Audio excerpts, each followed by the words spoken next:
reach, then I fear that in the meeting of our two armies we shall fall like wheat before the scythe. Yet the Azathanai chooses to stand at your side, my lord, bound by vow, you said. He offers me an end to this civil war. By wise words, my lord, or wilful destruction? It is my thought that he is undecided. The chill of the night had reached Grip's bones now. Shivering, he drew his cloak tighter about his shoulders. You keep him within sword's reach, then? Grip Gallus, you shall not attend this battle. My lord? Must I command you again? My wife will be there, commanding her houseblades. Convince her otherwise. At a loss for words, Grip said nothing. Her uncle is a fine commander, Anamanda said. Take her away, Grip. Take both of you away. She would never forgive you, Grip whispered. Nor would I. After a moment, while Anamanda remained silent, Grip cursed himself for a fool. Of course, he knows that, and accepts the bargain, to see us live. Neither speaking, both men turned about to retrace their way back to the camp. Pelk watched the Azathanai move away, presumably heading for his bedrolls. She glanced at Ivis a moment, before crouching to hold her hands closer to the fire. You chose not to return to the Legion, Ivis observed after a moment. So it seems, she replied. Spared yourself this pogrom against the deniers. I did. The deniers have begun to fight back. She nodded. Pelk, it's done with, Ivis. It was a fine season, with misery on all sides, while our private island gave us refuge. Any storm can sweep the sand away, as it did to our blessed idyll. I've no regrets. He slowly settled onto a felled tree trunk that had been dragged close to the hearth, positioning himself upon her left. I do, he said in a low voice, that I ever turned away, that I was foolish enough to think it meant little. A time away from the fighting and the madness, those damned Foralkan blathering on about justice, even as they bled out onto the ground. When I left you, I left something of me behind. He hesitated and then said, When I went back to find it, he shook his head, a loss that can never be recovered, never redressed. Pelk studied him, and then said, Broken heart, Ivis. Heal it might, but the scar remains, and what you miss most is how it was before it broke, when that heart was whole. So, yes, you can't get that back. Then you went and almost died. I got careless. Wounded people do. Ivis put his hands up to his face. She thought to reach out to him, a touch offering him the gentle weight of her hand on his shoulder. Instead, she edged both hands closer to the flickering flames and the harsh heat. Best forget all of that, she said. It was a long time ago. You weren't the only fool, you know. He looked up with reddened eyes. And now? I found another. Ah. Kalaris. Yes, a good man. Honorable. You? No. No one. Well, no. I always look higher than my station. It's my own private dance, with inevitable disappointment. Someone beyond reach remains forever pure, unsullied. There is that, at least. She levelled her gaze on him. You stupid fucking fool, Ivis. He pulled back as if she'd struck him across the face. Pelk went on. I ended up in the service of Lady Hishtula. I saw her reach down to Grip Gallus, if you must think of it that way. Bloodlines and rank and station and whatnot. All rubbish. If you find someone who fills your heart, fills in all the cracks and stops all the leaking, to the abyss with station, Ivis. But you see, I understand you all too well. It's your excuse for doing nothing. I can't. She's a hostage in my care. For how much longer? Or if you can't wait, then resign your commission with House Drakons. He studied her with bleak eyes. Shrugging, she rummaged in her pack and drew out a flask. In the meantime, old lover, let's drink against the night, and remember other nights from long ago, when we had nothing and everything, when we knew it all but didn't know a fucking thing. Let's drink, Ivis, to the sunken islands of our youth." He grimaced and then reached for the flask. His mouth twisted in a mocking grin. "I see, looming before us, the shoals of past regrets. Not me. I regret nothing, not even not dying." "I hurt you that bad?" "As bad as I did you, I wager, though I'm only seeing that now." "You thought me indifferent?" "I thought you a man." Oh, abyss take me, Pelk. "Drink up." He raised the flask. "To fools," he said. She watched him drink, and then took the flask back and lifted it. "To every fool who felt like dying, but didn't." At that she saw his smile transformed, revealing the love still alive in it, and for the first time in decades she felt peace. Just as I always said, the heart's never in the place you think it is, but for all that, it's good at waiting, when waiting is all there is.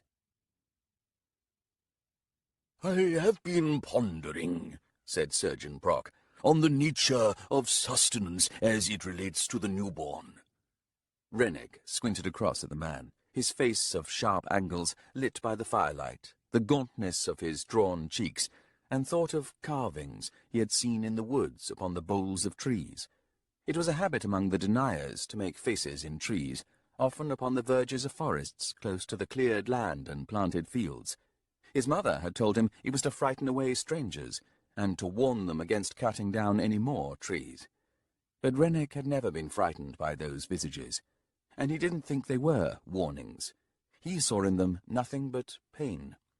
"Any midwife who would speak plain enough," Prock continued, his attention seemingly fixed upon Sawker, while he avoided the eyes of Lady Sandiloth, who held her swaddled babe, but otherwise paid the child no attention, her eyes fixed instead upon the flames in the fire-pit. "Mother's milk, above all else, of course, and coddling and caressing. A child left unhandled withers in the spirit and often dies, or later in life falls into a habit of needs beyond relief, as of a thirst impossible to quench." "I hold her," Rennick said, "and stroke her hair." Prock nodded. "But it is the mother's touch, young Rennick, that gives the greatest sustenance."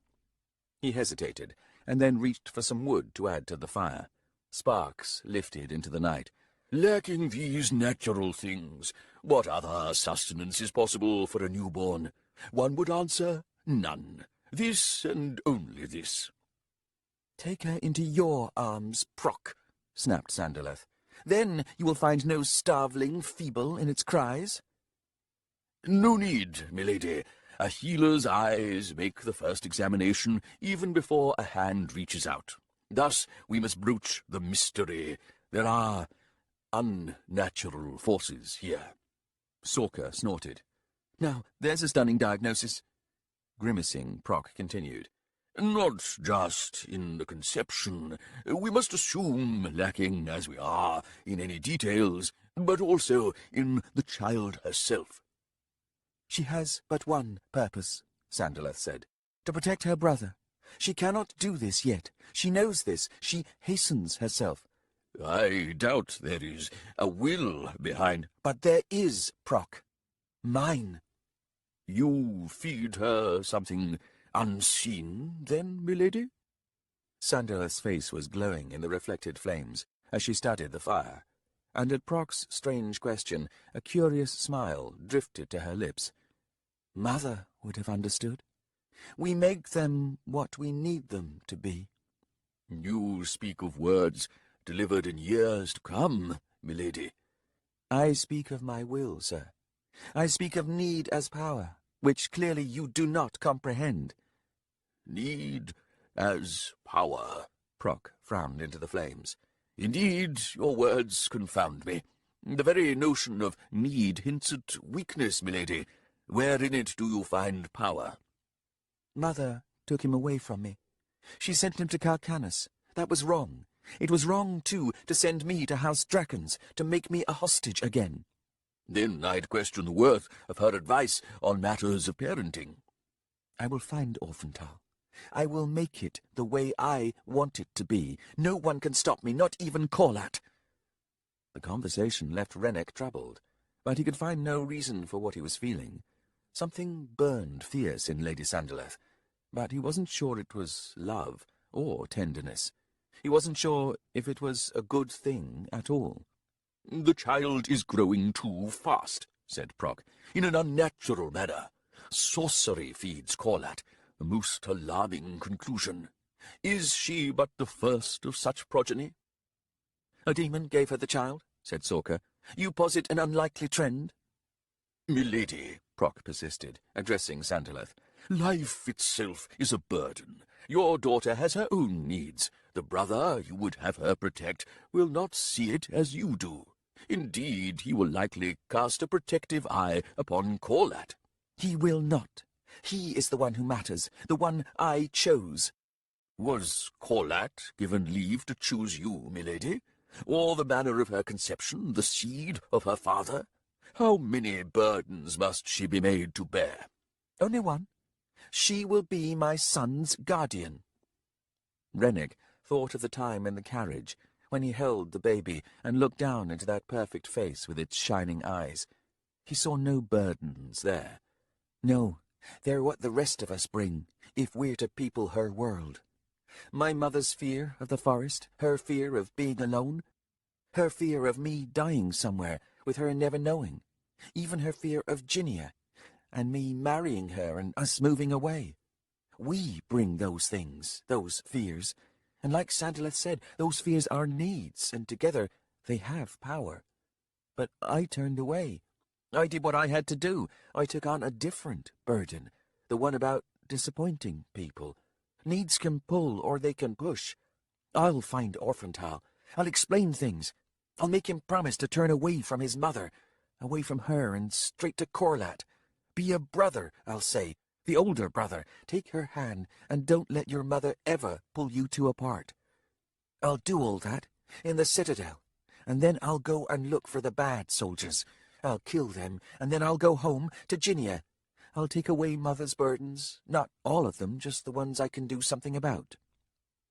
"You all seem to forget," Sandiloth said. "That demon. He chose me, not you, Sorka, or any other woman. Me." So low were Proc's words that Rennick alone heard them. "Abyss, take me." Sukul and Kardu found Rancept in an antechamber near the servants' corridor. He had laid out his scale shirt, his greaves and vambraces, and his helm, which still bore its bent nose-guard. The weapons were set in a row upon the floor, a mace, a short sword, and a dagger that was more a spike than anything else. A round shield of a style not used in a generation, a buckler, and a hatchet completed his array of equipment. His breathing was loud and wet as he crouched inspecting buckles and straps. Leaning against one wall, Sukul studied the man. "You're abandoning me," she said. "Who will be left? Only Skilled because of his game leg, and the maids." "Skilled will continue your schooling," Rancept replied. "And what schooling did you have?" "Scant." "Precisely. I learn more sniffing underfoot at the meetings than I have from years of Skilled's lessons." He was silent for a time, examining the leather wrap of the mace's handle. And then he said, "It takes a superior mind to achieve cynicism, and I don't mean superior in a good way." "Then how do you mean it?" "Convinced of its own genius, levitating upon the hot air of its own convictions, many of which are delusional." Grunting, Sukul sipped from the goblet she now carried with her everywhere. "The counter to all that, Castellan, invariably cites a sense of realism in defence of a cynical outlook." "Cynicism is the voice of ill-concealed despair, milady. The reality the cynic hides behind is one of his or her own making. Convenient, wouldn't you say?" "I liked you better when all you did was mumble." "And you, when the glow of your cheeks was youth's blessing." "Back to that again, is it? Tell me, did that woman, Sicaro, ever play that musical instrument? What was it called? That ilter?" "Thankfully, no." He slowly, awkwardly straightened, reaching for the small of his back. "I argued for your staying, Rancept. You're too old for battle. But Lady Hishtula said it was your decision to make. I disagree. It was hers. It remains hers. I will speak to her again." "I would rather you didn't, milady," Rancept replied, collecting his quilted shirt and working his way into it, his breaths harsh and loud. "They will use sorcery." "I expect so, yes." "Your armour won't help any of you against that, will it?" "Probably not." "You're going to die." "I will do my best to avoid that, milady. Is it not time for your lessons? Go and lighten Skild's mood for a change." She set her goblet down on a ledge. "Here, that needs tying up the back." "Summon a maid." "No, I'm here and I'll do it." She crouched down again, and she moved up behind his broad, misshapen back. She tugged at the drawstrings, then released them suddenly, and flung herself against him, arms wrapping tight. "Don't go," she pleaded, eyes filling with tears. He touched one of her hands, the gesture tentative. "Milady, Sukal, all will be well. I promise this." "You can't." "I will return." "You don't know that. I'm not a child. The Houseblades cannot stand long against Urusanda's legion." "We have the host." "No one has the host." "Milady, something you've not considered. Something, it seems, that no one has considered." "What?" "The host blades, the host armour. Against sorcery, what answer will they give?" He now slowly, tenderly, prized loose her grip around his neck, and then straightened and swung round to face her. His blunt hands settled on her shoulders. Through tears, she looked up at him. What do you mean?" "I know only a little of Hust iron, milady. But what I do know is the anger within those swords, and now, perhaps, that armour. It is my belief that the Tisti have possessed sorcery for some time now, much longer than most would believe. There is something elemental in those weapons, in that iron." She stepped back, slipping free of his hands and shaking her head. "Their rightful owners are all dead, Rancept. Now criminals carry them." "Indeed. And what will come of that?" "Your faith is misplaced." He shrugged. "Milady, I served my own time in the mining pits. A criminal, as you say." "What?" His smile was a terrible thing to witness. "Think you this bent frame was the one I was born with? I was a lead rock-biter. 5 years in the tunnels." "What did you do?" "I was a thief." "Does Lady Hishtula know this?" "Of course." "Yet she made you Castellan?" "Not at first," he said. "I needed to earn her trust, of course. Well, her mother's trust, come to that. It was all long ago." "I don't want you to go." He nodded. "I know." "I want to say how much I hate you right now." "Aye." "But it's the opposite of hate." "I suppose it is, milady." "Don't get killed." "I won't. Now, can you tie those strings? But not too tightly. My muscles swell with swinging that mace." He turned again and crouched down. She looked at his broad back, the massive bulges of strange muscles, so uneven, like knots on a tree trunk. "Rancept," she asked as she stepped forward, "how old were you when you were in the mines?" 11. Left when I was 16. "A lead rock-biter? Is that what it was called? You were made that at 11? "No, had to earn that, too. But I was a big lad, even then." "What did you steal?" "Food." "Rancept," she pulled at the strings, tied a knot. "Milady?" "Ours is a cruel civilization, isn't it?" "No crueler than most." She thought about that, and then frowned. "That sounds cynical." He said nothing. They worked together in silence, getting Rancept readied for war. Through it all, Sukal Ankadu waged a war of her own, against the despair that threatened to overwhelm her. But when at last they were done, he reached to rest a finger against her cheek. "I think of you, milady, not as a hostage, but as a daughter. I know I am presumptuous." Unable to speak, she shook her head, and felt, in a rush of emotion, the despair swept away, as if before a flood. Chapter 21. "The ways of the Tisti confuse," said Hatara's rays, slipping free of the heavy Bedouin furs, as the sun's light clawed through the high clouds, leaving her naked from the hips upward. Fighting his incessant chill, Listar looked away. He was leading all 3 horses, as the 2 bonecasters refused to ride the animals, although they examined them often, running their red-painted hands across the sleek hides. It was, Listar had come to realize, a habit of theirs, this endless touching, caressing, palms resting firm upon flesh. Most nights the 2 dog-runner women were busy doing that with each other. Even more disconcerting, they seemed indifferent to the cold. In response to Hatara's observation, Listar shrugged. "Crimes must be punished, Bonecaster." "All that work," said the younger of the 2 women, Vastella Trembler. "Build fire in winter against the stone, then cold water. Stone cracks. Tools can be made." "But you see these weapons I wear, Vastella. They are iron. The rock must be broken and then melted. I do not know the intricacies. I just hauled the rubble up from the pits." "As punishment," said Hataras. "Yes." "For iron, which all Tisti use."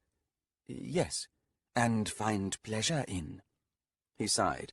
"It's just our way, Bonecaster, as yours are different from ours." Vastella Trembler had bundled up all her skins and furs, and was carrying them on one shoulder. She wore hide moccasins and nothing else, barring an obsidian knife bound to a leather thong around her neck. "The eye get restless."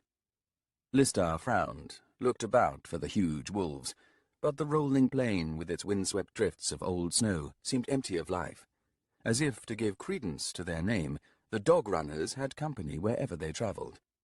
Twice since departing the encampment, Listar had seen a half-dozen of the enormous beasts, paralleling them in the distance. But the last time had been 3 or 4 days past. He'd thought them gone. "What has made them restless? And more to the point, how do you even know?" "They wonder," Vastella replied, "when it's time to eat horse. As do we." "We're not starving, are we?" "Fresh meat better." She lifted one red hand and made a strange, elaborate gesture. A step behind her, Hataras laughed. "Then take him, fool." "Punished man," said Vastella, moving up alongside him. "Would you like to lie with me tonight? It is a privilege. Bonecasters can have anyone." "I will take him the night after," Hataras said. "Too much waiting. He thinks us ugly, but in dark he will feel our beauty." "I've not told you my crime," Listar said, edging away from Vastella. "You'll want nothing to do with me. I had a mate. I killed her." "No, you didn't," Vastella retorted, drawing close again. "You know nothing of it. You have never taken a life." A snort from behind them, and then, "Insects, lice, gnats." Vastella glared back at Hataras. "A Tisti life, then. You know this. Nothing stains him. Mice, spiders, fish." In a flash, Vastella spun and launched herself at Hataras. Both went down scratching and snarling, biting and kicking. Listar halted, the horses nervously gathering up around him. He squinted northward, waiting for the scrap to work through to its exhausted, sex-filled conclusion. It was not the first fight between these women. He could not recall what had set them at each other the first time, but he stared at them, alarmed and then bemused, as the vicious grappling soon found nipples and the tangled thatch between their legs, and before too long the struggling grew rhythmic, with moans and gasps instead of snarls. And he had looked away then, his face burning. These were the women he was escorting to the Hust Legion, the women who were meant to give shape to a ritual of some kind of absolution. Beyond the unlikelihood of success, Listar was troubled by such notions of forgiveness. Some things did not deserve what Captains Prezek and Dathanar sought. He knew Rance had been the killer in the camp. He had awaited her knife, and would have welcomed it. Instead, she had danced around him until the anticipation left holes burning in his gut. And then he had been sent away, out into the wild plains of the south, as if there had been no thought of his fleeing, running away from all that he was. The women were now coupling, in the way that women did when together, each with her face in the other's crotch. At least, he assumed that was a typical position, although he could not be certain. A few other times, fingers had been involved. They would be at this for some time. Sighing, he looked away, drew off his satchel, and crouched down, unclasping the flap. Hands upon horseflesh, a judgment of meat. No wonder they run with dogs, not horses. He drew out the makings of a meal and set to preparing it. "We are not far from the camp," he said. As he expected, neither woman replied. "We're not eating the horses. You two were supposed to ride with me to deliver us quickly to the Hust camp. We are short of time." Hataras lifted her head, licked her lips, and then said, "A ritual of cleansing, yes. Stains taken away. You ride, we run." Vastala rolled over and sat up. "The eye now hunt. Mother will provide." Studying the two of them as they recovered, their flushed faces and glowing cheeks, the wetness of sex on their sloping, almost non-existent chins, he said, "This mother you speak of, the one you cry out to when doing what you just did, she is your goddess?" Both women laughed. Hataras climbed to her feet. "Womb of fire, the promise that devours. Child spitter, swollen spring, guardian of the dreamer, false mother. Deadly when spurned," Vastala said. "We appease to keep her claws sheathed. She is masked, is mother. But the face of bloodkin is a lie. A Zathanai." "A Zathanai," echoed Hataras, nodding. "She keeps the dreamer asleep. The longer the sleep, the weaker we become. Soon dog runners will be no more. One dream ends, another begins." "Mother whispers of immortality," said Vastala, making a face. "A path out from the dream. Let her sleep, she says." "We do not fear Mother," added Hataras, walking over to run a hand along a horse's flank. "We fear only the Jaghut." Listar frowned. "The Jaghut? Why?" "They play with us, like a Zathanai, only more clumsy. They think us innocent." "Children," Vastala cut in. "But look into our eyes, punished man. See our knowing. The dreamer birthed us, and we are content. Our lives are short, but fullest. We struggle to eat and stay warm, but love is never a stranger." Hataras stepped away from the horse and approached Listar. "Punished man, will you wait with others, or we give you ritual now? We end torment in soul." "How, Bonecaster? How will you do such a thing to any of us?" Vastala settled down beside him. "Many dreams are forgotten upon awakening, yes?" He glanced away from her appallingly open expression. "But not memories," he said. "They rise up like the sun. Each morning after a moment's bliss they return, like ghosts, demons.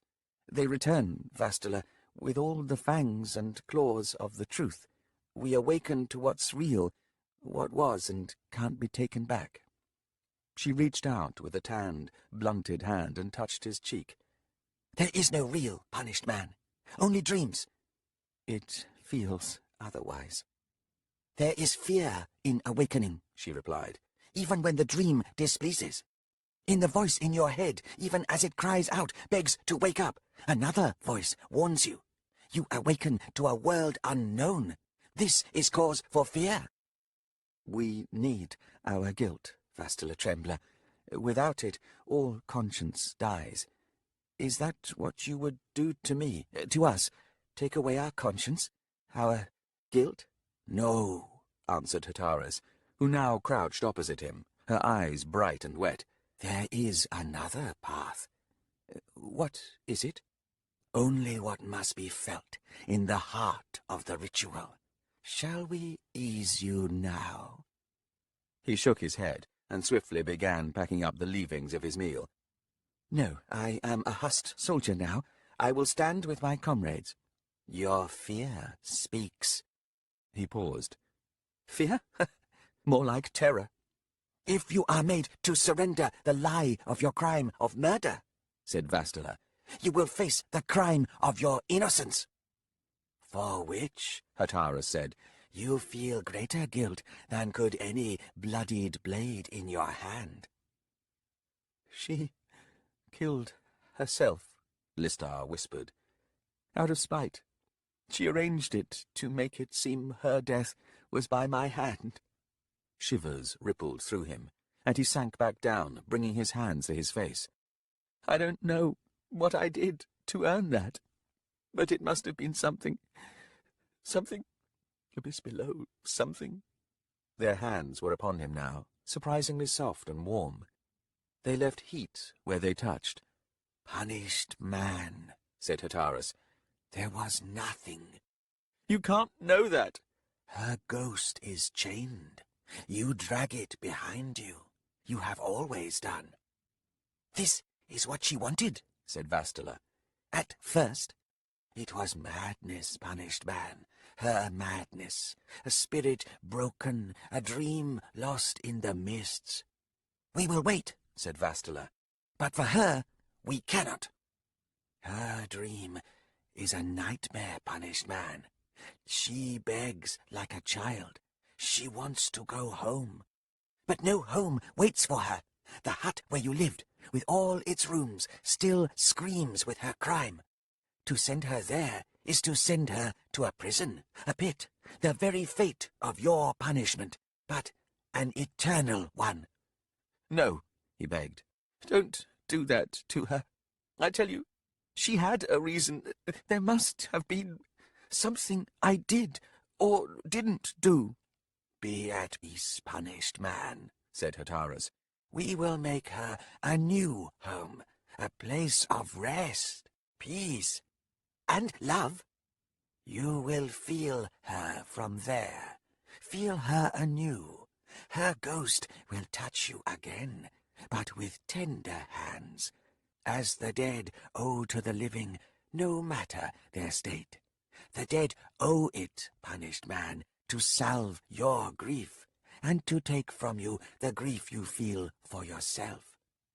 He wept, while their hands slipped from him, and their voices fell into a cadence, making sounds that seemed less than words, yet truer somehow, as if they spoke the language of the souls.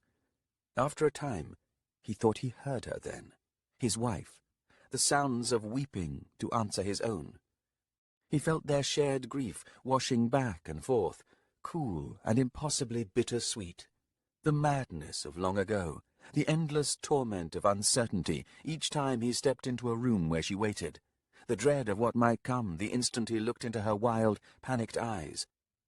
If there was magic in the world worthy of its power, this was surely it. I must tell everyone. There is another kind of sorcery, awake in the world, awake in our souls. And her words on that last day, before he set out to place an order with Gallas the Cooper for the casks they would need at the estate. I have a surprise for you, beloved husband, for your return, proof of my feelings for you. You will taste my love, Listar, when you come home. You will taste it in ways unimagined. See how my love blesses you. And so he had, returning home filled with a new hope, and yet something trembled beneath the surface of his thoughts, a visceral fear. Hope, he now knew, was a vicious beast. Every thought a delusion, every imagined scene perfect in its resolution and yet utterly false. And when he found her, with the braided cord about her neck that she must have slipped over the bedroom door's latch, in a house emptied of servants, who each later swore that they had been sent away by Listar's express command, and when he comprehended the power of the will that kept tightening the cord while she sat against the door, only then did he understand the blessing of her love for him. Illness, a mind bent, a soul broken, wherein every cruel impulse had slipped its leash. He knew now the horror behind her eyes, the fleeing child within, who had nowhere to run. He lowered his hands, wiped at his eyes, and looked at the two bone-casters kneeling opposite him. So many undeserved gifts.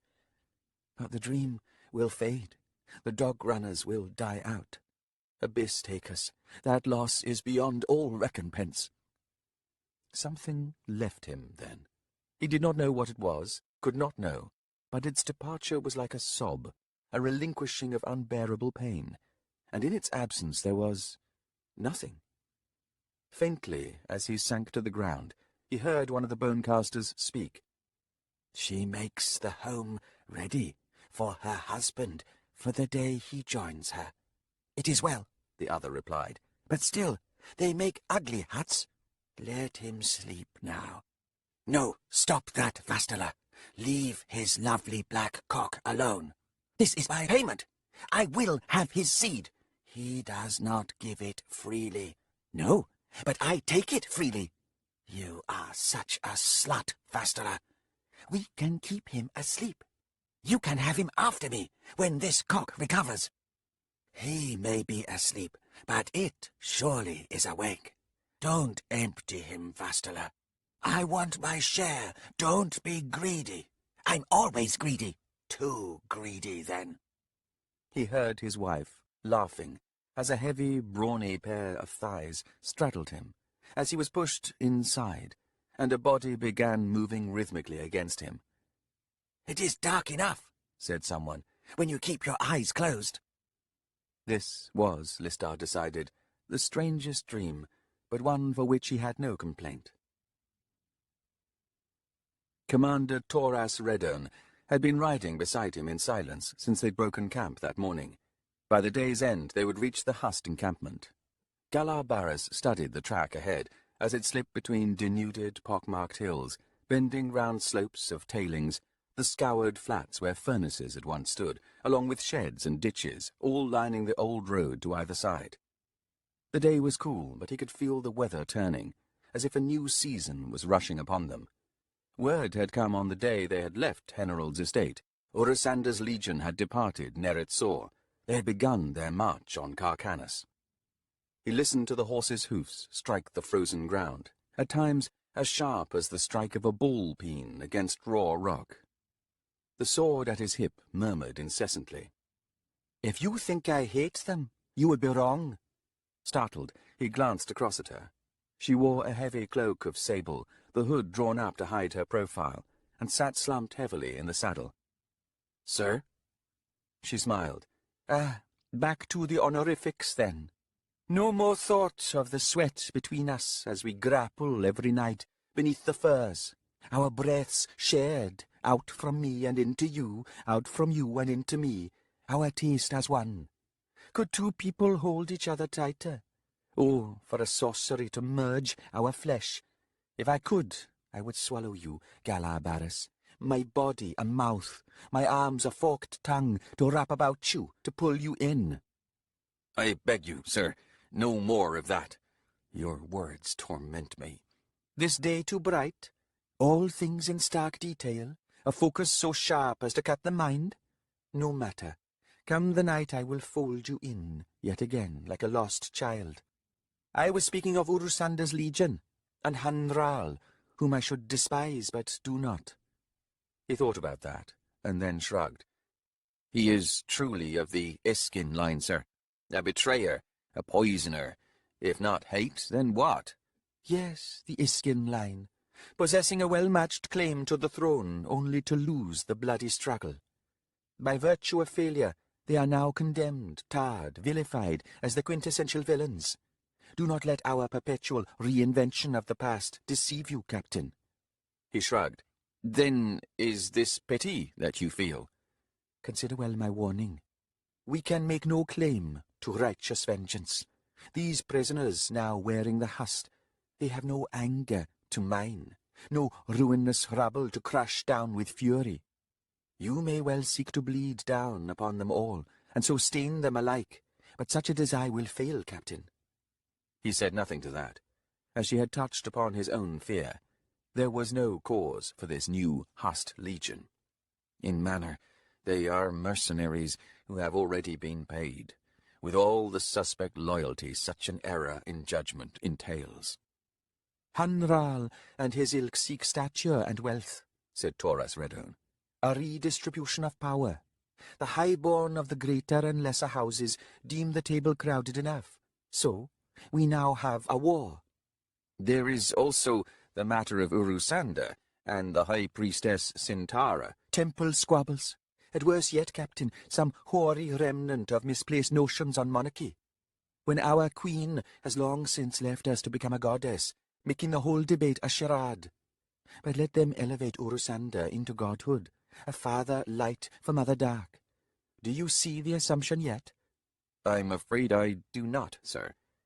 It is this atavistic absurdity, this clinging to kings and queens, who must be bound in matrimony, as the putative parents of curled Ghislaine.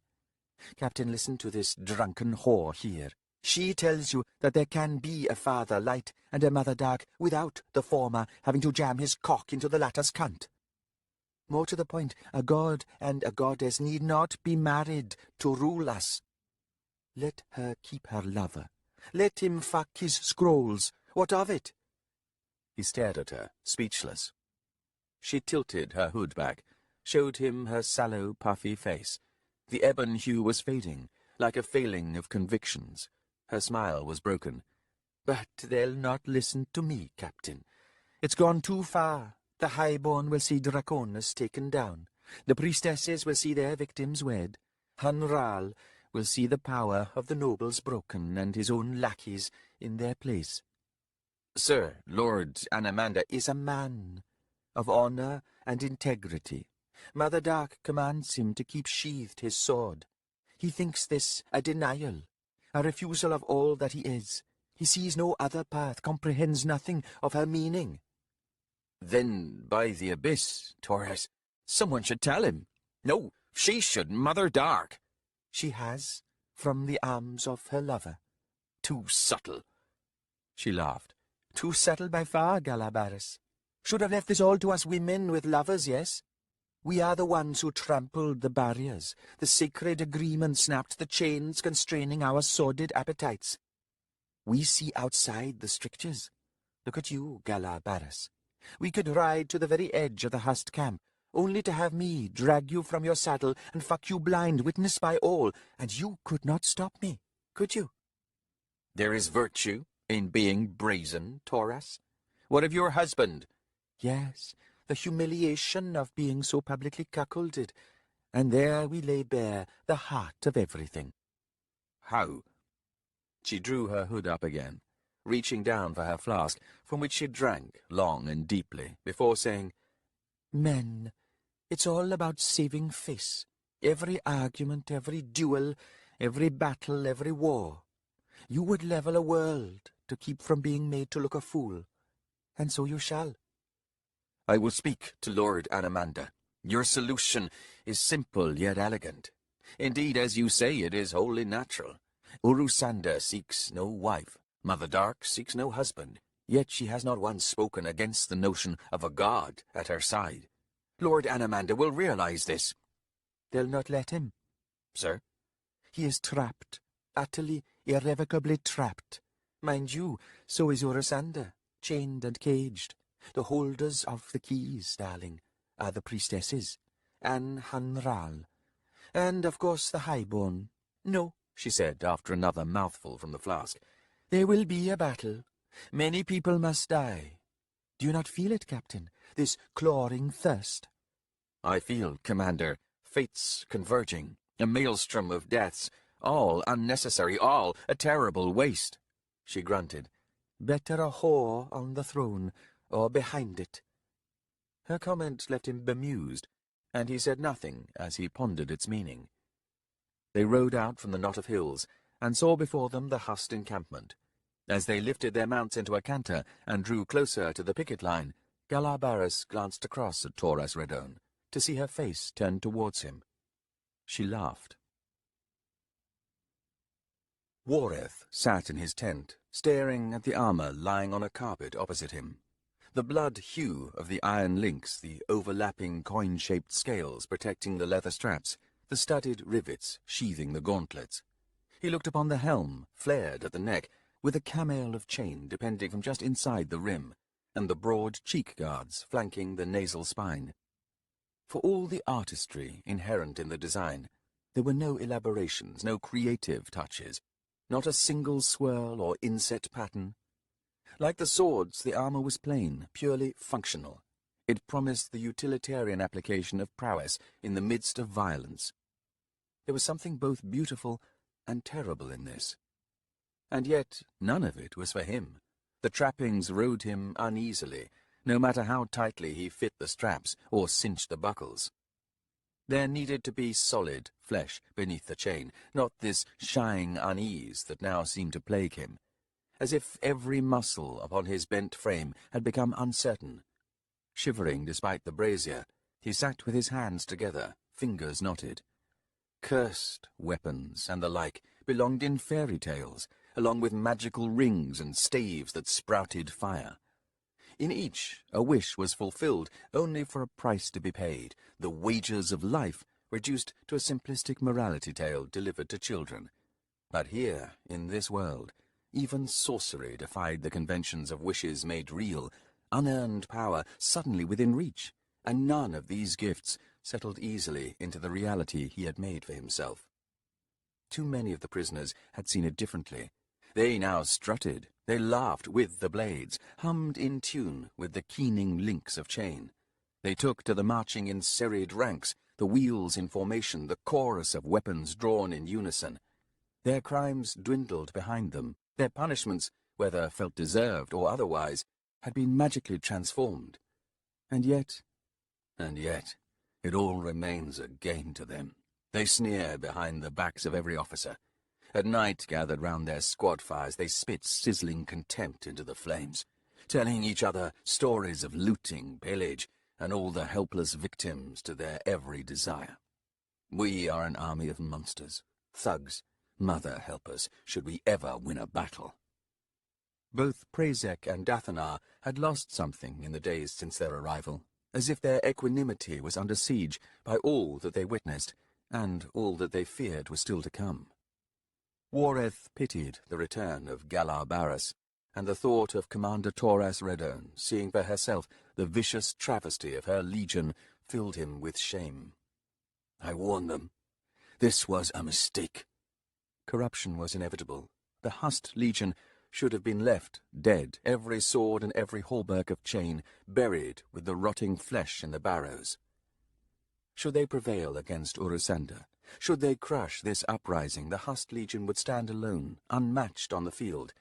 It would turn on the highborn and their rich estates.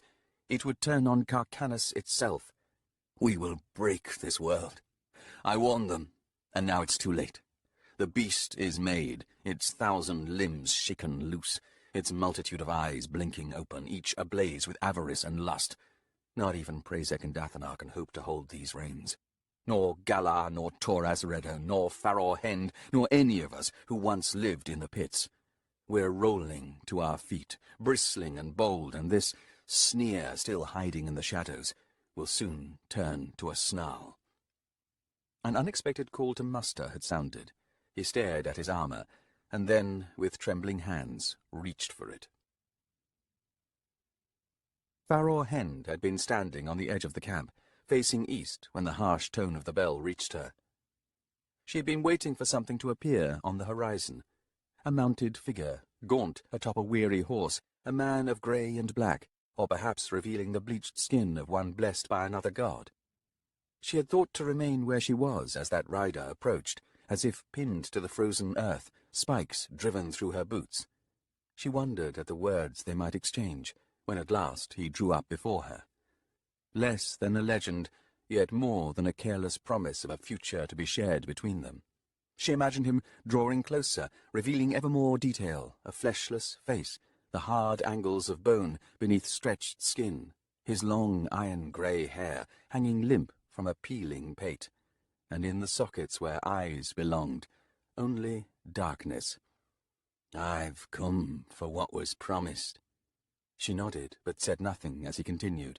"Youth was lost to me. I will now have it back," raising a skeletal hand. "Here, to hold." "Yes, Lord Tulas, I understand. It was all I was ever meant to be, all I was made for. You name my purpose, sir." "I have no power to steal your youth, nor would I. Rather, I would see you age. This and this alone is what I seek." "Sir, will I never awaken your desire?" "You have already. In my keep there is a throne, elevated to embrace my lifeless presence. There I will sit to witness the years take you. Such are the appetites of old men. My desire is appeased, my lust coiled as a serpent, dreams of heat and is content in its torpor." "Kagamandra Tulas, I will be your wife." "You will be my regret." She frowned. "And this is all? There can be nothing else?" "You speak of children," he replied. "Yes." "Have as many as you like. I see you having no shortage of lovers." "I see." "You see before you the future's face, Farohend." She shrugged. "That visage belongs to all of us, my lord. Your death's mask, the decay, the husk. You do not frighten me." "I'll never find you," he said, as he began to fade before her eyes. "No, we ride soon to a battle. I do not expect to survive it." "Then farewell, my darling. Think of me and all that we could have had." Blinking, she squinted at the horizon, growing darker with each passing moment. Unbroken the line, no distant rider. "Not yet. Kagamandra Tulas, I impugn you with disservice. I raise you as a spectre of my own creation. This youthful visage that you see hides a welter of evil. Spinnock saw as much, and so he rejected me. If you ride now, Lord Tulas, better you arrive too late."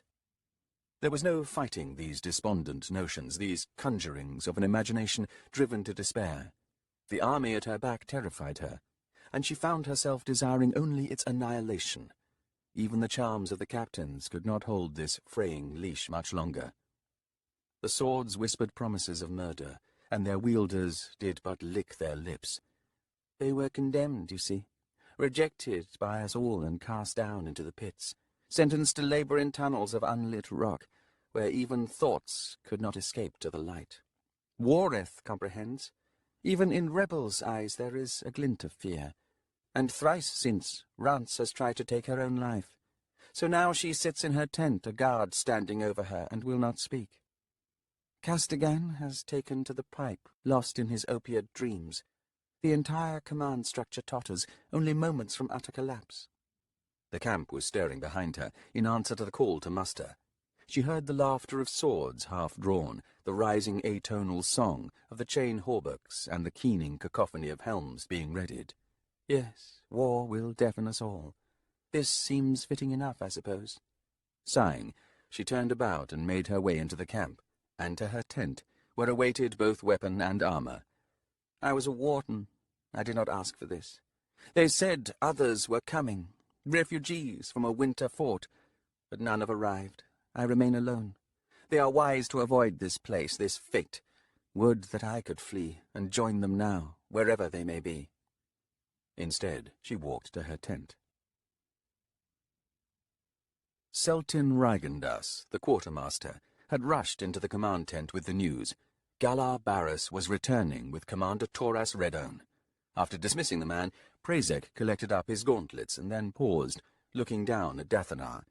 His companion was sprawled in the padded chair that seemed more suited to an estate, flanking a fire with a dog lying asleep at its foot. Where it had come from, none knew. "Despondent in this surrender of our brief elevation, Now we must scan left and right, seeking another bridge to patrol. We yield in the manner of the genuflected, Dathanar replied. Upon hands and knees, posterior raised to take the boot. Boot or riding crop? 'Tis rumoured she has rough appetites. Then I'll wince in ecstasy. Rise then, my friend, fore and aft, and let us make a stand of our surrender, as befits the discarded. Sighing, Dathanar climbed to his feet.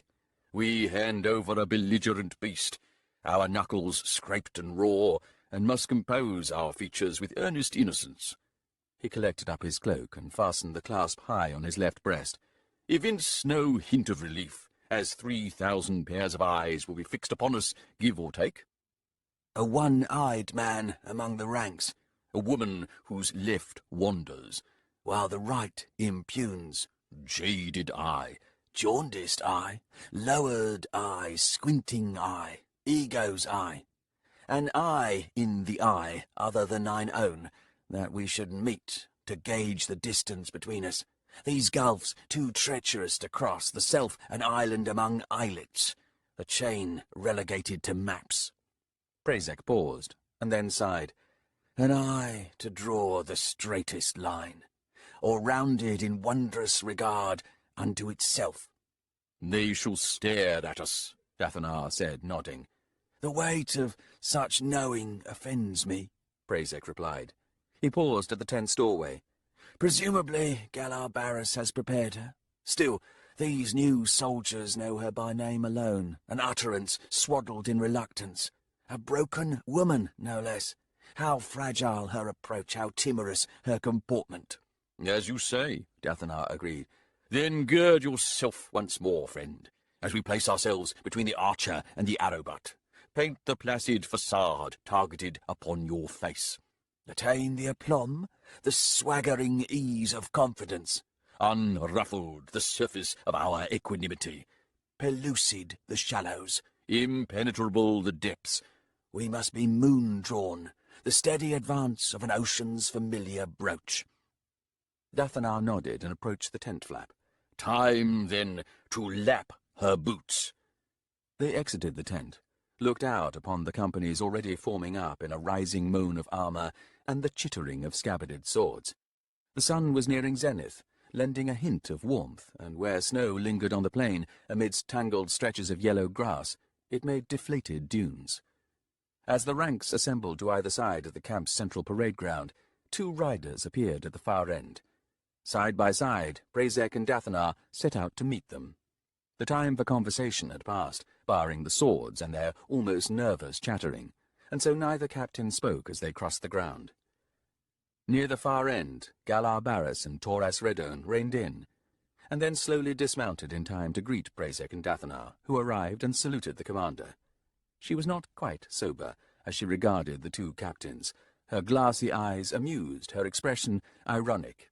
Anomanda's lieutenants, or rather captains now, of the Hust Legion. Silchas Ruin empties his brother's martial treasury. She drew a deep breath. Reports, then, on the readiness of these soldiers?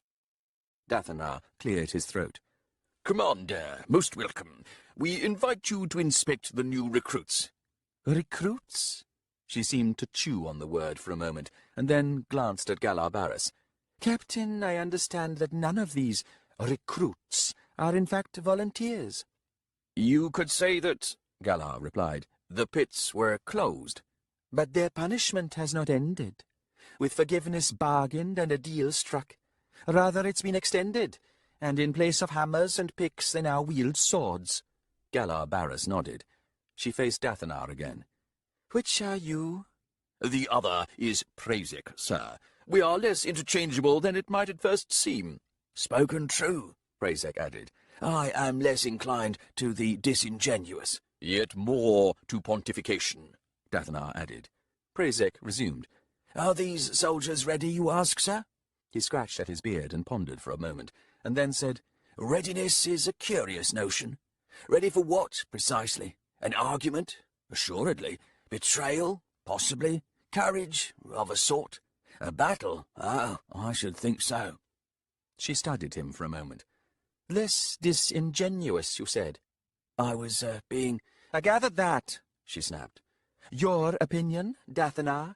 Dilemmas regard us upon all sides, Commander.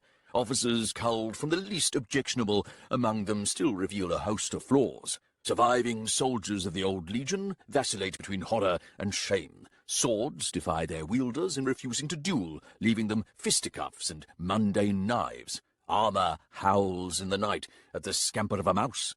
These recruits step in time, however, and wheel, in a fashion, and close shields, and when we speak of the coming clash, why, something dances in their eyes. Discipline? Poor. Loyalty to the soldier to either side? Unlikely. That said, Prazek opined, they are likely to strike fear in the heart of their enemies. Hust Iron will do that. Indeed, sir, but more so the evident inability of their officers to control their soldiers. Then you two have failed. So it seems, sir. Will you now cast us out, demote us, send us into the ranks, cowed as curs under boot? Oh, you'd like that, wouldn't you? Prazek smiled. Toras Redone paused, and then said, Join me, all of you, and let us walk this gauntlet. We will speak more in the command tent, where I can have a drink, and you two can tell me, in your scattered manner, how you plan to fix this. Sir, Dathanar asked, command of the Hust Legion is now yours, surely. Level your orders upon us, and we will do all that you ask. Level of head, smoothly planed, as it were, Prazek added. Toras Redone snorted. I command soldiers, not savages. Galabaras, I should have heeded your warnings. They would have us march in aid of Kharkanas and Mother Dark. Abyss below, I see a weasel in a rabbit's den. Perhaps, said Dathanar, in a supporting role. She looked at him, but his expression remained unchanged, stolid and serious. No, she said, try as you might, you'll not make me laugh. Yes, sir. Prazek gestured. Commander, would you be so kind as to begin inspection? Wareth stood in front of his company. He had watched, from the corner of his eye, the extended conversation between the three captains and their commander. If meant to test the fortitude of this newfound discipline, it would have little effect either way. This was not an instance of soldiery quavering beneath the stentorian, icy regard of superior officers. Rather, it was the gimlet regard of criminals, murderers one and all, fixed brazen and defiant upon those who presumed to command them. At last, however, Toras Redone set out to walk the arrayed ranks, and where she passed, the Hust Iron lifted a high keening, rippling with her passage. Some among the front lines flinched at the sound. Others grinned, and then studied the commander with renewed attention.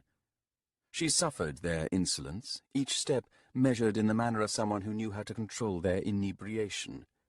Her pace did not change until she came opposite Wareth, where she halted and faced him. Ah, my mercy! He met her eyes. Sir? Something you would say?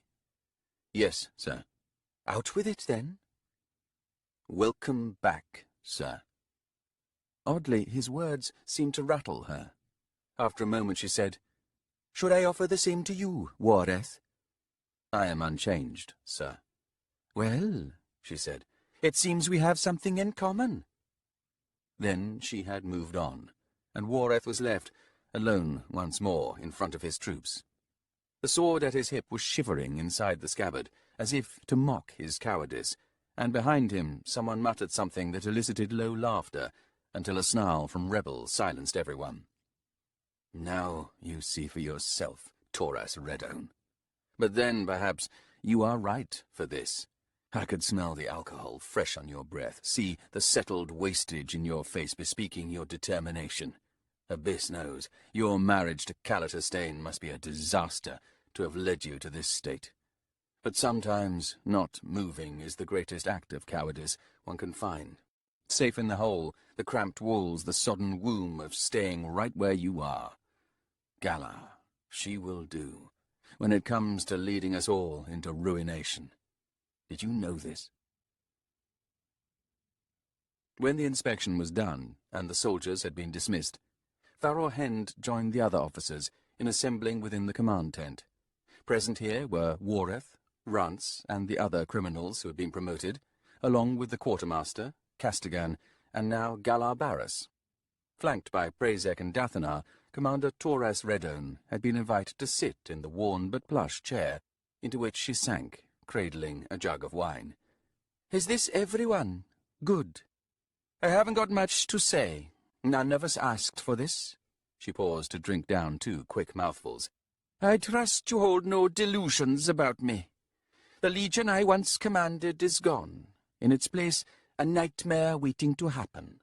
Criminals." She gestured lazily at Wareth and the others. "I speak plain, but none of you are officers, barring the titles you've been given." Her gaze levelled on Wareth. "Abyss take us. We have a coward in our midst. Oh, he holds the proper pose, but it seems that is all any of us has, a pose. Will that be enough to disabuse Hunral's ambitions? Enough to make Urusanda's legion recoil? I doubt it. Mother help Lord Anomander. Mother help Kharkanas." There was silence, and then, reluctantly, Faror Hend cleared her throat and said, "Commander." Torres Redone settled her bleary eyes upon her. "Oh, yes, the lost warden. You have something to say?" "Yes, sir. What the fuck is this?" Torres Redone blinked. "If we're only here to pity ourselves, we could have gone back to our tents and done it there, as we've pretty much been doing ever since we got here. Shall we all get drunk with you now, sir? Not yet acquired our quota of wallowing?" "This one," said Torres Redone, "has spine. No wonder she seems out of place." "Fine," she replied. "I'm happy to leave at your convenience." "Commander," said Dathanar, "the officers assembled here have done exceptionally well under the circumstances." Torres Redone affected an exaggerated frown. "You chastise me, Dathanar?" "I am dismayed by your quick dismissal. The state of this legion was, until your arrival, the responsibility of myself and Prazek. Castigate us as it please you, but as to the matter of those officers under us, ignorance is an unworthy display." Torres Redone snorted. "And on the field of battle, who among you here can rally his or her soldiers? A buckling company? A handful of squads holding the centre of a line? Who here can make a fist of every command? Dathanar, you and Prazek cannot be everywhere. Nor can Galar Barras." She pointed a finger at Rance. "You, Sergeant, tell me who among your soldiers will follow you?" "None, sir," Rance replied. "They follow no one." Castigan spoke up. "Commander, I did warn Galar Barras against this madness. True, it was all by command of Silchas Ruin, but Galar could have refused it, and done so with his honour intact. Silchas is not an Amanda after all." Torres Redone slid her gaze across to him. "Ah, dear old Castigan. I imagine your optimism overwhelmed all and sundry. Galar Barras maintained his honour by following orders. Whatever misgivings he held, he kept to himself. But I have been warned. A new sorcery afflicts the Hust Iron." She drank again, 3 long swallows, and then settled back further in the chair. "They judge us," she said in a low tone. "Each sword, and that dreadful armour. Judgment, condemnation. Iron has no respect for flesh. It never did. But these blades, they now thirst." Abruptly she shook herself. "Prazek, prepare this legion to march. We leave tomorrow. Pray Lord Anomander finds his way home. Failing that, Silchas Ruin can take command of what he has wrought." Faror Hend said, "Then I will take my leave." "No, you won't," cut in Torres Redone. "You I want at my side, if only to prop me up." "Find someone else." "None but you, Lieutenant. Now, all but Galar Barras and Prazek and Dathanar out. You have work to do. Warden, see that my wagon is well stocked." Faror Hen stared down at the commander for a moment longer, then saluted and departed the tent. Outside she found a few of the others milling. Wareth met her eyes and smiled. "Well played, Faror. We waited for this. Abyss take us." "As it will," Wareth replied, glancing across at Rance and then at the 2 guards standing nearby, waiting to escort the woman back to her tent. After a moment he offered Farrowhend a smile. "We assemble, face the enemy, give the orders, and then see what happens." "She was unduly harsh on you," Farrow said. Wareth shrugged. "Not unexpected. Her mercy was never meant to absolve me, nor mitigate her contempt. We were fighting a war, after all." Rance spoke to Wareth. "You must tell her. About me." "I leave that to Prazek and Dathana." "The commander will decide the right thing to do," Rance said. "I welcome the end to this."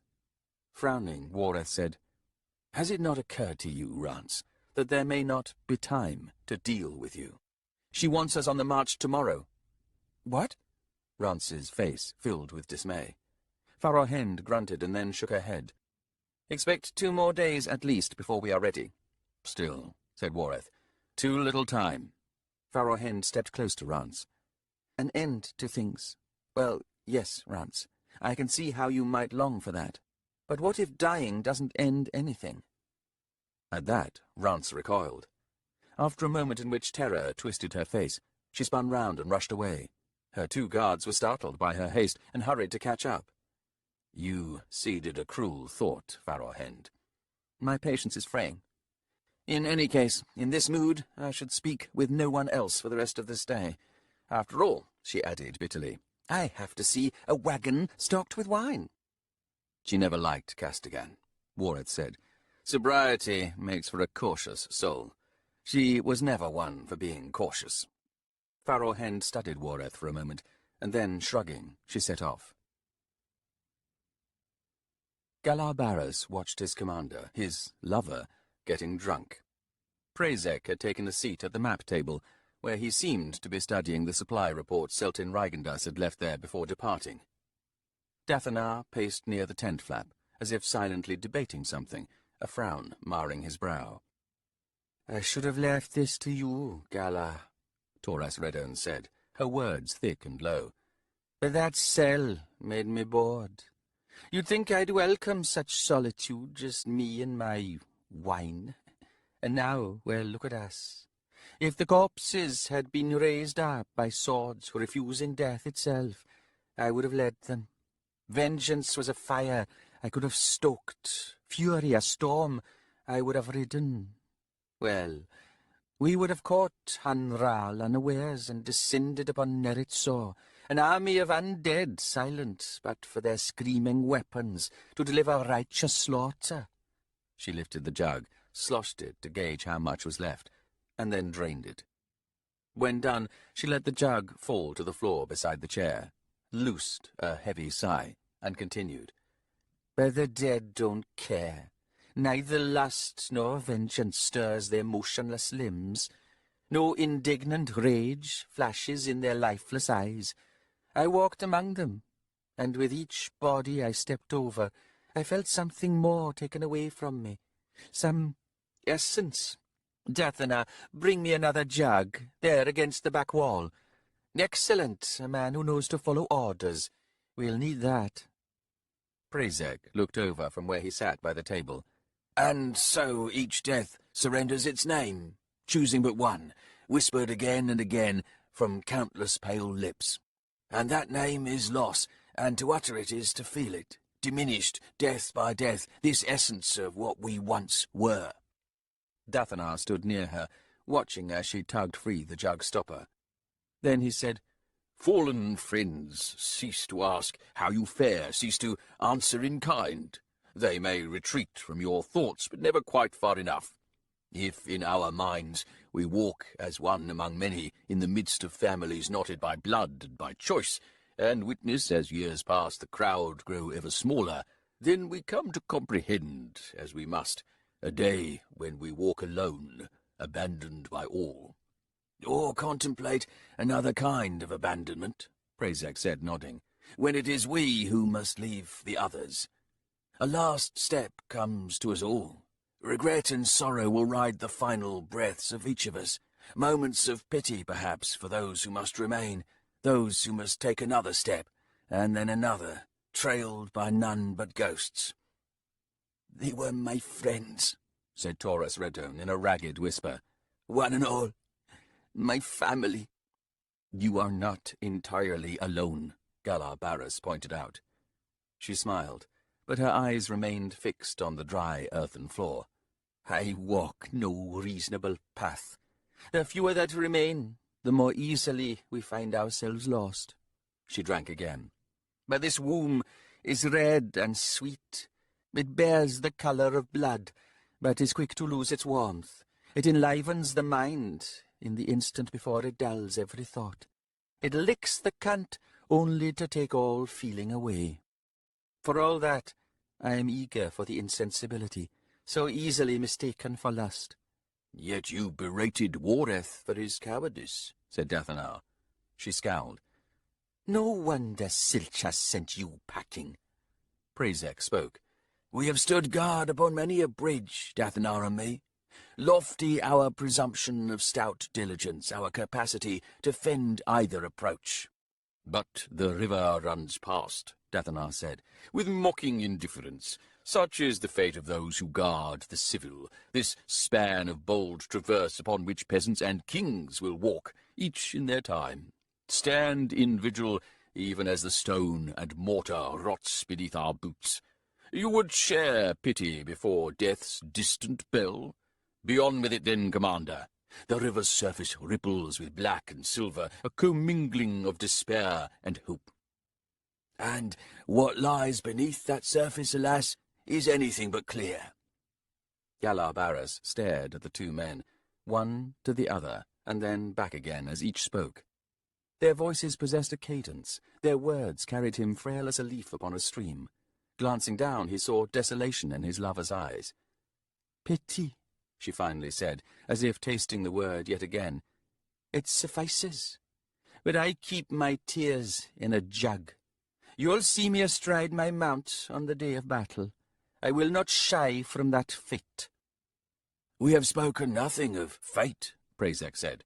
By its utterance the word invites, Dathanar observed. Surrender, said Prazek, by another name. Yet it awaits a promise to the future in which all power is yielded to swim or drown beneath a reckless sky. I'll order the advance when such is required of me, said Torres Redone. But her red eyes were glazed, her lips wet. You three will command 1,000 each. You will array your 8 cohorts into a flattened wedge and march to close. I expect we'll hold a flank. I will advise Lord Anamander that we take the centre, said Prazek. She lifted her gaze with an effort, studied him. Why? Should our side prevail, sir, it may be necessary for our flanking allies to turn on us. Torres Redone let her head tilt forward again, until she was peering at the jug on her lap, or her hands that held it as if it was a baby. Now there is a fate unanticipated. Forgive me my addled mind. Of course we will take the centre, as we will be the wild beast with blood in its mouth. Cutthroats and thugs, sadists and murderers, our iron shrieking its own thirst. None of you can rein that in, can you? It's not likely, said Dathanar, resuming his pacing. Would that Hanral returned to us, she then said, with yet more wagons loaded with fatal casks. We could make husks of the armour again, and take every hand from every sword, and— she lifted the jug and kissed its broad mouth. Begin anew. Galar Barras wanted to weep. Instead he said, Some other discarded or neglected segment of the population, but none comes to mind, alas. Prazek rose, as if bidden by some unseen signal from his friend, who moved to draw back the tent flap. And as he stepped into the dull light beyond, he said, Well, there are always children, though the armour might need refitting. The two men departed. Torres Redone coughed and then asked, Did I dismiss them? In every way imaginable, sir. I would depart too, sir, to oversee the preparations of my cohorts. Yes, she said, as I am too far gone to even fuck right now. Without your will or your leave, Torres, there is nothing I could find to make love to. It may seem a fragile agreement, with you sodden most of the time, but I will hold to it nonetheless. He waited a moment longer, if she would speak again, but then saw that her eyes had closed, her breaths now slow and deep. The commander cannot see you now, as she communes with her jug of tears, with not a drop spilled to the world. The ways of the Tiste, muttered Hataris Reyes, her level blue gaze fixed upon the encampment ahead. They scurry like ants upon a kicked nest, each one a child to the world. Soldiers are the worst, said Vastala Trembler, who now walked holding Listar's left hand, while he gripped the lead for the horses with his right. The feel of her warm palm against his own was strangely miraculous, a gift undeserved, and he still did not know what to make of it.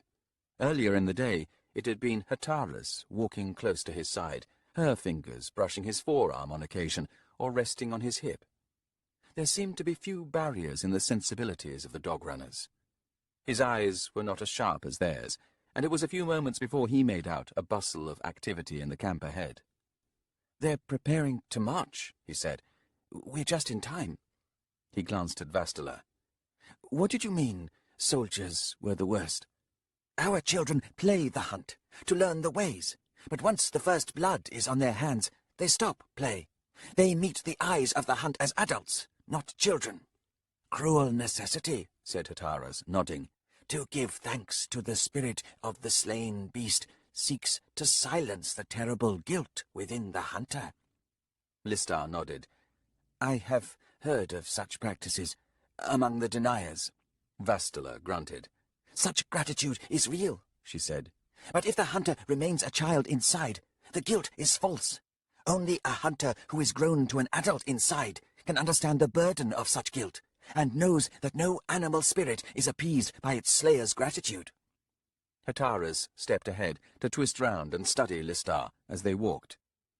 "A wolf drags you down, punished man, and begins to feed on you before your last breath. Its tail wags in gratitude. Tell me, are you appeased? Do you forgive with your last breath? Do you now see," she continued, "the delusion of the hunter?" "But soldiers—" Vastala's hand tightened its grip. "Soldiers!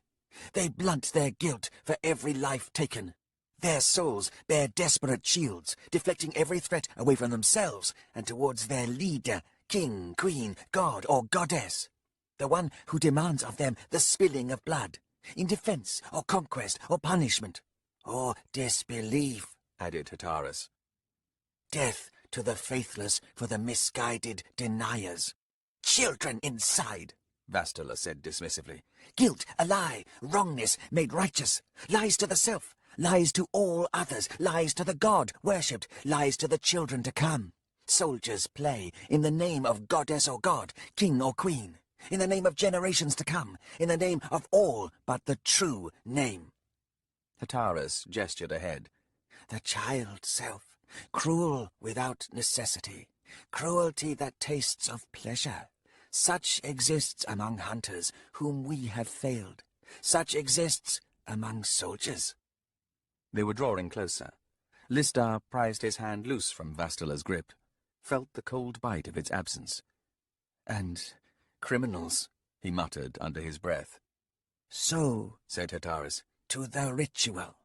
Dog-runners do not abide adults who stay children inside. We force truths upon them, to draw aside the veil. This is what we will do." "I told you of the woman, Rance." "Yes, punished man. We will examine her." "Be warned," interjected Vastala. "Some things we cannot heal. Some things need to be cut away. Sometimes the one lives, sometimes it dies." "Our captains wish you to begin with her," said Listar, "and they wish your ritual to be witnessed by all in the camp." Vastala smiled. "We are to perform? Good. Dog-runners not shy." "Indeed," Listar replied, recalling the night just past. Vastala drew close to him again and peered into his face, and then she nodded. "Hataras, you spoke true. Our children will bear the tilt of his eyes. Our children will carry within them the promise of a life beyond the fate of the dog runners. So, it is an even exchange. The notion that he had planted the seeds of children in these two women made Lestat flinch. He forced his thoughts away, telling himself that such things could not yet be known, and that their words of payment for the ritual to come could not be weighed in flesh and blood.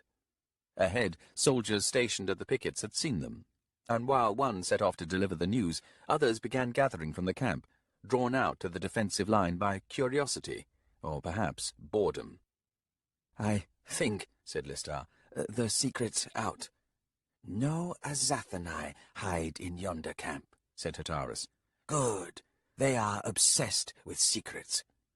Lestat frowned at her. "You can sense their presence?" Both women nodded. "We have learned this talent," said Vastula, "by tasting the fires of the hearth, the breath of smoke, by lapping the valley between mother's legs." "Telarnas," Hatteras said, nodding. "Sorcery is the snake eating its own tail. It looks upon itself, and in looking it devours, and in devouring it grows. So the magic attends an endless feast. Our goddess mother is trapped in a circle of herself, but we bone casters, we dance." For all their bluntness, these two women often confounded Lestat. He had no understanding of this magic of which they spoke. To him, the Azathanai were half-legendary figures, not quite obscure enough for him to disbelieve in their existence, yet vague enough in details to lend him skepticism regarding their exploits. They straddled a line of veracity, and until tales of the one named Therese and her curses uttered in the citadel of Kharkanas reached Lestat, he had given little thought to the Azathanai. Builders, gift-givers, and now, it seems, meddlers. "If they would be gods," he now said, as the guards ahead waved them forward, "why not reveal such? Why hide their power?" "Worship is vulnerability," replied Hatteras. "See how we dance around Mother. We are her weakness, even as she is ours. Worse yet," added Vastula, "they too are children inside, players of games." Lestat squinted, seeing Wareth and Rebel now, the two men pushing their way through the small crowd awaiting them. "It is strange to call these two my friends, and yet they are, the coward and the bully. But I wonder how much courage does it take to live with your fear, and how vast is Rebel's heart to cast so kind an eye upon those of us who are weak. We too readily judge and then dismiss. But I think it is not Rance who should fear most what is to come. It is Wareth." "Listar looks different," said Rebel, tugging at his fingers to make the knuckles pop. "Younger." Wareth nodded. "Or perhaps no longer so old." "Then they may have worked on him already," he said. Rebel grunted. "By how they hover around him, I'd say there was truth in your words, Wareth. Worked on him. Ha! I meant the ritual. I meant sex." "Yes, well, I suppose words already reached Prezek and Dathanar, but why don't you make sure and see that Rance is escorted into the center of the parade ground? That's how they want this to proceed.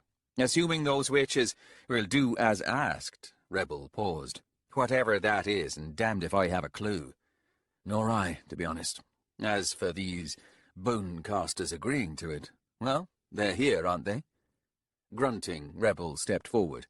"Listar, welcome back. Bring him into the middle of the parade ground." Then he turned about, grinned enigmatically at Wareth, and set off back into the camp. Wareth studied the two dog-runners. For all their blunt, stolid forms, there was a sensuality about them, and in their manner of moving, and their gestures. He wondered if they were sisters. Still, they seemed young to be powerful witches. Listar handed the reins of the trailing horses to a nearby soldier, and then walked up to Wareth. For a moment it seemed that the man contemplated closing with an embrace, but at the last instant he halted, and nodded awkwardly. "Lieutenant." He glanced to one of the bone-casters, who now moved past him to stare up into Wareth's eyes. Ah, this is Hataris Rays, and here Vastula Trembler, bone casters of the Logros clan of the Dog Runners. Hataris reached out and rested one thick, calloused forefinger against Wareth's chest. This one, the coward? So he calls himself, Listar replied.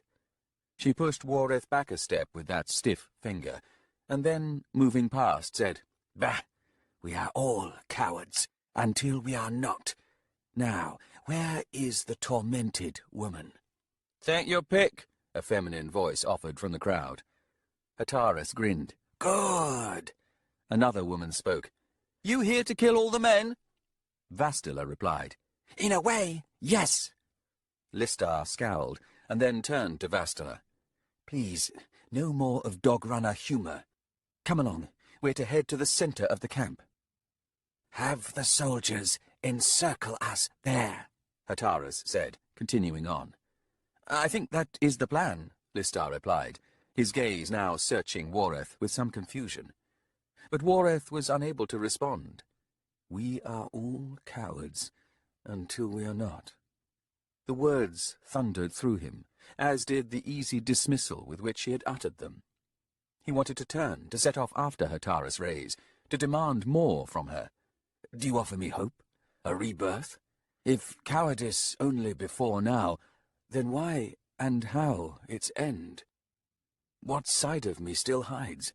Where, in myself, have I not already crawled or cowered or searched? Do not offer me such words. Do not leave them with me, damn you! The crowd had parted, and closed in again to form an informal escort as the bone-casters made their way into the camp, Listar lingering between them and Wareth. Sir? Can they do this, Listar? After a long moment, Listar nodded and said, Mother, help us all. Galar Barris scowled at Prazek and then Dathanar. You're both addled, he said. The three of them stood just outside the command tent. A moment later, he waved away the soldier who delivered the news of Listar's return. Stepping close to Prazek, he said, This is madness. We are Tisti Andii, children of Mother Dark. To bring in foreign witches. Children we may be, Prazek cut in, but of the Hust, not Mother Dark. Be not deceived by the cast of the skin, Dathanar added. That was a summary blessing. The Hust Iron now claims these men and women, and it bridles with newborn power. Sorcery and witchery, a dance of the unknown, yet we would face it, we would grasp it, we would make it our own. Galar Barris shook his head. The commander will not sanction this. Our commander lies insensate to the world, Prazek retorted. A singular proclamation, said Dathanar, to embrace all manner of leader and politician. Waters made opaque by unsecured belief and misapprehension, to which dear Taurus Redoude has splashed a sampling of sour wine. We meet her inebriation with indifference, deeming it irrelevant to the failures implicit among all who would rule us. Mother Dark, said Prazek, scratching at his beard, made no distinction in her blessing, and now leaves the skin to will its hue, as befits each man's and each woman's mercurial moods. This is a wavering faith, a host of questions devoid of stipulation. The Hust Legion, said Dathanar, requires more than that. Manic blades and moaning armour will not suffice. The shared residue of pits and picks, shackles and groaning carts, of crimes snared and punishments binding, all prove insufficient to our need. Galar could now see a knot of figures entering the parade ground, while from all sides soldiers had abandoned their preparations for the march and were drawing closer in a rough, jostling ring. Swords bickered in scabbards, chain and scales muttered incessantly, dark faces remained expressionless. Overhead the sky was pale and dull, a formless white stretched across the heavens. A hint of warmth rode the soft winds from the south. The day seemed to slump, heavy feet rooted to the still-frozen ground. Sounds were dying away, one by one, like unfinished thoughts. He watched as the two dog-runner witches emerged from an unbidden divide among the soldiers, heading towards Rebel, who now stood with Sergeant Rance at his side. The bearded man was gripping Rance's left arm. Frowning, Galabaris swung to Prazek. "Is that woman to be their sacrifice? I cannot permit— No blood will be spilled," Prazek said. "How do you know?" "Not the dog run away," Dathanar said. "Join us, Galabaris. Stand in your commander's stead. You need neither condone nor bless. We shall witness, and in witnessing partake. Alas, what finds us on this day may well fail in penetrating our commander's present state of unconsciousness." "Unfortunate," muttered Prazek, "that the one who perhaps needs healing the most has inadvertently excused herself. But then, who could have predicted the timing of this?" "Sergeant Rance," said Dathanar to Galabaris, "has been killing men in the camp. And yet the woman you see yonder is in fact innocent, though the blood stains her hands. What riddle is this?" "Another hides within her, Galabaris, one adept with sorcery, and yet consumed by the madness of murder." "What will these witches do to her?" "We don't know." Galabaris stared at Dathanar, and then at Prazek. "And our soldiers are to witness all this as well. Have they not suffered enough scenes of punishment and retribution? And to now be reminded once again, on the very day before we march? Gentlemen, you will see this legion torn apart." "Possibly," Prazek conceded. "The manner in which we gamble defines the stakes. Win or lose, it shall be absolute." The two witches reached Rance, who at the last moment pulled back, and would have fled if not for Rebel's sudden, somewhat harsh intercession, as he wrapped both arms about her. Rance struggled in his grip, and then sagged as if in a faint, slipping down to the ground. "No," said Galabaris, moving forward. "This is wrong." One of the witches knelt beside Rance, who now hung by one arm in Rebel's grasp, her hair covering her face, as motionless as if death had taken her. As Galabaris drew closer, Rebel looked over and met the captain's eyes. "She's fled," he said. "Not away. Inside. Rebel, let her go." He released his grip, and the arm flopped down. The witch who knelt beside Rance now held up a staying hand. "No closer, lover of death." The title halted Galabaris in his tracks. He was unable to speak. From the ring of soldiers surrounding the parade ground, there was now utter silence. Not a sword cackled. The chain and scale had ceased their desultory murmur. Something had come into the air, potent and febrile. The other witch began dancing with slow steps, her naked form swaying above her broad hips. "Watch me," she cried. "All of you. I am Vastala Trembler, Bonecaster of the Logros. Watch me, and I will open your eyes."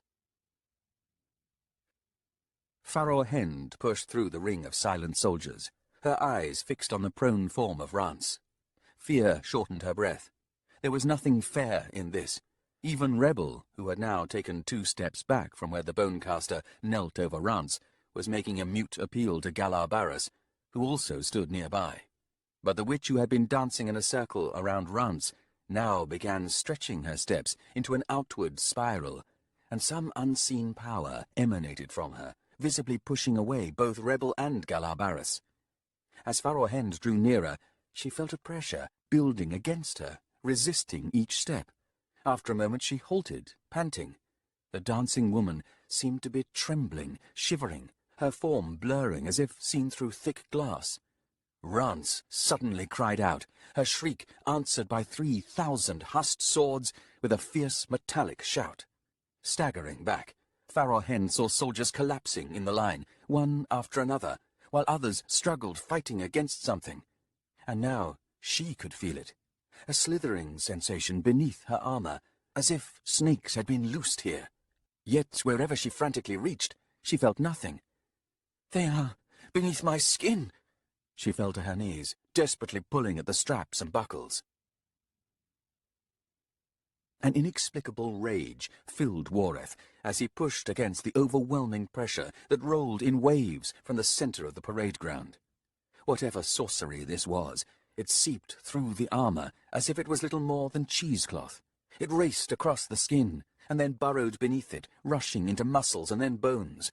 He was roaring his fury, but could hear nothing but the deafening rush of that terrible power. He could feel his blood thinning to water in his veins, while something else flooded through him, thick and viscous. It seemed to burn through his rage and his terror, whispering secrets he could feel but not hear. But Rance was thrashing on the ground, her agony and torment plain to see, and he would not stop as he clawed his way towards her. The bone-caster kneeling at her side had reached into Rance's abdomen, as if plunging her hands through flesh, and there was blood on her forearms, clear fluids stretching like webs down from her elbows. No woman could survive such wounds. He found he was reaching for his sword, but the blade would not pull free of the scabbard. It was howling, as if matching Rance's pain, and yet helpless, its pealing voice shrill with frustration. He fought his way closer, was now less than 10 paces from the dancing witch, whom he could barely see as she slipped past his field of vision, her arms seeming to spin. No one should die like that. An eruption took his mind, swept away every thought. Amidst the chaos, he felt a revelation, opening like a poisonous flower. He stared into its core, and inexorably felt his sanity torn apart by what he saw. Whatever gifts the bone-casters had bestowed upon Listar sustained him through the ordeal of the ritual. On his knees at the edge of the clearing, he witnessed the collapse of everyone. The weapons and armor fell silent, as if struck mute by their uselessness in the face of this foreign sorcery. He saw officers fall.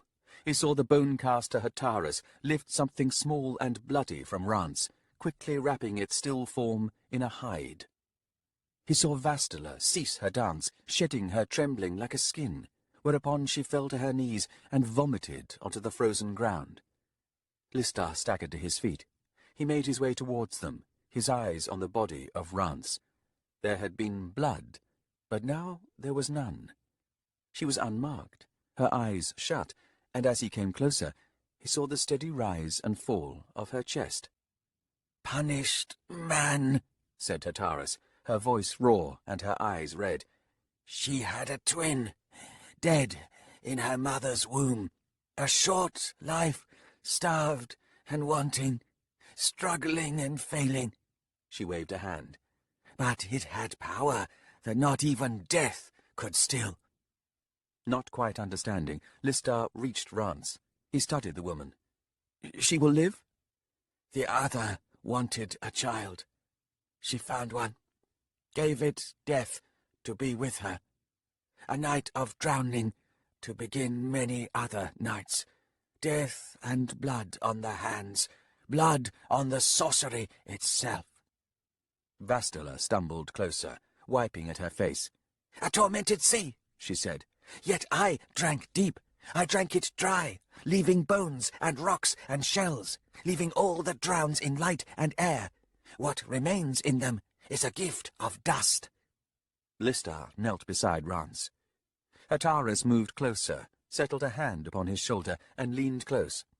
"Punished man, you need to understand." He shook his head. "I don't."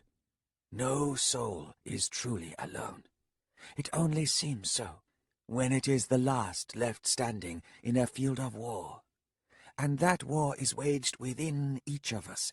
Her twin, that shrunken, blackened corpse in the womb, it fed on every thought murdered upon awakening, or snuffed out in its sleep, where hopes unfold into dreams and dreams become nightmares. It devoured the rendered remains of stillborn ideas, sudden wants, of avarice and betrayal. Imagination, punished man, can be a most wicked realm." Vastula spoke. "I took from them everything. I have left them nowhere to hide." She paused, looked around.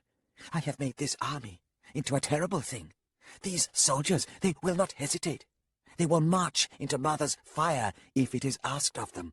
They will fight all who face them, and they will die, one by one, no different from any other soldier. No different, and yet utterly different. She pulled Hataras to her feet. My love, we must flee. They will rise soon, in silence. They will blink. They will not meet the eyes of friend or rival.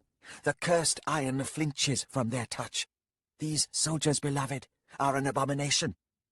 This is what you gave us, Listar demanded. This is not what was asked of you. We sought a blessing. Vastala bared her teeth. Oh, they are blessed, punished man. But think on this. What comes to a mortal soul when it finds the truth is unwelcome? She faced Hataras again. What fate the witch within the orphaned twin? Hataras shrugged. Her possessor lies dead, its flesh gone, but the husk of its soul remains. This one, and she nodded at Rance, must learn to reach into it, to find the sorcery residing there. Ugly magic, said Vastala. Yes, Hataras agreed. Ugly magic. Listar remained beside Rance. Looking around, he saw the army fallen, as if slain where they stood. It must have been like this when Hunral poisoned them all. The bone-casters had already departed the clearing. He felt the absence of their touch as a sharp ache somewhere deep inside. So easy, their abandonment of me. No, I do not understand dog-runner ways. Then his gaze caught movement, and he turned to see a woman stepping out from the command tent. She stood swaying slightly, looking out upon the thousands of motionless soldiers, lying in poses no different from death, and the weapons remained silent. The only sound Listar could hear was the soft wind, carrying with it the last of the afternoon's warmth. Abyss take me. That must be Toras Redone. Listar climbed to his feet. He made his way towards her. When she saw him, she flinched and took a step back. No more ghosts, she said. They are alive, Listar replied, slowing his steps. All of them. It is not what it seems. Her lips curled in a wretched smile. Nor am I. There were bone-casters among us, Listar said. A ritual. She studied him with red-rimmed eyes, from a face bleak and desolate. And what did this ritual achieve, beyond the collapse of my soldiers? He hesitated, and then said, Sir, forgive me. I do not know. Book 4. The Most Honourable Man. Chapter 22. The sea faded into mists behind them, and below a vast rolling plain appeared. Skillandro tilted the cant of his wings and began descending. The landing was rougher than Karul had expected, and he tumbled from his companion's clutches, coming to a stop against the edge of a ring of stones, mostly hidden by yellow grasses. "There is the dust of a settlement ahead," Skillandro said, folding his wings. "I am of no mind to invite arrows and curses, and besides, I weary of flight." Groaning, Karul sat up. We return to the world, he said, looking around. We are in the lands of the Jellic. He paused and eyed Skillandro. I suppose they don't like you either. I can't recall if you've mentioned them already. It is not in my nature to offend people. Endeavouring to do well invariably yields unexpected consequences. And the Jellic? Skillandro shrugged his sharp-angled shoulders. Taking offence is all too often the retreat of a petty mind. Passive aggression, is what you mean, said Karul, pushing himself to his feet. The act of taking offence becomes a weapon, and its wielder feels empowered by the false indignation. That said, I doubt this is what afflicted the Jellican. He tottered for a moment before recovering his balance. My legs are half asleep, and my skull is empty of blood. I am in need of a meal, I think, but the walk will do some good. An encampment, you say? A gathering, and some excitement. Karul, we have met too many fellow Azathani. Such encounters leave me despondent. They set out at Karul's slow, halting pace. We are afflicted with the stature of gods without the incumbent sense of responsibility. Our endless wandering is, in fact, an eternal flight from worshippers, no different from a father fleeing his wife and children. And between the man's legs, the opportunity to repeat the whole mess with another woman in another place. Karul, you impugn my good deeds. It's all down to actually acknowledging the need to grow up, something so many men have trouble with. A weathered visage and a loose child behind it. A door slammed in the face of every potential lesson, the rapid thump of footsteps off into the night. An entire people can succumb to this same crime, observed Skillandro. Irresponsible flight redefined as progress. Yes, the delusion of godhood belongs to us all, mortal and immortal alike. Can we say with any certainty whether some other god exists, a being beyond all of us, and we to it, as children to a parent? Often, then, for no hand clasps our own, no mother or father guides us. In our abandonment, Karul, we but flail, lost and unknowing. They had been spotted. A dozen or so veered jellican now paced them on the plain, black and shaggy and loping, as if moments from closing in for the kill. I dare say, ventured Karul, we would twist from that hand's grip at the first opportunity, even unto denying its very existence. You see, Skillandro, the dilemma of our willfulness. I see the children will delude themselves into the guise of grown adults, aping adult concerns, whilst their child selves crouch amidst the basest of emotions, the jealousies and spites, the blind wants and desperate needs, few of which can ever be appeased without the shedding of blood or the rendering of pain. Children ever delight in the suffering of others, particularly when delivered by their own hand. Does it not fall to one such as us, Karul, to set a moral standard? And how did that fare among these Kachin Kemali of yours? Karul asked. Your moral guidance yields you the form of a winged assassin. Yes, well, sometimes the notion of right and wrong is best delivered in a welter of furious slaughter. As the child within you lashes out. Karul, I recall at last how often conversation with you becomes infuriating. I speak only to encourage humility, something we as Athanae woefully lack. For this reason, Skillandro, did I open my veins and let the blood of power flow into the world. A child, encouraging other children. I see chaos in the offing. Karul grunted. It's always in the offing, old friend. 4 of the giant wolves pulled away from the pack and approached, tails lowered and ears flattened. We are not welcome, said Skillandro, unfolding his wings once more. Patience, Karul replied, holding up his bloodless hands. The wolves halted a few paces away, and the lead one sembled, rising on its hind legs as blurring took its form.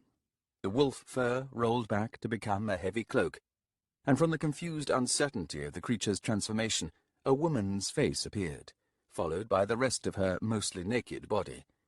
She was whipcord lean, her belly flat and her breasts small. Startling blue eyes looked out from a heart-shaped face framed in a mane of black hair. More strangers, she said, despoiling sacred ground.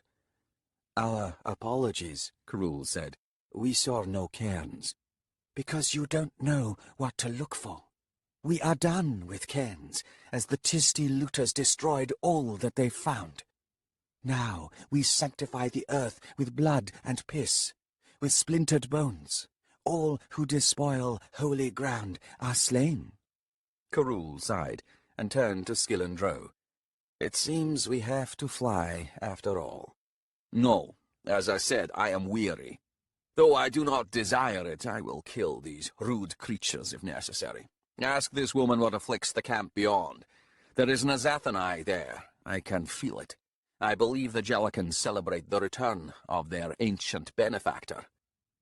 only you would call celebration an affliction. Carul turned back to the woman. My companion and I regret our trespass. We are but travelling through, seeking the shores of the Vitter. Even so, if Faranda Tarag is in the camp beyond, we would pay our respects to our Azathanai kin. The woman scowled. Faranda Tarag has severed all ties to the Azathanai. Divided in perpetuity, they now embrace the wild and join us in the ancient glory of the beasts.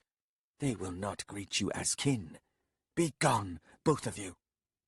Carul grunted in surprise. A Da'aiva's ritual. Faranda has reached back far indeed. Skillen Drow clacked his serrated jaws to signal something, perhaps contempt. Faranda Tarag always was something of a narcissist. This does not surprise me, and nor should it surprise you, Carul. Who else could suffer Faranda's company but Faranda? Oh, and these blunt-browed creatures. The wild yields little of value to the mind capable of imagining beyond the horizon. The Jellic are now benighted, sealing their fate. Carul sighed. To the woman he said, Very well. Alas, my companion is too weary to fly, and so we can do nothing but walk. You cannot kill us, so enough of that nonsense. But be assured, we will give wide berth to your encampment. The woman snarled, and then veered into her wolf form. Rejoining her kin, she wheeled with them and loped off to return to the pack. Carul stared at Skillen Drow. Were your words only for me, Skillen? Of course not. What value a threat unheard? I see now how your poor manners invite discord. Your observation baffles me. I was nothing but polite, insofar as such a thing is possible when contemplating murder. Was my regret not palpable? No, not really. Shaking his head, Carul set off again, this time angling westward to take them clear of the encampment. Skillen Drow strode at his side, wings folded once more. The Tisti will know trouble should they attempt to invade Jellic lands again. Of course, the ferocity of the wild knows little cunning beyond what nature provides. In the hunt there is necessity. In defense of the defenseless or of oneself, harried into a corner, there is desperation. Neither feels the vagaries of war. He clacked his jaws again. Their retreat shall be endless, I predict. Across every realm, age upon age, the wild can do nothing but die. Nonsense. Civilization is ephemeral. Domestication of beasts removes their ability to survive without constant attention. Enslavement and breeding of plants weakens them against pest and blight. Imprisoning water invites disease. And, at the last, the breaking of the soil exhausts its capacity to renew itself. Gothos might well be the Lord of Hate, but nothing of what he said was wrong. And so, your argument is that eventually the wild will return? Yes. Yet in unleashing sorcery upon all the realms, Carul, you offer a weapon to defy the wild, in ways not yet imagined. Carul glanced to the right, squinting at the dust-laden encampment and its swarming figures. It may seem that way, yes, at first. But in the absence of magic, what else might civilization beat into weapons against the wild? Skillen Drow was silent for a long moment, and then he said, The Kachin Kimali enslaved natural laws. They transformed their world with the tools of technology. Indeed. And how have they fared? Their war against nature is complete. Now they twist the very blood in their children to make forms new and deadly. And sent you packing. A crude and displeasing description of my leaving them to their own devices. In creating birds, they bent to the task of constructing cages for them. I chose to not linger, and if my departure proved somewhat tumultuous and discombobulating, it was no fault of mine. Indeed, had I not lost my sky keep, I would have retired within its inviting confines, there to contemplate the peace of solitude. For most, said Carul, solitude invites angst. The pack still paced them to the east. The day's modest warmth was fast fading, and here and there, in hollows, patches of wind-sculpted, dirty snow were visible. The season's turn this far north was still months away. Angst. I have never understood that, Skillandro said. For many, contemplation is like small sharp teeth, chewing from the inside out. We are in the habit of swallowing down our demons, and then deceiving ourselves by believing they die in dissolution. Instead, they delight in their hidden refuge, and feed day and night. I know nothing of such demons. Give us distractions to craze the eye, deafen the ear, and dull the mind, and we can survive a lifetime of despair. For all your efforts among one people after another, Skillandro, I fear that you have failed in listening to any of them. In future, focus on the artists, to best discern the honest cry of the lost. It is well known that a civilization intent on self-destruction will disempower its artists, said Skillandro. I witness this again and again. You misunderstand my purpose, Karul. I am not a savior. Then why do you find yourself hiding in civilizations of the mortals? I get bored, Karul. Bored with yourself? Bored with everything and everyone. I search for something I cannot name, a beacon, perhaps, in the darkness of perpetual ignorance, a spark of defiance among the willfully obtuse. This endless drone irritates me, the frenzied flurry of busyness, for little purpose beyond perpetuating a dissatisfying life. The constructs of the intellect are delusional, and so I become the fist of unreason. The gods, I say, care nothing for machines, care nothing for the lies of habit, nothing for the tyranny of how things were always done, and therefore must always be. The gods are deaf to excuses, rationalizations, justifications. Instead, they listen in the silence beyond the machines for the whispered opening of a single heart. Karul had halted during this speech. He studied his companion, this towering reptilian assassin, slayer of dragons, who had uprooted mountains and lifted them into the sky. You speak of love, he said. This is your beacon, your spark of defiance. The Kachin Kimale look into the night sky and build for it laws and principles, as if the act of definition suffices, serving as justification prior to invasion, conquest, and exploitation. Should they ever succeed, they will infect the heavens with the same wars, the same venal desires and hungers, the same witless adherence to those laws and principles by which they shackle all they see, and all they claim to know. Tell me, Karul, when you look up into this coming night, what do you see?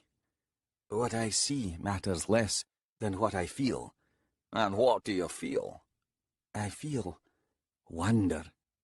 Skillandro nodded. Just so. And wonder, my friend, is the intellect's most feared foe. Its path is love, and love is the language of humility. The rational mind would stand over it with a blood-stained sword, and in the empty bleakness of its eyes you will see its triumph. The assassin shook his head and fanned wide his wings. This I have learned among the Kachin Kamali. This, Karul, is why I stand at your side. The magic you offer, oh, they will seek to cage it in laws and principles, in rules and squalid structure. But we both know that they will fail, for their minds are trapped in cages of their own making, and all that lies beyond will remain forever unknown and unknowable to them, and this they cannot abide. They will fail, Karul agreed. because I am unknowable. Yes, and your gesture, Karul, was an act of love, yielding unending wonder. What you have done will infuriate the world. Karul shrugged. That will suffice. They resumed their journey. A broad, flat stone, 10 paces across, squatted above the tide line, at the very edge of the caustic miasma that drifted from the Vitter.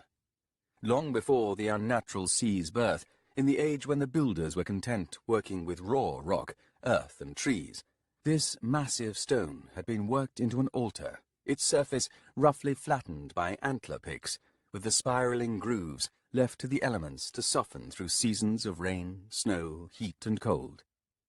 But none of this had prepared the altar for the acidic bite of the Vitter's roiling breath. The patterns upon its surface were mostly gone, and the grooves that remained were brittle to the touch. Just as faith died with the people's death, so too this obelisk and the worship it embodied. The Thalakai Canaan thrall crouched upon the flat surface, leaning upon his short-handled, double-bladed axe. The weapon had once belonged to a Thelaman chieftain. Its forger had pronounced it cursed, unsurprisingly, after Thrall had killed the chief in single combat. Such trophies could only be claimed with a touch of irony, an acknowledgment that edges cut both ways. Canaan Thrall had smiled when he discarded his broken spear, its famed point blunted and barely recognizable beneath a welter of gore, and collected up the cursed axe. Some weapons possessed only a single moment of triumph within them. Clearly the axe he now held was biding its time. With that thought foremost in his mind, lingering in an idle way, he tilted his head slightly as he regarded the dragon drawn up on the Vitter's strand, directly opposite him, and interceding itself between him and the hovering, crackling gate of Starveled Demolain. The gate had been born, in rupturing fury, far to the south, where it had spilled out a broken storm of dragons, but it had since migrated here, sung close by his mistress's siren call, and day after day she strengthened the anchors now holding the gate in place. Songs like the silky strands of a spider, a web very nearly complete. All that remained, he reminded himself, was some sorry bastard's soul torn loose and stuffed into the gaping wound that was Starveled Demolain. A soul to seal the maw, and pray it's a mighty soul, a stubborn soul, a soul made to suffer. Not mine, then. The dragon had clearly split away from the broken storm, as he suspected had most of the others, and circled round, possibly to flee back through the gate. But then, what was stopping it? Not me, not my mistress, not our guest, still half-starved, still entirely lost. No, this dragon seems determined to stand in my stead. But I need no help guarding this gate, and still it refuses to speak. He reached up one hand to rub at his face, shocked yet again at the deep lines that furrowed it. Shifting slightly, even a Thelakai born to crouch and squat could know aches in the posture eventually. He turned his gaze back over his right shoulder to where the second temple stood in tilted disregard amidst lifeless sand dunes. Second temple. So she calls it, with that mocking smile. While you, Canaan Thrall, you claim the first one, that flat stone that eroded failure soon to dissolve beneath the waters of the Vitter. Not that my abode will last much longer, of course. Still, I am optimistic. Its chamber of dreaming remains empty, but still, on late nights, I enter it, listening for her whisper. Foolish woman. Your lover drowned, and you'll not again lie with your queen. Just as I will never lie again with my king, since no two men can ever shit out an heir. This is how things are, our daughter. Let's make use of our guest's soul, swollen as it is with self-pity, and stop her at the gate shut. And then let us leave, seeking some other worldly cause. He couldn't see her. Somewhere inside the second temple, he surmised, drifting from empty room to empty room, fingers making patterns in the air that lingered like floating webs in her wake. Come the night, she'd take his cock, the lesser pleasure being the only pleasure, and he'd take her wet whole for much the same reason. It was, all things considered, comical. A Thelakai tale, to be sure. A long joke's sudden punchline. I see the host rocking back in delighted laughter, enough to drown the sting, to be sure. though my king's eyes would look on, veiled behind the fixed smile, old men should never linger. The guest, however, was there, seated upon a toppled column below the shattered steps, whetstone motionless in one hand, sword blade resting across his thighs. He was staring out at the Vitter, his mouth somewhat open, somewhat hanging. A man not yet old enough to take stock of his orifices, snapping them shut to all worlds but the intimate one. No, instead he gawks and gawps. He works at something, and then that mouth hinges open to show the heavy drama of his deed. Pant, pant, pant, each breath almost but not quite silent. Irritating as all the hells our daughter claims to have suffered, whatever hells are. He had stumbled into them some time back, this stranger, this guest. Walking, he told them, from a dead horse. The fool had carried the saddle to prove it. Up from the south, a dying wanderer, or perhaps a refugee, or even a criminal. Choose the title you like. Just add dying to it, and that'll do. Kanan was of no mind to lend aid. His days of offering salvation were far behind him. But the mistress had insisted, and it was only much later that the Thalakai warrior had divined her unspoken motivation. He eyed the swollen, swirling wound that was the gate of Starvel Demolain. Extraordinary that a single soul could seal it shut. But not mine, not hers either.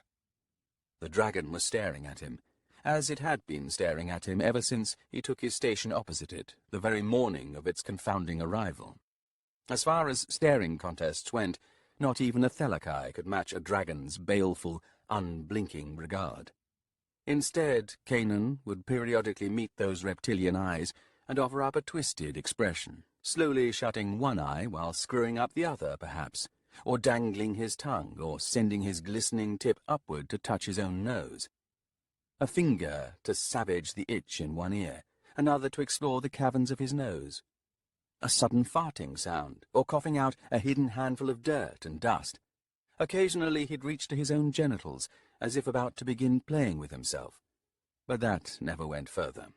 Besides the indignity of such a thing, the damned dragon's eyes never even narrowed. He contemplated walking up to it and pissing on its snout. "What would you say to that?" he called out suddenly. "Bladder's full, after all. Give a man who needs to piss a target, and he's happy. Shall we make me happy?"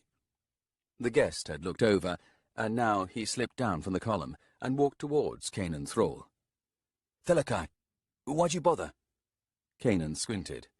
"Already feigning banal uninterest in our winged interloper? That did not take long. I wonder, is that the secret gift of those low in intelligence, that makes them so well armored against amazement? The cynic's shallow wit, yes? I almost admire you. No, honestly. What bliss would I know had I half the wit? Tell me at least that you ate the horse." The guest halted. "Served me too well, sir, for such ignominy." "So, you hollowed your stomach instead. Horses are as quick to serve a master when dead as when living, you fool. That's what blind servitude is all about. There are other kinds of service, Thalakai. Such as—" The man drew himself up slightly, and Kanan groaned inwardly, bracing himself for another grave pronouncement. "I left my brave mount where it fell, and in so doing I served the honor I held for it." "You honored it by wasting it. Ah, I see. Naturally. Why didn't I think of that? Now kindly strut back to that column, will you? You're sucking up all the hot air." "I do not know why you dislike me so." "That's right," Kanan replied, looking back to the dragon and settling once more. "You don't." "Should I take offense?" "Why not? I daily leave a heap of it in that latrine pit behind the temple. Help yourself." After a moment the guest turned away, and Kanan heard the soft clack of the man's mouth finally closing. "Ah, see that? He's learning." He studied the dragon again. Not beasts he was familiar with. This was the first one he had ever seen, wheeling down from the skies of legend, fierce and massive, unknowable, and, to anyone other than a Thelakai, frightening. But the old goddess had spewed out enough contempt on the matter of dragons, raising her huge fists before her to tell her children of skulls crushed flat, blood spraying from slitted nostrils and all the rest. Tales to stain all wonder from her brood, a soaking of disdain. Even so, it was a formidable beast. "Finally!" The voice hissed deafeningly inside Kanan Thrall's head, startling him so much that he bit his own tongue. Cursing, he spat red, and then straightened, hefting the axe into both hands. "Finally what, lizard?" "Old goddess, is it? That would be Kilmandaros. Some Azathanai are too stupid to be gods, unless, of course, they breed even stupider children, in which case, why, paradise beckons." "You speak in my head with the voice of a woman. What name do you claim?" The dragon lifted her snout, and then stretched her jaws wide in the manner of a yawning cat. A mangled knot of wet armor was lodged between two jagged molars. The jaws closed again, with a faint squeal. "Are you worthy of knowing my name? The bitch of spiders calls you Kanan Thrall. Thus you have nothing to give me in return. I only bargain, Thelakai. Gifts are for fools." "I can give you something in return, dragon. My axe blade between your eyes. A name, if you please, to etch onto the iron, alongside the many others I have slain." "Others? Other dragons? I think not. And let us be clear here, Kanan Thrall. Your other victories have all the bravado of rats crunched underfoot. I make breakfast of mortal heroes, and shit out pitted iron at day's end. I make morsels of tisted champions, snacks of Thelakai hunters, paltry meals of Jellican, dog runners, Theloman, and Jack." Kanan Thrall tilted his head back and laughed. "You've been listening in. Enough to harvest the names of many of those who dwell in this realm. But we well know the path of your passage, from the gate's first manifestation on the south shore of the Vitter to here. And now, if you found a snack or two on the way, unsurprising. But champions and heroes, Thelakai and Thelomen, you, dragon, are full of shit." After a long moment, the dragon subsided. "Disrespect is ill-advised." "A threat to make me quake. Do try another." "I could take you in my talons, Kanan Thrall of the Thelakai, and stretch your soul across the wound." "Come close, and you will rue it."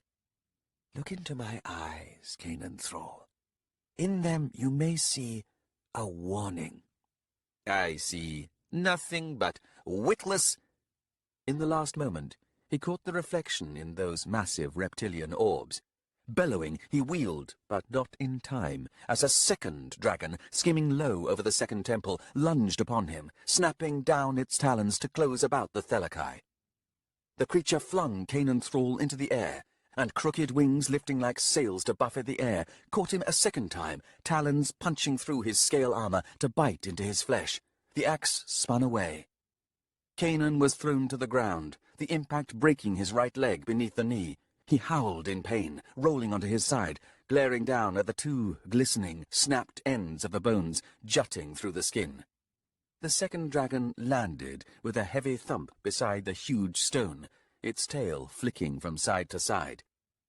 "Curdle, my love, I've told you about taunting Thelakai." A new voice spoke from behind Kanan.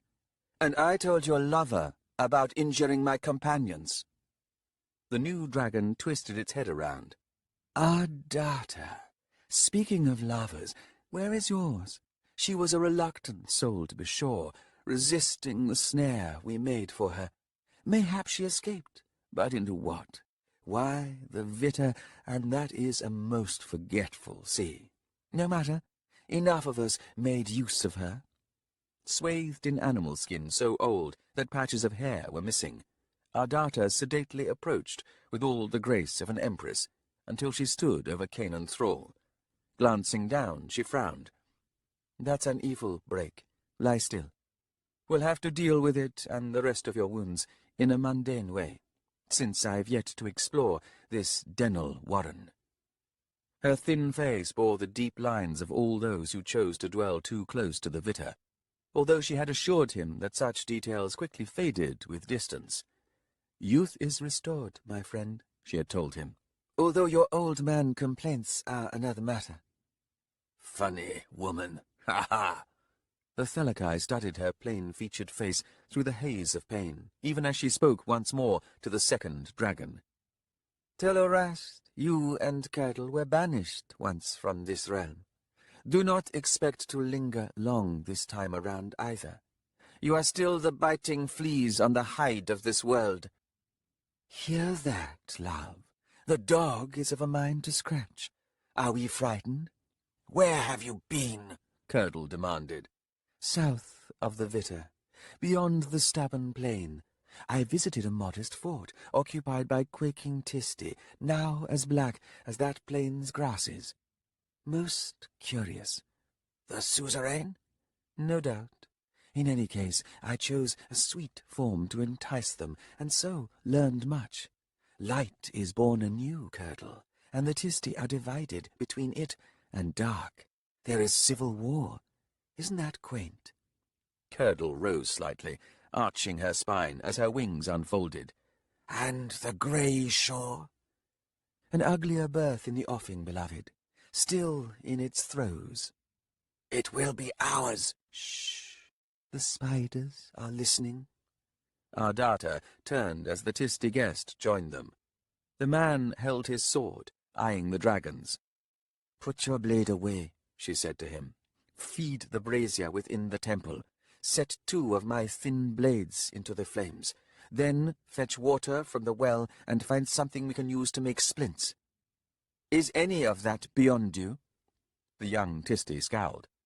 No. "Go, then. We will join you shortly." She swung back to the dragons. "Your ambitions overreach again." She paused, and her voice hardened as she added, "You misused the Queen of Dreams, and that I will not forget." "A threat," Telorast laughed, the hissing mirth filling Kanan's skull. "Feed us another Thelakai, then." A moment later, she sembled into the body of a Tisti woman, onyx-skinned, radiant, and naked. "Look at me, Curdle. There are pleasures to be found in this modest morsel. Match me in kind, so that we may clasp hands and beam most becomingly. In that smug way of couples, no matter what the world. Come, let us preen." Curdle blurred as well, drawing inward to coalesce into another Tisti woman, this one taller than her lover, heavier-boned. "You're somewhat fat," Telorast observed, pouting. Curdle smiled. I like it. More weight to throw around. In a crowd of Tisti, others will step from my path. Is that civil war over yet? Telorast shrugged. "White-skinned and black-skinned at odds. Armies on the march, blah, blah."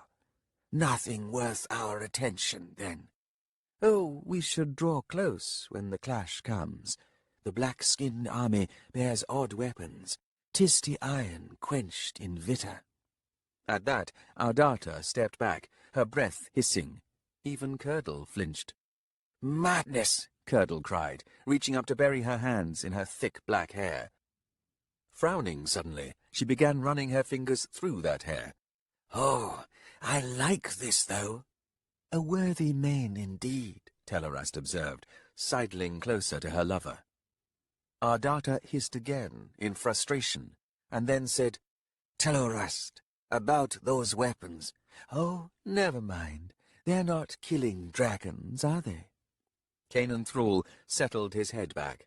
The pain was building in waves, as if his broken leg now rested on the brazier the damned guest was feeding, a wild grin on the fool's face. Blood sizzled, and melted fat popped and hissed on the embers, Eyes closed, he grimaced. A moment later, Ardata's cool hand settled on his brow. "Sleep now, friend. I can at least give you that." And so the world went away for a time. 2 uneventful days had passed since the Jellican encampment. Karul stood with Skill and Dro on a natural berm on which tufts of dead grasses made rows of tangled, brittle humps.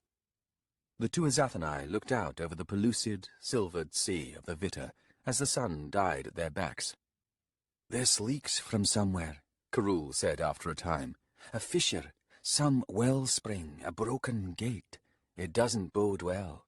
"When the builders take notice, they will do something about it," Karul grunted.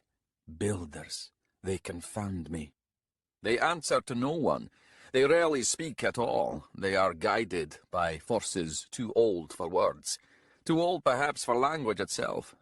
I see in them elemental nature, a knotting of implacable laws and principles beyond challenge. They are what all life struggles against, made manifest and so eternally unknowable." "Living symbols. Animated metaphors." Karul made a face. "I think not, unless termites and ants also serve your description.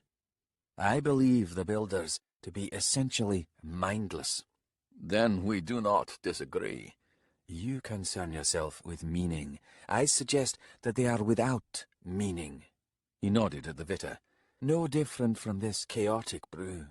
Forces of nature indeed, but possessing the same absence of will.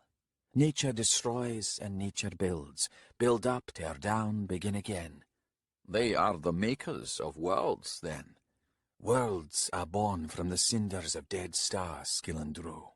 No fire burns true. Something is always left behind." He glanced at his companion. "Or are you without such uninvited visions? The violent births, realm upon realm, age after age." Skillandro shrugged his sharp, angled shoulders. "I know them, yet deem them nothing more than our own birth memories. The eruption of light, the shock of cold air, the sudden comprehension of our innate helplessness. We enter the world unprepared, and, if we will indeed prove to be mortal, we stumble to its end, also unprepared." "And the builders?" "The forces of nature will take note of us, on occasion, as if we were no more than flies buzzing before the face. Mortality is but a brief iteration, an enunciation of the ineffable, worthy of an instant's wonder until the after-image dims and fades before the eye, and then aptly forgotten." Skillandro spread his wings. "This air is foul, but you were right." "About what?" "Dragons have passed this way. You said that 1 or 2 would be drawn back to the gate, and the gate has indeed wandered, and now awaits us to the north. And yes, our daughter remains." He turned to see Karul. "Just as you said. Tell me, does this ever-flowing blood of yours lend you a new sensitivity? Does your awareness now encompass this entire realm? In loosing your blood, Karul, have you perhaps deceived us all, and now make claim to unimagined power and influence? You create a new realm with this magic. It seeps out and stains all within reach, and that reach spreads. And who stands at its heart? Why, only modest Karul, dripping generosity. So I must ask, have you usurped us?" Karul scratched at the stubble of his beard. "Oh, I suppose so, Skillandro. But temper your indignation, my friend, for the one who stands at the heart stands there in weakness, not strength." He grimaced. "I am not our daughter, with her webs and hunger. The center of my empire, such as it is, demands no sacrifice. I am that sacrifice." "To worship is to lap at your blood, then, where it drips from the dais." Erastus and Sekul-Lath discovered a more brutal way of feeding on blood. Couched in the language of violence and death, their path opposes mine, but that makes it no less powerful. Indeed, perhaps, given its seductive qualities, appealing to the worst in us, it shall overpower me in time. He paused and then sighed. I do fear that, and yet what moves I make against them I cannot do alone. Me, your ignorant, naive ally. And dragons. And our daughter? I don't know, to be honest. I am curious, of course, what holds her there upon the shores of the Vitter, beneath the gate of starved Demolain.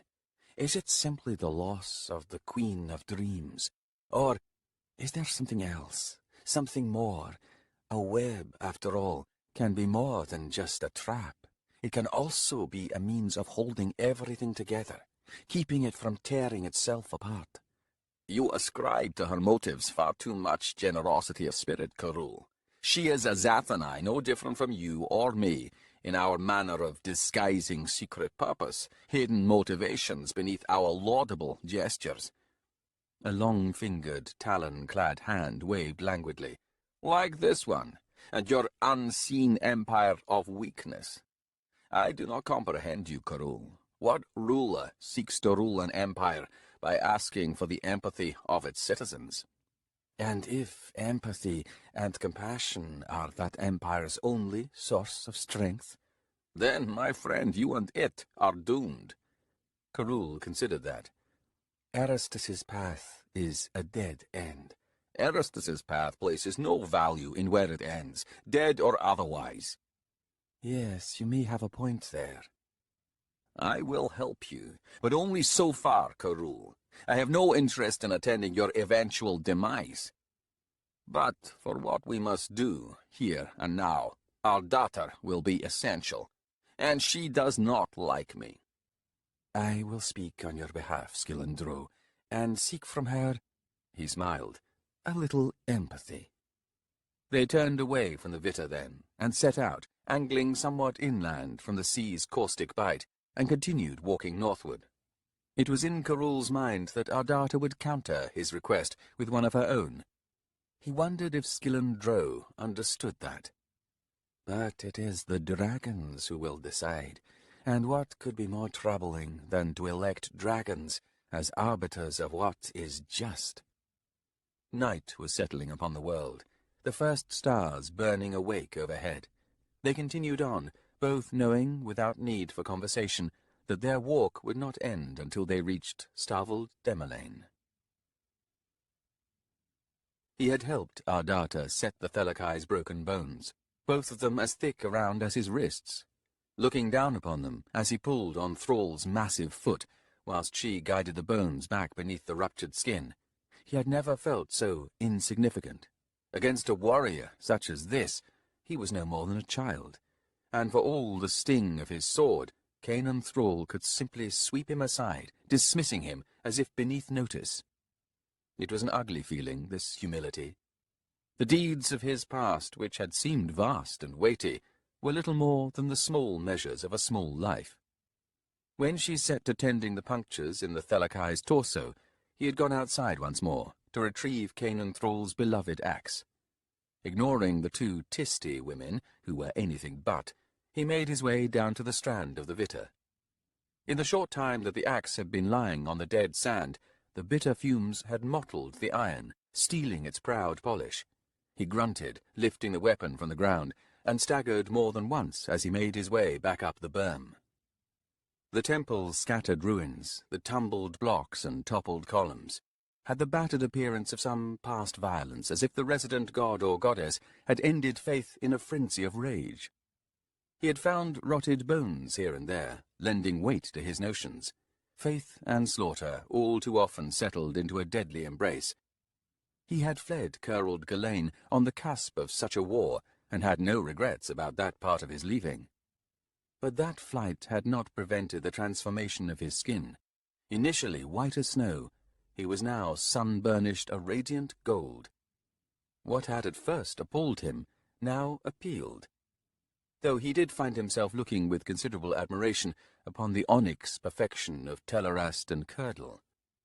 Leaning the axe against a broken block of limestone, he hesitated, and then settled down on the stone to watch the last of the light drain from the world.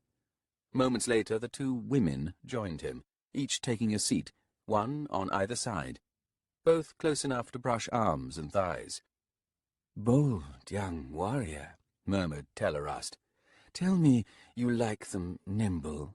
She'd batter you, bruised and senseless, while I, on the other hand, display more modest curves, but no less enticing, yes?" "I thought you two were lovers." "Lovers, sisters, mother and daughter.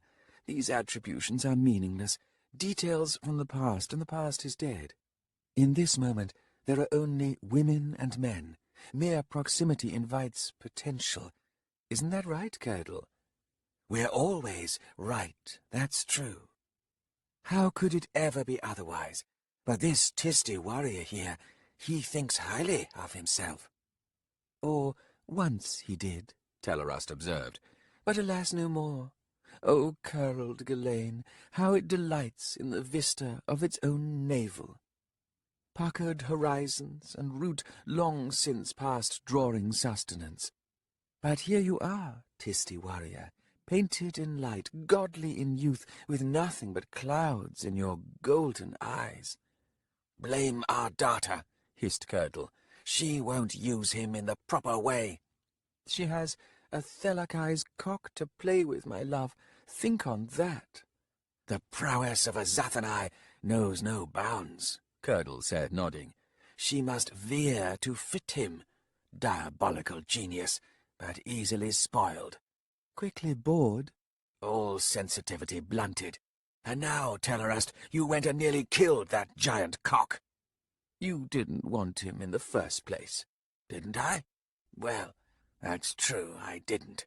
But now that he's useless, I've changed my mind." "He'd split you in two, Curdle, even as bloated and big-boned as you've made yourself." "I see plenty of flab on you, Telerast." "Not flab. Roundness. There's a difference. I don't wobble when I walk. I sway." When he made to rise, both women reached out and pulled him back down. "We're not done with you, warrior," Curdle said. "I've been watching you, you know. The blessing of light is upon you. It defies the Vitter. That's useful." "Stop that," Telerast said. "You're just confusing him." "Confusion is good. It'll make him more pliable. Warrior, at the least give me your name." "Osak, son of Lord Vatha Urusanda, who is commander of the Legion." "Son, Lord, Commander, shields to deflect, shields behind which to hide. Let us bring you out into the sunlight, Osak." "Enough of that, Curdle. Tell him something useful instead." Telerast rested a hand on his thigh. "A secret we can share, just to show how generous we are. Tell him about the grey shore." Curdle flinched, and then leaned forward to glare at Telerast. "Are you mad? Our plans are perfect this time. Once we claim the throne, this light-blessed creature will be our enemy." "Leo-san. Their name for light, Curdle. Besides, this fool here isn't going anywhere. Haven't you worked that out yet? I just got here, and I worked that out. Is the Vitter rotting your brain, sister? Is that it? Been here too long, lusting after that Thelakai?" "We were making eyes at each other. It was delightful. My brain hasn't rotted. I'm not the one suggesting we blab about the grey shore." "They'll find another name for it," said Telerast. "They do things like that. We're Eliant, remember?" "Someone really should kill the suzerain." "Agreed. This time we'll see it done.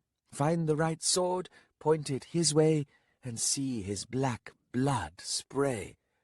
"I'm bored," said Curdle. "Fuck this warrior, my love. I want to watch." "Do you?" "I said I did, didn't I?" "The last time we did that, the poor bastard got ripped to pieces." "Not by my claws, Telerast." "Well, it's exciting when you watch." Curdle patted Osak's shoulder.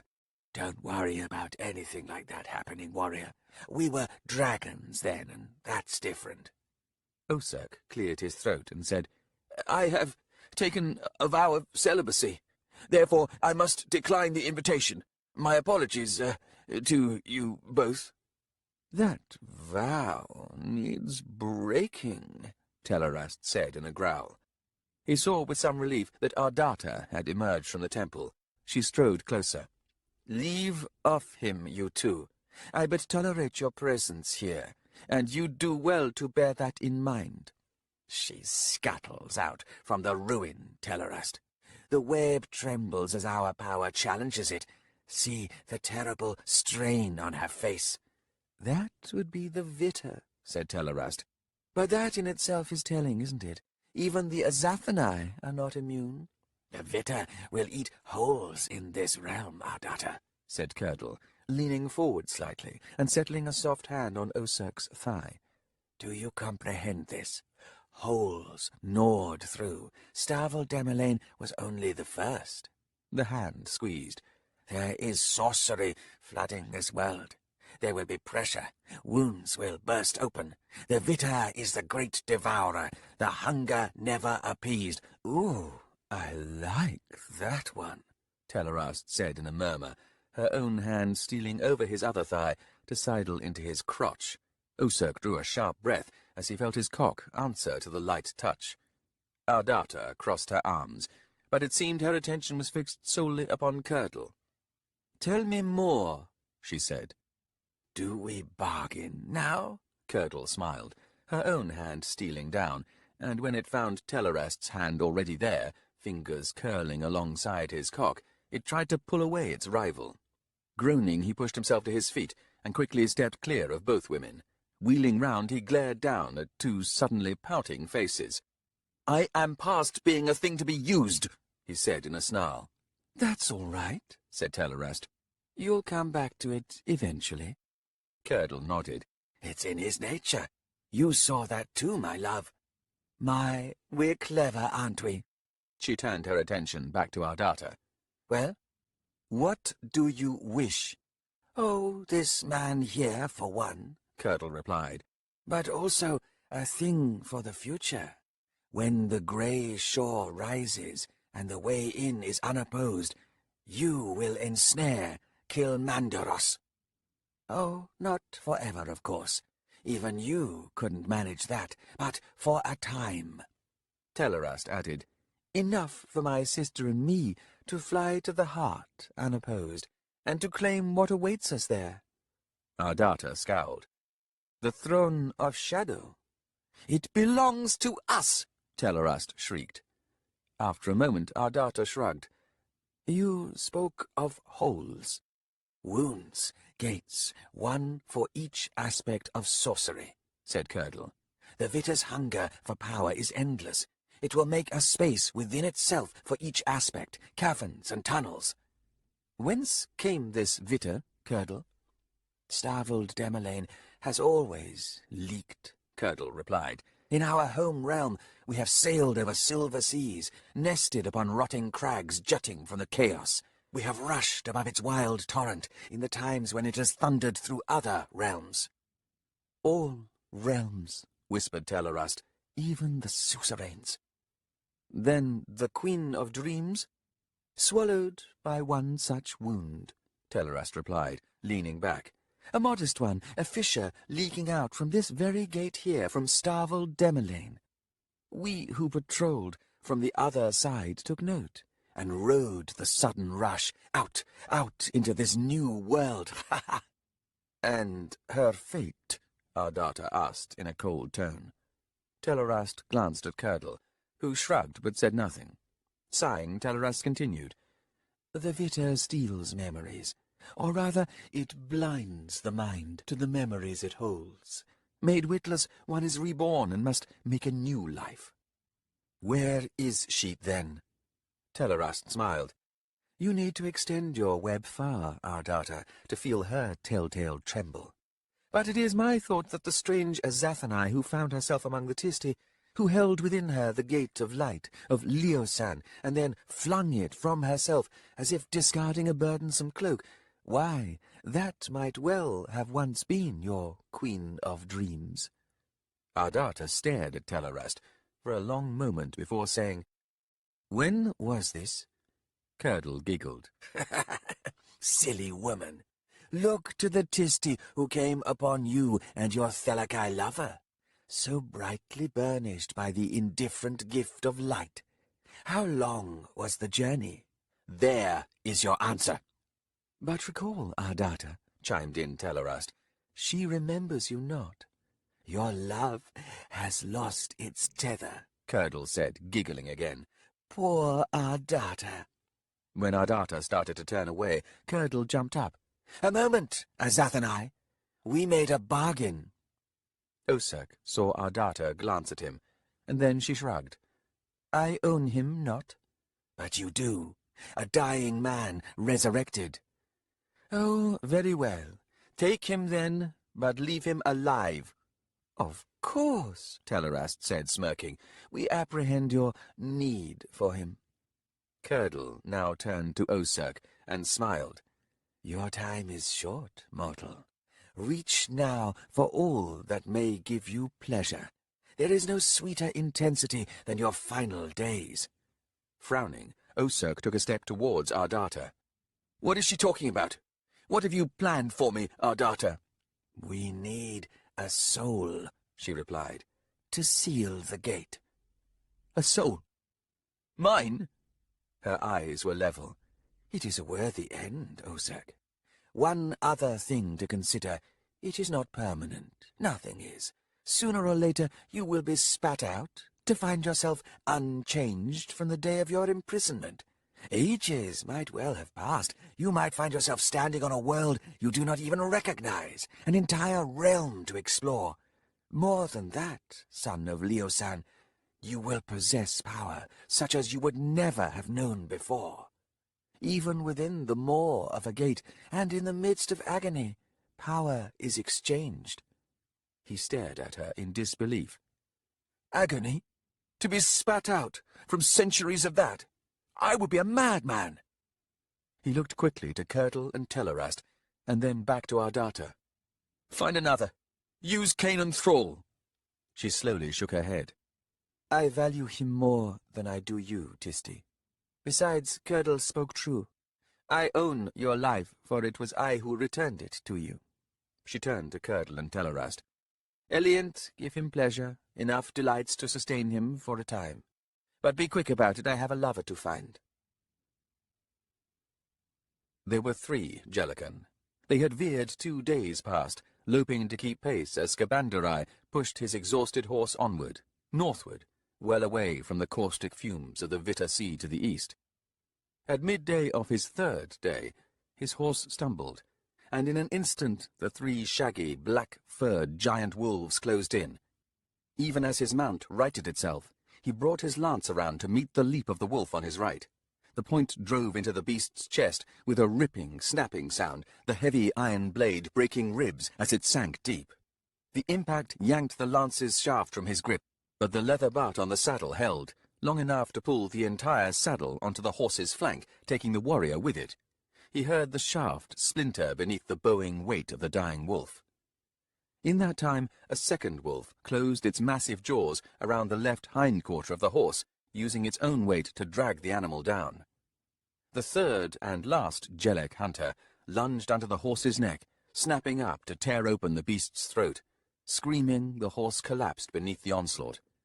Skabandarai threw himself clear of his toppling, thrashing mount, his ears filling with its mortal screams. Rolling, he regained his feet, dragging free his sword even as the 3rd wolf spun round to launch itself at him. His backhand swing caught the creature on its right shoulder, enough to push its momentum to one side. The jaws snapped empty air a hand's breadth from his face, hot blood and warm spit spraying against his right cheek. Stepping further round, he plunged the sword's point behind the Jelek's shoulder blade, pushing hard to reach the heart. Coughing, the Jelek fell onto its side, the motion nearly pulling the sword from Skabandarai's grip. Regaining his hold, frantically unaware of where the last wolf was, he tugged the weapon free and staggered back. Growling, the last wolf crouched over the dead horse. The Tisti cursed under his breath. Content with that, are you? Well, I'm not. He advanced. The wolf held its ground until the last moment, only to suddenly wheel and dart away, 10 or 12 long strides, before spinning round again. Cursing a second time, Scabanderai approached his dead mount. With one eye on the circling wolf, he retrieved what he could of his supplies, including the last 2 water skins strapped to the saddle. Neither had burst with the animal's fall, the one source of satisfaction in this whole travail thus far. Finally, with the skins over one shoulder, his bedroll, blanket, and the remnants of dried foodstuffs in the pack slung over the other shoulder, he slowly backed away, sword held at the ready. When he had moved some distance from the kill site, he saw the wolf close in to feed on the horse carcass. A true wolf would linger here for days, gorging itself on meat, but this Jelek would desire vengeance for the slaying of its 2 kin. It would resume tracking him before too long. The next attack, the warrior guessed, would come at night. He trudged on, ever northward. The trail he had been following was more or less gone, but it had been unrelenting in its northerly push, and so he felt confident that he remained on Osurk's heels. Close to dusk, he came upon Osurk's dead horse, untouched by scavengers, and only now bloating in the chill, dry winter air. Wayward winds from the east brought with them the biting acid of the Vitter. The shoreline had drawn closer here. He made a cursory examination of the carcass. Osurk had taken no meat from the beast, which seemed an odd oversight, but he had collected up the saddle and tack, which was downright bizarre. Shaking his head, he continued on. As the sun's southerly light faded, he heard a howl in his wake. "Stupid pup! Even with your jaws on my throat, I'll eviscerate you. It's an exchange neither of us will win. By this we proclaim our superior intelligence. Well, come along then. Let us meet in the night, and between us raise yet another monument to foolishness." He paused in his steps, considering his words, and then nodded to himself. Such delight resides in stating the obvious, as if mere words could tilt the world, sway it away from its inevitable path. But then, what are we but the narrators of time's senseless plunge ahead, with us pilgrims ever eager to raise banners wherever we make a stand? Yes, see me work the knife into this frozen earth. His words fell away as he saw, upon a rise ahead, 2 figures walking side by side, their backs to him. One had the look of an old man. The other was twice his companion's height, serpent-tailed and leather-winged, a projecting blunt snout making itself visible as the creature looked to left and to right, in time with its slightly splayed strides. Scabanderai slowed his steps. The wolf howled behind him, closer now, close enough, as it turned out, for the 2 strangers to hear it, for they both halted and swung round. Sighing, he resumed his march. The strangers waited for him to catch up. The pale old man was the first to speak when Scabanderai arrived. "You confound us," he said. "Where's your saddle? I would have thought it majestically valuable, tooled by an artisan, or perhaps of leather supple enough to eat, rather than gamey horseflesh, one presumes." "Wrong, Tisty." "Ah," the old man nodded. "Then you pursue one before you." "Not pursuit as such, more like retrieval, as of a wayward child who has wandered off, unmindful of whatever modest responsibilities he might possess." He struggled to keep his eyes on the old man. The reptilian demon at the stranger's side was repeatedly yawning, fangs clacking. "Well," the old man said, "children are like that. Now, as for the soul taken on your trail—" "They wanted my horse. 2 fell when I objected. The last one, the most witless of the 3, I would imagine, but thus far the luckiest, now contemplates revenge." "Not any more," the old man said. "As this faint breeze wanders south, and the Jelek catches scent of Skillen Drow, you are safe enough, and since it seems that we walk the same path, you are welcome to accompany us." "If it's not an imposition," Scabanderai said. "Oh, no," the old man said with a wan smile. "I would welcome proper conversation." "Ah, then your pet does not speak." The giant creature now swung its elongated head to the old man, and seemed to stare down at him for a long moment, before suddenly snapping open its wings, and, with a beating of the cold air, lifting from the ground. "Skillen," said the old man, "concurs with your assessment. The surviving wolf is indeed appallingly stupid. He will chase it off. Failing that, he will rip it to pieces. Oh, I plead some mercy in that regard, Scabanderai replied, even as the reptile rose higher into the air above them. The herds are gone, after all. All hunters must hunt, all eaters of meat must eat meat. Generous of you, the old man said, with an expression filled with approval. Skillen hears you and will consider your plea. It is sufficient, you will be relieved to know, to offset that insult about his being my pet. My apologies for misapprehending, sir. I am Karul. My companion and I are Azathanai. And you, Tisti? He bowed. Scabanderai, one of Urasander's legion, but now, I suppose, I must be considered a deserter. Yes, that explains your abandonment of Light's blessing. It seems, Scabanderai, that you march to the grey shore.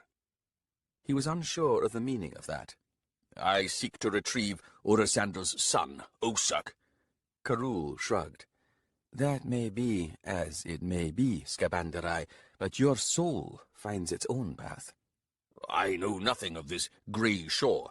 Nor should you, since it is yet to arrive. Scabanderai frowned and then smiled. I think I shall enjoy our conversations, Karul. Then we shall be as two men dying of thirst, finding the same wellspring bubbling up from the rock. Too long have I battled my companion's infernal obduracy. He speaks, then? Somewhat. Scabanderai tilted his head in silent query. With the empathy of a serpent and the largesse of a calculating bird of prey, Skillen Dro strains the value of converse. Scabanderai nodded. I have heard that Azathanai prefer solitude by and large, but I shall not inquire as to the exigency that has brought two together for such an arduous journey. Karul's smile faded. No, he said, best not. Ah, here returns my winged companion, with only a modest tuft of black hide in his talons. Scabanderai nodded. I thought I heard a distant yelp. That Jellic brave will dine well on his story. He was a she, the Tisti replied. But, as you say, Karul, tell me, if you will, what lies ahead? Well, if this Osak survived the walk, we shall no doubt find him. Beyond that, it is hard to know for certain, except one thing. And that is? We will have a conversation or two with the dragon, and if you can imagine my frustration with Skillen Dro, it is nothing compared to what I anticipate. Now, we are three again, he added as Skillen Dro landed nearby with a heavy thump, and the place we all seek is not far now. My apologies, Ardata, said Kanan Thrall. The agony from his shattered leg rose in waves, and the puncture wounds in his chest ached with every strained breath he managed. I failed you. She stood looking down on him. Are you chilled? You shiver and tremble. Has fever come upon you? I believe so, he replied. Your ministrations have failed as well. I hear voices, women arguing and moaning in pleasure. This seems a strange union to me. They abuse Osak, Ardata replied distractedly. He frowned up at her, even as he drew the furs tighter about himself. Who? The dragons have assumed Tisti forms. They are soul-taken, it seems, and possess, I now suspect, ancient blood of the first Tisti. It explains their singular obsession with thrones and power. Your thoughts are elsewhere, Ardata. I weary you. Oh, shut up, Kanan Thrall.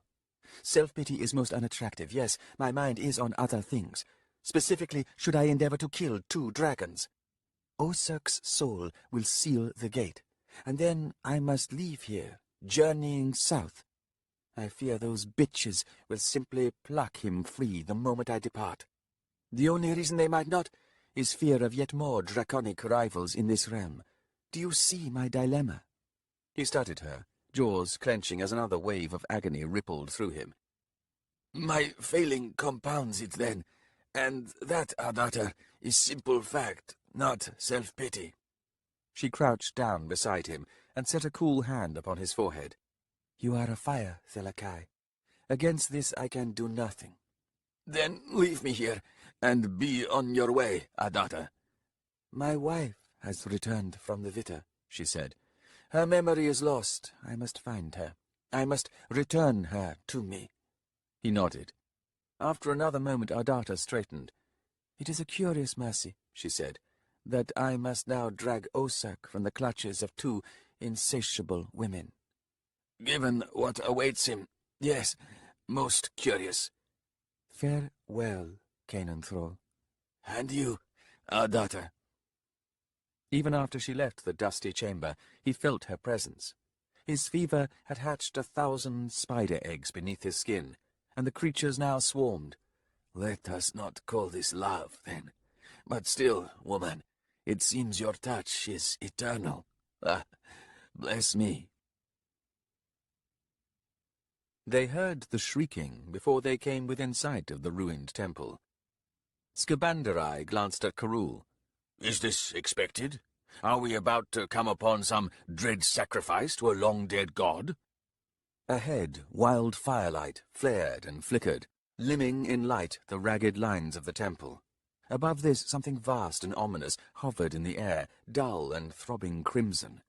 In answer to Skabandarai's questions, Karul sighed.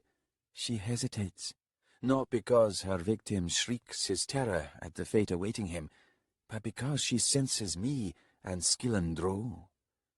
In that moment, two huge winged shapes lifted into the air, rising up to flank the suspended wound. Skillandro clacked his jaws and opened his own wings, but Karul turned to his companion, one hand lifting. A moment, assassin, if you please. Yes, they scented you, and know you for who you are. If the demonic reptile made reply, Skabandarai could not hear it, but he saw Karul shrug. They continued on, approaching the temple grounds. Skabandarai stared up at the dragons. Skillandro was not as large as they, and yet he sensed their fear and alarm. Karul had named the creature Assassin, after all. Yes, I can see that. In the southlands of the Forcasail, there dwells a wasp that preys on spiders the size of my hand. Size means less than the venom of the sting, and I think now that Skillandro is a most venomous foe. Karul, you spoke of conversation with dragons, not battle. I did. Yet you bring this companion? Yes, I need those dragons to listen to me. They are more likely to flee. Karul gestured again at Skillandro, as if dismissing a silent complaint. No, that is not likely, Skabandarai. Dragons have little comprehension of retreat. They tend to stand and fight even when death is inevitable. A sound measure of their arrogance. More sound measure of their stupidity. Yes, that too. Something in that shrieking voice gnawed at Skabandarai, and when it abruptly stopped, he involuntarily quickened his pace. Reaching the first of the toppled columns, he saw before him a large bonfire. Beside it was a tall woman, her hair fiery red, her skin the hue of alabaster. At her feet was a huddled, weeping form. Skabandarai flinched as Skillandro sailed past him to land heavily close to the woman. Breathing hard, Karul came up behind Skabandarai. "Ah," he said. "Unfortunate." That man at her feet, said Skabandarai, is the man I came to find. I surmised as much. Alas, my friend, his soul is destined to seal the gate of starveled Demolain. Baring his teeth, Skabandarai drew his sword. I think not. You cannot stand against this, Karul said. If the gate is not sealed, more Eliant shall come, not by the score, but by the thousands. This realm shall be destroyed in their senseless fury, for those dragons will war one upon the other, and should the storm of the Mother manifest— Enough dire prophecy, Skabandarai snapped. That is the only son of Lord Urusanda. His father needs him, if only to be reminded of the world to come. But more than that, Curled Ghislaine needs him. He moved forward, directly towards the red-haired woman, who had at last turned to face the newcomers. Something avid in her gaze made him stop in his tracks. She offered him little more than a flicker of attention before unveiling a glare at Karul. You! Ah, now I see. This sorcery is your doing. Idiot! How does it defy me? You are a Zathanai, Karul replied. My blood is not for you. You have interrupted me, she said then, with a momentary glance directed at Skillandro. And you? I told you I never wanted to see you again. The look the reptilian assassin sent back at Karul seemed somehow plaintive. Karul shook his head and then spoke again to the woman. Our daughter, tell the dragons to return. Skillandro is not here to shed blood. We have bargains to make with you all. Bargains? Our daughter's smile was not particularly pleasant. Oh, those two will enjoy that. Skabandarai pointed the tip of his sword at our daughter. Osurk is under my protection, he said. Find another sacrifice. The woman scowled, and then shrugged before stepping back. It seems our options have expanded. Come ahead, then, and wipe his nose. But should I decide that indeed Osurk remains the best choice, I will kill you to get him, if necessary. She gestured down at the huddled form. Is he worth that? Osurk looked up suddenly, eyes wide and red. They fixed upon Skabandarai, and he shrieked, "Take him instead!" The dragons no longer hovered, though Skabandarai could not recall seeing them depart, but now two tisty women emerged from the gloom. Look, Curdle, another warrior, one for each of us. Karul cleared his throat. The sound was modest, and yet it drew everyone's attention. We face a quandary, to be sure, he said. Our daughter, neither Osurk nor Skabandarai here, is suitable for sealing Starvel Demalain. What do you mean? I mean that the surviving Tisti of this world all carry the blood of the Elient. It is the chaos at the core of their souls. If you send Osurk's soul into the gate, he will seal nothing. Indeed, he will act as a clarion call to your kin. The same for Skabandarai. Our daughter whirled on the two Tisti women. And did you know this? She demanded. The one named Curdle shrugged. Possibly. Possibly not, the other added. Then you bargained falsely. Curdle's brows lifted, and she turned to her companion. Did we, Telerast? I can't recall. You asked for the pup, and what else? Oh, yes, that thing about Kilmandaros. That was all of it, I'm sure, Curdle. So, no, we did not bargain falsely. Just as I thought, Curdle replied. She turned to our daughter. The decision to use Osurk was yours, our daughter. It had nothing to do with us. But I might have hinted, being naturally generous, at the risk of aspected gates. She failed in taking the hint, Telerast observed, with a look of stern reproach at our daughter. The Azathanai think themselves so clever. Elient, said Karul. Skillandro is here seeking redemption. He has offered in just this moment to seal the gate with his soul. Skabandarai caught faint motion from the entrance to the temple, and he turned to see a huge figure hobbling into the firelight. He backed up to stand before Osurk, who still kneeled, and risked a glance down. My lord, I think it is time to return home. Do you not agree? Wiping at his face, Osurk nodded. I have been... Skabandarai, I have been sorely abused. Indeed, my lord. A moment later, Skabandarai's attention was drawn back to the two Tisti women, both of whom now strode closer. Most generous, Curdle said in a faintly awed whisper. The slaughterer of dragons seeks redemption. Did not honor die long ago? It seems not. Well then, on behalf of my kin, living and slain, I accept your offer, Skillandro. Seal Starvel Demalain. There is a catch, Karul said. Both women snapped their attention to him.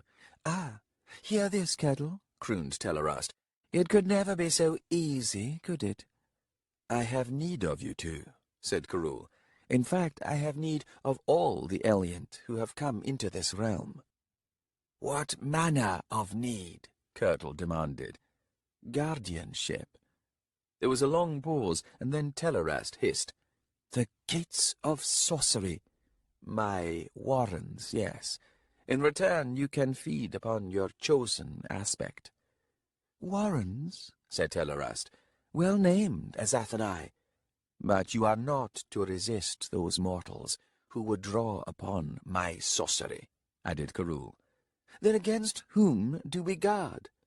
Azathanai, for one, your fellow Elient for another. Ardata suddenly cut in. These two will defy you, Carul. They seek the throne of shadow, upon the rise of the grey shore. It is their singular obsession. Carul shrugged. They need only convey my offer to their kin. What will come of the grey shore is not yet known. He returned his attention upon the Tisty women. Well, Curdle scowled. It seems too generous. All in the manner of gifts. Where is the loss for us? The sacrifice? Carul is devious.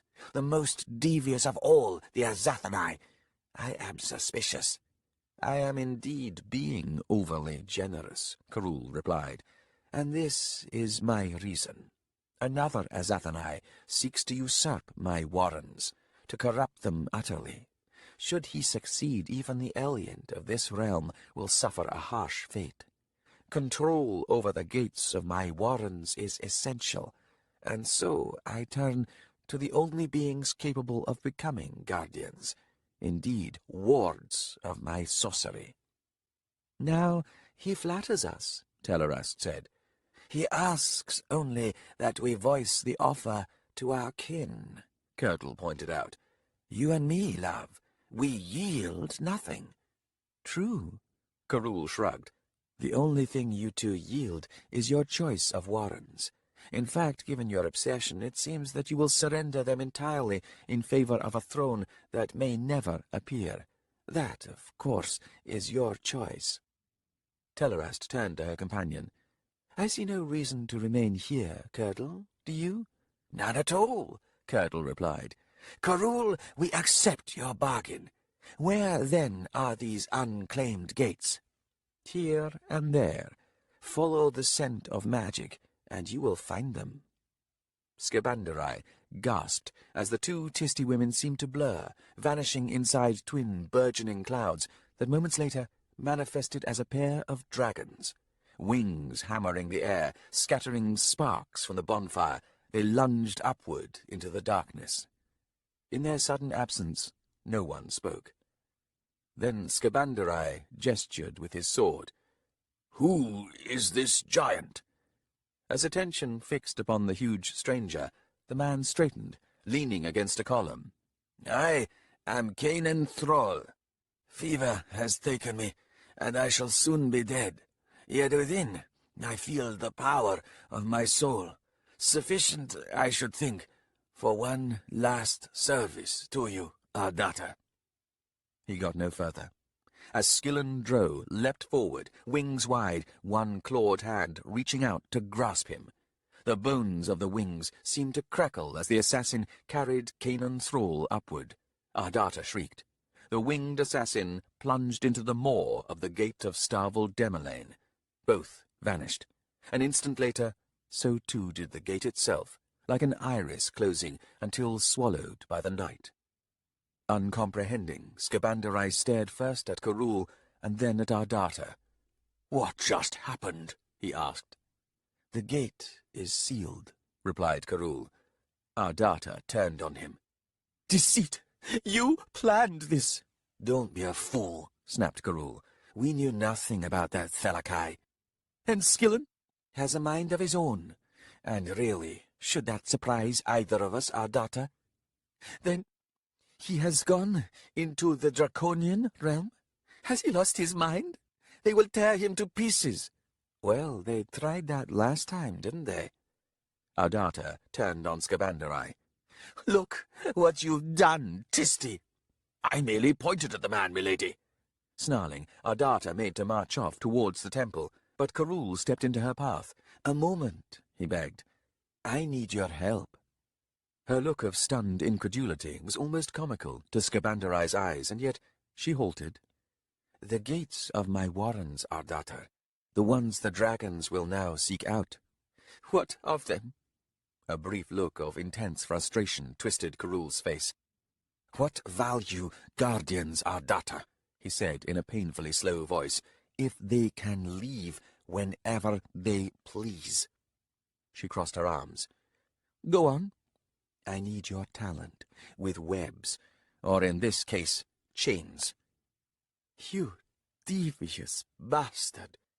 Anything else you would ask of me?" "Yes.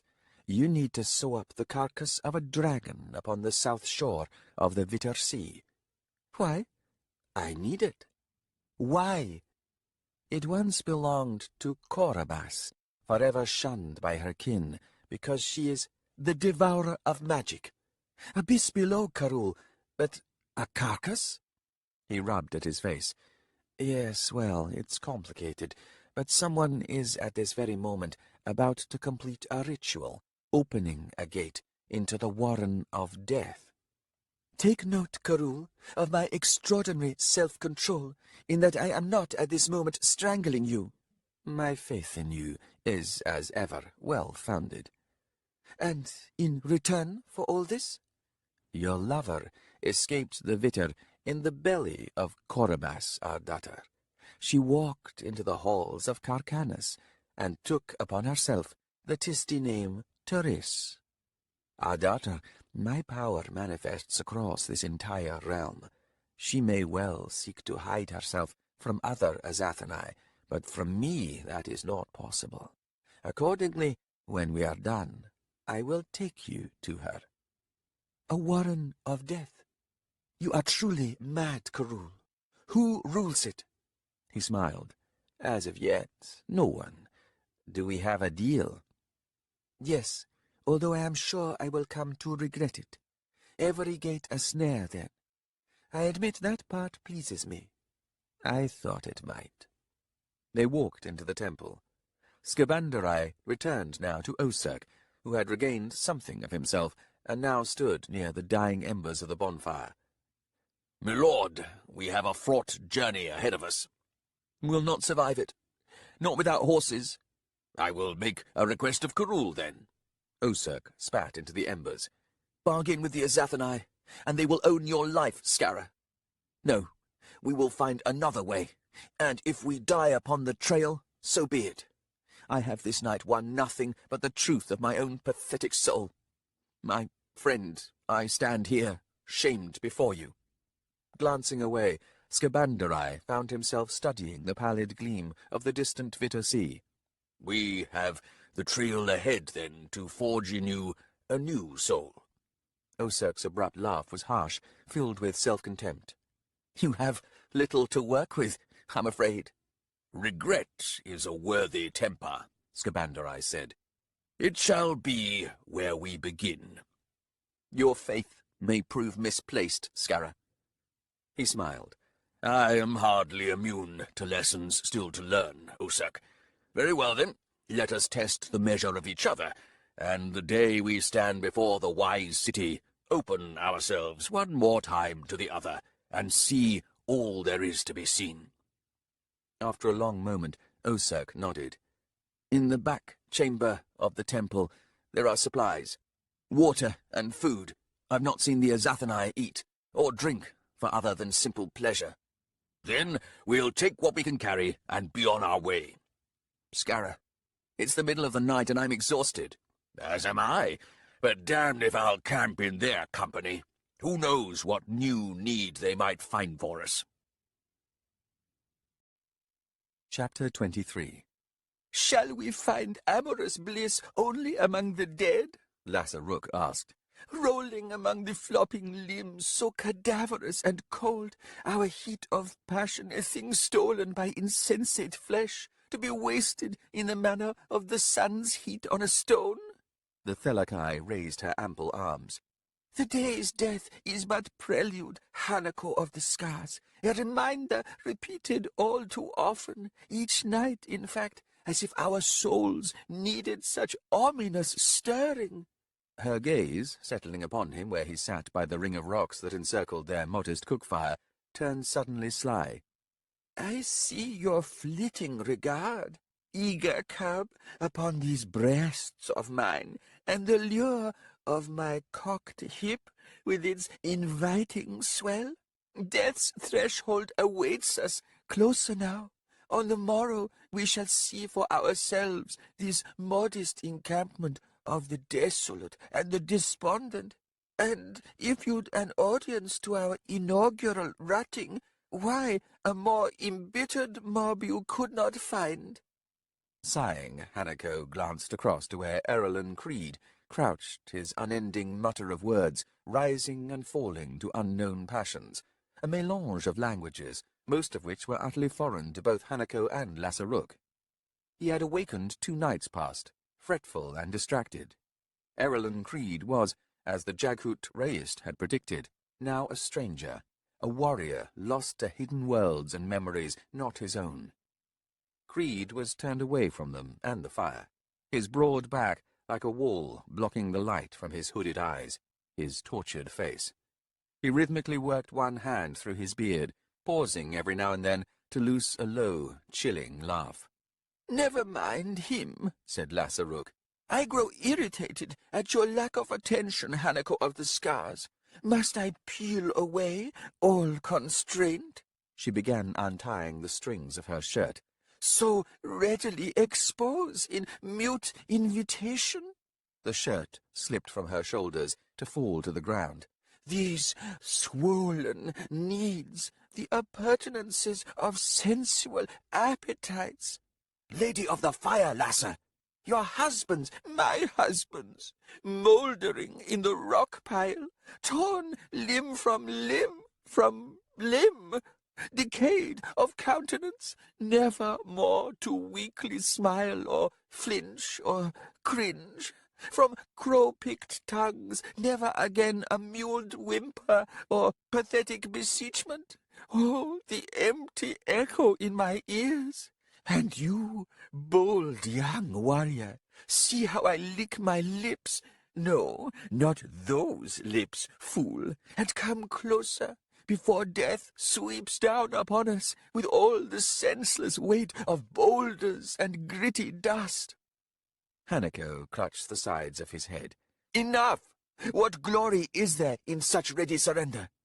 As soon as the words left him, he bit down, but too late. Lasaruk's gasp trailed away, leaving nothing but silence, although as he glared at the fire he heard her collecting up her shirt. Then she spoke.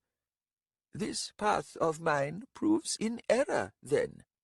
Oh, my foolish ways now turn about to let loose the most vicious snarl.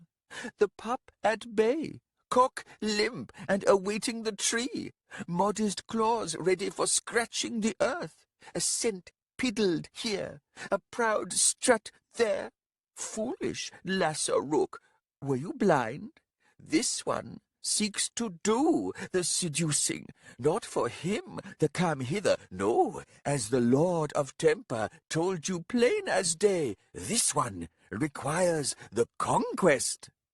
Hanako moaned and said nothing. The laugh that came from Errolyn Creed at that moment was appalling in its cruelty.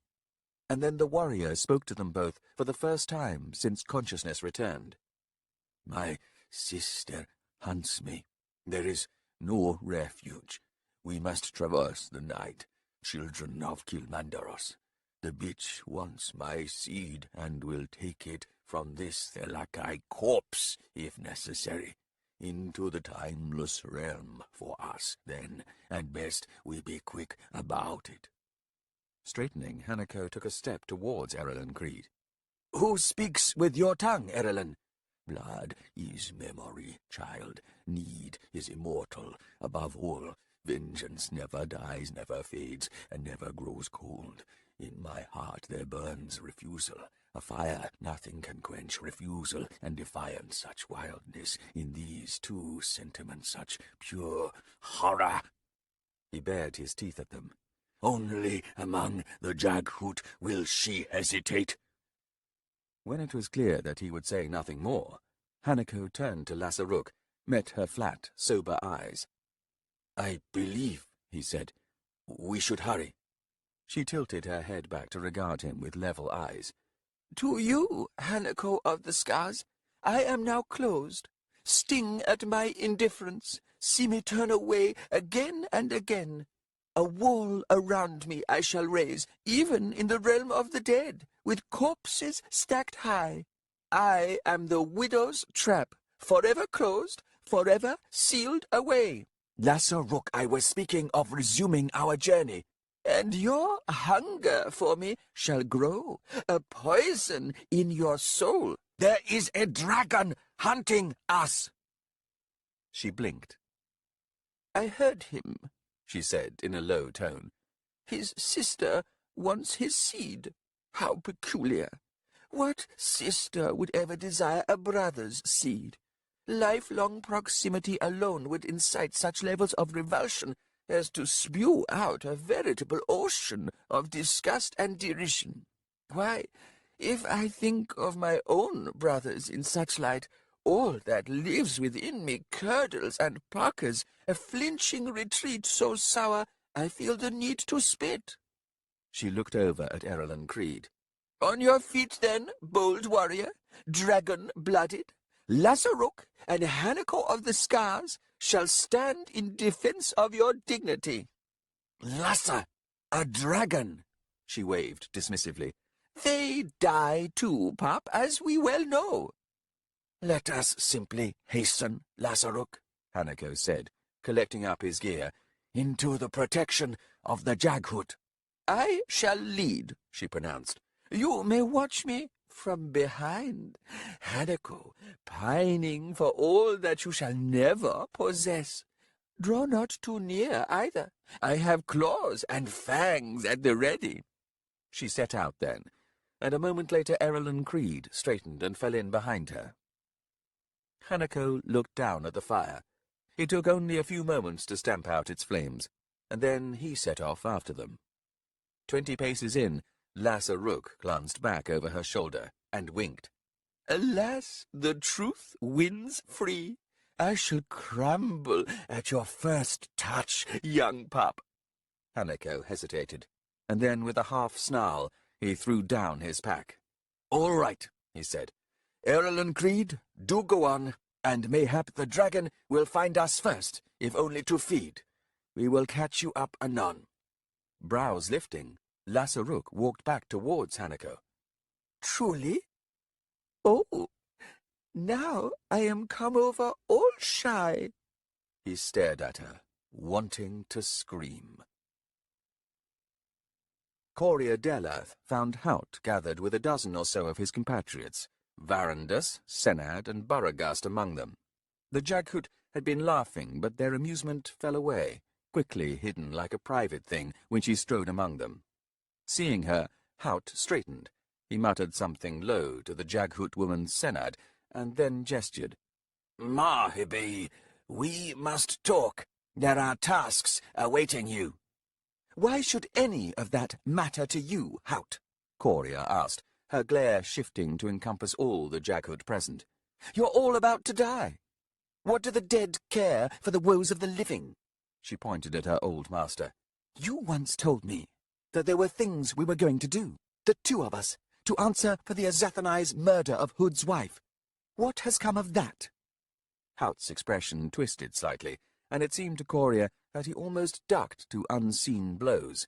Seated beside him, Senad laughed low and knowingly, meeting Coria's cold regard with weary amusement. Boragast growled under his breath, and then said, "So much to atone, so little time." Snorting, Varandas moved to Haut's side and settled a hand on the captain's shoulder. "Out of the mouth of babes, a veritable torrent of nonsense. Grief is a fist, but to hold it too long is to feel all strength drained from it. So brutally aged by loss and despair, you would shake it still with palsied fury. Drag her aside, friend, and make quick and clean the cut. Coria fixed her attention on Varandas, studied his lean, scarred face. You tell yourselves that I don't understand, but I do. You're all giving up. Clothe it in silks if you like, or more accurately, a jester's mocking attire. It doesn't matter. Varandas's nod was solemn. Well enough, Coria.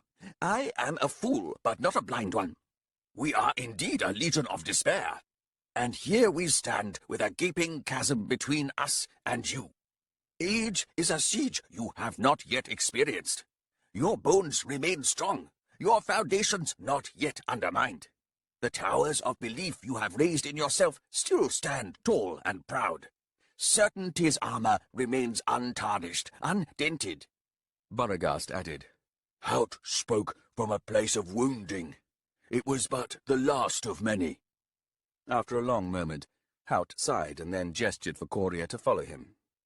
They walked to the encampment's edge, looked out eastward over the deep night's level plain, where the stars pricked the darkness with a strange, dull light.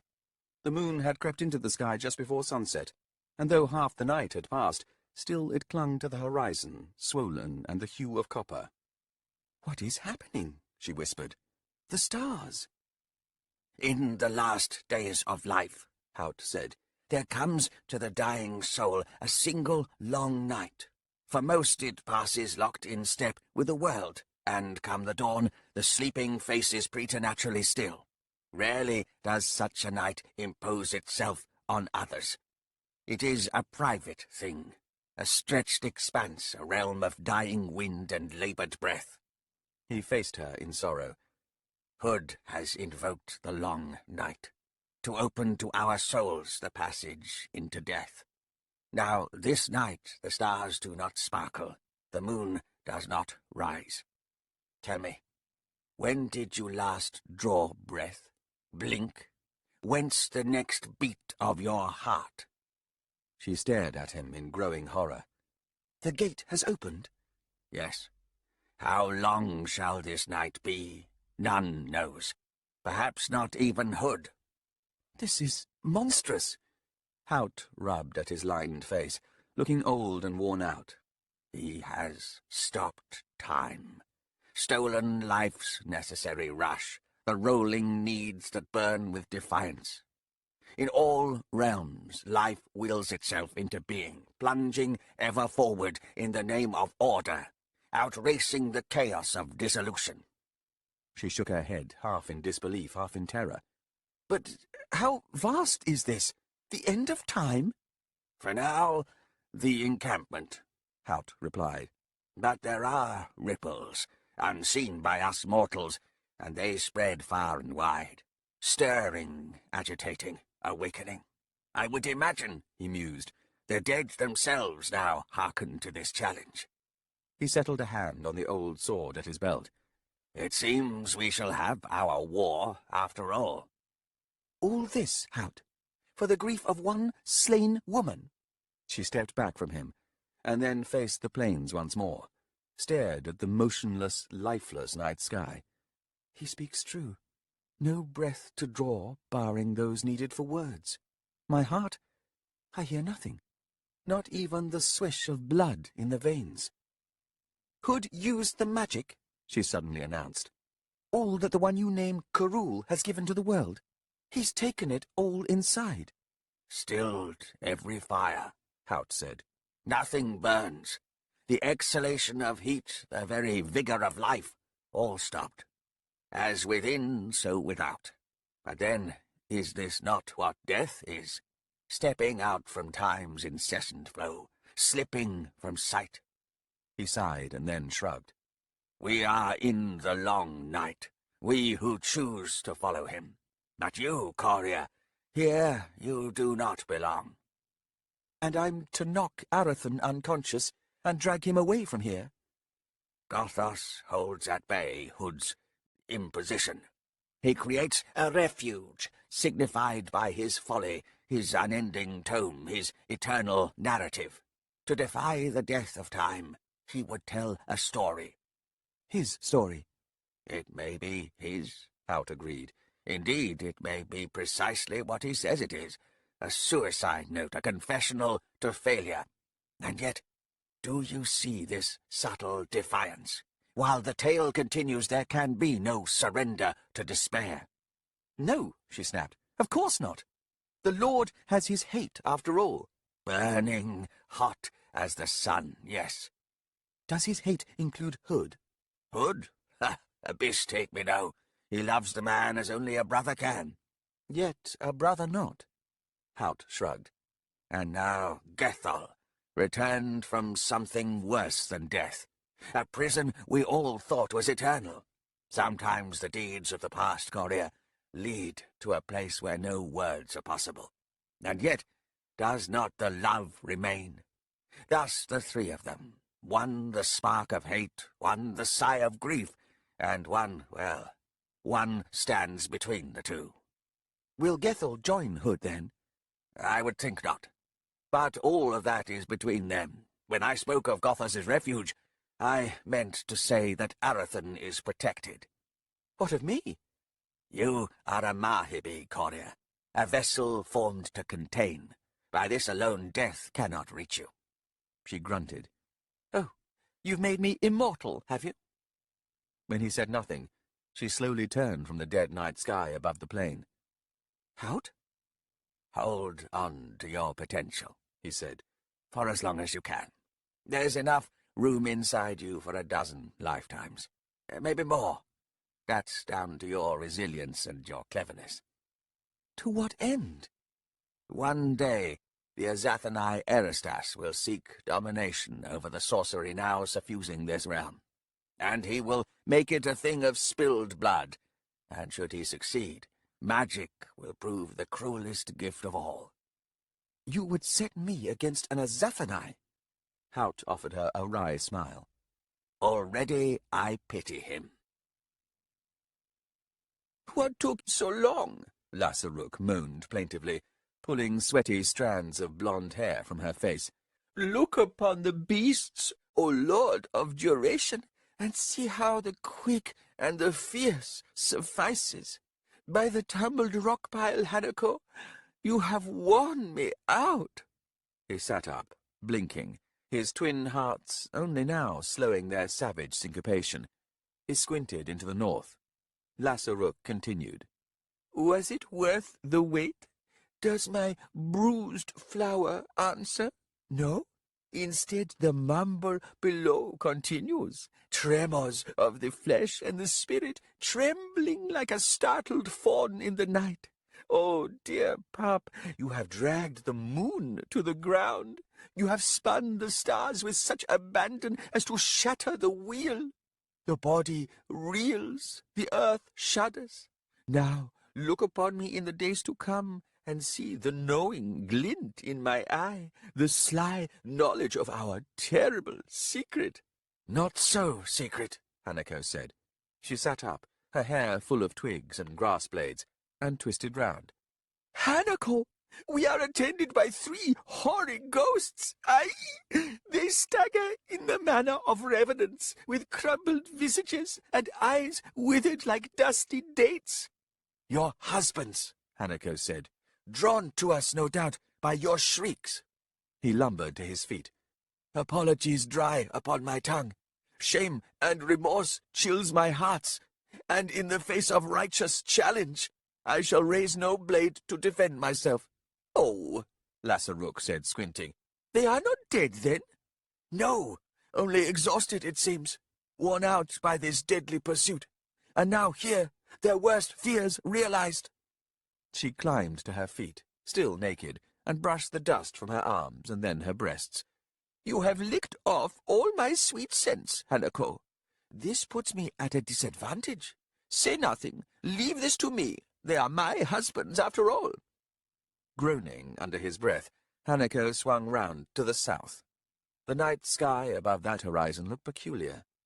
You promised that we would defend Errol and Creed, and yet here we are. My lust, Lasaruk, has broken our vow. Now he walks alone. For all we know, the dragon has already found him, Oh, enough of that nonsense, Hanako. See these dejected, broken men, my pets all bedraggled and forlorn? Are these the faces lighting with love and delight? Halt the world, my husbands have found me, caught naked and lathered, flushed and sated beyond all measure. By my crime I have belittled them all. What recompense is possible? What price forgiveness? The three men drew closer, and then stopped with a dozen paces between them and Lasaruk, who stood facing them, brazen and tall. After a long, tense moment, the eldest of them pointed at Hanako, though his gaze remained fixed on his wife. His mouth worked soundlessly for a time, and then, in a strangled voice, he said, "You never once slashed any of us to bloody ribbons." Lasaruk shot a look at Hanako, her brows raised. Oh, she said as she turned back to her husbands. that? She shrugged. Many are the beasts lying in the grasses, each a habit unto itself. Some will ambush, others yawn and doze till comes the night, when all manner of savagery is unleashed. Yet others flick their tails, watchful and opportunistic. I am a woman of appetites and curiosity, Garulko. "But another husband? How many do you need?" Garulko pulled at his thin hair. "Oh, it's never enough with you, Lasaruk. No, you need to hunt down the finest warrior of all the mountain tribes, slayer of more Sellomen than any of us can count." He pointed a shaking finger at Hanako. "And you, you." Oh, be quiet. And you, Tathanel, not a word. Same for you, Ravast. I thought you all dead, dragon slain, devoured, digested, shut out. Hands now on her hips, she shook her head and continued in a lower tone. I grew doubtful of the three of you. How deep your love for me. In our home, I caught a sniff of complacency. Complacency? Yes, Garulko. Was it mere contentment, or love's sordid decay? A challenge was needed, so I set out on the slithery tale of a Jaghut's raging grief. Would my husbands dare follow? Would they even notice my absence? Garulko pointed again at Hanako. "And this one, was he too a test?" Oh, who knows what set him on this trail? Such a young brave, already weary of mundane challenges. But against that which cannot be defeated, now there is a fate worthy of legend. Or, she added with a sigh, some such thing. We heard your screams, Ravast suddenly blurted. As you were meant to. Were you indeed still alive? And what surer siren could I devise to bring you running? She waved a careless hand back towards Hanako. Oh, he was fun, I'll grant you. A beast, indeed. To now challenge your inventiveness in all the years of delight still to come. "You'll not stay with him?" Garulko asked. "You'll not claim him as another husband?" "3 are sure enough," she replied. "Besides, heed his destination. Do I seem a woman tired of life? Still, was not this journey an exciting one?" Sourly, Tathanel said, "Dams have broken, wife, and now unseen rivers of wild thought devour the ground beneath us all. None are as we once were. Not even you. I see in Hanako's eyes a renewed resolve. He will indeed march with that dread legion, and I will walk at his side. We have new enemies within each of us now, challenges to our sense of who we truly are, and these, my love, must be answered." When Tathanel moved forward to take his position at Hanako's side, Lasaruk's eyes followed him with raw dismay. "Oh, my!" she breathed, and her gaze snapped back round when Ravast spoke. "Beloved wife," the young warrior said, "I will take the measure of this grieving Jaghut, and upon the threshold of a choice that cannot be unmade, only then will I decide my path." Garulko's expression was suddenly ravaged. "Now, Lasaruk," he said in a broken rasp, See what you have done." "Oh, I see," she retorted, crossing her arms. "Clever punishment. Listen well, the three of you. I will accompany you to the Jaghoot's silly camp, where you can well contemplate joining the ragged mob that has fallen for his madness. But I shall not cross the threshold, even if you would all leave me a widow in truth.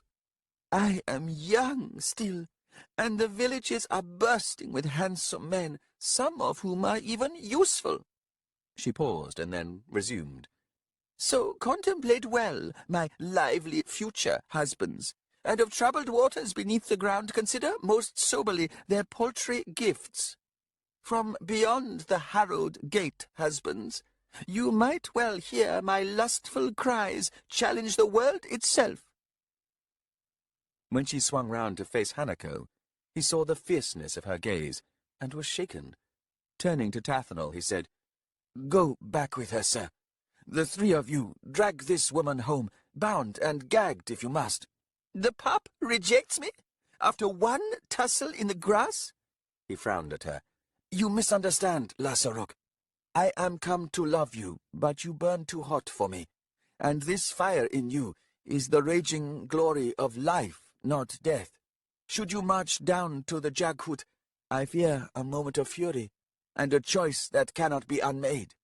Not for one such as you, the realm of death. And so I beg you all, go home." He swung his gaze south.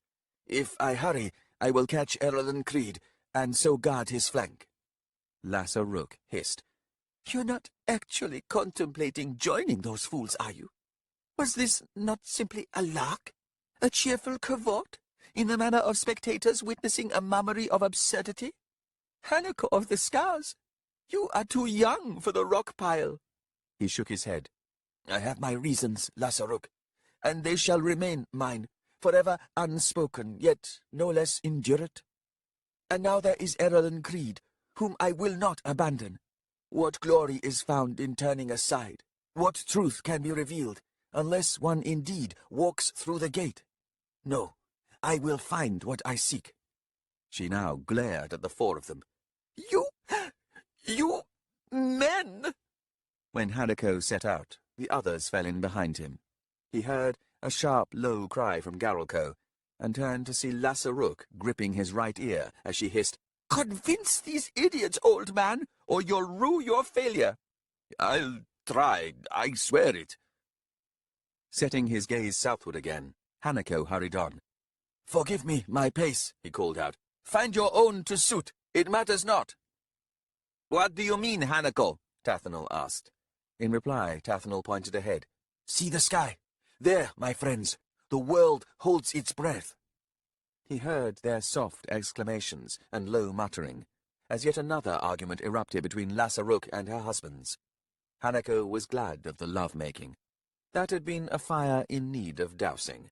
Now his mind felt clear, his resolve harsh and bold with new resilience. "Death, I will face you at last.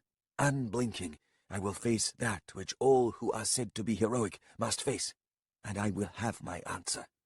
But I am no fool. Lord of the rock piles, I'll not deny you. Each time you win in the end, indeed you never lose. And so I will ask you, O Lord of Death, what worth the victory in such a crooked game?" Gethol's mottled face bore an expression of old pain and suffering that Arathan suspected was permanent.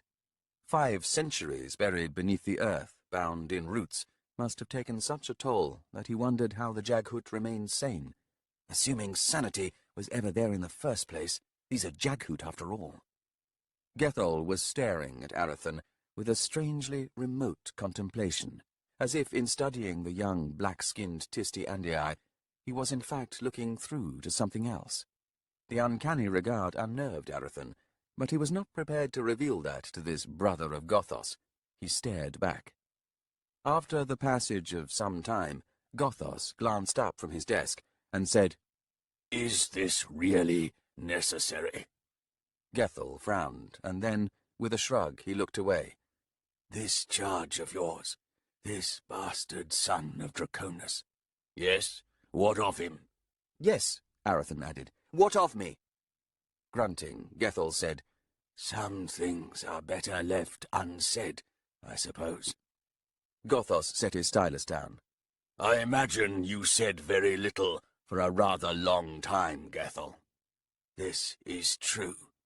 All those useless words, spake the writer, leaning over his tome.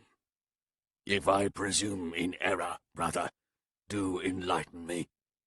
Gethel lifted a gnarled hand and eyed it speculatively. My talons need trimming. Still I am thankful I possessed them, although I expect the Serigal I dragged into my place might venture a different opinion. Were your eyes open? Gothos asked. No, of course not. That would sting, and besides, there is very little to see. Consider the interred, the buried man, be he in sandy soil or sodden peat. Note the closed eyes, the peaceful expression, the firm set of the mouth. Like that, then? No, Gethel replied. Nothing like that. Most buried people are dead, after all. Death seems to insist upon a solemn mien. Then again, in choosing an eternal expression, I imagine peaceful is preferable to, say, the rictus of terror. And yours, brother? Oh, I would suggest disappointment. Gothos sighed and rubbed at his face with ink-stained fingers. We all volunteered, Gethel. It was just ill luck that my fateful misstep, yes.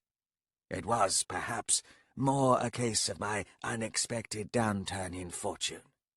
One does not rise in the morning, say, considering ending the day in black soil and bound by the roots of a tree, or, for that matter, being imprisoned for 5 centuries. Yes, that does seem unlikely, Gothos replied. Still, the contemplation of what the fates hold in store must surely accompany each morning's greeting. You always were the one obsessed with solemn contemplation, brother, not me. I deem it a measure of intellect. A failure I am proud to acknowledge, Gethel replied, baring his blackened tusks. Hence the misstep. The grin fell away. It is invariably those lacking in intellect, Gothos expounded, who unceasingly rue their misfortune. The curse of the witless is to beat one's head against the obstinate wall of how things really are, rather than what they insist upon their being. Thud, thud, thud.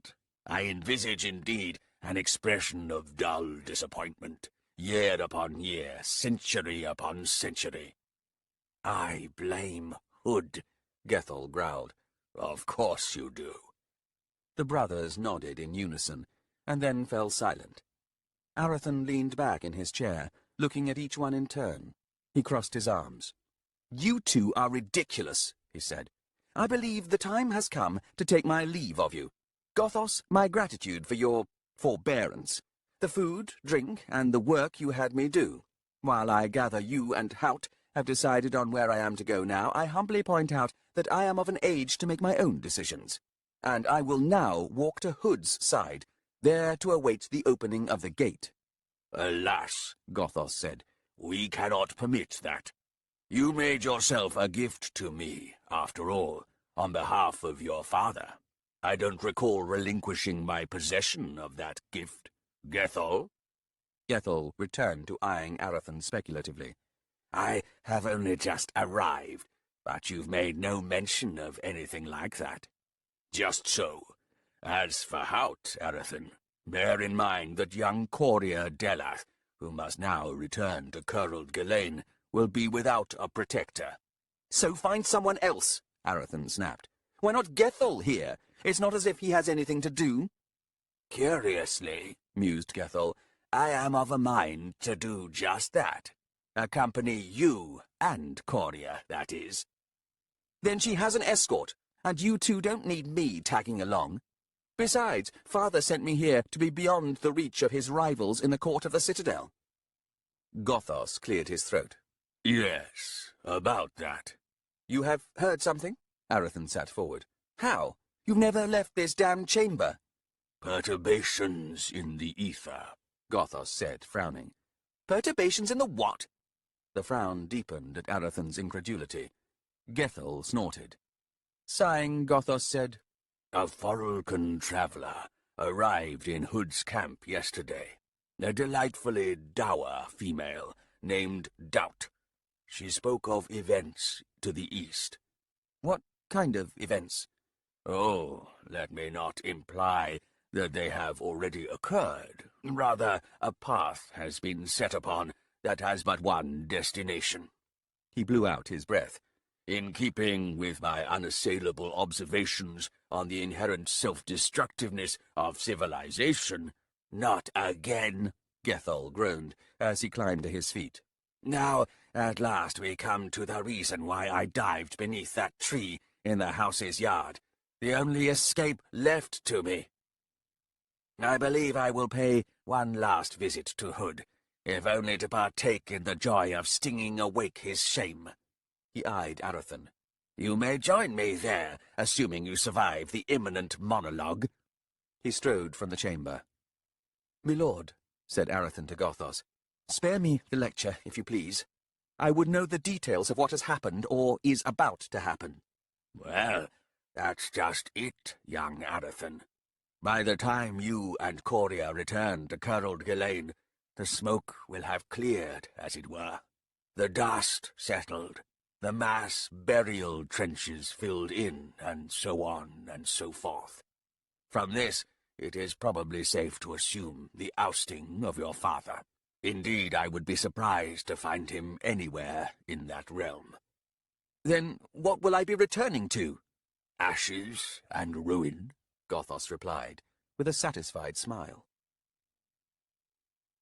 I advise against this, Coria said, studying the Azath house, with its freshly mangled, sapling-crowded yard. The Guardian is a ghost, and a miserable one at that. Truly, if fail, nothing of wisdom will come from that thing. And yet, said the dog-runner, he was once of my kind. She sighed. Yes, as I told you. Then I would speak with him. The house may not let us in. It's stronger now, more potent. Can you not feel it? He glanced at her with his startling blue eyes. I am not a bone caster. My sensitivities lie elsewhere. His attention sharpened on her. Mahabi, vessel. Yes, I see that you share something with this house. What? A similarity of purpose, perhaps. Abruptly he turned to stare northward with narrowed intent. My grieving kin are on the move. How do you know that? Shrugging, he said. It is near time, isn't it? Coria hesitated, unable to meet his gaze when at last he faced her again. Ah, he said softly.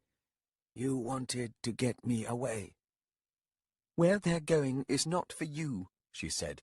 Now, will you speak with Caddic Aval or not? We've come all this way after all. When she walked through the yard's gate and onto the winding pathway, Ifail followed. You have a devious mind, Coria Delath, but you misapprehended. I am but an escort, a keeper of sorts. My mother forbade me to enter the realm of death. When did she do that? Not long ago. Her pronouncement upset me, but I understand. Grief cannot be borrowed. And yet, with her soon gone from me, it seems that I will come to know my own grief. It is, I think, like a flower passed from one to the next, generation upon generation, a solemn hue, a poignant scent that stings the eyes. They stood before the door. Coria nodded and said, It seemed too easy, persuading you to come with me. Mother knew you for a sly one, Ifail said with a sad smile. We have made our parting. I do not expect to see her again. Come with me, she suddenly offered, her breath catching as if the notion took hold in her mind. Come with us, me and Arathan, to Curled Ghislaine. He frowned. And what awaits me there? No idea. Does it matter? My people will still be there, whenever you decide it's time to go home. If you decide to go home at all, that is, she silently added.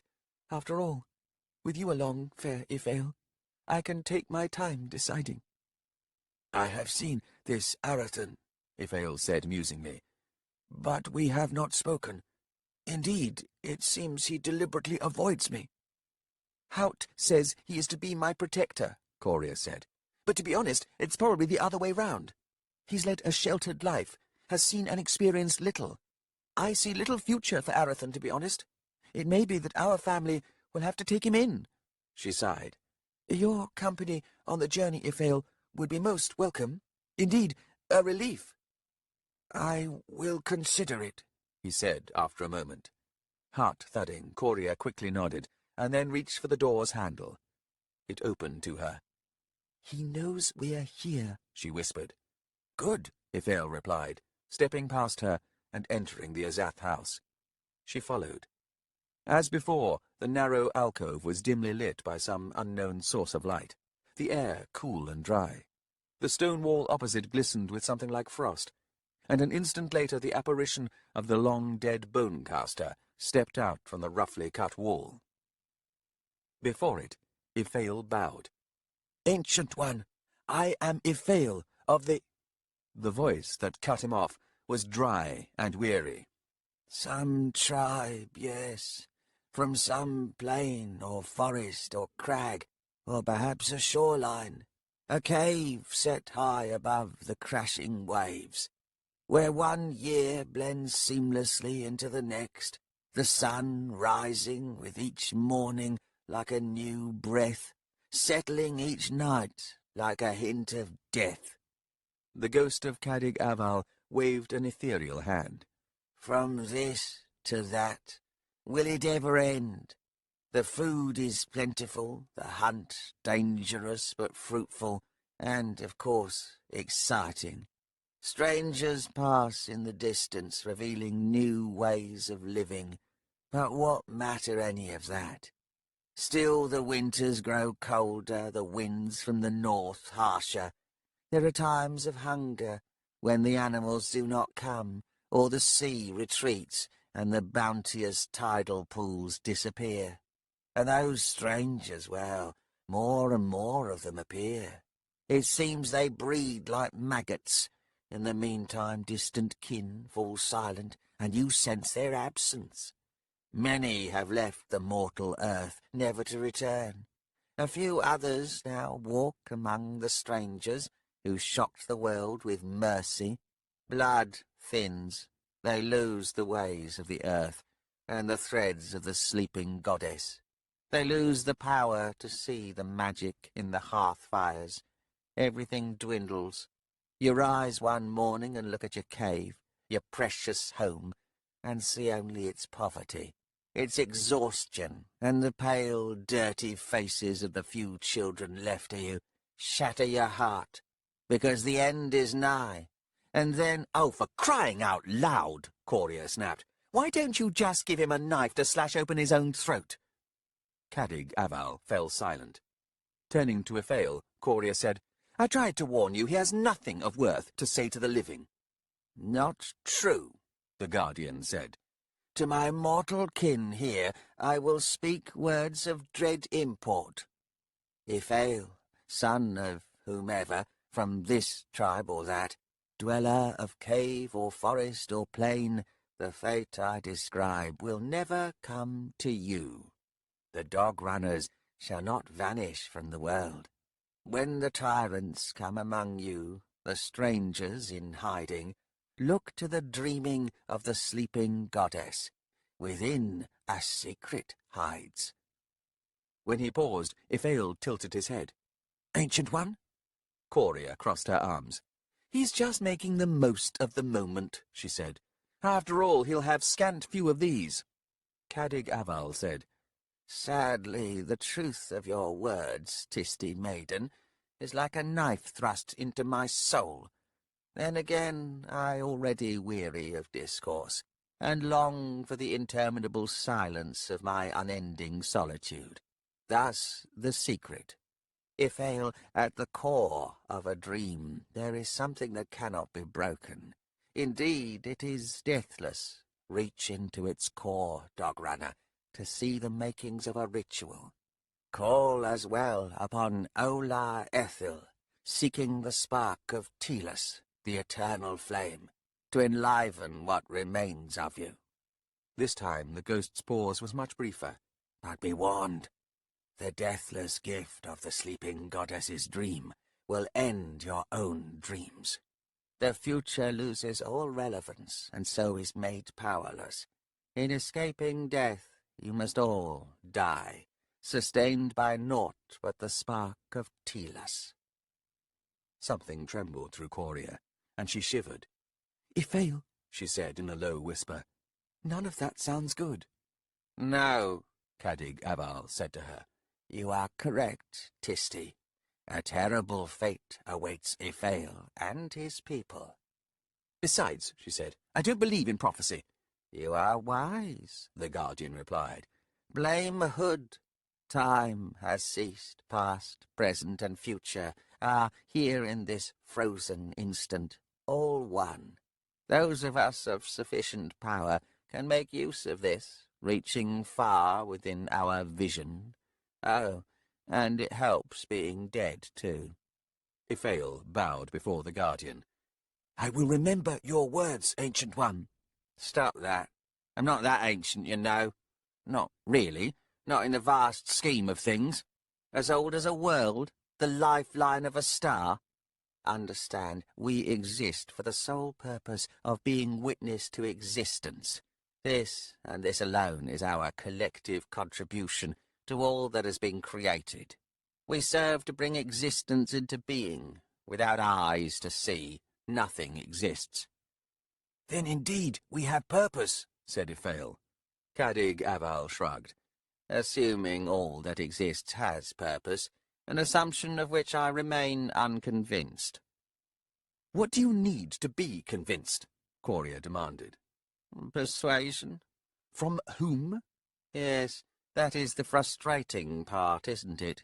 With a faint snarl, Coria took Ifail by the hand, pulling him back towards the door. We're leaving now. Well, said Cadig Aval behind them. It was fun while it lasted. Perhaps, the ghost added, that is all the purpose required. Outside, on the pathway once more, Ifail asked, Where are we going now? To collect Arathan, of course, she answered, pulling him along. We need to get away from here, away from this gate of death. Can't you feel this stopping of time reaching for us? It crawls under my skin, trying to burrow deeper. We stay too long, Ifail. It will indeed kill us. And where shall we find Arathan? With Gothos, I expect. I think, Ifail said after a time, we need a better reason to exist. She considered his words, seeking an argument against his assertion, but could not find one. 14 Jaghut gathered round Hood, Hout among them, waiting. At last, and with a sigh, Hood withdrew his hands from the pale flames, none of which flickered, the thin tongues motionless, suspended above the embers, and looked up. After a moment, he nodded. It begins.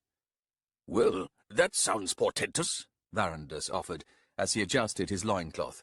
As if summoned by solemn gravity, his vanguard now surrounds their fearless and fearful leader. Hood, grief-shrouded, eye-hollowed, revenant of sorrow. Does he now rise to his feet, as his mournful army draws close on all sides?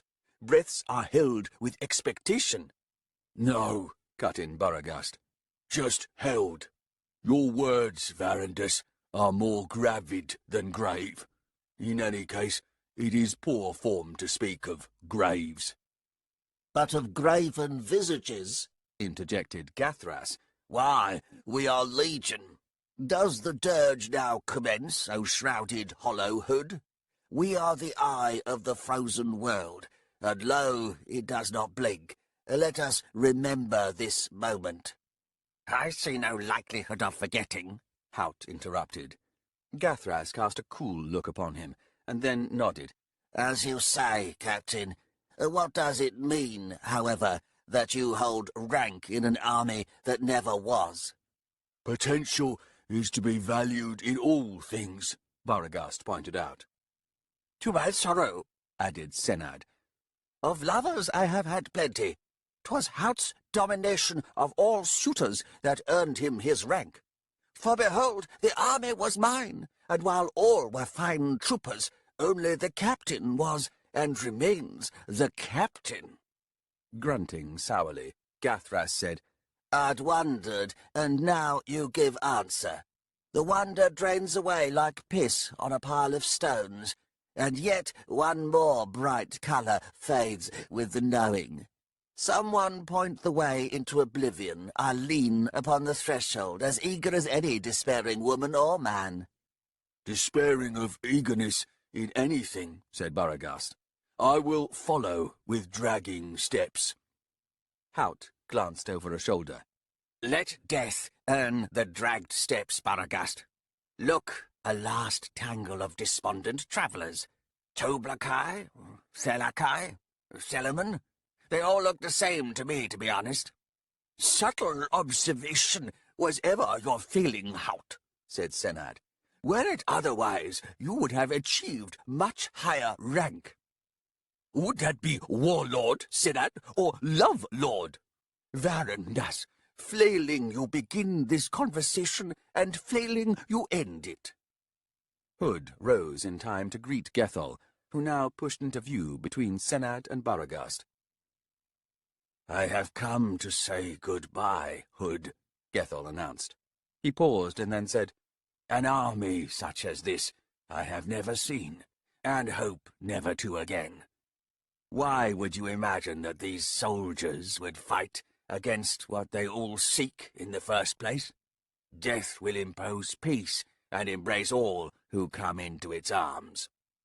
"Perhaps Gethel has something there," Gathras observed. "After all, 5 centuries staring into death's leering face might well have earned an inkling or two." "Denied all else, inklings were his only sustenance," Haut pointed out, frowning at Gethel, who still stood facing Hood. "Dare I say it under the circumstances, but time is wasting." Varandas was the first to laugh. In moments the others followed. Alas, only the Jaghut found their humour alive and well. Above it all, Baragast raised his voice. "Remember your promise, Hood. You will lead us to the very face of the hoary spectre, the Lord of Rock Piles, the Red Shroud, Gatherer of Skulls, and whatever other absurd title we devise." He raised his arms, spread them wide. "And we shall demand, then, an answer." A Thelakai woman, blonde-haired, who had been among the last of the stragglers, now shouted, "An answer to what, you tusked oaf?" Arms still raised, Baragast spun to face her. "Oh, that," he said. "Well, we have plenty of time to come up with 1 or 2 questions, don't we?" The Thelakai woman now turned on the rest of her party. "Do you hear this?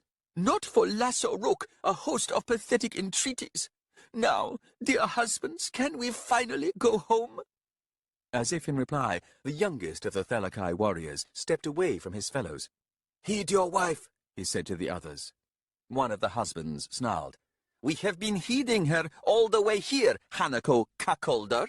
Now it is up to her to follow us or not. Into death's realm, I say. Husbands, are you with me?" The other 2 Thelakai both nodded, though fear was writ plain on their faces. "Catherine, are you mad?" Lasaruk was near tears, her face reddening. "It was just a game." "But this isn't," Tathanol retorted. Haut saw Hood say something to Gethel, who nodded and walked away, out from the press surrounding Hood and his frozen fire. And in that moment he knew the time had indeed arrived. Eyes filling with tears, he looked to Hood. "Goodbye, Coria Delath. Until we meet again, as indeed we shall, let this moment end. But no ending will find." "Arathan!" Drawing his cloak tighter against the chill outside Gothos's tower, he turned to see Coria approaching with a dog-runner youth half a step behind her. The night seemed impossibly dark, but a wind had risen, sweeping in from the sea to the west. The acrid bite of salt flats rode each gust. "Ah," said Arathan, This must be the one with the blue eyes and the freckles on his arms. Scowling, Coria said, He is named Iphael. The dog runner bowed, and then smiled. Arathan, son of Draconis, I have heard much of you. He is coming with us, Coria pronounced. Yet another protector, Arathan replied, making my presence even more irrelevant. He turned from them both. I am going with Hood. Not even Gothos can stop me. Arathan! Waving dismissively behind him, he set out for the camp, the wind slapping at his back, and now he tasted salty rain on its swirling breath. Looking for the moon, he found it gone from the sky, and only a thin swathe of stars was visible above the east horizon as clouds massed above him. A miserable dawn was in the offing, though the paling of the east was still a bell or so away. Emerging from the ragged edge of the abandoned city, he looked out upon the vast camp, its huddled hide tents and makeshift shelters, its scattering of cook fires dying now in the depths of the night. For once it seemed the turning weather had driven everyone into their hovels, for he saw no one. He continued on, seeking the singular, isolated pale star that was Hood's strange fire. There would be Jaghut gathered round that, no matter how foul the weather. And yet, as he drew nearer, he saw no one but a lone standing figure, his back to Arathan. Hood? Hearing his approach, the figure turned. There were streaks upon Gethel's seamed, hollowed cheeks. Seeing Arathan, he said, They are gone. What? No, they can't be. You were never meant for this, Arathan. Gothos has relinquished you to my care. I will guard you home, he said, and then with a nod behind Arathan, and these two as well. Turning, Arathan saw that Coria and Iphael had followed. He advanced on her. You knew! I felt them leave, if that's what you mean. Leave? Leave where? They left everything. She shrugged. No point taking it with them, I suppose. Now Iphael was weeping as well. But this did nothing to soften Arathan's hard anger, his sense of betrayal. They stepped outside time, Arathan, said Coria. Omtos Falak always favoured... She paused, searching for the right words. Clearing his throat, Gethel said, The lure of stasis, Coria Delath. Very perceptive of you. One day, perhaps, you will see what Jaghut can do with ice. Helpless, Arathan looked around, and then raised his hands. So that's it? Abandoned, then? What of my own desires? Oh, never mind those, Arathan. Just go where you're told. The path you take in Curled Ghislaine, said Gethel, belongs entirely to you. But let me make this plain enough. Gothos is done with you. He returns his gift. But father won't be there, will he? You wish to find him? Arathan hesitated, and then scowled. Not particularly. It is near dawn, resumed Gethel. I will gather provisions. It is my thought that we depart this day. I can't even say goodbye to him? Arathan asked. I believe you already have, Arathan.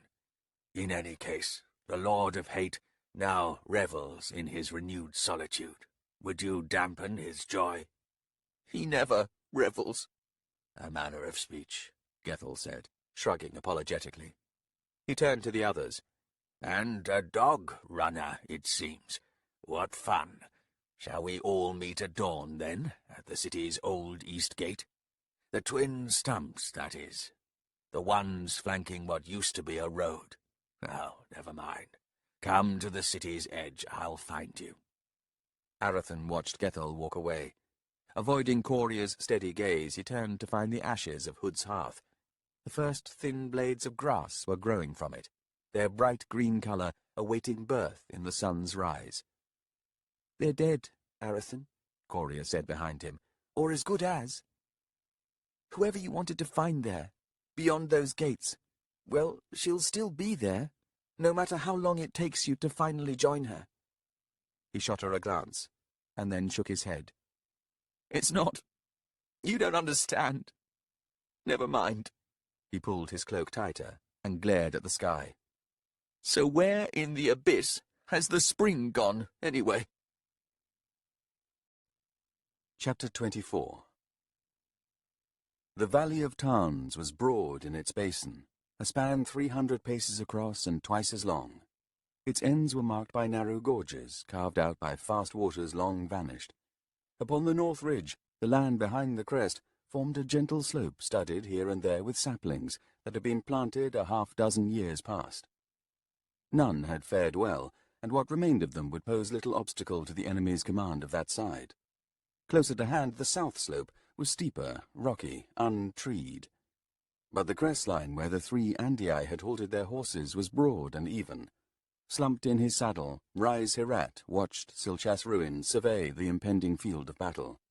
In bearing, Lord Anamanda's brother epitomized all the virtues necessary in a commander. Straight and regal in comportment, severe in expression, he and his white horse could well have surmounted a pedestal, a mounted figure rendered in bronze or marble. Indeed, marble, white as snow, white as the skin of our enemy. A triumphal statue, ambivalent in what it celebrates. Even the side upon which it resides is ambiguous. But let us invite this enigmatic hesitation and leave it for posterity. Sir, Lord Urusanda will delight in this sight. Silchas glanced at him, as if irritated by the interruption to his contemplation. As do we, historian. See the faint track of the old stream upon that level floor? It divides the valley, as would a heart line. Upon that gauge we will measure this battle's tide. He paused, and then said, Describe this well, sir. Was this not the legendary first camp of the Tisti? Down from the ash-filled sky? Our first nest? Our exhausted refuge, Hirat said, nodding. And did we not feed from the flesh of dead dragons? Perhaps, historian, if there is any truth to such legends, those brittle, burned bones remain beneath the earth and snow. To be soon joined by countless others. Already I see the pyre we must make, our refuge befouled, our nest unravelled. I would think, Commander, on the day of battle we will hear the weeping of ghosts upon the wind. Silchas Ruin studied him for a moment, and then nodded. Send your arrow again, historian, when next you face Vatha Urusanda. It is fitting, I think, that we both bear that wound. High Priestess Emral Lanier cleared her throat as she edged her mount between the two men. You are too generous in meting out blame, Commander, to so inflict the Andii, when the cause of this rests with the Leo-san. Blame? High Priestess, forgive me for misunderstanding the historian. I thought we referred to grief, not blame. In that, surely, we must share. I doubt Han Ral would agree, Lanier replied, the lines of her face stark in the pale morning light. Nor, added Rais Hirat, against the suddenly bitter taste in his mouth, Lord Draconis. Silchas frowned. Draconis? All too aware of Lanier's level gaze upon him, Hirat shrugged and said, Repository of the Highborn's ire, obstacle to a peaceful union of the Andii with the Leo-san. His refusal to engage with anyone has, as much as anything else, incited this civil war. I would not think of it that way, said Silchas Ruin uncertainly. A cruel assessment, historian, opined Lanier, and yet sadly accurate. Lord Draconis is an honourable man, said the white-skinned commander. He well comprehends the precariousness of his position. In his stead, I wager I would do much the same as he, under these trying circumstances. Indeed, the High Priestess said in some surprise. Then she nodded. Ah, I understand. His appearance on the field here would prove disastrous for us, while Han Ral would delight in it. If not for the opportunity to slay the consort, then for the very real possibility of seeing the houseblades of the Highborn abandon the field. Hirat cleared his throat, and then said, Well stated, High Priestess. But we can be certain that Lord Draconis understands this dilemma. That, as you say, his sense of honour will win out over his stung pride, and so he will make no appearance, but will remain with Mother Dark. If not pride to see him unleashed, then the desire for vengeance, Lanier added, to Herat's mind unnecessarily. He could see the agitation and uncertainty in Ruin's expression. He could see plainly enough the doubts he and Lanier had sowed. "Pride is the enemy," Herat announced. "Had Lord Draconis stepped aside, had he chosen to surrender his position as consort to Mother Dark, well, how vastly different would be this day, and those to come." "And now," said Lanier with a sigh, "it is too late." Silchas Ruin said nothing for a time.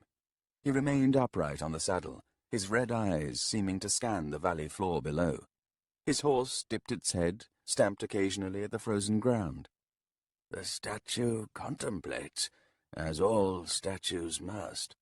Their moment now trapped in eternity, their eternity not quite as long as they thought it would be. Stony eyes fixed well upon a crumbling future. "Perhaps it isn't," he finally said. It was a struggle to keep his attention on the commander, rather than casting a triumphant look to Emerald Lanier. The historian's breath was suddenly tight in his chest. "Milord?" "Too late," Silchas Ruin explained. "I shall go to the Chamber of Night. I shall demand to see Lord Draconis. I shall appeal to his honor." "An honorable man," Lanier said slowly, as if searching for words, "would not abide the spilling of so much blood in his name." And what of Mother Dark? What of her love, wrapped like chains about Lord Draconis? Consort or husband, the distinction means so much less than so many would have it. It has become the weapon 1,000 hands upon the grip. She holds him close, to ease the pain in her heart, the pain of a realm bent upon self-destruction, the pain of her children torn apart, of light bleeding into the dark, rich as blood, thin as tears. I'll not write of this. I'll not record our venal manipulations. Centuries from now, my ilk will ponder this day and the silence embracing it. They'll devise theories, they'll plumb the nadir world of motivations and all the fears we keep hidden. They will even defend Silchas Ruin, while others condemn him. Go now, Commander. Poke the serpent in its lair. Lord Draconis does not flee, because she does not permit him the luxury. This is not his pride at work, but hers. Pride and love, the power of the former grants sanctity upon the latter. We venture now, Commander, into a place where none of us belong. He stared down at the heart-line of the valley. For we have made a woman's love our field of battle, and now we'll see her lover dragged forth in sacrifice. No, I will not write of this. Silchas Ruin gathered up his reins. Then he hesitated. "I am a warrior," he said. "I do not shy from necessity. If we are to fight Vatha Urusanda and his legion, then I will lead us into that battle." "None doubt your virtue," said Lanier. They waited. "And yet," said Silchas, "if peace can be won, here on the cusp of slaughter, by the will of a single man—" "Appeal to his honor," said Lanier. "Lord Draconis is an honorable man." "The will," said Herat, "not of one man, Commander, but of 2 men. Such a thing will be remembered and celebrated." Silchas scowled, and Herat wondered if he'd pushed too far, or indeed if he had erred in his judgment of the man's vanity. "In this," Silchas then said in a growl, "I am but a messenger of his conscience. When the echoes of my horse's hoofs have passed, little else will linger." He faced the historian with a stern visage. "I trust that is understood." Raizarat nodded. All 3 turned then at the sound of approaching horses. A pair of riders coming up from the track that led back to Kharkanas. Cedarpool and Endest Celan. Lanier spoke. Best ride on, my lord. These priests of mine are my business, not yours. Cedarpool promises sorcery, Silchas said. At a battle we may well avoid, my lord. Silchas Ruin swung his mount around. He would pass the two priests on the narrow track, but Herat was certain that few, if any, words would be exchanged. I ride to the Chamber of Night, the commander announced. But that business, as you say, High Priestess, is not theirs to debate. Blunt them.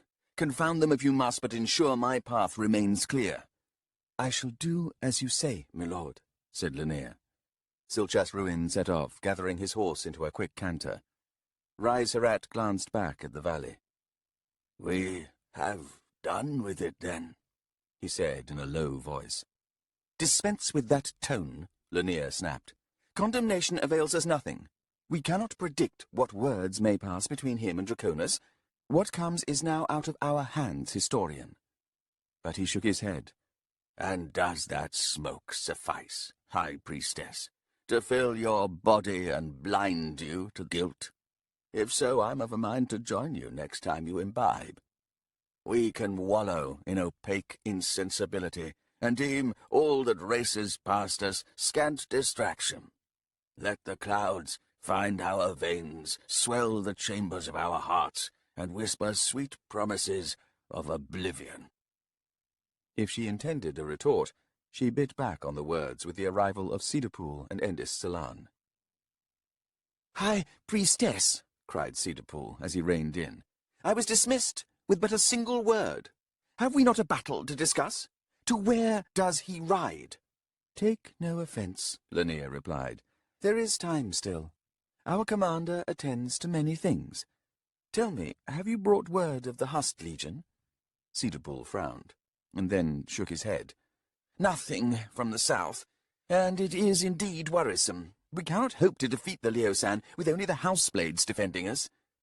"Then what manner of plans did you think to discuss?" Rais Herat asked him. "My sorcery, of course. It finds shape." "Shape?" "I have mastered malice, historian. I will be ready to face Hunral." Herat turned to Endis Salan. The man was gaunt, aged, harried. Herat suspected that he had not come here of his own will.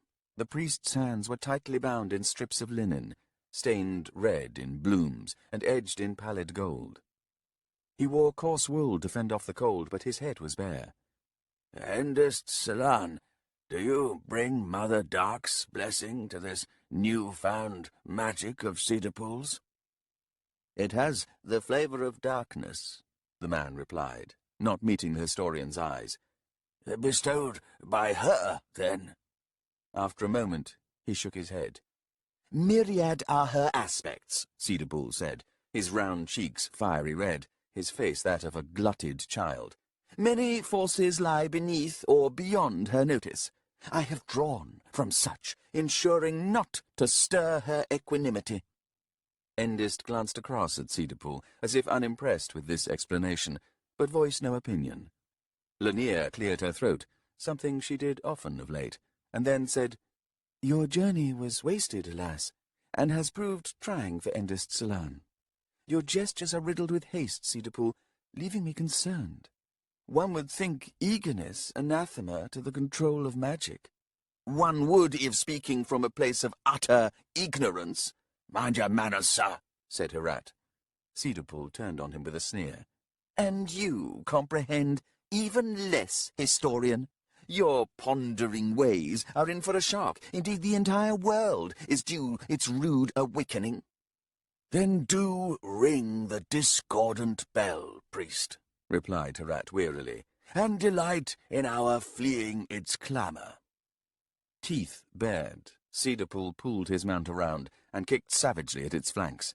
The startled beast leapt forward, hoofs biting at the frozen road.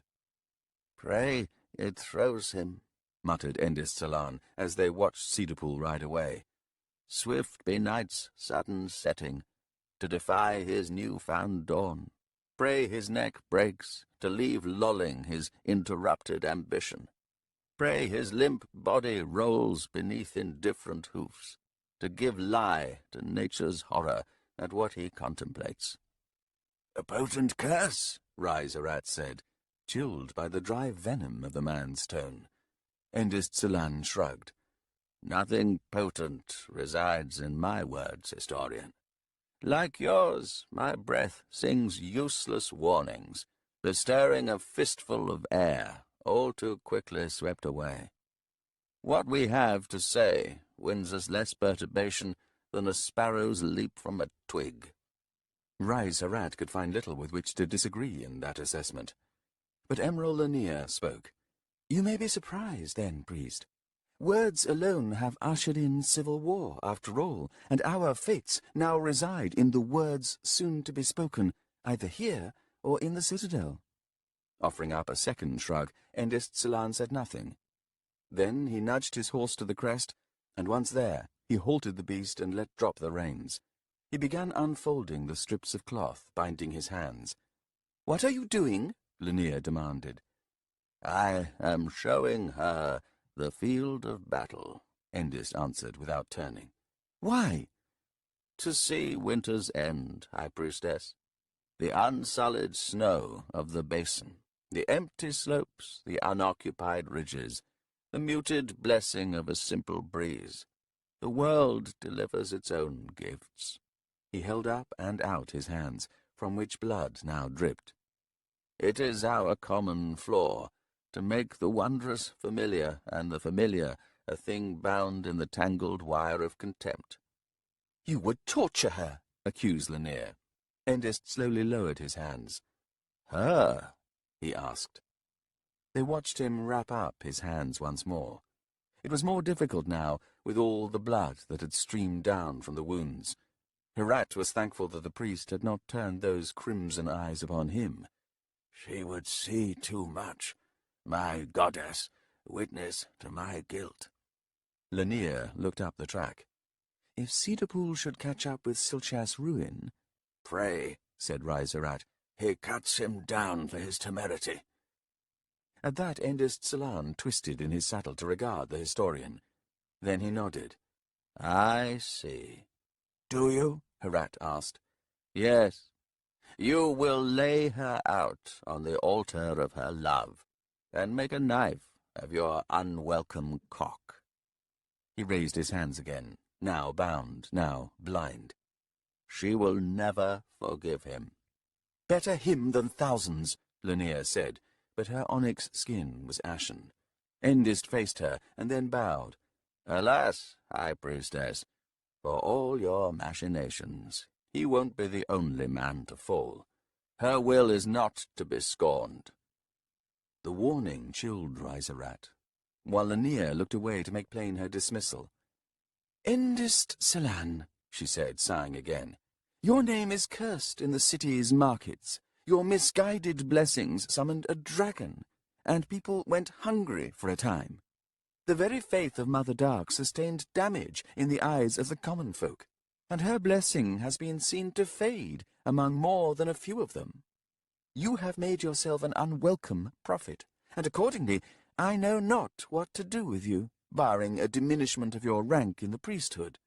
She fixed her gaze upon him. "You are an acolyte once more, sir, with a difficult path to redemption awaiting you. Indeed, it may prove impossible for a mortal man to achieve." If she sought to sting, his sudden laugh crushed that hope. He bowed again. "As you will, High Priestess. Then, by your leave, I will return to the wise city, seeking the glimmer of its namesake." "Do not expect to be welcome to counsel," she said in a hiss. He smiled. "But I never have been, High Priestess. Still I take your meaning and will abide by it. I embark on a welcome return to being forgotten, and indeed beneath notice." Fumbling at the reins, he managed to pull his horse back onto the track, where he set off at a slow trot. Neither the historian nor the High Priestess spoke for a time, and yet neither seemed eager to begin the return journey. Finally, Lanier said, "If Cedarpool proves his power, he will be most useful in opposing Sintara and Hanrao." "Then you had best mend that bridge, and be the first to cross, Herat said. I shall bribe him with privilege. The historian nodded.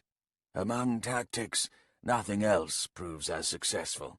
Feed his vanity, make costly his ire. Such efforts would fail with Endest Silan. Yes. He remains dangerous. Indeed, while Mother Dark continues to make use of him.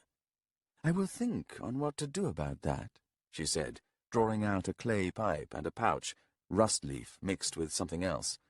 He kept her attention away from us. What of it? He knew, even then, what she might see. Then he shook his head. Look at us, hiding from our goddess, and relieved by her continued ignorance. As prophet, Endest Silan walked among the common folk. He opened his hands so that she could not turn away, could not blink.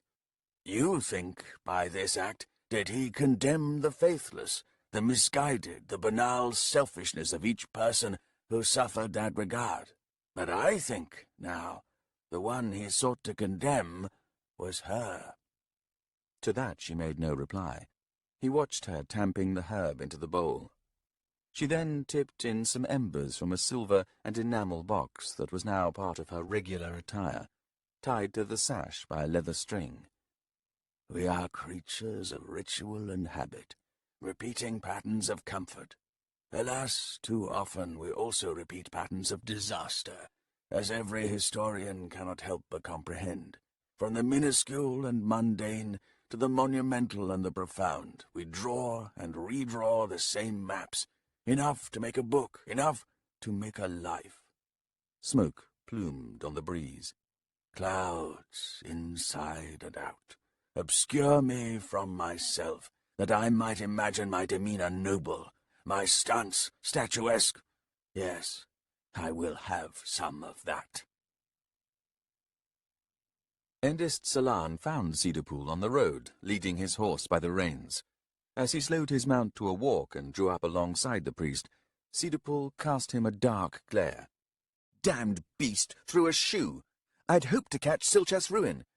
"You hope for many things," Endest said. "You were of little use back there.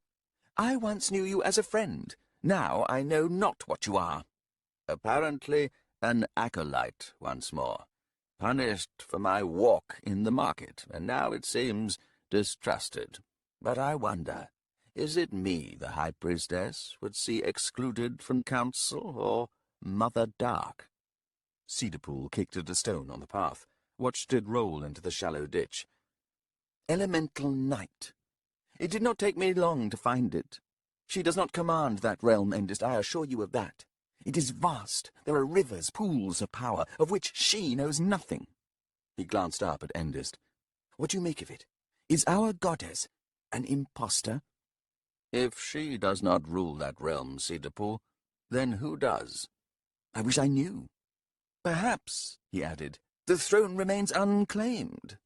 "Ambition unbridled, Cedarpool, can make ugly even the most benign and placid visage." The man scowled and then spat. "I am a wizard now. The world bends to my will." "In a small way, to be sure." "Do you mock me?" Endest Silan shook his head. "I advise caution, knowing it will be unheeded. You say there are sources of power within the realm of night, many of them unclaimed. You are right." Cedarpool's small eyes narrowed. "What do you know? What has she told you?" "She tells me nothing." "You have always been too coy for my liking, Endest Silan." Endest could make out the walls of Kharkanas ahead, a grim black line rising from the horizon. The horse's slow walk on the frozen road made a solemn beat. Wizardry, magery, sorcery, alchemy, thaumaturgy, myriad arts, each one wondrous in what it can create, and wholly destructive in what it means. "Explain that?" Endest Silan smiled. "You sound like Silchas Ruin. Simplify, reduce, divide, and decide. Very well. This power you now possess, it is a way of circumvention. It slips to one side of mundane reality. It draws on unseen energies to twist nature. It imposes a flawed will upon the shape of the world, upon its laws, its rules, and its propensities. It is, in short, a cheat. Cedarpool was silent for a few steps, and then he nodded. I will allow all of that. Go on. One cheats to escape the rules, howsoever those rules are expressed. A winter wind casting a chill upon your bones, a simple cantrip warms you through and through. That, or the mere expedient of donning a cloak. You choose the former, as it requires less effort. You choose out of convenience. He paused and then continued. 1,000 enemies marching upon you. Draw your sword and prepare for a day of brutal fighting, or, with a wave of one hand, incinerate them all. As you see, each time we fall upon the side of convenience. But how cold, how cruel is that measure of worth? Consider again that line of soldiers. Consider each of their lives, wagered there on the field. And consider as well a day's hard battle, the wounded, the many slain, the wills bent and then broken. Consider most of all the survivors, each one blessing his or her fortune, each one returning home at last, to drop the bundled armor and weapon belts to the floor, to then embrace a weeping loved one, with, perhaps, children gathering round, their eyes alight with the joy only a child can feel. Squinting, he could now make out the citadel's bulky towers. But wave the hand, much simpler, much quicker, and call it mercy against all the suffering and pain. Deliver death sudden and absolute, and to walk a field of ashes invites an easy dismissal. Far easier, indeed, than to stumble across a field of corpses, hounded by a chorus of the dying. A wave of the hand? Cedarpool said in a growl. Hunral will delight in that simple gesture.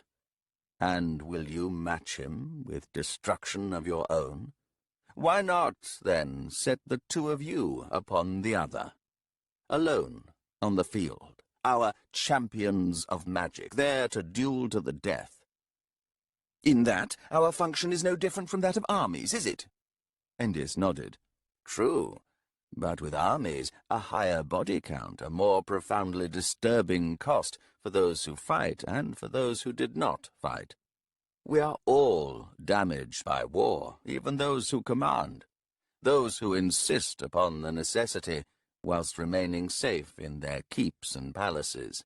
Even they pay a price, though few of that ilk have the courage to admit it. You reach for abstraction again, Silan, as is your predilection. Now is the time to be pragmatic. Even you must see that. But we are astray in this dialogue. You spoke of mysteries gleaned. Only this, then. I have my own cheats, Cedarpool, but they are without malice. Their strength, such as I understand it, lies in sustainment, protection, defense. Then you will attend the battle? Yes. Can you defend us against Hunral? I believe that I can. Abyss take them, then. We shall win this war. Understand, Cedarpool. Just as Hunral's sorcery can be negated, so too can yours. If so, then we're back to swords and shields. Endis Tsalan nodded. Yes, most inconvenient. But I see upon both sides, no matter the outcome, a host of thankful husbands and wives, a multitude of delighted children. I see tears of joy and relief, and a welling of such love as to sear the sky above us. Cedarpool halted then, dropping the reins to bring his hands up to his face, and all at once he was weeping. Endis Tsalan reined in his horse and clumsily dismounted. He strode up to his old friend and took him into an embrace. "Understand me," he whispered, as the man in his arms sobbed. "I have confidence, but not certainty. I may be able to blunt him only, to save some, but not others. And so I beg you, brother, wring the malice from your power. Twist until the last venal drop falls away. Defend us, that and no more. Be the wall against the fury. Hate finds an easy path with this sorcery. We have reason to fear this new world of ours. Face pressed into Endesilan's shoulder, Cedarpool managed to nod. They stood thus, in the dim afternoon light, while the two horses wandered down to crop the brittle grasses at the road's edge. Kalaris stood, girded for war. Around him the houseblades of Lord Anamander's company were readying their gear. The arms room crowded with silent men and women, while the metal and leather murmured its wholly natural discord, blessedly senseless, yet no less ominous. Word had come. Urasander's legion was but half a day away. The houseblades of other high-born families were arriving in Kharkanas, most of them taking up temporary residence in the city's open squares and rounds, or in the walled compounds surrounding the many private estates. In his youth, Kalaris had commanded his own fear, on the days leading up to a battle, and in the battle itself. Indeed, he had found a kind of joy in the simplicity of fighting, as if some arguments could only be waged when the last word was spoken, its echo long fading away, and all uncertainty could cleave to the edge of a sword. But rumours had reached them all of sorceries awaiting this clash, against which no shield or armour could defend. Surrounding him now, these houseblades readied themselves, and their silence was thick with dread. That each of us should be now made obsolete, as useless as sticks against iron blades. Shall we line up only to be cut down from afar? Will Hunral dispense with all honour, even as he calls the rally in that virtue's name? Can one man kill us all? A house steward entered the chamber and approached Kalaris. "Sir, Lord Silchas Ruin is returning to the citadel." "Alone?" "It seems so, sir." Kalaris adjusted his sword belt, recalling the last time he met Silchas in a hallway of the citadel while wearing his armour. The man's fury had been fierce. "Its display whispers of panic." This time, alas, he did not expect a reprimand. It seemed long ago now, 1,000 excuses uttered with each step they took, now lying discarded in their wake. Time, chewing up the future, and spitting out the past, and each moment, trapped in its eternal and instantaneous present, stands helpless and aghast. Silchas arrives alone. Historian, you dare not return to see all this? Then stand at a distance. We will be your players in this narrative, anonymous as pawns. Oh, do at the very least summarize us as the multitudes.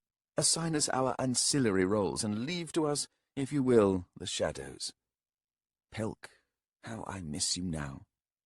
He followed the steward into the main chamber, with its vast inky terendi on the floor, and motes of dull dust drifting in the air.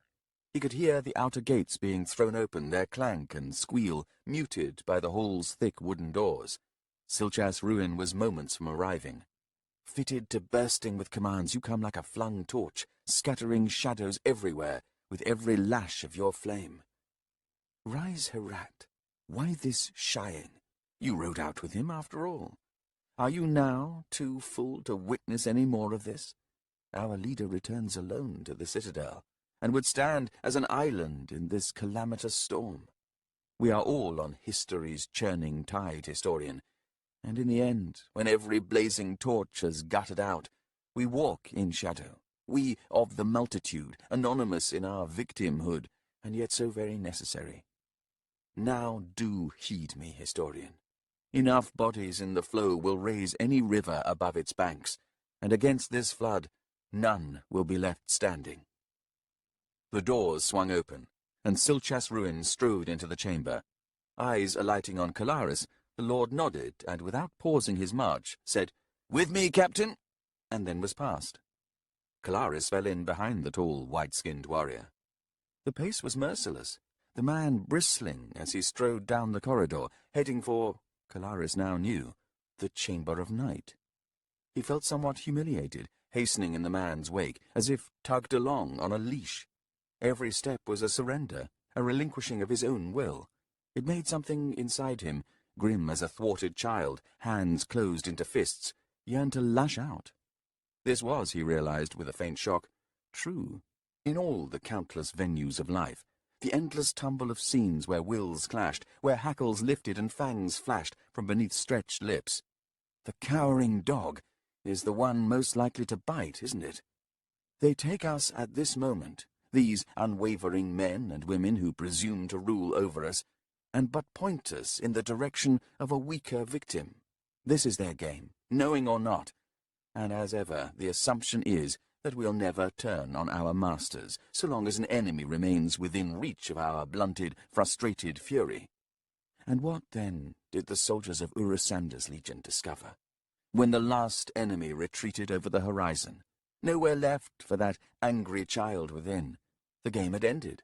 The leaders told them to go home. But see us now.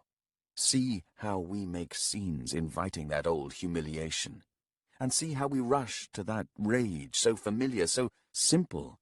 This child within us never grows up, and Abyss, take me, it doesn't want to. Along the narrow corridor with its cracked, uneven floor, reaching the recently repaired door of warped blackwood, Silchas Ruin set his hand upon the latch, and then paused to look at Kalaris. "Stay close to me, Captain." Kalaris nodded, the gesture deepening his humiliation, his thoughts in a turmoil of something edging towards self-hatred. This, mother forgive me, is the curse of the one who salutes. One wolf leads the pack, the rest of us expose our throats. Silchas Ruin opened the door and strode into the chamber of night. Kalaris followed. No preternatural gifts of sight could conquer the darkness within. Even the faint gloom from the doorway fell off only a few steps beyond the threshold. "Close the door," said Silchas Ruin.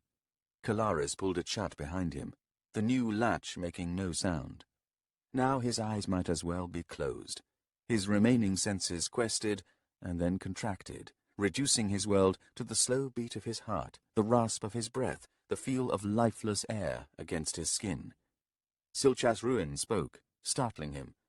"Lord Draconis, the time has come." The echoes fell away. "Urisander's legion approaches the Valley of Tarns. Tell me, Draconis, where are your houseblades? Pray you surrender them to my command. Pray you understand the necessity of your absence on the day of battle." Silence answered him. Kalaris heard Silchas Ruin shifting his stance, the soft click of a ring against the pommel of a sword, the scuff of boot heels on the gritty clay. "She does not understand," he said. "We must speak, Draconis, as one man to another." A moment later, Lord Draconis emerged, ethereal and limbed in fragmented silver light, as if parts of him reflected something unseen, too cold to be born of flame, too brittle to belong to moonlight. "Silchas," he said, with a smile softening his features. "Draconis, thank you for acceding to my request." Silchas Ruin paused, and then said, "Even here, sir, you must sense the closing of this noose. We are moments from strangling our own realm, moments from seeing the death of far too many, Tisti. They will see another throne, Draconis. They will see a farther light at the side of Mother Dark." Draconis seemed to lose interest halfway through Ruin's warning, his gaze shifting away, glancing briefly over Kalaris before continuing on, as if something off to the right had caught his attention. "You said that she does not understand," he said when Silchas had finished. "This is a matter of a man's honor." Draconis looked back, brows lifting. "None will accept you, sir," Silchas said. "Even should she marry you, you will ever remain a consort in the eyes of the highborn. Among Urisander's legion, you will be the man who humiliated Lord Urisander at the very gates of Kharkanas. The followers of Leosan will see you as a thief of their throne of light. The High Priestess—" "And all this," Draconis interjected, "arrayed against the simple gift of love." Silchas Ruin was silent for a moment. "Honor, sir, stands before all else. Should it fail you, the gift you speak of will falter, poisoned, corrupted by weakness." "Weakness?" Love, sir, is surely that. It has never touched you then, Silchas Ruin. Am I the one holding the realm hostage to it? Silchas seemed to struggle for a few breaths, and then he said, I said we must speak, you and me. Please hear my words, Draconis. Her love for you is undeniable. Not even your enemies question it. How could they? She defies everyone for you. Her children, each one estranged, abandoned by her closed heart. This is obstinacy. It is plunging the realm into destruction. It is simply love, Silchas. Then why will she not marry you? Draconis barked a bitter laugh. That choice was never given us. You should have done it nonetheless. They would have swallowed it down eventually. Had you done so, there would be no civil war, even the birth of the Leosan. No, Draconis cut in. Not that. What do you mean? Father Light was a title born the moment she took hers. The Azathanai Teris, who came from the Vita, did not create it. She but sanctified it. More to the point, he added, the Leosan are necessary, and not just them. Then this civil war belongs to Mother Dark? His face hardened. Oh, you mort... He halted, and then in a calmer voice said, No, it belongs to all of you, to every face in the battle line, every soul with a command upon his or her lips. It belongs to the ones who turned away when they shouldn't have, who chose expediency over decency, who make their reality a cold winter, too hard and too harsh for sentimental fools. It belongs to the ones without imagination, without courage. Courage? You who hide in this nothing, you dare challenge our bravery. Do you claim to be a brave man, Silchas Ruin? I know what I am. Then lay down your sword. Surrender? You call it that? They will take the city. They will raise a second throne, and you, consort, will be cast out. These, said Draconis wearily, are not revelations. Silchas Ruin shook his head. None will sympathize with your plight, Draconis. Not after this. Not after so much blood has already been spilled. Ah, you lay that at my feet as well. They will hunt you down. And in so doing, cut in Kalaris, his voice pushing between the two men, break Mother Dark's heart. The words silenced both Draconis and Silchas Ruin, the latter of whom turned helplessly to Kalaris. So, said Draconis to Silchas after a long moment, what would you have me do? Does she listen now, Lord Draconis? He shook his head. This is our world here, old friend. Then he added, with a slight tilt of his head as he regarded Silchas, I see the hand still upon your sword. None, then, shall surrender. We cannot, snapped Silchas Ruin. We lose too much. We lose it all. Draconis slowly nodded, looking thoughtful, and then, with narrowing eyes, curious. He waited. Silchas Ruin hesitated. Tears filled Kalaris's eyes, but he could not look away. No, Silchas, don't do this. The honourable thing, Lord Draconis, is to step aside. I already have, Silchas. Or do you imagine I volunteered this role of consort? Then step again. Ah, I see. It seems, after all, that at least one man must surrender. It is the honourable thing, Draconis finished, nodding, and then looking away once more. She'll not forgive you, Draconis. Do not agree to this. I understand you. I have found the love of which you speak, the love that holds and has held you for all this time. Silchas would make honour its enemy, its slayer. He drew breath to speak, but Draconis said, You spoke of my houseblades. As I rode in, sir, their standards were sighted from the North Tower. They are upon the Forest Road, in column. My brother, Amanda, is with them. Kalaris started, facing Silchas Ruin.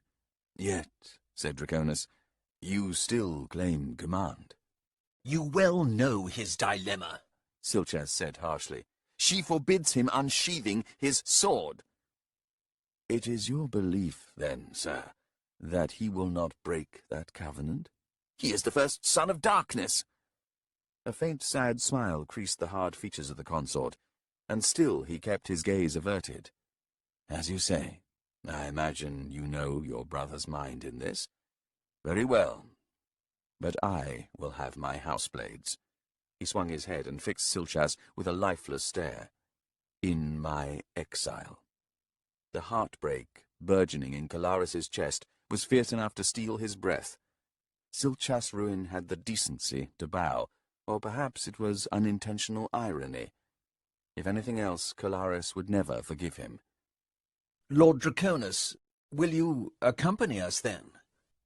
In a moment. The door is directly behind you. Await me in the corridor beyond. You will make your farewell to her? The question seemed to strike Draconis like a slap across the face. What had been lifeless in his eyes suddenly flared, if for but an instant. Silchas, he said in a low voice, have you lost your mind? As the commander hovered, as if uncomprehending of the wound he had driven into Draconis, Kalaris stepped forward and took Silchas by one arm. Now, sir. He very nearly dragged Silchas back to the door. Fumbling, he somehow found the latch. The doorway spilled in a bloom of light that hurt his eyes, and then he pulled Silchas through. At the last moment, before he closed the door once more, Kalaris looked back at Draconis. The consort stood watching, a man bereft of love, who had just felt the cold kiss of honor upon his lips, the only man present who understood courage. It was a sight Kalaris would never forget. When they were gone, Draconis gestured wearily with one hand, and a moment later Grizin Farl appeared from the darkness. The Azathanai stepped close and laid a hand upon the consort's shoulder. Forgive me, Draconis. I could not protect your love. You never could, nor, it seems, can I. I did not know, sighed Grizin, that love could die so many deaths. Draconis grunted. It has enemies beyond count, my friend, beyond count. Why is that, I wonder? To those never touched by it, it is a weakness. To those in its bitter, sweet embrace, it lives a life besieged. A weakness? Surely a judgment born of envy. As to the siege of which you speak, Grizin sighed again and shook his head. What profundity can I find? After all, I fled my wife. Is your love stretched? Grizin seemed to consider the notion for a moment, and then said, Alas, not in the least. As for hers, I wager she could throw a pot across half a continent as easily as spanning a room. Well, Draconis said with a smile, I have on occasion seen you duck at the slightest sound. Aye, her love is hard as iron. Neither man spoke for a few moments longer, and then Draconis moved forward, towards the door. Grizin turned, but took no step to follow. Draconis! The consort seemed to flinch, but then he glanced back. Yes? Where will you go? Far enough, I suppose, to hear its snap. Grizin turned away quickly, to hide the sudden emotion that threatened to crumple his features. He blinked at the darkness, and heard the door open and then close. Only when alone did he whisper, Forgive me. Then he set off to find her. There would be no stretching this love. Nothing made so taut as to snap. The words he would bring to Mother Dark were a knife's cut. He was, after all, the protector of nothing. When citizens take to the streets of a city, driven there by something agitated and ineffable, a strange fever descends upon them in the course of their restive milling, as if it was a contagion carried on sullen currents of air, too vague and wayward to be a breeze or wind. This thief of reason longed for violence. There were times when a people collectively stumbled, staggering beyond the borders of the civil commons, out into light or plunging darkness, out into screams in the night, or the blistering kiss of fire. At other times, this sidestep was something else, less obvious and far more profound. A revelation breaking the fever with sudden cool air upon the brow, and the last of the chills falling away, the sweat drying, a new day begun. A revelation, alas, that delivered a crushing truth to all who discovered it. We of the multitudes, we of the civil commons, we are the flesh and blood of an enslaved body. This sidestep carried us into the path of an executioner's axe, and the head is no longer our master. It rolls, unanchored, the echoes of the severing cut, making it rock to and fro, at least for a time. Motion some might mistake for life, flickering eyelids and eyes that could have flashed with intelligence, but the glitter is now no more than reflected light. The mouth hangs open, lips slack, the cheeks flaccid and sagging towards the floor.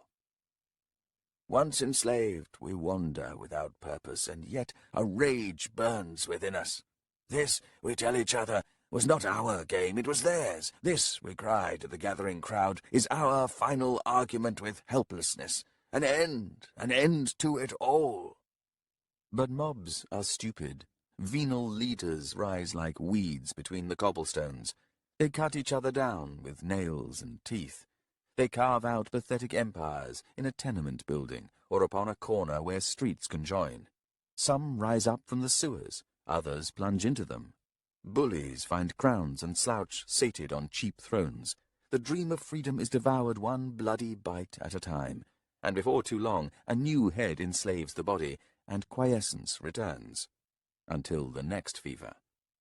Surely, thought Raizarat, as he and Emerald Lanier rode towards the open gates of Kharkanas, moments from pressing into the crowd, surely there must be another way, an end to the cycle thus described. That sidestep belongs to a people beaten senseless by the careless onslaught of injustice. For there to be any change at all, it seems the revolution must never end. Instead, it must roil like a storm feeding itself, on the very edge of calamity and loss of all control, tottering, imbalanced, but never quite falling. With none to rule, all must rule, and for all to rule, they must first rule themselves.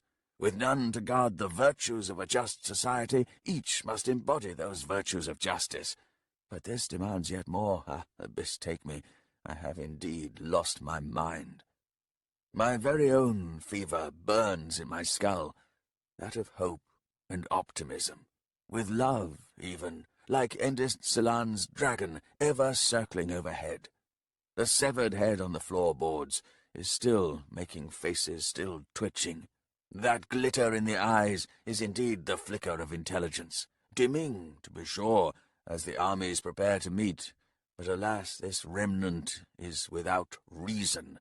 We man ramparts with nothing at our backs. We face a future that has no face but our own, older and no more the wiser. This weariness comes with the tide, rides in the current, and no eddy offers secure respite.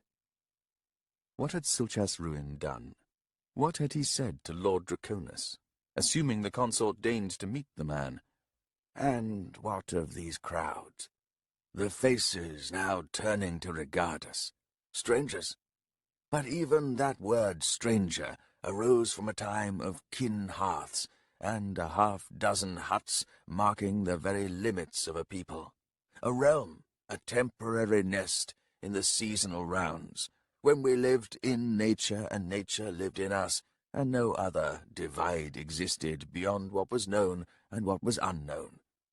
Strangers. We've bred and multiplied into the isolation of anonymity. Too many to count, no point in trying. Let my eyes glaze over these unfamiliar faces before me. The alternative is too ghastly. Should I see in each visage my own longing for something better, and for somewhere else, a place in which we all belonged, a place without strangers, a civilization of friends and family. But the notion mocked him as soon as his mind uttered it. Civilization entrenched the old words, like stranger, replete with all the anachronistic fears that had spawned them in the first place. Different ways of doing things, forever jarring us with confusion. And when confusion takes us, every primitive thought returns, weak as an ape's whimper, savage as a wolf's snarl. We return to our fears. Why? Because the world wants to eat us. His snort of bitter amusement was louder than he'd intended, drawing Lanier's attention, even as they drew up to the gateway. "Irony," she said to him, "is a cheap pleasure." The low outer wall of Kharkanas had been raised long ago to defend against spears and the belligerent press of savages. It was born in a time when warfare was simpler, a clash of mere flesh and peacock displays, where warriors stood as heroes who knew their legends were coming. Originally, Ivis saw, as he rode at the head of the column, alongside Lord Anamander, Grip Gallus, and Pelk, the wall had been little more than a berm, a mounded, sloped embankment of soil and rocks. The trench of its excavation had made the moat surrounding it, but the steep sides were long gone, and the dressed stone now surmounting the bank had the appearance of a row of discoloured, uneven teeth. The city might as well be an upturned skull, the bowl soon to take our clattering selves, like so many errant thoughts. "Milord," he said to Anamander, "it is my thought to halt the housebleeds here, to encamp beyond the city's walls. I would think the streets crowded enough." The first son of darkness seemed to consider the suggestion for a moment, and then he nodded. "Settle the household staff as well, then, until such time as I can make arrangements." "Or Lord Draconus makes a reappearance," Ivis said. "That would be ideal," Anamander replied. "I see many standards upon the walls. It is clear that the highborn have gathered their forces." Grip Gallus cleared his throat and said, "Lady Hish-Tula can be persuasive." When Anamander reined in, the others followed suit, and the column halted on the road. The first son of darkness said, "Captain, should the opportunity arise, I will speak to Draconus. I am to blame for the loss of his keep." He hesitated a moment, and then added, "The daughters are not dead, so I am informed." He glanced at Caladan Brood, whose attention seemed fixed upon the city ahead, and continued, "Resolutions prove bloody, even unto the breaking of stone. What will others make of the rubble left in our wake? I fear a toppling of these flimsy walls. I fear fire and smoke dressing the buildings within. I fear for the lives of the Tisti." "Milord," interjected Grip Gallus, "you would drag to your feet a host of ills, few of which belong there." "The first son of darkness," said Anamander. "Is this title an empty one? Is the honour a conceit of the one who bears it? What of responsibilities, old friend? Too easily does title invite indolence, or worse, the cynicism that comes from moral compromise. Advisers will urge necessity, expedience, the pragmatic surrender that settles like a callus upon the soul." He looked to Grip Gallus, and Ivis could see the indecision in the son of darkness. "Is my hide so hardened now? I see the future newly fated, a momentum fierce as a spring flood." Grip Gallus's expression flattened. "Milord, she refused you any choice. She still does, even as Urisander's legion descends upon us. What would we have you do?" "Now that is the question," Anamander replied with a nod. "And yet consider this, I am denied drawing my weapon. But what has this prohibition yielded? Does Urusander honour my constraint? Does Hunral yield to Mother Dark's plea for peace? Does the Leosan High Priestess counsel a gesture in kind? And what of the deniers, victims honed into slayers, enemy now to all who would dare their forest home? No, Grip. Denied one choice, there remained many others, 100 paths to reconciliation, and none taken." Ivis spoke, finding his own voice harsh and jarring. "Then meet Lord Urisander on the field, milord. Keep your sword sheathed, and ask the same of him." "Hun Rao will defy you both," Grip Gallus said in a harsh tone. He wants this. I suspect the High Priestess does as well. They will see the black waters of Dorsin Rill turn red to announce their ascension. But downstream of the city, surely, Anamanda said in a mutter, once more facing Kharkanas. Crowds were assembling, lining the sides of the forest track road, where it plunged like an arrow to the city's heart. Faces were fixed upon the Son of Darkness and his ambiguous retinue. Others among the citizenry had climbed the bank to appear on the wall. Ivis turned about and nodded Gate Sergeant Yallard forward. Prepare a camp among the trees. See to the needs of our hostage and the household staff. It may be we have one last night to spend under the cold stars. Yes, sir. Captain? What? The houseblades, sir. They're ready for this fight. Abyss knows, so am I.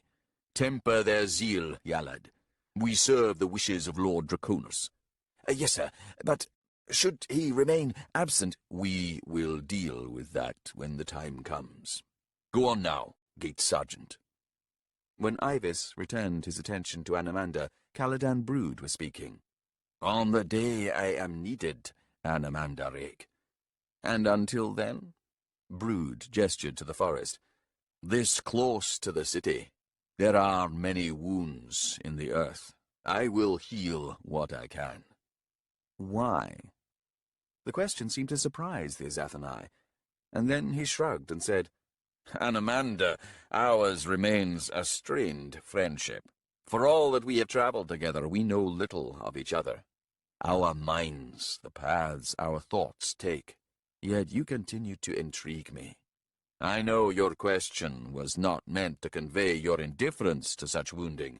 Rather, you but reveal a hint of your growing despair. You offered me peace. Peace, yes, but no peaceful path was promised. If I stand aside, sword not drawn, will you seek to convince me that none of the blood to be spilled will stain my hands? I should hope not. If I choose peace for myself, Brood, stolid as a stone in a stream, will I not make the currents part? How minor this perturbation, my paltry will? Or will the stream divide, split asunder, to seek different seas? Caladan Brood cocked his head. Does it matter? Does what you choose make any difference? This is what I am asking you, Azathanai. Anamanda waved back at the forest edge. Does your healing? Brood considered for a moment. I appease the ego.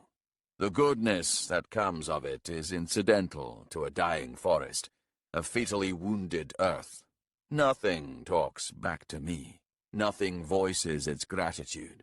Though I would have it otherwise, if only to make myself feel better, useful. The distinction seemed to have some impact on Anamanda, for he flinched. Off you go, then, until you are needed. With a faint bow, Caladan Brood swung round and made his way towards the spindly tree line, where even now the houseblades were preparing camp. At that moment 2 riders emerged from the city, horses cantering up the forest track road. Eyes narrowing, Ivis identified Lord Silchas Ruin, astride a white mount, and an officer of Anamanda's own houseblades. Now there would be words. The notion, its obviousness, struck him as none the less ominous. This is the madness of it all. Mundane conversations, fragments of meaning and dubious import. All the things left unsaid. If we could assemble our words, merge those inside and out, we would be startled to find that we speak but 1/10 of what we think. And yet each of us presumes to expect that the other understands, indeed, hears both the spoken and the unspoken. Mad presumption. My lord, Ivis, pray you free the words, let them tumble, with not one left unspoken.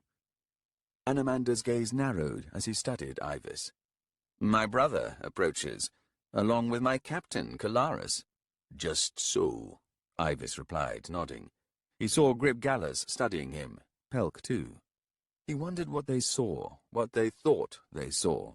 He wondered at his own log jam of unuttered words, and his reluctance to kick it loose. My own courage in this matter fails me. Yet I ask of it him, Lord Anamander. You are the first son of darkness. The time has come to show it. I beg you, sir, make us all braver than we are. Rennek climbed down from the carriage, almost slipping on the ice coating the slatted step. He turned about quickly and drew his small knife to begin hacking away the sheath of ice. "Beware, milady," he called up as Sandaleth prepared to dismount, her bundled daughter crooked in one arm. "I see, child," she said, evincing once more the new haughtiness that had come to her. Rennek chipped away, eager to finish and turn about, eager to set his eyes, at last, upon the great city of wise Kharkanas. But that glory would have to wait. The last flat sheet of white ice broke free, slipped away. "There, milady," he said, returning the knife to his belt and reaching up to offer her his arm. She took it delicately, and then settled much of her weight upon it, making Rennek come near to staggering as he adjusted his footing. A moment later she stood beside him, her gaze bright upon the city behind him. "Ah, I can see my tower. The citadel beckons. I wonder, is Orphantal at a window? Can he see his mother at last? I am sure that he can. I feel his gaze upon me, his wonder at what I carry, my present to him." Corlat looked 3 years old now, though she voiced no sounds, sought nothing that might be words in that mysterious language of babies. Yet her eyes never rested, and even now she peered out from the folded blanket, like a thing feeding on all that it saw. Sergeant Prock stood nearby, watching both the mother and the daughter. He had resumed drinking wine, growing drunker the closer they had come to Kharkanas and the journey's end. A clay jug hung loosely from his right hand, and he was swaying slightly. "Milady, the child needs to walk." Frowning, Sandaleth glanced across at the man, and it seemed a moment before she recognized him. "She walks already," she replied, "in realms not seen by you, realms you cannot even imagine. Her spirit explores the night, the place of all endings, the place moments from rebirth. She walks in the world that exists before the first breath is drawn, and the one that comes when the last breath falls away. They are one and the same. Did you know that? A single world." Sandaleth straightened, adjusting her cradling arm, and smiled at Prock. "She will be ready." Rennek now looked to the city. He saw its low wall, the crowds lining it.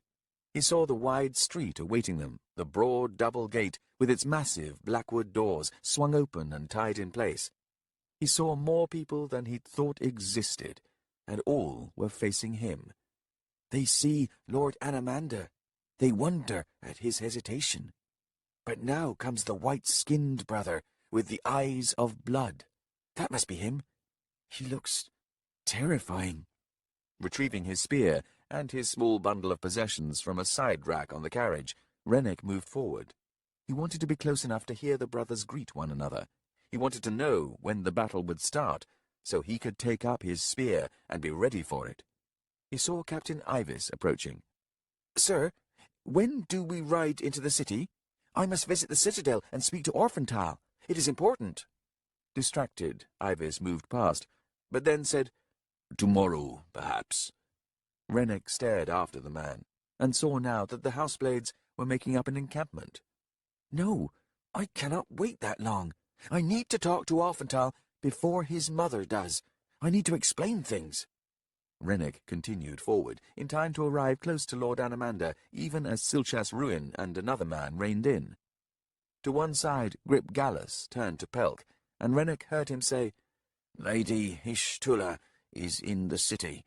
Find her, Pelk." "In a moment," Pelk replied, her gaze fixed on the man beside Silchas Ruin, and Rennek saw that he studied her in return. As Pelk moved forward, the man dismounted, and an instant later they were in each other's arms. All this before either brother had spoken, and both lords now looked on, perhaps startled, while Pelk and the man embraced. From where Rennek stood, he saw the man's eyes shut his lips moving as he whispered to her, and she held him all the tighter. Silchas Ruin broke the moment. "Brother, did you find Anderist?" "I have set that aside, Silchas," replied Anamanda. "The sword at my hip retains its name, forged in the heat of my outrage. And yet, had I imagined our mother's staying hand, I might have set vengeance upon the blade of my dagger instead. Of all the myriad scenes in the tumult of possibility awaiting us, I would not shy from striking from darkness and shadow. A blow between the shoulder blades no longer seems so crass." Anamanda's words drew round all who stood near enough to hear them. When Pelk and Kalaris pulled apart, Pelk stepped back, and then, with a nod towards Gripgallus, set off for the city gate. Rennek watched her go with an ache in his chest. "Ginia sent me away, because of all the broken things inside her. But one day I will return to her, and my love will mend every broken thing inside both of us. Even the stables that caught fire, which is when everything awful first began. Milady said that I was to blame. Maybe she was right. Maybe it was my fault after all. I can't remember. Could be I killed all those horses. I need to fix that hurt, because it still hurts if I was the one who did it. And if it wasn't Sandaleth who met her man there, and the lantern they'd lit so they could see each other getting drunk on the wine he brought with his one arm. If it wasn't that, after all, but me, spying on them and watching what they did when they put their hips together and moved like dancing on the straw, and the horses shuffled and nickered, and the lantern light was steady, but the straw stalks were pushed up against the lantern by their feet, up against the hot glaze. I should have seen that, instead of watching them. It began there, all the hurts. Began with the screams of dying horses and two shadowy figures running out before the flames got them. And there was Lady Nerys with her cane, and she shrieked at me, since I was standing right there, watching the fire and listening to the horses. And those blows came down, and they hurt so bad. But then I got hit on the head, and things went numb and strange, and that's why I don't remember anything any more about that night. Except what I maybe made up, her and that one-armed man. But it was you who cared for me after that, Ginia, and I didn't forget. I can't forget, and that's why I'll fix everything soon. I just need to kill some people first." "A dagger from the shadows. You describe betrayal, my brother." "A ray before me, all manner of obstacles. Vengeance finds its own path." With a grunt, Gripgallus said, "Just ask Hanral about betrayal. See how he weighs it in his own mind, Lord Silchas. If need be, I will be the hand and the knife both." At that, Anamanda swung to face his old friend. "No, I forbid it, Gripgallus. Too often have you struck in my stead. Your time as my quiet justice is done. Have we not spoken? Return to your wife. I am past all need for you." The harsh words seemed to batter at Gripgallus, and all the fire of his own rage died in his old man's eyes. With a single bow, he turned away and walked unsteadily to Rennek's eyes towards Kharkanas, trailing in Pelk's wake. "We await word on the disposition of the Hust Legion," Silchas said to Anamanda. The first son spoke to Kalaris. "Captain, are our houseblades assembled?" "Yes, my lord, and the highborn have indeed answered the call. The greater houses are all here." Silchas Ruin made to speak then, but his brother spoke first. "Silchas, I thank you for all that you have done. I know you were reluctant, and yet you indulged me in my efforts to reconcile with Anderist." He hesitated, and then continued. "It may be that the blood of family, so quick to turn sour on the tongue, had misguided me. In the name of one family I neglected the other. We three brothers matter less than the Tisti Andii. Is this not the burden of command?" Silchas Ruin's voice was flat. "There have been developments, Anamanda. Of those in a moment. What do you now intend?"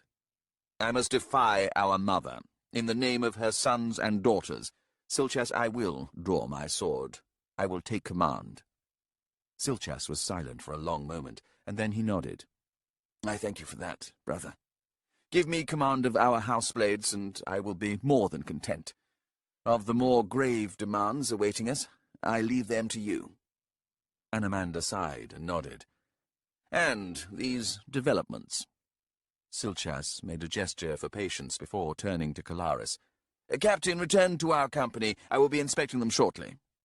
Kalaris glanced at Anamanda, who remained expressionless, and then the captain saluted Lord Silchas Ruin, wheeled his horse, and set off. To Renek's eyes, the world seemed to acquire a glow, as of golden light trembling on water. He could smell the old gods of the forest closing in, crowding around him, but they said nothing, as if they were, one and all, holding their breath. Silchas Ruin resumed. We have sorcery at our disposal, the priest Cedarpool, who will stand against Hun-Ral. By this, we may indeed negate the threat of magic. Accordingly, we return to the privilege of mere flesh and the will behind it. To the blade, brother, the clash that drowns all words. Renek studied Silchas Ruin, wondering what the Lord had been wanting to say, instead of what he did say. It was strange to him, as the moment passed unremarked, that Anamanda had not seen what he had seen. And of those figures lining the berm, now numbering thousands, he saw how many of them looked peculiar, almost ghostly. He had no idea so many people lived in Kharkanas, but then, as he watched, he saw yet more appearing, rising from the earth of the berm. The gods of the forest are back, but they don't speak in my head, they but show me what no one else here can see. The Tisti are attending, from every age, since the very beginning, come to witness. Why? Very well, Anamanda said. Now, shall we ride to the citadel? Renek's gaze was drawn away from the ghostly multitude, so crowding the living that many stood half inside mortal bodies. A flicker of colour had caught his eye, a flag rising above the highest tower of the citadel. He pointed and said, "Milords, what is that?" Both men lifted their heads. That, young Renek, said Anamanda, announces the approach of the Hust Legion. We must send a rider to them, said Silchas Ruin, his tone suddenly bridling with pleasure. They can march directly to the South Flats on the edge of the Valley of Tarns. The place of battle. Yes, we will do that. Brother, would you ride with me to the place of battle? There are details to discuss regarding our disposition. Urasander is barely half a day away, after all, and indeed, should he seek haste, we could well greet the dusk with a clamour of iron. Anamanda seemed momentarily disconcerted. His gaze shifted back to the citadel. It was my thought that I meet with Mother Dark and her consort, if only to explain my defiance of her will in this matter. Lord Draconis will understand, perhaps, before she does. I would seek his alliance. Draconis knows enough to stay away from the battle, said Silchas. That drew Anamanda's attention. You have spoken to him? There have been tragedies I must share with him, for which I am responsible. Brother, said Silchas levelly, Draconis prepares to flee. Hurt and confusion marred Lord Anamanda's face, and, whispered a dull voice in Renek's head, disappointment. Ivis and his company, said Silchas, are at your disposal. Perhaps, brother, Ivis should ride with us to Tarns. Anamanda passed a hand over his eyes, and then nodded. That would delight him. Allow me to deliver the invitation, Silchas said, gathering up his reins, then kicking his mount forward, passing Anamanda and then Renek, who now moved up to just slightly ahead of the Son of Darkness. My lord, I must go to the citadel.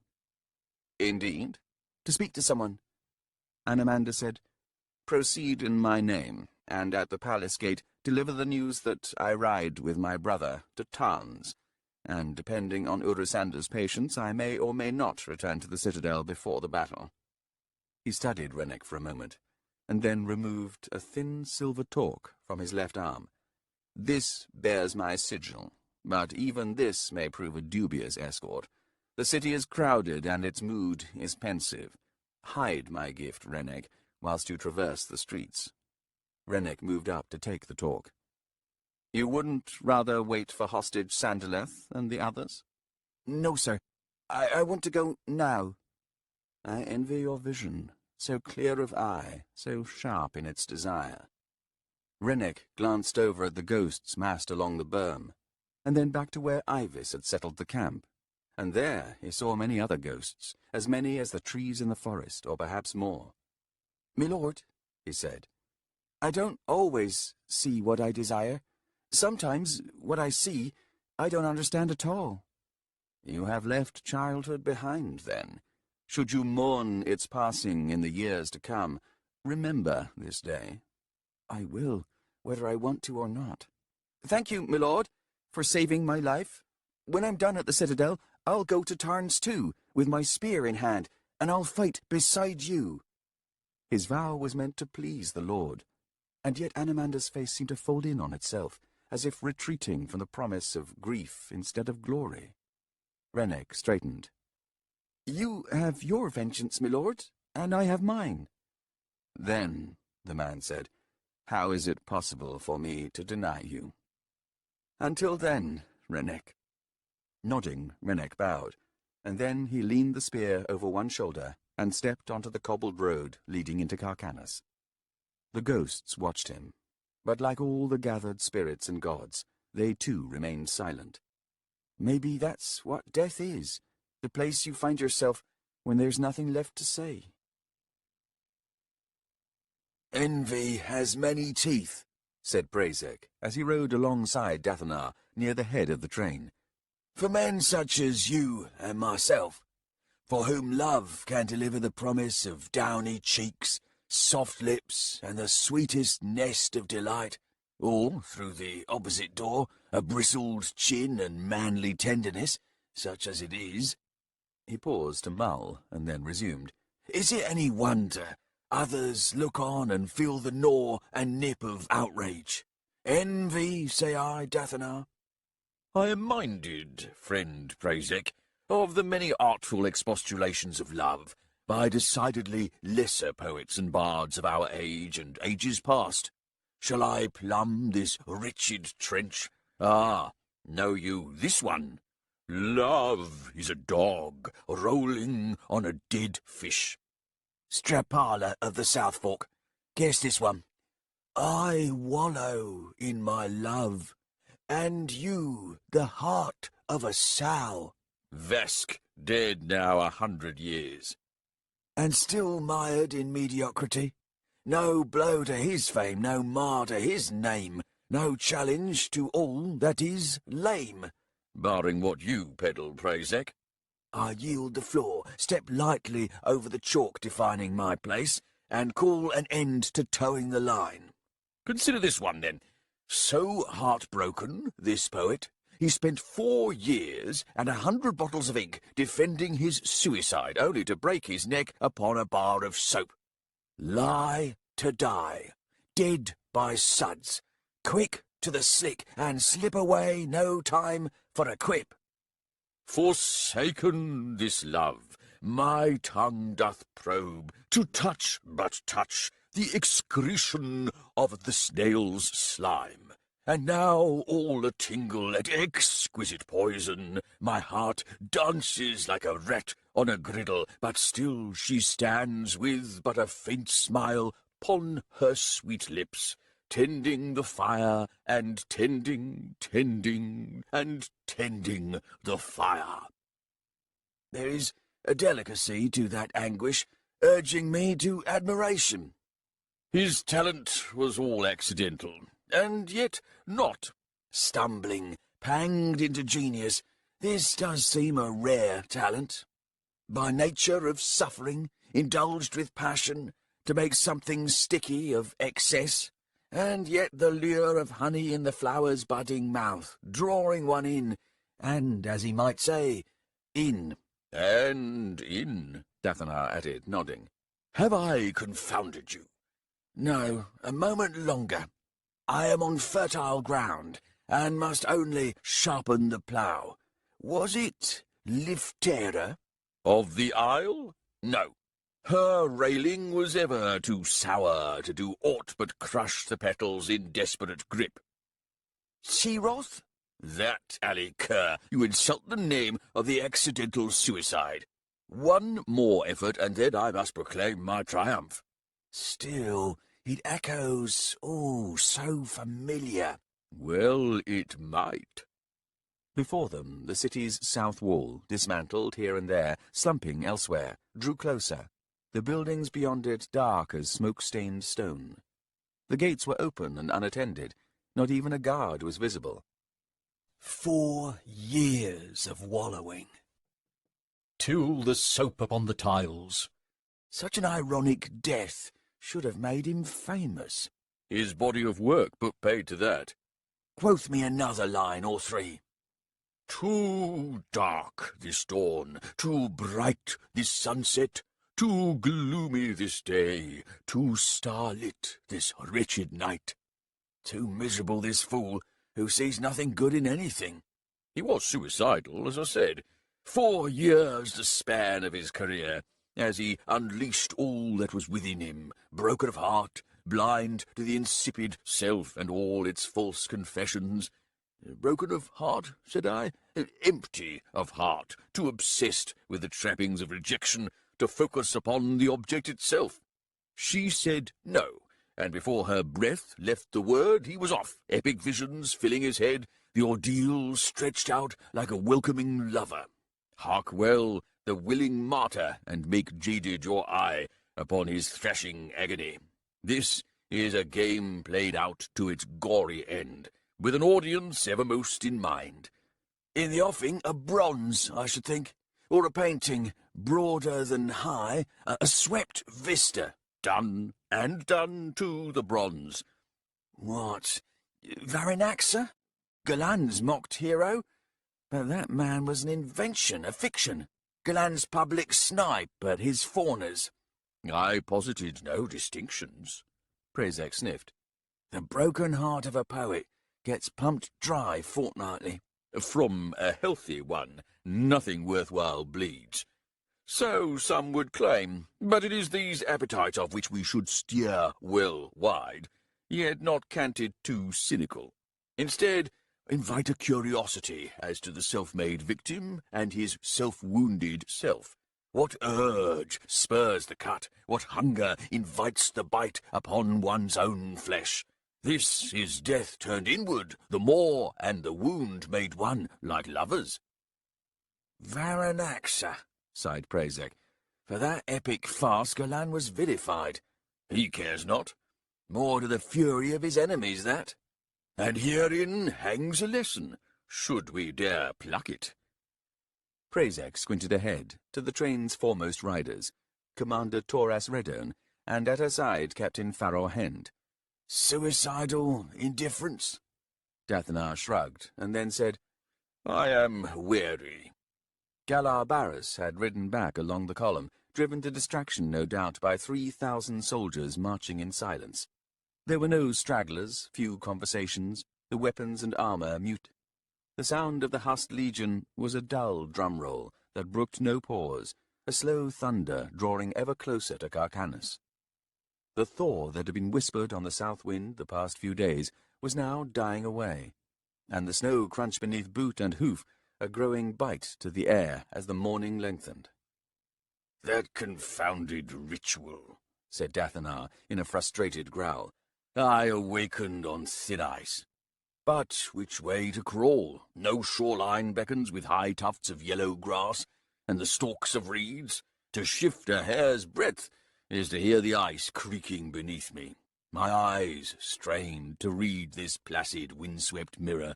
Is it clouds that promise more solid blooms? The grey sky warning of treacherous patches? Do I lie upon my back or face down? Still, through it all, something writhes in my gut, my friend, in anticipation of blood. Prezek shook himself. What has changed? Nothing. Everything. The ritual tattooed a mystery upon our souls. Blessing or curse, we remain blind to the pattern. And yet, as you say, there is anticipation. Dathanar gestured at the unoccupied walls ahead. See the fanfare awaiting us. Bitter indifference castigates us, Prazek. No matter, friend. Was I not speaking of love? You were, the heart under siege, though I cannot fathom your reason for this sudden crisis. Criminals, Prazek said. No punishment allows for the tender caress, the meeting of hands in soft clasp, the hesitations that linger, the confessions that release. He paused. A stillborn twin, now the repository of sorcery, and she who would mine it, left broken and filled with self-loathing. So Wareth would take her into his arms, yet he, too, allows himself no worth, indeed no right. Can I not wonder, friend, at those who hold that love is a privilege? Dathanar grunted. Every god of the past claimed it a benison, a reward. By its fullness are our mortal deeds measured, doled out like heavenly coins, as among the Fodalcan. Indeed, and consider that. How can this currency so define itself? Value rises in scarcity of love, plummets in surfeit. The gods played at arbiters, yet demanded love's purest gold in coin. Who then to measure their worth? I challenge the right of this, Dathanar. And so you may, but to what end? Dispense with contingency in the giving of love. Shall I push Rance into Wareth's arms? Shall I insist upon their right to love? You distract yourself, Dathanar replied. The dog-runner witches did something to us. All of us, barring our commander, that is. And now she leads a legion that knows not itself, yet shows disinclination to introspection, while she, in turn, no matter. Prazek glanced across at his friend. I distract, and you despair. Pray that Toraz Redone decides. Upon what? Life and love. But surely the former is an expression of the latter that gives reason for the former. Easy for you to say. Dathanar, did the Bonecasters cleanse our souls? Up ahead, the commander and Pharaoh Hend reached the gate and rode without pause into the city. No, Dathanar replied. They but reordered its myriad possessions. For what purpose? Dathanar shrugged. Prazek let loose a low growl. And so, anticipation dogs us all. Shifting in his saddle, Dathanar glanced back at the column. The soldiers wore their armour, their hands rested upon the pommels of the swords, their kit bags were slung over one shoulder, their shields upon their backs. They wore their helms, leaving every face in shadow. When Pharaoh Hend returned from the gateway and signalled a halt, the Hust Legion's incessant thunder ceased its heavy rumble for the first time that day. The silence that fell into its wake sent shivers through Dathanar. Pharaoh Hend reined in before them. "We're to wheel right and skirt the city," she said. "We march to the valley of Tarns. Urisander's legion draws nigh." "This very day?" Prazek asked. "Have the soldiers drop their kits and leave the baggage train here," she said, her face blank.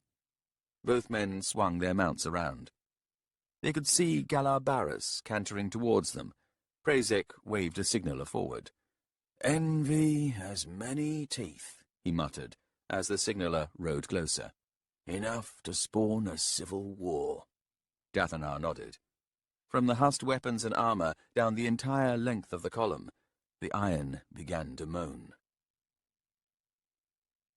Wareth moved to the ditch at the road's side, leaned over, and spewed out the morning's breakfast. Behind him not a single soldier called out in derision or amusement.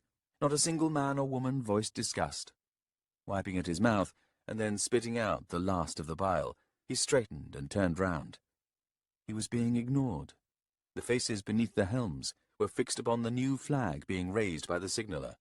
Upon receipt, the squad sergeants called out the commands to ready to wheel and then drop kits. Shields were shifted higher on the shoulder, swords brought round to the point of the hip. Chain links hissed like waves on sand. And then the Hust iron began its song. Pensive, a dirge perhaps, or something trapped by unseen forces, unspoken wills. The eerie song swept through Wareth like a chill. Shivering, he looked on as Rebel brought the company around, with the lead elements already descending from the road. He looked for Rance, but could not see her. She had been avoiding him, and he well knew why. Attentions from a coward could not be welcome, especially for a soul as wounded as hers. Her determination to live was weak enough without his dubious presence. He was, after all, a visible affront, for her demons were not ones from which she could flee. But then, neither are mine. If only she could see that. Wareth! Blinking, he turned to find Listar at his side. He studied the man's narrow face. What is wrong, Listar? What is wrong? Abyss, take me, Wareth. Everything's wrong. Look at them. The ritual. Which you brought to us, Listar, Wareth said. And not even you know what has been done to us. He gestured. None of us do. And yet, nodding, Wareth sighed. And yet. There was no joy in the song of the husked iron.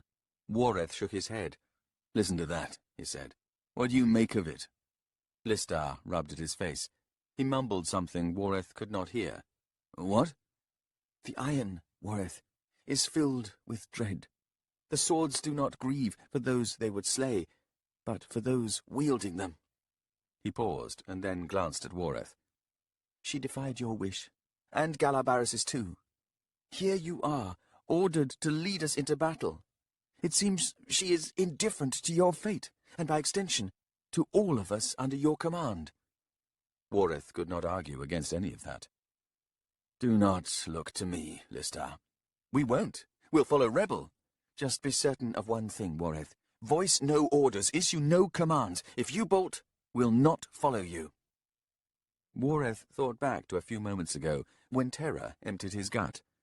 I am unmade, he said. If they look my way at all, they see right through me. We'll not burden you with our hope, if that is what you mean. The words should have stung. Instead, he felt relieved. The column was reforming, and they watched as Toras Redone and her retinue cantered from the city's gate to take position as the Legion's vanguard once more. Horse hoofs thumped in the snow-laden grasses as Galabaras rode up, reining in beside Wareth. The captain's face was flushed with the cold. Wareth, sir, your company is under my command, along with the 7th, the 9th, and the 3rd. We are to present the right flank. Wareth nodded. Rebel will lead them down into the valley. We are to fight on this day, if Urisander seeks it. Dusk chases him, said Listar. It chases us all, Listar, Galar replied, gathering up the reins once more. Commander Toras Redone rolled unsteadily in her saddle, righted herself with an effort. Her face was slack, her eyes muddy red. A moment later, as Farrell Hend drew up alongside her, the commander smiled. Had I known today would be the day. You would have done what? Toras Redone's smile broadened. Level your tone, darling, and punctuate your query with a sir, if you please. Why, I would have rationed the wine, of course. It begins to sour in my belly, as voluminous as I have made it. Plenty of room left, it seems, for anxious thoughts. Farrell Hend rose in her stirrups, twisted round, and checked back on the column. Then she settled once more. Your anxiety not sufficiently dulled, sir? Not yet drowned, thrashing still in that dark nectar? You are too sober a conscience, Farrell Hend. You need not concern yourself with that much longer, sir, as my words are running down. Soon my silence will give you its final cry. You surrender too easily, Toras Redone replied. Will you yield your life as cheaply in the battle to come? Are you not betrothed to a war hero? Why are you not at his side? Perchance he awaits us at the Valley of Tarns, or is that consideration the cause for your despondency? Farrell Hend bit back a cruel retort, and said, Kegamandra Tullus may well be there, the hero in search of yet another war. Against you, I wager he has no defence, Toras Redone said. And as if she had somehow caught a hint of Farrell's unspoken retort, she continued, He chooses the lesser trial, then. I well understand him, you know. Cara Tustain was always too bright a light for my dulled eyes, too upright in his virtues, too untested his forgiveness. no matter how egregious my crime. He weakened my knees, and to stand at his side was to tremble in the shadow of his piety. Is it any wonder I reached for a lover? Galar deserves better. Toras Redone did not respond for a moment, and then she said, I meant wine, of course. But she's a generous whore, I find, quick to yield my flesh to someone else's pleasures. Farohend closed her eyes briefly, willing a bit between the teeth of her fury. Beside her the commander laughed. This war is such a travesty, so crude in its cruelty, so obvious in its tragedy. Look instead to a life in times of peace, to see the subtler and yet still brutal battles of the soul, day upon day, night after night. The soldier longs for the simplicity of war, making a coward of every sword-wielder. Peace, my dear, is the bloodiest affair of all. I weigh things differently, sir. Do you? I think not. Instead of finding your husband-to-be, you rode to the Hust Legion.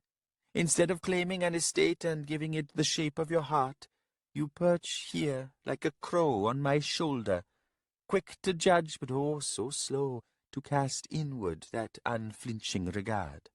She waved a hand. But I welcome your spite none the less. You are my barbed shield, Farohend.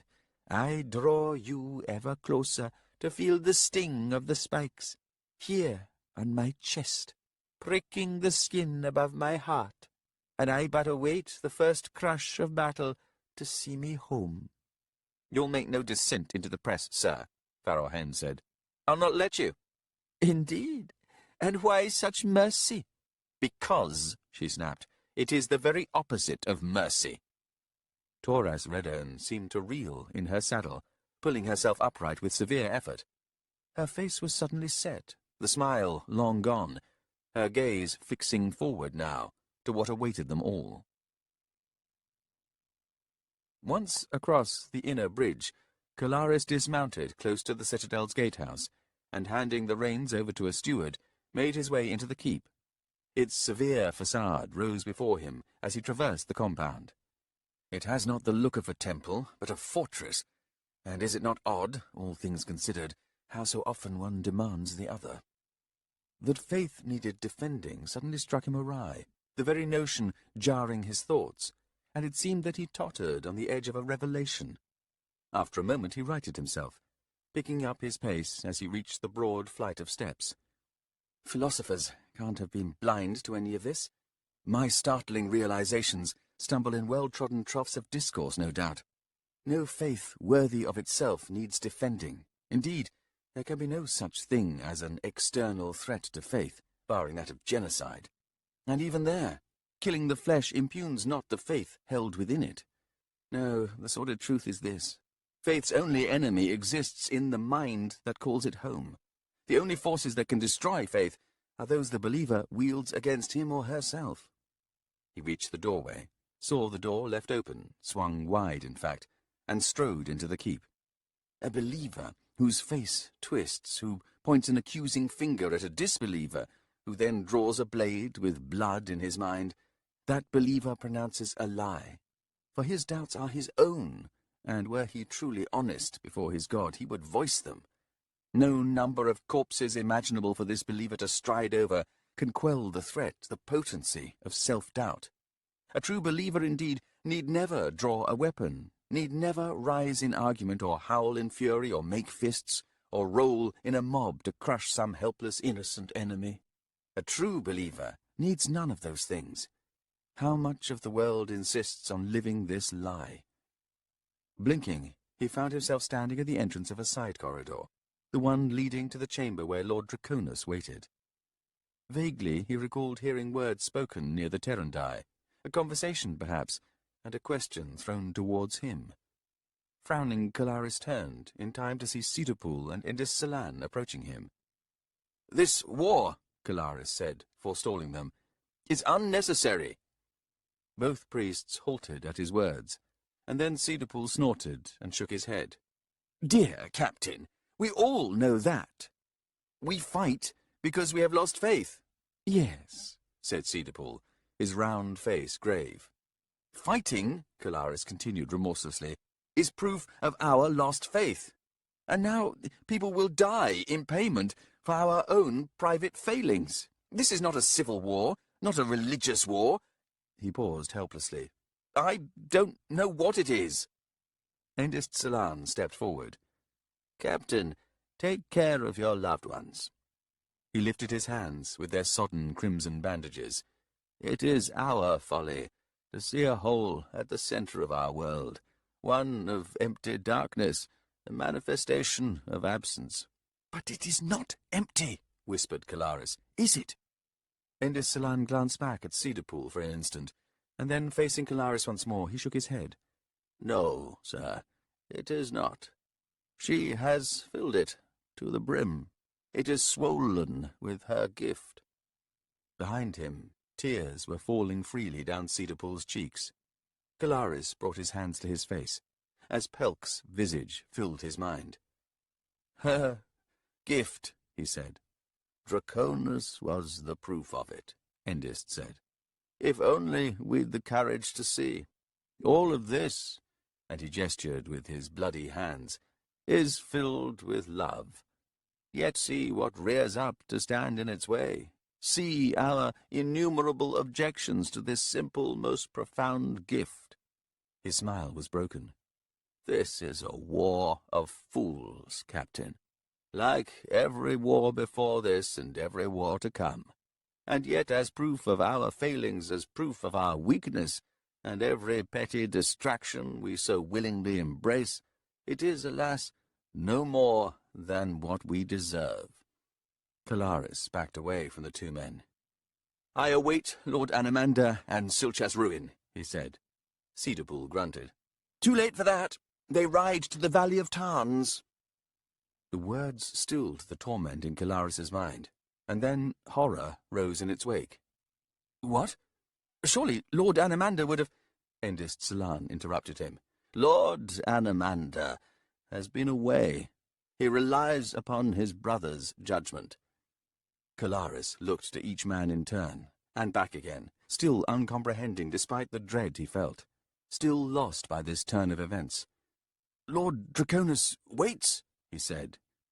This was a day of revelations, a cruel cacophony of simple words plainly stated. He saw the flush leave Cedarpool's face. He saw Endis Salan flinch, and then come close to staggering before regaining his balance. Kalaris turned to the corridor behind him. "Here," he said, and started walking. Neither man followed. "The war of fools. And the greatest folly of all, it is now clear to me, is to dream of peace. Faith, with all your promise and all your betrayal, must I see you as the enemy of hope?" He reached the door and hesitated. Beyond it sat a man bereft of love, a man now profoundly vulnerable to betrayal. And once more it would be delivered with banal declaration. The world had tilted in Kalaris's mind. He saw voices, a torrent of words that had done their work, now slowly withdrawing, retreating from what was coming. And by the time this was done, the voices would be without words, reduced to piteous cries. All to begin again, born only to die. See what we have made of the time between the two. Behind him, a priest wept while another bled. Kalaris reached for the latch. Rennick knew he had nothing to fear as he hurried through the crowds in the street. Ghosts closed tight around him, and it seemed that they blinded most people to the young man slipping between them, rushing fast as his legs could carry him. They made for him a path in ways Rennick had no hope of understanding. The shaft of the spear rested heavily across his right shoulder. He held the weapon tilted high to keep the leather-wrapped iron head away from others. The silver torque that Lord Anamander had given him was tucked under his coat. Among the ghosts he saw warriors, long dead, still bearing their fatal wounds. It was all he could do to avoid their faces, their steady gazes fixed so solemnly upon him. For all he knew, his father was among them. Something was wrong. He understood that much. The dead of the Tisti belonged somewhere else, a world hidden away from mortals. They had no reason for being here. And yet, he now wondered, perhaps they were always present, and it was only his newfound curse that he could see what others could not. It was possible that such crowds always existed, thousands upon thousands, wherever living Tisti dwelt, drawn like moths, hovering and swarming around what they had lost. They had nothing to say, or perhaps they could not be heard, which made them nothing more than eyes, trapped in the faint memories of bodies. The thought that death was a prison horrified Rennick, and he felt his own mind now tracking other, even crueler thoughts. I seek vengeance. I want to hurt the people that hurt Ginia and me. I want to send their souls into this empty ghost realm. I want them to just stand there, mute, seeing but never able to touch. I want them to suffer. He had never thought himself evil, but now he wasn't so sure. Vengeance seemed such a pure notion, a taking away from those who'd done the same. Evening things out, death for death, pain for pain, loss for loss. Even Lord Animander believed in vengeance. But now, what kind of satisfaction would it bring? How was it that even grown-up men and women talked about vengeance as if it had the power to fix things? But it doesn't fix much, does it? Yes, the rapists and killers are dead, so they won't ever do it again. There's that, isn't there? Pushing them off the cliff of life, down into the abyss. But they don't go there. They go nowhere. They join every other ghost. They could as easily have died in their sleep, 1,000 years old, surrounded by loved ones. It makes no difference, not to them. But does it make a difference to me? This killing, this justice? I guess once they're dead, justice stops mattering to them. So it belongs to the living. It doesn't belong to any waiting god, because the gods aren't waiting for those souls. Worse yet, the gods in that realm are themselves dead, no different from anyone else. Justice belongs to the living. He imagined driving his spear into the bodies of the soldiers who'd hurt Ginia. Imagined their faces twisting in agony, their bowels spilling out, their boots kicking at the ground. He saw them looking up at him, at his face, at his eyes, with confusion, and all the questions they couldn't ask. But he'd tell them why they were dying. He'd do that, because that was important, if justice was to be served. This is why you're now dying. I did this because of what you did. He found himself crossing the outer bridge, and then the second, inner one. No one barred his path. He strode under the arch of the open gateway into the compound, where scores of houseblades were mounting up, their horses steaming and the hot smell of dung heavy in the air. Even here ghosts abounded, the dead come to watch and wait. He slipped through the jostling chaos, reached the keep's entrance, up the steps, and then inside. The ghost of a giant wolf was lying at the foot in the stairs beyond the vast hall, its eyes now fixing on Rennick as he drew closer. Impulsively, Rennick said, "Take me to Orphantal." The beast rose, began climbing the steps. Rennick followed. "You're one of his," he said.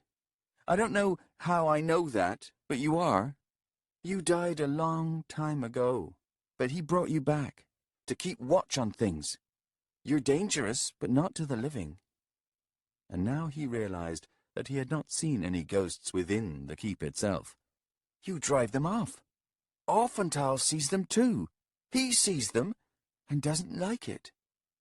The boy was not the boy Rennick remembered. The citadel, with its massive walls and hallways, its rituals and worship, had changed Orphantal.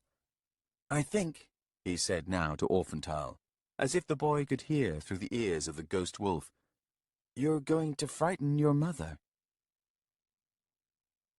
Veen's Turade's expression was wry and almost contemptuous as he regarded Pelk.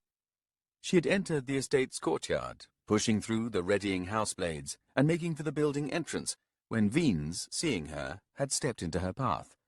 Now he blocked her way, his knowing smile showing its edges. "Why, Weapon Mistress Pelk, all done folding bed-sheets and sweeping out rooms?"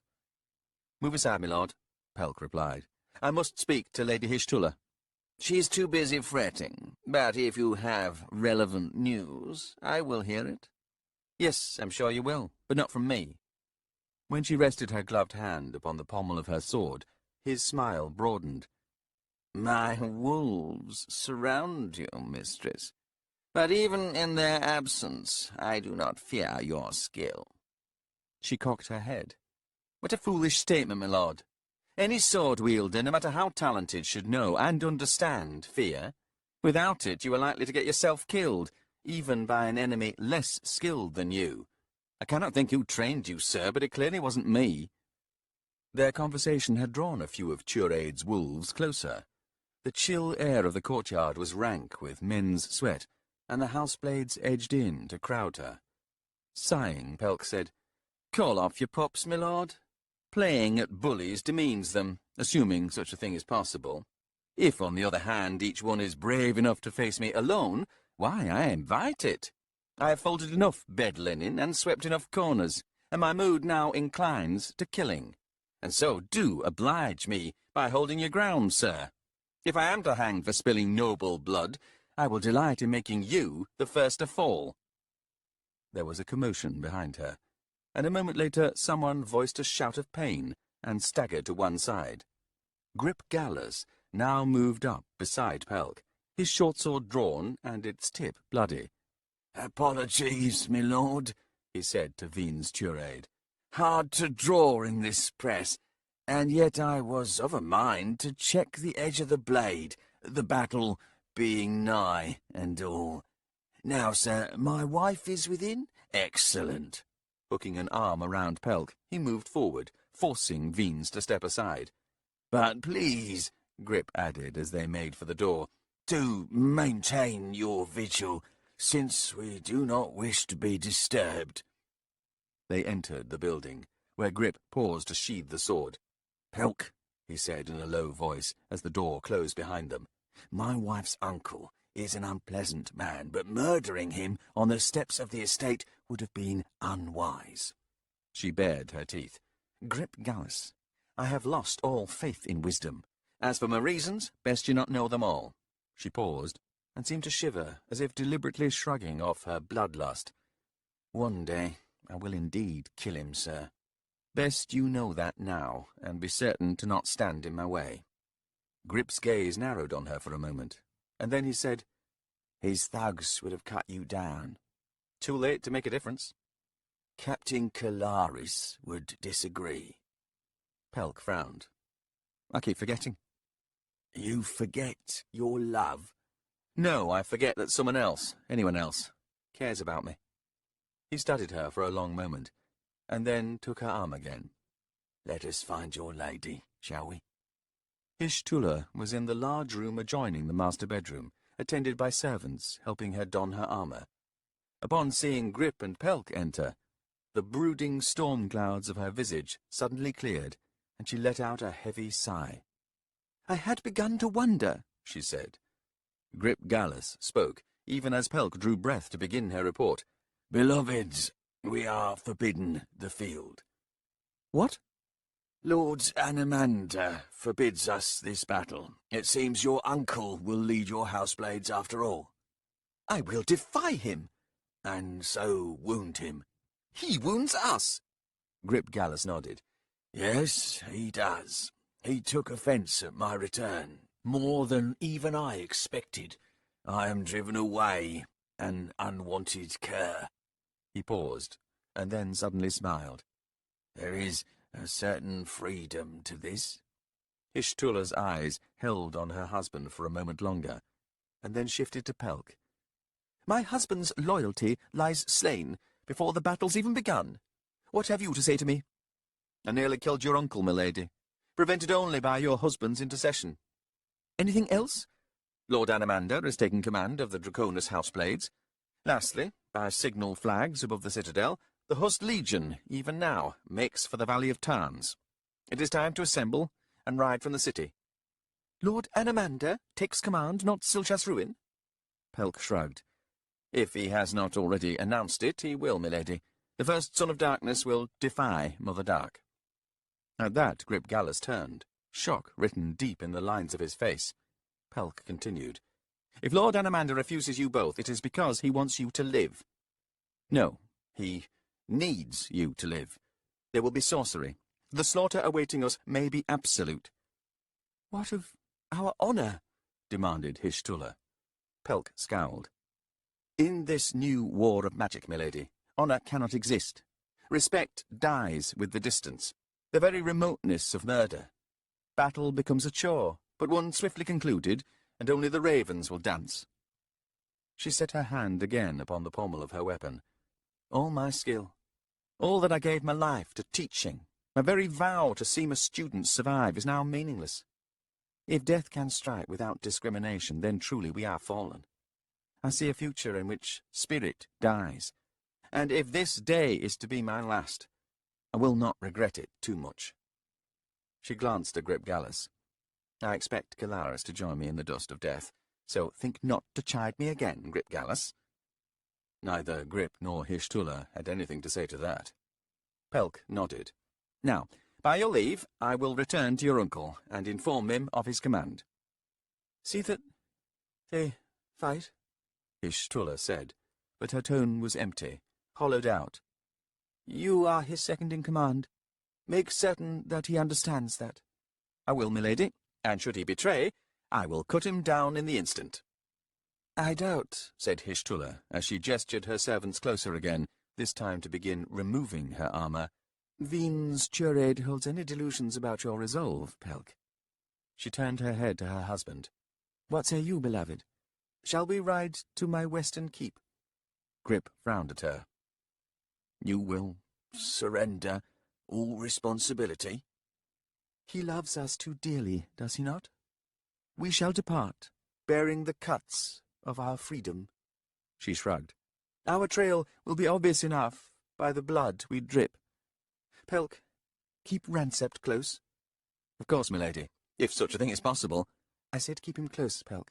There is sorcery in that man, far older than anything Hanral might use. Rancept? He is Sheikh, Pelk, a denier, if you must use the term. But more than that, he once dwelt among the dog runners. He is the child of a different mother. Hold him to your side, Pelk, for I would see you again. Pelk bowed. Hishtula said to her husband, You did as Kalaris asked. You returned Lord Anamander to his senses. He commands you no longer. Yes, beloved. Never again. He nodded. Pelk departed the chamber, feeling strangely elated, almost content. Whatever came of this day, love would survive. She understood Lord Anamander, and the offence he had taken at Grip's return. In this one instance, honour had lost the battle, and simple decency would prevail. She approached the outer door, eager to both delight and irritate Veen's tirade.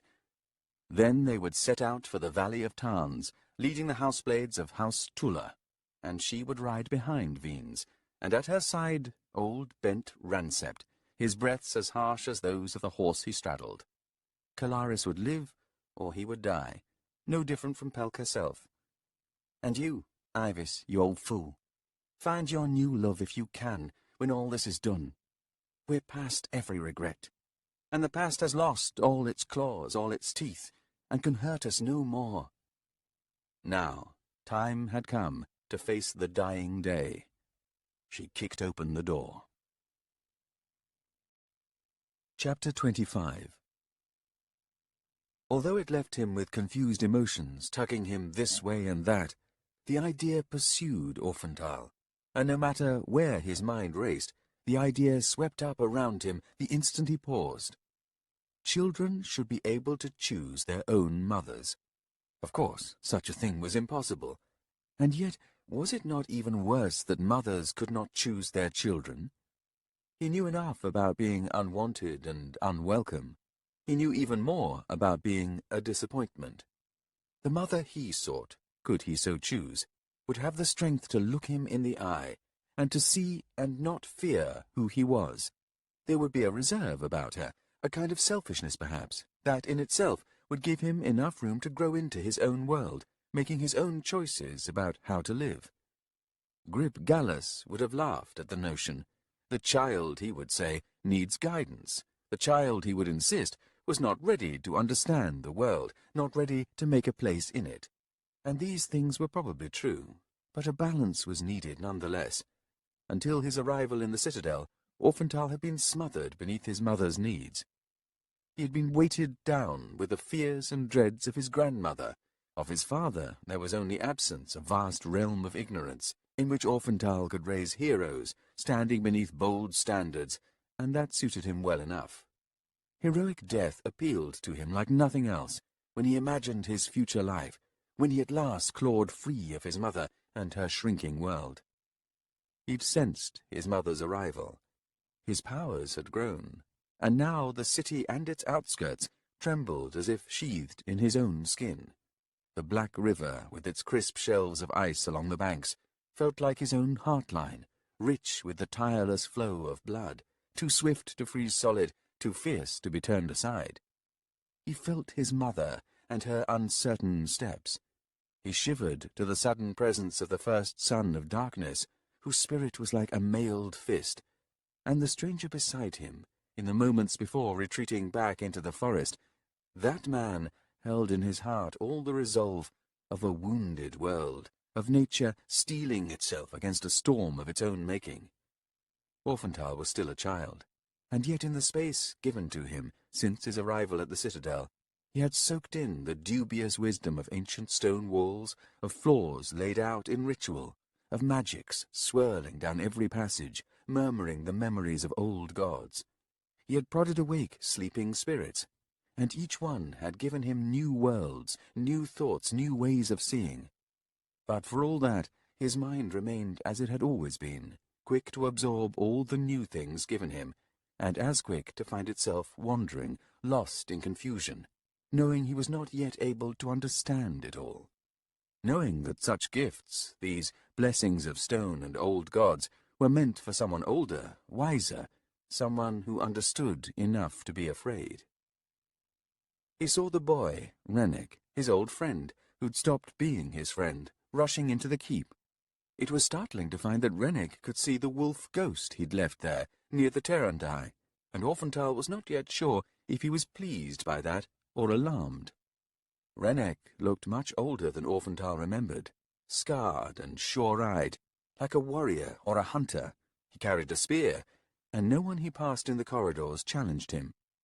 Orphantal did not know if he should be frightened as Rennick followed the ghost ever deeper into the citadel and ever closer to where he now hid. But all these details were shoved to the wayside upon the arrival of Emerald Lanier, the mother he would have chosen for himself. He longed to curl up in her lap again, not just in spirit, but with his own body, its solid limbs and the weight of his head resting on her breast.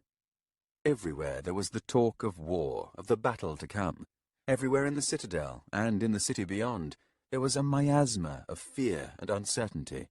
People were in motion, restless, and at times scurrying, as if their labours could reshape the future. And how their hands worked. He watched pots being scrubbed, stacked, and dried, and then hung on hooks in neat rows. He watched clothes being folded, floors being swept, cords of wool perfectly stacked, axe edges honed, blades polished. Everywhere his mind looked, he saw a frenzy of order taking hold of men and women. Panic was the enemy, the mundane necessities of living a ritual of control, and as control was torn away, out beyond the walls, out beyond the city itself, those busy hands at the ends of those arms, they all retreated to what was in reach, that and nothing more. And this is us. This is the Tisti. And, the ghosts tell me, this is how a civilization falls. He would curl into her lap as she sat in her chair, tendrils of smoke rising about them. In a chamber well guarded by his ghostly wolves, children only ever had one place of retreat. My real mother is skin over wounds. She hurts everywhere inside, and she wants to bring it to me. She has a new child, a thing of sorcery, a thing of terrible power. I see the Elient in the baby's eyes, the father's ancient power. If mother keeps her close, that toddling thing, she will poison it. She will make a monster. Rennick was coming closer. He would reach this room in only a few moments. Orphantal blinked, withdrawing his vision, his multitude of strange senses that quested everywhere like unseen drafts. He glanced down at Ribs, watched the dog dreaming in a cascade of twitches. Easier to make the beast sleep than to see it ever fleeing. If he had the words, he would tell Emerald Lanier so many things. If he had the words, he would say this: "Mother Emerald Lanier, I feel your clouded mind, and all the guilt you refuse to think about. I feel your grief at beauty lost, there, in the mirror. And I would tell you otherwise, how your beauty is something no mirror could capture. Mother of darkness cannot be seen, so you stand in her stead, her true representative. Even you do not understand that. Just like the goddess, you are the mother of us all. And that space surrounding you, that vast space, it is your gift of freedom to your children. But it seems we've made it a place for killing." But no such words came to him, except in the echo of someone else's voice. There were times, and he heard this in a whisper, when the poet took liberties to sweep aside the confusion in service of clarity, to make things plain. Some indulgences must be borne. For others, patience was wearing thin. The door opened. Rennick stepped warily into the chamber. "Orphantal?" Orphantal uncurled from Lanier's chair. "She's back," he said. "She's coming here, I think." "What? Who?" "The High Priestess. Hello, Rennick." "I've come to warn you." "Yes, my mother, and her new child." "Corlat. She's named Corlat." "Ah. Orphantal, what's happened to you?" "I escaped," he replied. "Only now I'm going to be dragged back, and not even the High Priestess can help me. I mean, she won't, because it isn't her place, and anyway she doesn't understand. Mother's here. She's on her way. She wants Corlat to protect you." Orphantal laughed. At the sound, Ribs awoke, lifted his head to study Orphantal, and then looked to Rennick. Wagging his tail, he rose and approached the boy. Frowning, Rennick patted the dog's head. "I like this one the best," he said. "The ghosts scare me a bit." "What's the spear for?" "For the ones who attacked us, who burned down the estate and killed Lady Neris and hurt Ginnia. They're in Urisanda's legion." "You'd better hurry," Orphantal said, unsurprised at any of the news Rennick delivered. Unsurprised, and he realized, unaffected. Perhaps he'd heard it all before. He couldn't remember. The Citadel's wise stone filled his head, but the wisdom was lost, confused, wandering the corridors. "I will, but I needed to warn you first, about your mother." Orphantal held out a hand to forestall Rennick's explaining any further. "Yes, don't worry, I see her. All of her. Thank you. Rennick, were you my friend once?" The boy's eyes widened, and he nodded. "Are we still friends?" "I am," Rennick replied. "To you, I mean." "I think you're a hero now, Rennick. Remember how we played? All those battles? The last two to fall, you and me? Remember that?" "It isn't like that, though," Rennick said. "It's about not being strong enough, or fast enough. It's about enemies with empty eyes, stabbing you with their sword. It's about you lying there, bleeding and hurting, while soldiers make an innocent girl bleed between the legs, and there's nothing you can do, because you weren't good enough to stop them." "The heroes always die," whispered Orphantal. "I've got people to kill," Rennick said, backing towards the door. "And I've got to be a big brother, just like you were once, to me. Be good to her." "I will, Rennick." "Better than I was to you." Orphantal smiled. "Look at us now. We're all grown up." Lord Draconus was sitting in the dark, motionless in a high-backed chair near the unlit hearth. The air was cold, lifeless, yet the chamber felt suffocating as Calaris stepped inside and closed the door behind him. "Milord?" It may have been that Draconus had been asleep, for he now started and straightened slightly. "Captain, I was to come here, milord, to tell you of your impending audience with Lord Anamander." "Yes, I will speak to him. There is much to discuss. Instead, Kalaris resumed, I must inform you that Anamanda has ridden out with Silchas Ruin to the Valley of Tarns. Urasander's legion draws close. There will be a battle before the sun has set. Draconis was motionless, and he said nothing for a long moment, and then he rose from the chair. Where are my houseblades? They ride to the battle, my lord. This was not what was agreed. Kalaris said nothing. Who has taken command of them, Captain? Lord Anamanda has chosen to set aside Mother Dark's prohibition. He commands the forces of the Tisti Andii. And the Highborn? They, too, assemble for the battle, my lord. All are in attendance, with their houseblades. Also, the Hust Legion returns to us, not as it once was, but nonetheless. Draconis moved past the captain, swinging open the door. When he set out down the corridor, Kalaris followed. A damned pup again, rushing to someone else's pace. Would I could take any door to either side of this passage and simply step out of this mess, find myself in an empty room, a place of silence big enough to swallow the echoes of my raging mind. Instead, he said, My lord, will you ride after them? I will have what is mine, Draconis said. In the Chamber of Night, my lord, you acceded to Silchas Ruin's request. He has deceived me, and I will know if his brother was part of that. Sir, your presence— Reaching the door leading into the hall, Draconis halted and turned to Kalaris. Anamanda understands honor. At least he once did. He will yield to you your houseblades, my lord. I am certain of it. And see us withdraw from this farce? Kalaris nodded. So I believe of my master, my lord? Draconis bared his teeth. If only to keep the loyalty of the Highborn. Sir, will you make him choose? Draconis swung round again, and moments later they were crossing the hall, the consort indifferent to the Terrandi beneath his boots. They were not alone in the vast chamber. The High Priestess and the Historian stood nearby, still in their outdoor garb, halted now by the abrupt appearance of Draconis. Kalaris saw in both faces a sudden misplaced unease, and he wondered at that, even as both bowed to the consort. "My lord," said Emerald Lanier, "does Mother Dark stir at last? Will she advise me on what must be done next?" Draconis strode past her without replying. Kalaris saw the shock on Lanier's drawn face, followed swiftly by indignation. Beside her, the Historian smiled, without much humour, and rested a hand on the woman's shoulder.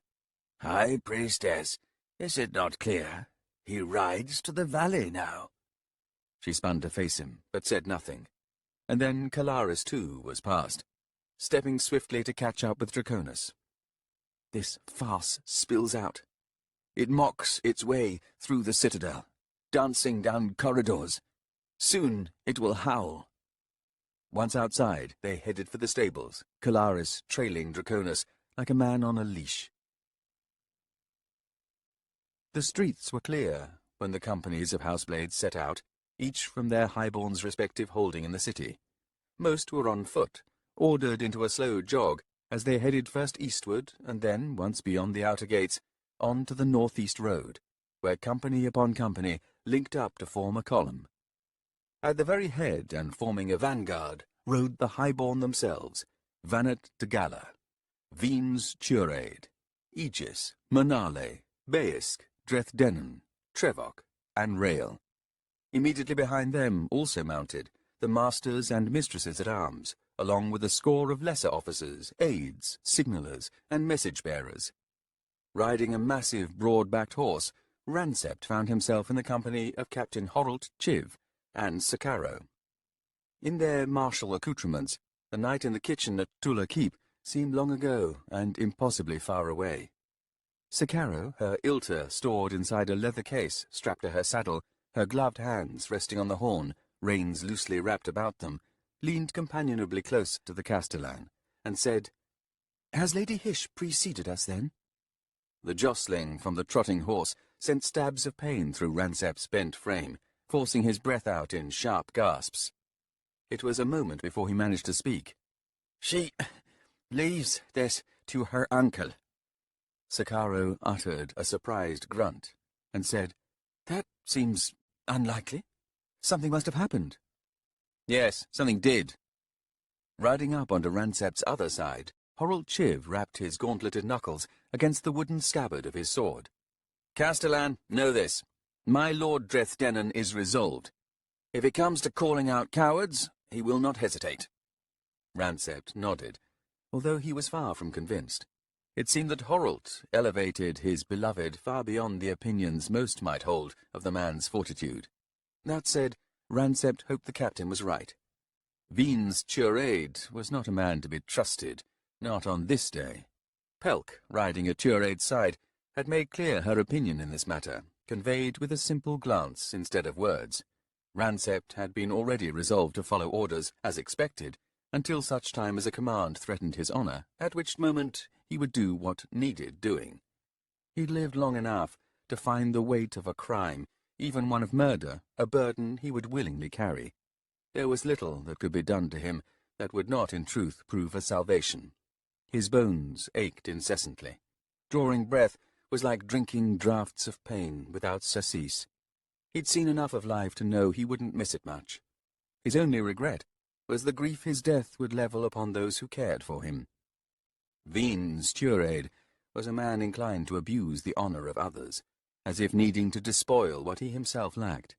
But he would not have Ransep's last surviving virtue, and in the moment of its challenge the Castellan would give answer, and Pelk would guard his back. Deep in his twisted body he knew that betrayal was coming. The heavy, long-handled axe at his hip was a comforting weight. The armour, wrapped tight about his shoulders, clattered as he rocked in the saddle. The surrounding gloom did little to diminish the acuity of his eyes as he looked out upon stubbled fields, and, glancing back over his sloped shoulder, upon the ranks of houseblades, each house bearing its proud standard. "Sleeping goddess, hear my prayer. Your earth will drink deep this day. Nothing will change this. But this surface here, these shallow thoughts and quick deceits, they are where I will find myself. Grant me a clear path, and I will leave you the severed head of Wien's Curade, raper of children, betrayer of the sons and daughters of Mother Dark. Today is our day of accounting. Sleeping goddess, walk with me and dream of death. Sukul and Cardu, forgive me." "One day," said Sakaro, "I will learn to play the damned thing." Her brother snorted. "But not today." "No, I suppose not," she replied. "I am told, however, it makes a sorrowful sound." "Not today," Horrelt Chiv repeated in a growl. "No, not today." The afternoon was drawing to a close. They were late readying horses, and Endist Salan stood watching as Cedarpool harangued the grooms. In a few moments the two of them would set out again, upon the track they had but just traversed, well in the wake of the Houseblades and the Huss Legion. Should they then return to Kharkanas one more time, everything would have changed. His hands were cold, but not numb. This was something that made his blood into ice, and that ice burned as it leaked out from the wounds in his palms. He thought, idly, that it might be an indication of Mother Dark's fury. Moments earlier they had seen Lord Draconis and Captain Calaris ride out, their horses' hoofs hammering the stones of the courtyard, and then the bridge, the sound discordant, as if some madman was working an anvil. Haste and anger, hurts ill-disguised, iron and stone made for bitter music. The pilgrim makes a path, but no longer is he followed. Miracles pall in the disapproval of authority, and what was once a gift is now suspect. And so, yet again, we crush the blossom in our hand, lift our gaze from the tumbling petals, and ask the world, where, then, is this beauty you promised? But beauty could be a terrible thing, a force to cut the eye and leave wounded the witness. Even perfection, if such a thing could be said to exist, could arrive like an affront. Endist Salan lifted his gaze to the sky, studied its fierce contradiction of afternoon light and enervating gloom, and wondered if, on this day, dragons would take to the air, with eyes eager to feast on the slaughter below. "There is this, you see. They are drawn to sorcery. Reasons unknown, my knowledge itself is a mystery. I know what I know, but know not how I know it." Cedarpool shouted him over to where he waited with the two now saddled horses. Nodding, and Istsalan joined him, and a short time later they rode out across the first bridge, leaving the looming hulk of the citadel in their wake. With renewed energy, Cedarpool grinned across at him.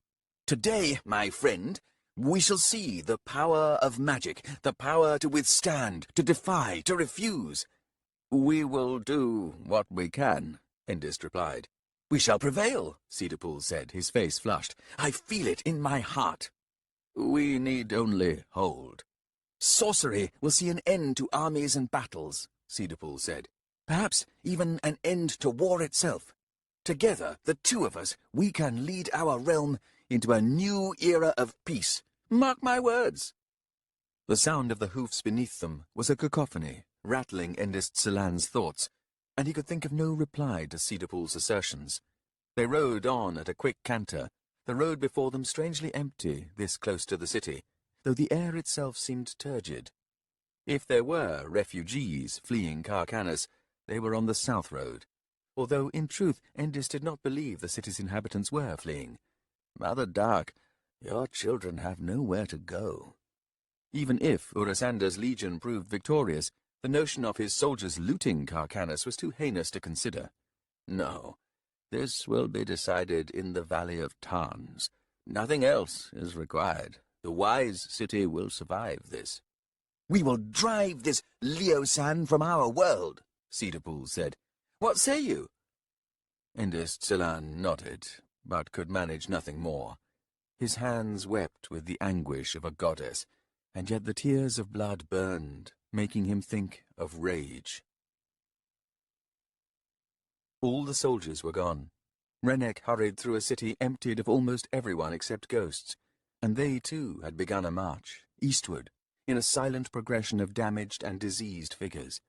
He saw children with bloated faces, bruised by the pillows that had stilled their last breath. Others, much younger than Rennek himself, bore broken limbs from beatings, he imagined, as he recalled the cane coming down upon his own body, and all this made him rush through the city of Kharkanas, barely seeing the magnificent buildings on either side of the street. He drew his spear around so that he could find strength in its solid shaft of dark wood, gripping it with both hands, as if with this weapon he could fend off his own memories. There were so many ghosts who had been hurt somehow. He wondered at that, fighting a chill that burgeoned from somewhere deep inside him. He wondered at all the broken people, and all their secret histories, and at how none seemed able to hide their hurts now that they were dead. Yet none wept. They walked, instead, with eyes like dusty stones plucked from a dry riverbed. They were too pathetic to frighten him, too hopeless to make him think he could in any way help them. The world was a big place, bigger than he'd ever imagined. And it was old, too, impossibly old. The dead never went away, he knew now. And they crowded him, moving in a noiseless mass, spilling out through the gate in the outer wall, and onto the road. He didn't want to be seeing any of this, and he wondered at the curse that now afflicted him. I must have done something wrong. All those times I failed, all the times I proved too weak, and because of my weakness people got hurt. This is where it comes from. It must be. I was never good enough. His breaths harsh. He ran through the ghosts, striving to win free of them all, to find a clear space on the track. A few turned to follow him with their dull eyes. One or two reached out as if to take hold of him, but he evaded their grasp, even though he knew their efforts were useless. Their flailing hands simply slipped through him, no different from the last of the bodies he pushed through as he finally outraced them and found himself alone on the cobbled road. Some distance ahead he saw another lone figure, tall, dressed in heavy robes, hobbling like a man with broken feet. It did not take long before Rennek caught up and came alongside the man. A narrow, deeply lined face, an iron-grey beard snarled and seemingly stained with rust. Seeing Rennek, the old man smiled. Late to the battle, soldier? As am I, as am I. Shall we hasten? I have no house-blades. They must have left without me. No, wait, that's not right. My house-blades spare the swords I forged. My armor, too. I made them into a legion. I left them somewhere. I'll remember where, I'm sure, sooner or later. Ah. He took a few quick steps forward, leaned down to collect a rock, and showed it to Rennick. Slag, he said, his face twitching. You find it everywhere. Our legacy. My son's wife. You know her? When they were but betrothed, I happened upon her in a room, and saw that she had a small blade in one hand, and she was using it to cut the insides of her thighs. She was hurting herself, you see. I could make no sense of it. Can you? Rennick wanted to hurry on, leave the strange old man behind. Instead, he shrugged. She was trying to feel something, anything. But she was loved. We all loved her. Surely she understood that. Rennick glanced back to the mass of ghosts on the road behind them. She didn't believe you. You loved her because you didn't really know her. That's what she believed, I mean. You didn't know her, so whoever you loved wasn't her. It was someone else. Someone who just looked like her. But she knew better. Ginia, wait for me. Don't do anything to hurt yourself.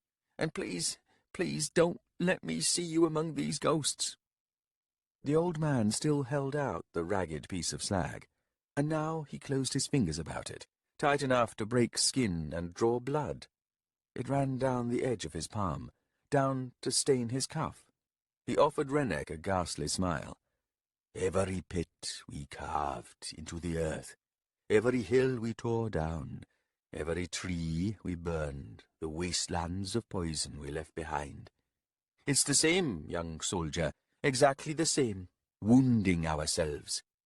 And, as you say, wounding ourselves because we are not who we think we are. We're far less than that. He grunted. I used to play in the murdered places, with my toys, my painted heroes of lead and pewter. He reached round and drew out a heavy leather satchel he had been carrying hidden beneath his cloak. I brought them along, you see, because we're going to have a battle. It'll be a real battle, sir, and I need to get there in time, so we have to hurry. You take one side, and I'll take the other. I have ones painted in green livery, others in blue. Up on either side of the ditch here, we'll line them up, you see. He reached out and grasped Rennick's arm, pulling him to the side of the road. I'm green, and you're blue, he said, his eyes bright, as he spilled out what was in the satchel. Rennick looked down on the battered toy soldiers, 100 or more. He watched as the old man deftly separated the two colours, pushing the blue-painted ones up against Rennick's worn boots. But we need rules for this, the old man continued, as he collected up the green soldiers and made his way across the snow-filled ditch and seated himself on the far bank. Fronting strength, flanking weakness, adds and subtracts the attrition of unrelieved pressure. I have dice for this, knuckle bones, in fact. Not Tisty, of course, Forlken. I'll explain the adds and subtracts once our troops engage. Quickly now, line yours up. There, along the valley's crest. Sir, the real battle. You will obey your lord. Rennick flinched at the shouted command, and then he set the spear down to one side and knelt on the edge of the road. Yes, my lord. The first of the ghosts reached them, passing along the road, paying no attention whatsoever to the two figures off to one side. The old man licked his purple lips and began speaking in a quick, almost breathless tone. I have my Husk Legion. See, I told you I would find them, and here they are. He gestured down at his green-painted toys. Superb soldiers, one and all. Can you hear their swords? Bitter prisons, making the iron howl. They have bonuses against pressure. But you, Urusander, you have bonuses for ferocity, for all that your soldiers learned fighting the Jellic. You see how it balances out? We are well suited in opposition, yes, My legion can hold its ground. Yours can attack like no other. Our strengths lock horns, as it should be. Rennick paused, inlining his soldiers up along the edge of the ditch. He thought back to all the mock battles he'd played with young Orphantal, and tried to recall what Orphantal had said about strategies and tactics and other things. Rennick didn't really understand. But just like Orphantal, this old lord had a fever for war. Rennick frowned. "But, my lord, if our strengths lock horns, then more soldiers die. I should trick you into attacking me, and then withdraw once you're down in the valley, and then come in on your flanks. I should make you turn to defend, and then get you to attack over and over again. That way, I can still use my strength even as I turn yours into a weakness." The lord stared across at him, and then giggled. Yes, of course, but you see nobody's supposed to win. We both get bloodied, and then we both withdraw. Better yet, we turn on our commanders, and why, we cut their heads off. We throw down our weapons, throw away our armor. We tell the bastards to go fuck themselves, and then we go home. He half slid down onto the ditch's slope. Now, it's time to advance. To war! The standards are raised. This is the secret joke, you see. When we all agree on insanity. It's still insane! Rennick watched the old man laugh, watched the face redden, the watery eyes bulging. He wondered at the joke, not quite sure of it. And then he wondered if that joke might end up killing the lord, as the tears ran down the old man's lined cheeks, as the laughter grew more helpless, and finally as hysterical, the breaths growing harder and harder to draw, the man choked and gagged, clutching his chest. The ghosts marched past, pebble eyes fixed on nothing. Upon each side of the ditch, a few of the tiny soldiers toppled in the wind as the wet mud gave way beneath them. Gasping, the lord righted himself and wiped his eyes. "Now," he said in a rasp, "it begins with magic, or so I'm told, and powerful spells. But the first and most powerful one no one even sees. It's the sorcery of war itself. The ritual words flung back and forth, everyone moving into place.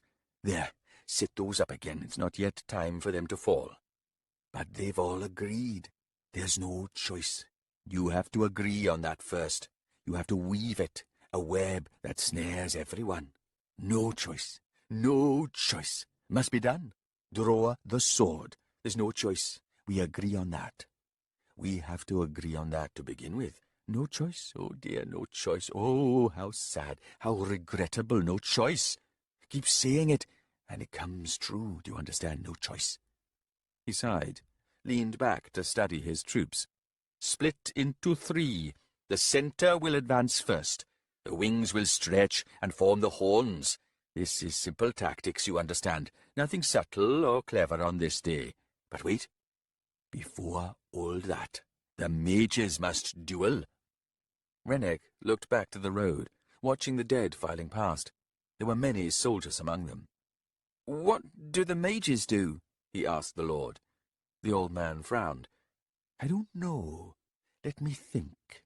Magic. There must be a structure to it, lest it serve nefarious purposes. It cannot simply be a force no one understands, not a metaphor, then, nothing like a poet's meat. People make use of it, after all, don't they?" "My lord, I don't understand." "Sorcery. If this, then not that. If that, then not this. Chart the cause and effect, mutter and write notes, and pretend that such things impose limits and rules, abeyances and prohibitions, all these contingencies to milk the brain with an inventor's delight. Ha! The poet's meat is a better way of seeing it. Metaphor. Meat to be wrung until the blood drips, meat to invite thoughts of rendering, something hacked away from some unseen body, a giant's corpse lying unseen in the forest, or among the hills, or amidst storm clouds in the sky.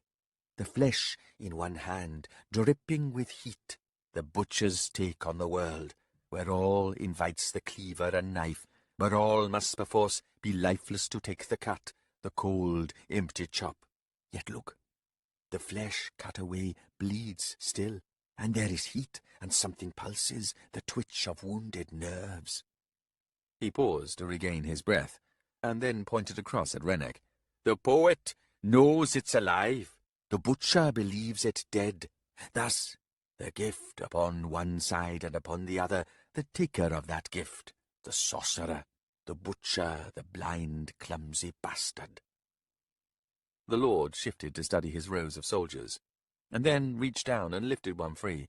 Here he is. The poet recoils. All those tales of childhood, the magics and the witches and wizards, the cursed gems and secret swords. Magic, my young friend, belongs to twin goddesses. And he smiled. I see them still. Name this first one Wonder, and she leads you by the hand into unlikely realms. Your delight is her reward. Now, the other, why, let's call her Warning. The other side to every magical gift, to every strange world. The poet knows all this, or the poet should at any rate. Wonder and warning. What other detail does one need in the comprehension of magic? Rennick shrugged, and then, when that did not seem enough, he shook his head. We use what we don't understand, the Lord explained, scowling. It's a simple message, a simple metaphor. We use what we don't understand. To invent rules and make charts and lists is to forget the meaning of the metaphor. Such a mind is locked into its rational cage, a most limited realm, a realm of self-delusion and presumption, a narcissistic stance, and the rules and logic only serve to reflect the brilliance of the one using them, as if, indeed, that is the singular purpose of the entire pointless exercise. He wagged a finger at Rennick. The poet cocks a leg and pisses on them all. It's meat, and the meat bleeds, and the blood is warm, and the blood fills the cup of the hand, and to use it is to kill it, and to kill it is a crime. He set down the soldier he'd collected, positioned further down the bank of the ditch. My idiot champion of ignorance. Now, you... Wait, what is your name? Rennick. Now, good Rennick, select you a champion. Rennick picked up one of his soldiers and moved to place it opposite the Lord's lone figure. Like this, my lord? The old man frowned. I must add another. 2 against 1? No matter, one of mine is going to die. How do we fight with magic, my lord? Why, I'll roll the bones, of course. Then how do you know one of yours is going to die? Because magic demands meat, Rennick. Blood in the hand, fading heat, something broken, something dying, a crime unforgivable. Rennick looked down at all the soldiers. My lord, are we gods? The old man snorted. Less than that. Less than who we are, in fact. Toy soldiers and dolls, puppets and deeds, rich, small. We are the venal manipulators of the unpleasant. With secret purpose we lay waste to lives we ourselves have invented. With hopeless despair we hammer home lessons no one pays any attention to. He laughed again, a bitter, caustic sound. All a waste, my young friend, all a waste. The old man began weeping then, and after a time Rennick reached down to the Lord's second mage and tipped the figure over until it was flat upon the ground. Soon, said Lord Vatha Urusander, as they rode towards the valley, the thaw will come. There is a will to water, never as wayward as it might seem. It finds certain paths in its hunt for the lowest land, for the places where it can rest. When the flood takes the streams flow into the river, and the flood rises yet higher. It spills out and finds refuge in hollows and sinkholes, in pits and trenches. When I was a child, the thaw was the season I loved the best. Those pools of cold, cold water. Water beetles would appear in them, from where I knew not, and yet their glory would be brief, as the pools slowly dried up. Renar rode at Urisander's side. They were not part of the Legion's vanguard. Well ahead, Hanral and his captains commanded the army's bristling point, and behind them trundled the heavy carriage-bearing High Priestess Sintara, Saganda the one-legged scholar, and young Sheltatha Law. Riding alongside the carriage was Infean Menand. Renar and the commander had only each other for company, with the first company of soldiers marching a dozen paces behind. "I had a clay jar," Urisander resumed. "I spent my days capturing the beetles, and then releasing them into the streams. Nothing mattered more to me than saving their small lives. Unlike those bugs, you see, I knew what was coming. This incurred in me a responsibility, young as I was, and from that an obligation. I could not stand to one side, yielding to cruel nature." "The water beetles," said Renar, "probably bred in the mud left behind by the pools, and there the eggs remained until the next season of flood." Urisander was silent for a time then. Renar twisted slightly round to observe the soldiers marching behind them. After the midday's break, they had donned their armour and readied their weapons. Scouts had reported the enemy massing on the south side of the valley. It seemed that no one was much interested in delaying the battle. The following dawn offered no gift of light, not this close to Kharkanas. And yet it seemed precipitous nonetheless, at least to Renar's mind. The soldiers would be weary after the day's march, after all. "Did I kill in my misplaced mercy?" Urisander suddenly asked. "You were a child, as you say. At that age, we are easy playing at gods and goddesses. Carve a trough at the pool's edge, watch it drain away, stir up the silts and mud, scattering whatever had been hidden there. We become fickle chance to the life that knows nothing of us, the life we victimize, the life buckling to our misguided will." She paused, and then shrugged. "The Thor offers up a world of pools, year after year. All that you altered eventually returned to what it had been before. You but passed through, hastening as always into an older body, older interests, older desires." "You speak with the voice of a crone, Renar, not a woman half my age.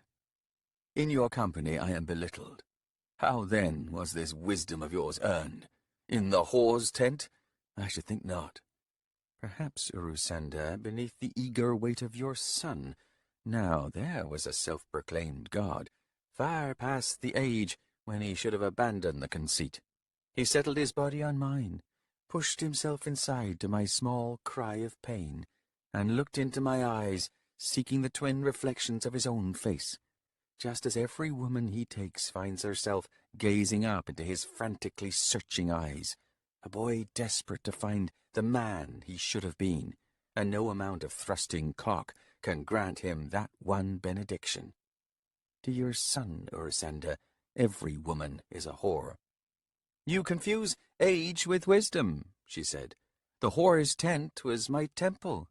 I paid in years for the blessing of moments, while the men and women who used me bled out worthless coin and thought themselves absolved of the bargain's sad and sordid truth.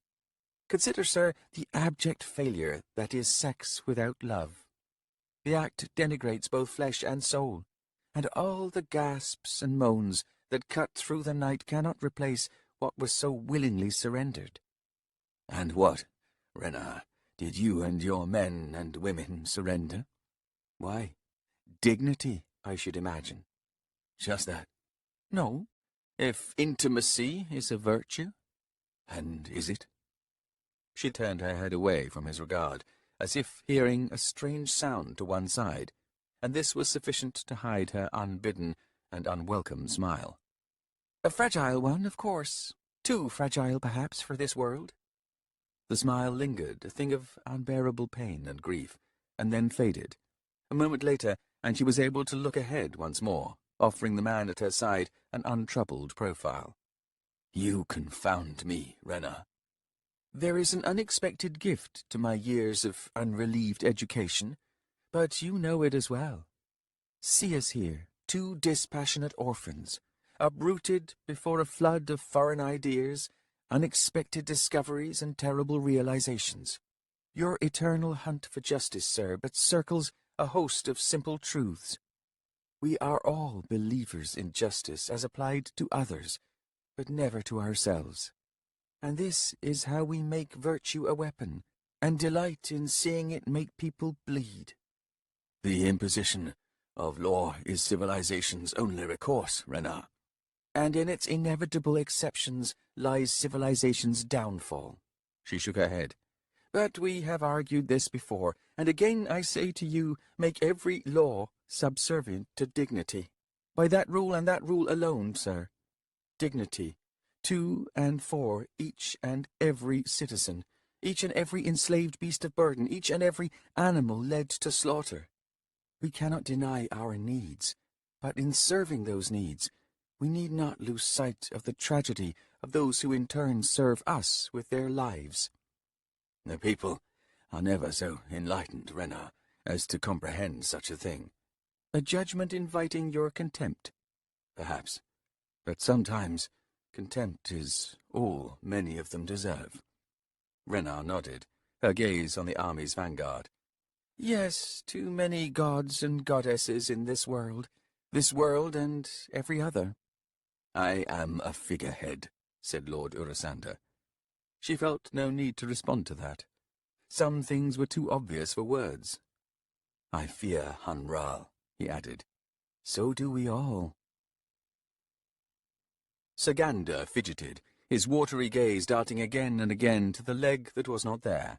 He licked his lips, sipping constantly from a flask of water he carried in a pocket on the inside of his robe. The carriage rocked its occupants, sliding at times on slick ice, covering 1 or 2 cobbles, crunching down with a jolt that rattled the shutters and made the dozen bright lanterns swing wildly on their hooks. Each jarring motion made the old man wince. From beneath veiled lids, High Priestess Centaura watched the self-proclaimed official historian of the Leosan. Here in this sanctified temple on wheels, she could read his innermost thoughts, and with idle ease she plundered them. Each one was bright with outrage and venom, swirling madly around a vortex of betrayal, for betrayal was at the core of everything for poor Sagander. He blamed Lord Draconis. He blamed now dead border swords. He blamed Draconis's bastard son Arathan. But she saw for herself the blow he sent to Arathan's head, the boy reeling in his saddle, stunned into witlessness. She saw Arathan's horse attack, saw its hooves stabbing savagely down, heard the snapping of bones. No one else was to blame for the loss of that leg, no one but Sagander himself, and of course that was something he could never admit. It was pathetic, the raving accusations of an ego blind to its own lies, and the manner in which 1,000 exculpatory words could drown out a simple truth was something that made her thoughtful, as they drew ever nearer to the valley of Tarns. They were fast approaching the time when the shout of words would give way to the shout of swords.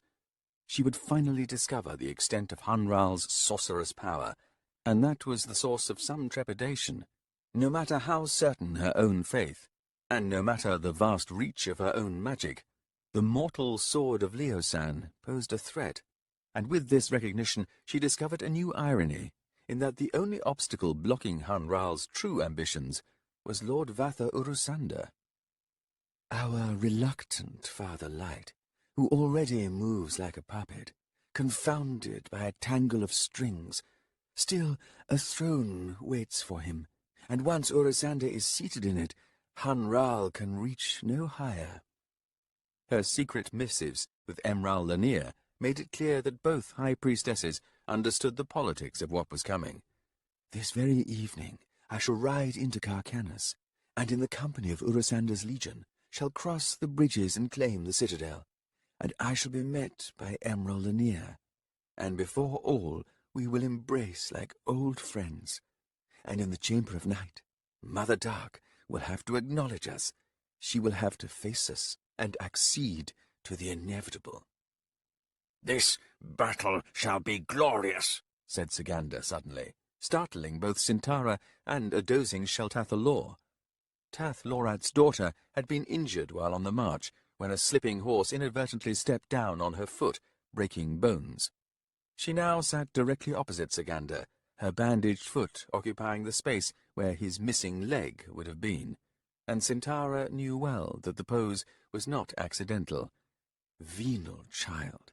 I am of a mind to give her to Emerald Lanier, as she'd make a fine temple whore. Her and her new tutor, Renar. Such women are worthy of contempt and little else, but they have a value, none the less, as things to be used. I shall witness, Saganda went on, and record as befits a proper historian. There may be no battle, said Sintara.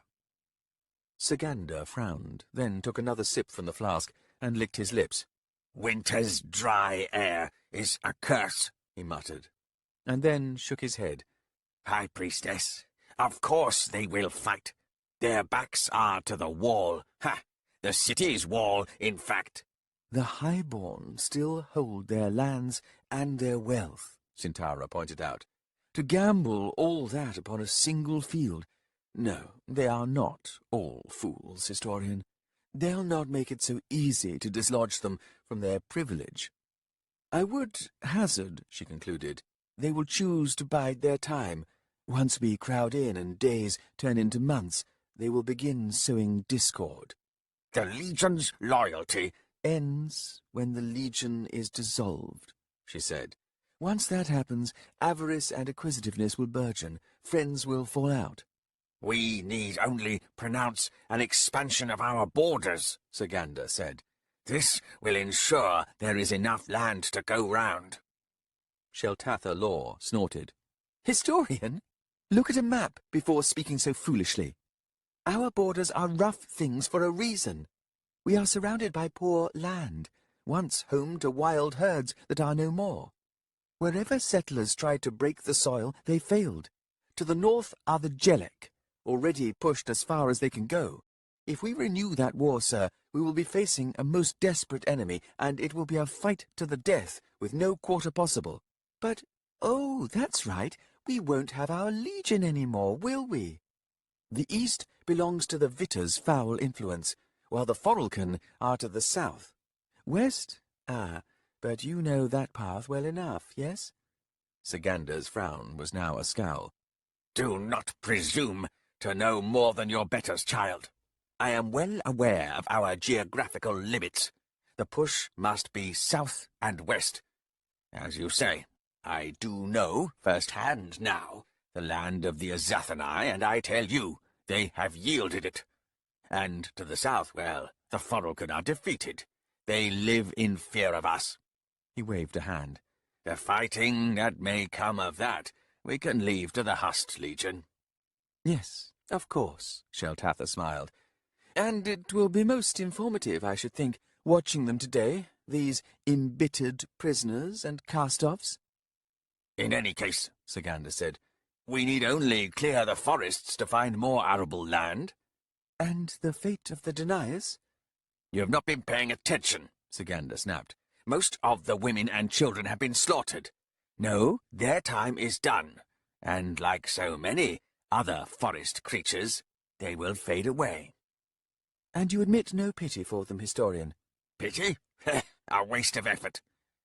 Yet not, Sheltatha said, when it comes to your own infirmity. Saganda glared at her.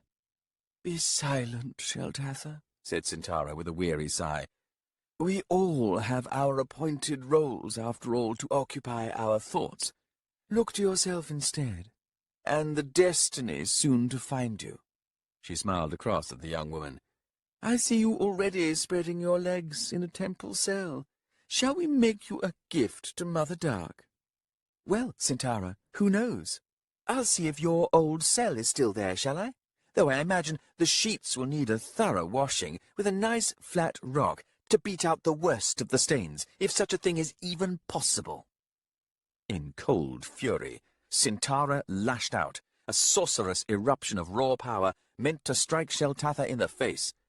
Instead, it was somehow shunted aside, slamming into the carriage door's shutters. Splintered wood exploded within the confines, slivers striking both Saganda and Sintara.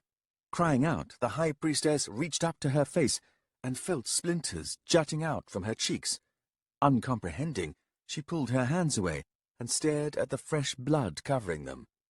Saganda, in the meantime, was clutching at his throat, where a large shard of wood jutted out, and blood pumped in fast spurts, spilling down into his lap. Sintara frowned across at the historian. That was too much blood, and there was horror in the man's eyes.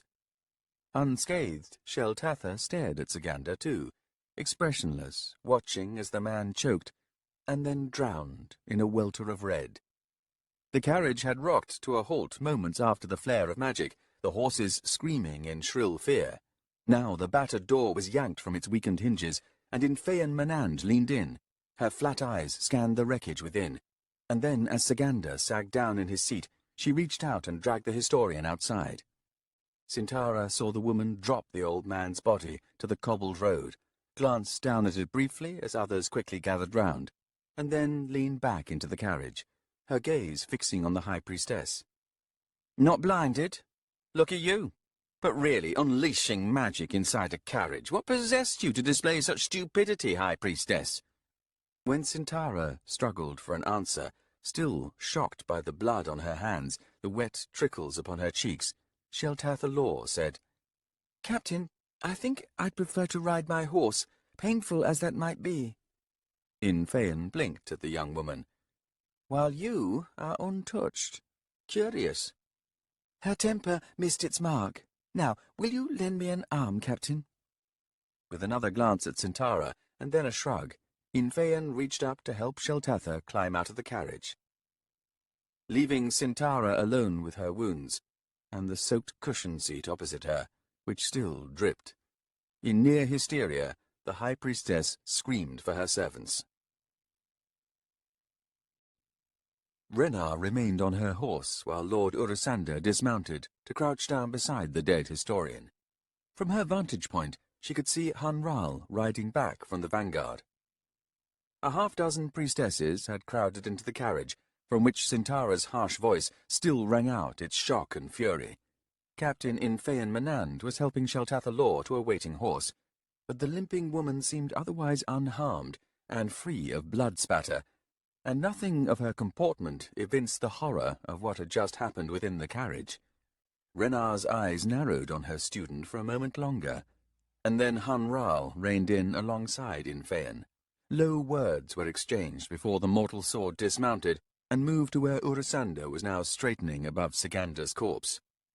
"Commander, the High Priestess?" Urisander frowned. "A few cuts, I am told. Nothing more." "To her face, one presumes," Hanral said, something in his tone hinting at amusement. "I have sent for a dental healer. It wouldn't do to have such beauty permanently marred, would it now? Especially on this auspicious day." Urisander seemed to study Hanral before saying, "Auspicious, Captain. Poor Saganda here marks the first tragic, meaningless death on this day, but not, unfortunately, the last." "Blood is always the price," Hanral said, shrugging. "For anything worthwhile, that is. Come now, Commander, are we not soldiers? And who better would know the truth of what I say?" "Sorcery claims its first victim," Urisander said, "but presumably not the intended one. Heed the lesson, Captain. Control is but an illusion. Sorcery is indifferent to how it is used." "An expert now, Commander?" Hanral asked with a smile. "No, just clear-eyed. Not eager to surrender my reason, my ability to think. Of course, Ral, you've had decades of practice in dulling your wits." Dismissing the man, Urisander swung round and returned to his horse. With his back to Hanral, he saw nothing of the mortal sword's momentary glare before the easy smile reappeared. Renar's attention now fixed upon Saganda. The blood looked black in the weak gloom, like a strange beard covering the man's chin and neck. His eyes were still open, but now only partly so, the lids settling halfway down. She thought of all the fires that had burned behind those eyes only moments ago. Defiant in every surrender, as befits an aging man. For the right ones, a laudable resolve, sufficient to earn respect and dignity. For one such as Sagander, alas, far too infused with envy and self-pity. No matter, all is dull now, every flame quenched. A man of accidents was Sagander. Our historian is dead, but make of that no ill omen. He just failed at luck, and that is a failure awaiting us all, sooner or later. Urisander mounted his horse and settled into the saddle. "Blood in the temple," he said. "Inauspicious."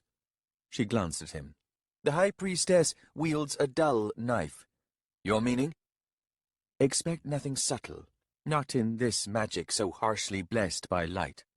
"Abyss take us," Urisander said in a low voice.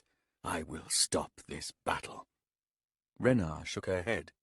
"And if you should die, by design or—" and she gestured down at Sagander's body, which soldiers were now lifting from the road. "Mischance, who will step forward to claim the throne? Who will reach in your stead for Mother Dark's hand?" Urisander said nothing, but he watched as Hun Rao rode back towards the vanguard. "Warn her," Renar said. "Warn her about the Iskin bloodline. Proclaim your heir as soon as you can and leave no doubt." Urisander flinched. "My son is nowhere to be found, and if he was here at my side, still, I would hesitate. An absent heir is in fact ideal, is it not?" He stared at her, for a moment uncomprehending. She looked away, to wait it out. The horns sounded, and it was time to resume the march. Sagander's body now sprawled in careless repose by the roadside. The first of the crows that had been tracking the legion landed in the muddy field close by, heads cocking as they regarded the waiting feast. Their time would be short, as the army's train included gravediggers near the back of the column. It didn't take much courage for the first crow to hop closer, but what followed Renar did not see, for she had already ridden past. Ah, no. A life dismissed, as easy as that. Shortly after, even as the rim of the valley opened out ahead of them, Lord Urisander said, "As you said, Renar. As you said." She wondered why she bothered. Tath Lorat could feel the heat of her fury, like a fever beneath the skin. A score of survivors from her husband's company had finally caught up with the Legion, bearing news of the disaster. The fool was dead, his soldiers slaughtered in the manner of beasts. The deniers of the forest had won a great victory, but she knew it would be short-lived. "We, officers of the Legion, are to be given land, holdings. Where else but in the forests? We will cut down every tree and leave the deniers nowhere to hide. We'll ride them down as if they were no more than rabid curs. I'll see them skinned, their hides tanned, and make banners for my houseblades." Still, to be honest, he wasn't much of a husband, slow of wit, a man who delighted in the thought of my spreading my legs for other men. Well, there are worse flaws than that, I suppose. Once I settled into it, once I gave up the notion of driving him into outrage, once I understood that I couldn't hurt him, no matter how hard I tried. Betrayal loses its heat with an indifferent, uncaring victim. He smiled the first time I announced that I'd taken to another man's bed. That smile stung. Oh, how it stung. After that it got easier, but something was gone from it. The excitement of deceit, of forbidden lusts, all of that went away, until all I had left was the novelty. He thought to give me to Hun Rao. If Rao had invited me to his bed, I would have done it, with a knife hidden in my sleeve. I would have slit the drunk's throat. And now we'd be free of him and his sorcery, free of this new tyranny. Lord Anamander, I'll not dissuade you should you reach Hun Rao. I'll not defend the bastard. Mother Dark, hear my prayer, though my skin is white, though I am Leosan. Grant your first son the power to defy Hun Rao's magic. Do this and I will reject the light. I will return to you. This I promise. In Feyen Menand rode up alongside her. A misplay of magic, she said. That one-legged scholar is dead. Tath Lorat grunted, but said nothing. It's on the wind, In Feyen said. Violence, bittersweet. Can you not feel it, Tath? No. Ah, the tragic news of your husband's death has left you wounded. I have no time to grieve, she replied, scowling. My husband's death has made me ill. Violence. This wind smells of mud and little else. Oh, do not give me that shining gaze in Feyen Menand. I know well the grisly glory you seek for yourself. You enjoy killing, and that is not something I can abide. And yet, can you not hear the mocking laughter of the deniers? I hear that well enough, but they shall have to wait for my vengeance. And should I make it one of horror, they have earned it. I may yield to satisfaction once I am done, but no gleam shall light my eyes. War is simple, In Feyen Menand said. This is why I love it so. Free yourself of all restraint in what is to come, Tath Lorat. I will keep my head, thank you. We have grievances with the highborn, and today they will be made to answer for them. They are one and all servants of Mother Dark, and she is to blame for this day, her and none other. Those we face in this battle do not deserve to die. In Feyen shook her head. But die they will. This is not the time for pity or mercy. With such notions clouding your head, you will be killed in the valley below. I will defend myself, but no more than that, Tath said, startled by her own decision. You were too quick to cast away your respect for those about to face us. Lord Anamander, Draconis, Silchas Ruin.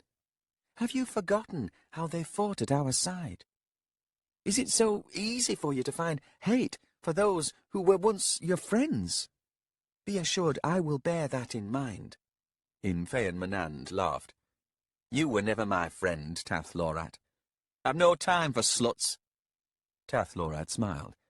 I have often wondered at that. At what? You and your kind, so quick to judge. What kind would that be?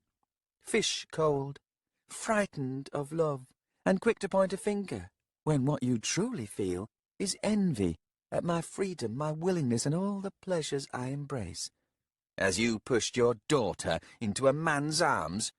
Oh, is that what is bothering you?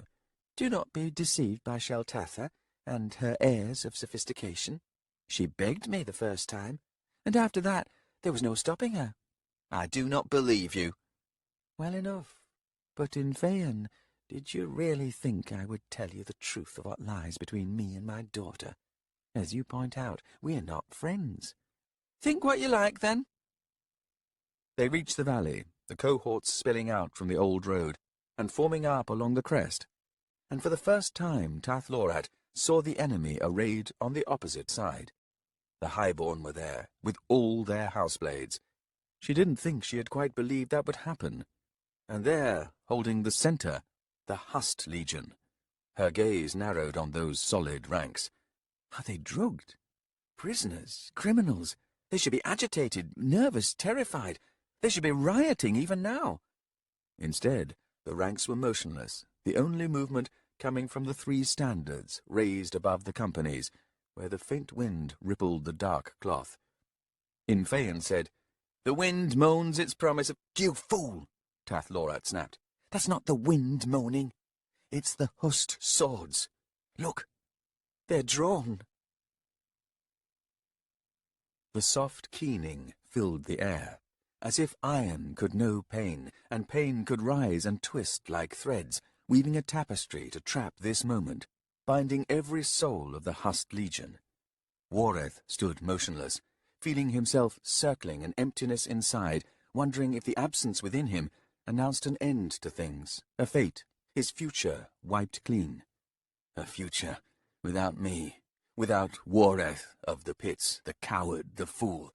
Just a name now, uttered by the survivors, at least in passing, and soon to be forgotten, like so many others.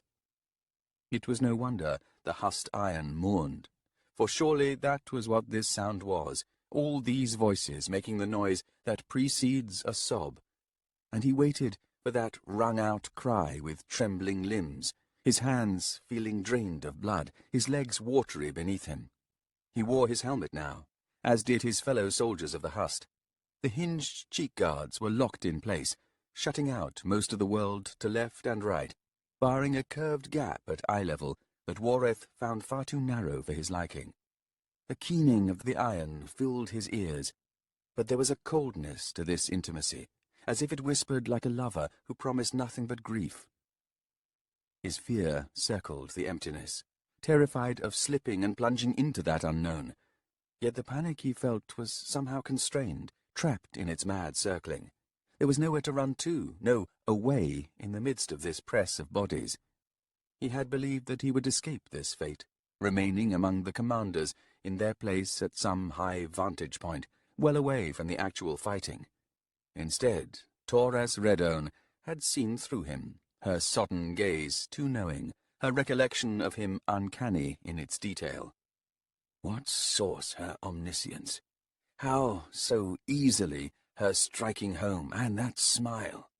She knew too well my mind, this drunken goddess, who now cups my soul in one hand, rolls me to the fore, no less and no more than just another piece in this dread game. He imagined himself now, a skein of tangled threads at the mercy of the artist, woven in fate, just one more life made immortal in this panoply of stupidity. He saw his likeness upon a greasy wall, almost lost in some wick-addled corridor, a thing to pass in life's bright spark scurry, while his own colours dulled to candle smoke and dust, and the knotted threads of his eyes faded to the senseless march of decades and then centuries. What manner the ritual of those bone-caster witches? What truth now caps my soul, set down by their infernal dance? I see it blank. I circle it in terror, fearing my fall, my steps round and round in furious haste, tottering, slipping, catching, wheeling and reeling. Oh, gods! As the iron wept, the prisoners stood unmoving and made no sound, not a mutter, not a sigh, while upon the other side of the valley, Urusanda's legion shook out to form solid ranks. Bleached faces in the distance, iron polished almost white, now the hue of bone in the faltering light. Wareth of the pit. Oh yes, he fell that day. 'Tis said the artist caught him, there, in that front line of the Hust Legion. Torres Redone promised the coward a quick death. There was mercy in that, don't you think? Prazek and Dathanar? Why, they held the flanking companies, but in that moment, so I'm told, even they said nothing. The poet soldiers were struck silent, muted by the iron's grief, and that sound, from the helm, piercing the skull to run riot in the brain, that was no battle cry. That was no promise of glorious victory. The dog-runner witches cursed them, one and all, those poor fools of the Hust. "But you don't know," he whispered. "You weren't there. The witches promised us truth, and we were on the edge of it. Here, in this moment, we all felt it. We all trembled before it. And the iron, this dread keening, why, it is the sound of knowing. The Hust iron grieves, and it grieves for us." He looked across at the enemy ranks, and felt pity.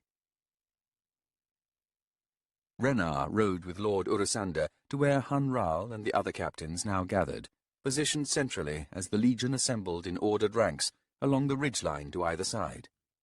She reined in a few moments before Urusanda, and watched him continue on, pushing his horse forward until he reached the very edge, where he stared across at the enemy.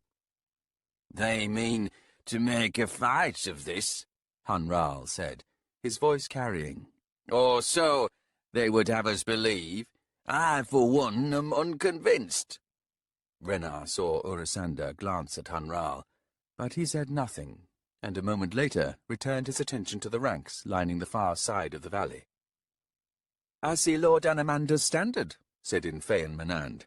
half rising in her stirrups. "He defies Mother Dark. Mortal sword, I beg that you allow my company to face him." Hun Rao laughed. "As you wish, Captain. Ride to your cohort, then. Inspire them with a bold speech. Promise them glory and loot. Go on, Enphaean. Lift yet again the honour of the Menand bloodline." She studied him quizzically, as if uncertain of his tone, but then wheeled her horse round and set off. Still smiling, Hun Rao raised a flask to his lips and drank down 3 quick mouthfuls. "Lord Urasander," he said, "glad you could join us. Under normal circumstances I would of course yield to your genius for tactics and what-not. Alas, this will not be a battle for clever manoeuvres. Even your legendary cunning commander will but flail in what is to come." "You remain determined to bring sorcery to this battle, Hun Rao?" "I do, Lord Urasander. We are past a civil war. Now 2 faiths are about to collide. Which camp of the faithful has prepared best for this? Let's find out, shall we?" "And if your magic is answered in kind, Captain?" Hun Rao shrugged. "Make your faith a wall, against which the enemy will scrabble, desperate for purchase, eager for a breach. The strength of your belief is proof against such things." He twisted in his saddle to regard Urasander. "Do you doubt me, sir?" "And will the confession of doubt see my corpse laid out in the field below?" Hun Rao shrugged. "I do not anticipate you riding down into the press, sir. If you do, no assurances are possible." "And the failing shall be mine." "Make your faith a wall." Urasander said nothing for a moment, as if considering all that hid behind Hun Rao's words, and then he seemed to cast away all that troubled him. "Walls may shield you, but they blind you as well, Hun Rao. Will you make faith synonymous with ignorance? If so, I shall with great interest observe this battle, and, to your satisfaction, I shall do so from here." Hun Rao's laugh was easy, almost careless. He gestured, and a number of his own guards edged their mounts forward, moving until they, in effect, surrounded Urasander. "I acknowledge your courage, sir. Contrary to your promise, it has occurred to me that you might be of a mind to ride down into the valley, not with your soldiers, but alone, to parley with Lord Anamander, seeking a path to peace, an end to this battle before it is even begun." Urasander made no immediate reply, and then he shrugged. "I see now that peace is no longer a possibility." "Not here. Not yet. Peace, sir, will but delay the inevitable. We are here in strength. A year from now, with each captain off building estates and breaking new land, we become vulnerable. We need this battle. We need this victory. And we need to make it an overwhelming one. Only then will true peace be possible. More to the point," he added, "we need you on a throne beside Mother Dark." "So, I am to yield command of my legion to you, Hun Rao. For your safety, sir, I will stand in your stead." A golden glow was building around the group of officers, and Renar saw the approach of High Priestess Sintara, the refulgent light spilling out from her. Flanked by priestesses bearing bright lanterns on poles, she walked slowly, and soldiers parted for her, some fighting suddenly skittish horses. Unmindful of the jostling, Sintara rode up close to Hun Rao, and then past him, taking position beside Urasander. "Father Light," she said, "I will remain at your side here.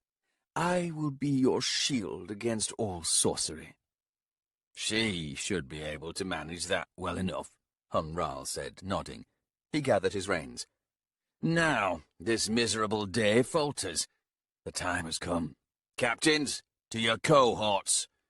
Nudging his mount forward, he guided his horse to the crest. He then dismounted and set off alone down the gentle slope.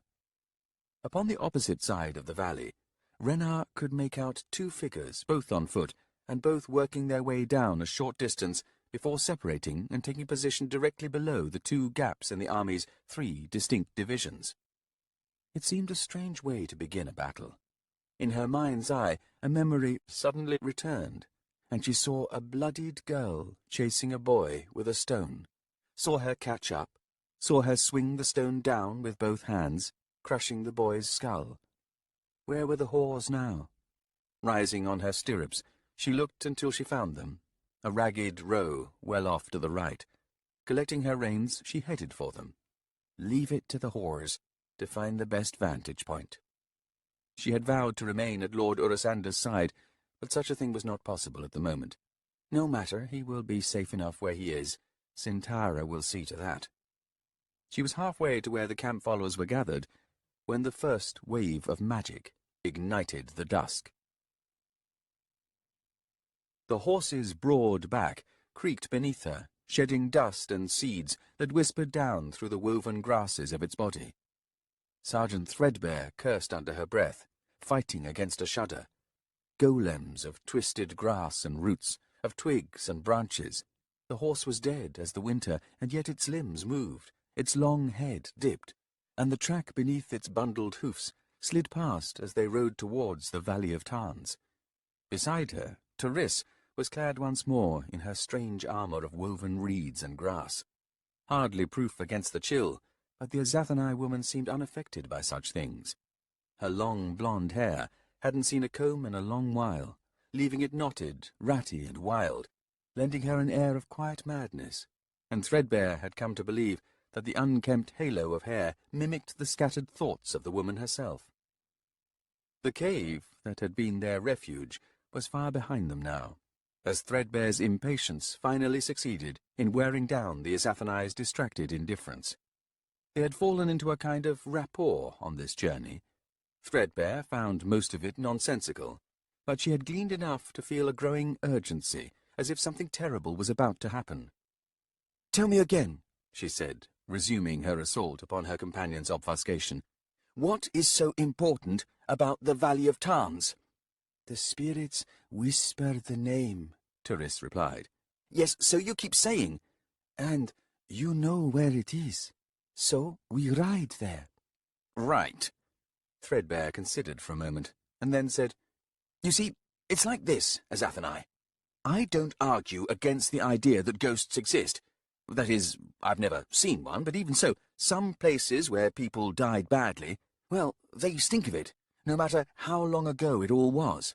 It's not a stink you smell with your nose, it's some other kind of stink, and it seeps straight in and makes you feel awful. In any case, these spirits you keep listening to, are they ghosts?" "Your words make them cringe. The world wears down. What once were mountains are now hills. Rivers change their paths. Cliff sides crumble, forests rise, and then disappear again. There are different kinds of life, and some of them move too slowly for you to even see, unless you've been away, returning only to discover that nothing is as it once was." "How fascinating," Threadbare replied.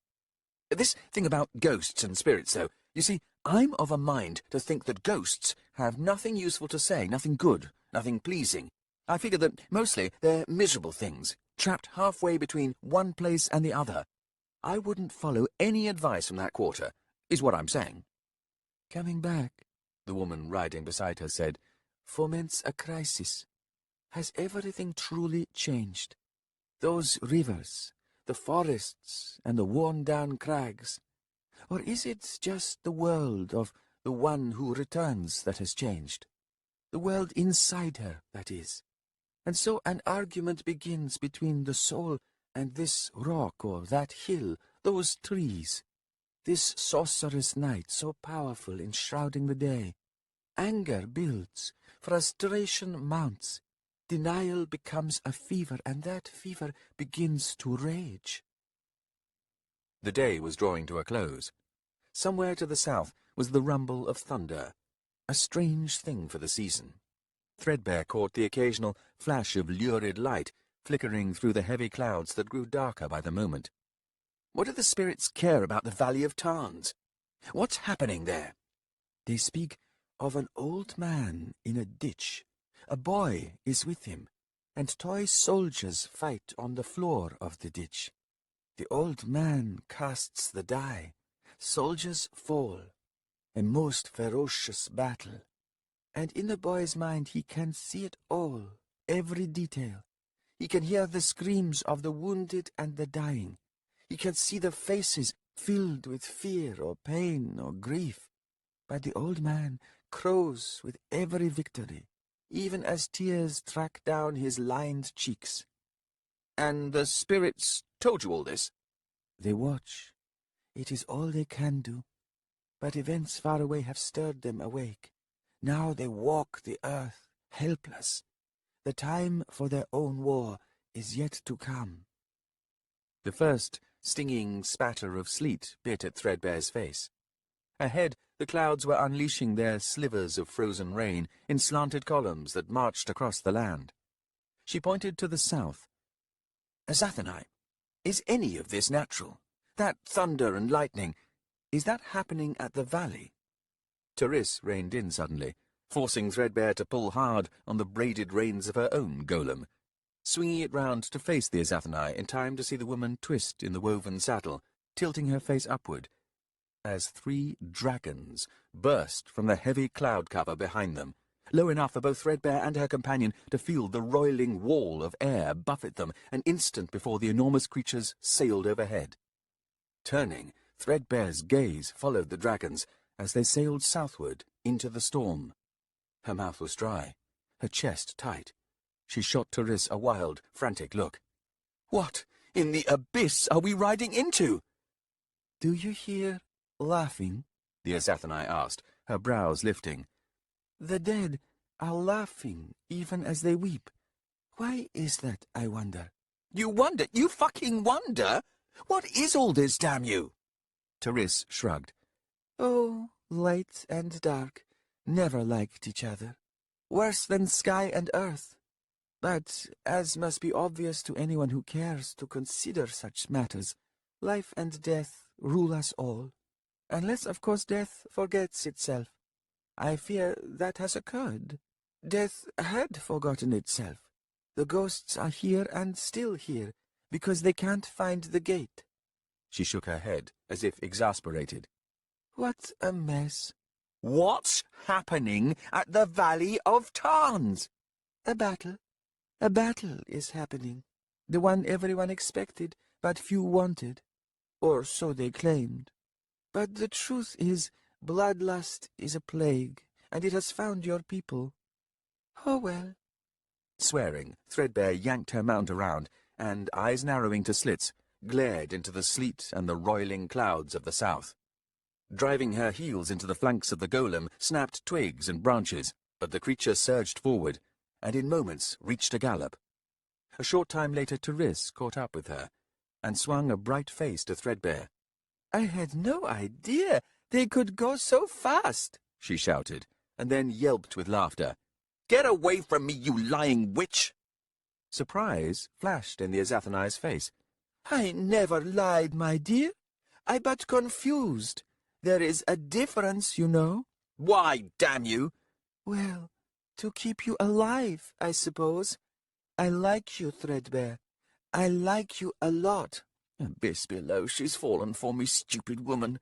Therese angled her horse closer, until almost within reach, and said, "But I admit to wondering, with not a little trepidation." "What?" Threadbare snapped. "Those Eliant, of course. Worse than vultures, those things." "What? They weren't summoned?" "Summoned? Dear me, I certainly hope not." "Then what the fuck do they want? A field of corpses to feed on?" "Not corpses, Threadbare. Magic. They feed on magic. Alas, there's far too much of it about these days." "And whose fault is that?" Therese blinked. "Why, mine, I suppose." "I should kill you." "Oh, don't think that. You break my heart. Besides, if it all gets out of control, you'll want me there." Threadbare glared ahead to the storm-racked clouds, the incessant flash of lightning, and the now endless drum roll of thunder. If it gets out of control... Either way, Therese continued, let us hope that no more dragons come to the fray. Meaning you can handle 3 of them? Of course not. But if others come, there will be a storm like none other, and that wouldn't be good. No, never mind, my dear. Rather, let's think more pleasant thoughts, shall we? Oh, I am, Therese. Believe me, I am. Your expression breaks my heart. His body filled with agony, bruised and battered bloody. Endless Celan crawled towards the motionless form of Cedarpool. Steam rose from the deep furrows gouged into the slope of the valley side. Overhead the sky convulsed, the black clouds splitting apart to flashes of blinding light. The darkness itself was rent with strange slashes, through which the afternoon's setting sun cut without obstruction. Whatever sorcery had been cast upon the land by Mother Dark was now wounded. The distance between them seemed vast, as if Endist had set upon himself the task of crawling across an entire world. The pain rolled through him in waves, still echoing the barrage of assaults he had just weathered. Upon the opposite slope, Hun Rao was down on one knee, head hanging. He had flung wave upon wave of light-filled coruscating magic, tumbling it down the slope, tearing up the ground as it crossed the valley's basin, until it rolled up the slope in a surge to hammer into the 2 priests. But they had held. Until now. The armies lining the crest upon either side had yet to move. Endist wondered what they had just witnessed. The sorcery, when at last it struck him, had at times lifted him from the ground until he hung in the air, tendrils of actinic light tearing at him as an enraged child would savage a rag doll. But for all that, nothing slipped past. Dark and light swirled in deadly embrace, spiraling skyward to convulse in the clouds overhead. Flung back to the earth, Endist Celan had fought on, and 100 paces to the west, Cedarpool had done the same, until the latest waves had crashed into them. Endist Celan had heard Cedarpool scream, the sound like an iron blade scoring slate. He had caught flashes, amidst his own torment of defence, of Cedarpool's suspended body spraying out horrifying volumes of blood. And when at last he fell back to the ground, he was limp, broken. Still, Endist crawled towards his old friend, watched by thousands. He could excuse it. Shock was a terrible force. Horror stole all strength from flesh and mind. Nothing was left. Every choice seemed impossible. The world had just tilted, and every soul upon it struggled to regain balance. This is the death of innocence. The child's world is gone, torn to pieces. What follows, none can say. But see me here, squirming like a broken-backed snake. See me here, in your stead, my friends. Such power as you witnessed has brought us low, every one of us. His grasping hands leaked thick, sluggish blood. His palms pressed down upon the broken, steaming mud and stones. He blinded her with every reach, but even that no longer mattered. Endist felt himself to be dying, and a dying man should be left alone. My lords, we have failed you. Soldiers of the houseblades, we have failed you. Forgive us. But no, disregard this self-pity. We fail from a crisis of faith. Violent defense revealed the truth of that, just as Hanral impugns the glory of light. Ah, such weak vessels. He crawled onward, as strange shadows swept over him. Head twisting, he peered up at the heavy clouds, squinting as he saw massive dark shapes wheeling through them. My love, are you there? Turn away now, please. Do not look down. Simple truths are often the hardest ones to bear. Dying alone is the only real way of dying, after all. The most personal act, the most private battle. Leave me to it, and if my strength holds, I will reach my friend's side. I ask for nothing more. I seek no other solace. Death punctuates this pilgrim's path. He should have known that all along. Dissension among the commanders, cried the ancient lord, his knees now stained with mud, his hands strangely blue with the cold. He placed a number of the lead soldiers in a circle behind the ranks. Dismay has stolen the first son's heart. Others hold him back. He would rush down to that dying man, the only one left. Sleet and fierce winds buffet them. Winter freezes their tears. He strains, fearless against the terrible sorcery. Rennick stared down at the small figures to either side of the ditch. The advance had involved scant few of the soldiers, as the Lord had insisted that champions must magically duel first. In the midst of frantic rolls of the knucklebones and triumphant cries from the old man, the sky lowered, and frozen rain began to pummel them. Shivering and miserable, Rennick sat hunched beneath the torrent. Again and again he glanced to where he'd set down the spear, watched the ice growing upon its iron point, water trickling across the wooden shaft. In the meantime, the old man continued his tale.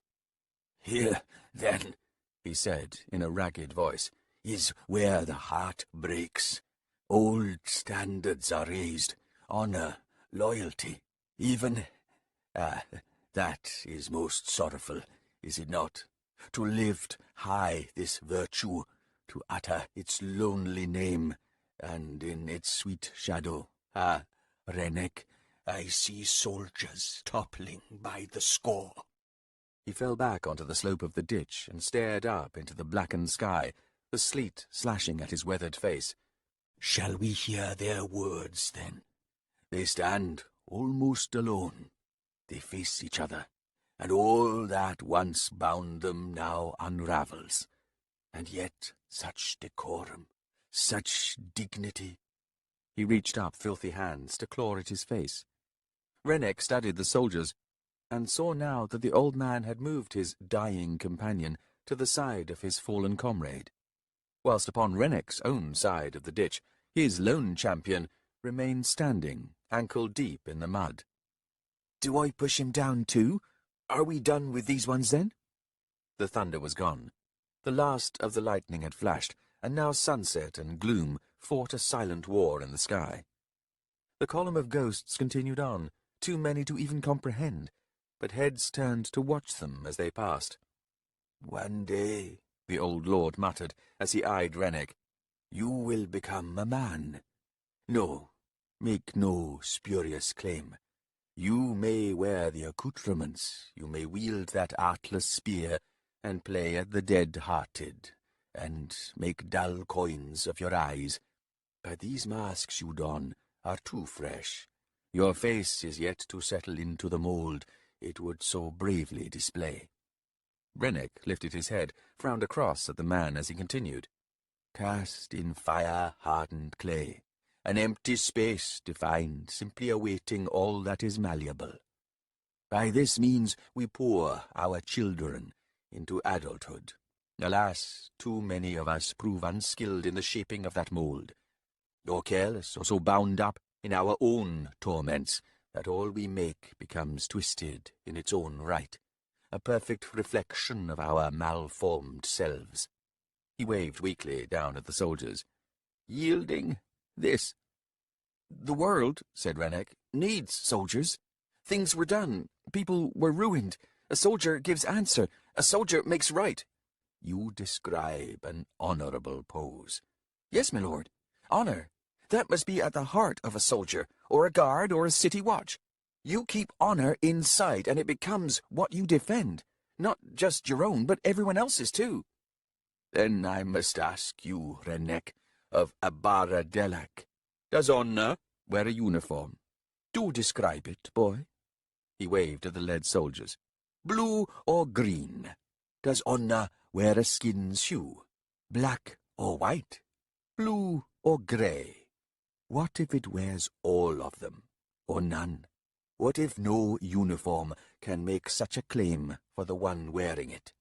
It's naught but cloth, leather, and iron, after all. It protects one and all, and cares nothing for virtue." He sat up suddenly and leaned forward, his eyes bright. "Now, imagine a new kind of armour, my young friend, one that does care. Armour of such power that it changes the wearer. A mould to challenge the set ways of the grown man and woman. a mould that forces their bodies and the souls cowering within them to find a new truth. Rennick rubbed at his face, feeling his cheeks stinging with heat. Grip Gallus told me that Lord Anamander's Houseblades is a company that demands the highest virtues of its members, so the uniform does have a virtue. The Lord made a face and settled back. Until it's lost. Iron is hard, but words are soft. You can squeeze words, all those unspoken virtues, into any mad and maddening mould. You can make honor drip blood. You can make honesty the destroyer of lives. You can make conscience a weapon of fear and hate. No, young Rennick, I speak of an unyielding truth. Look here. See my Hust Legion. I have discovered something about my swords and my armor. The reason for their screams, their howls, it's not pleasure, not bloodlust, no glee in the midst of slaughter. It's none of those things. Then what is it?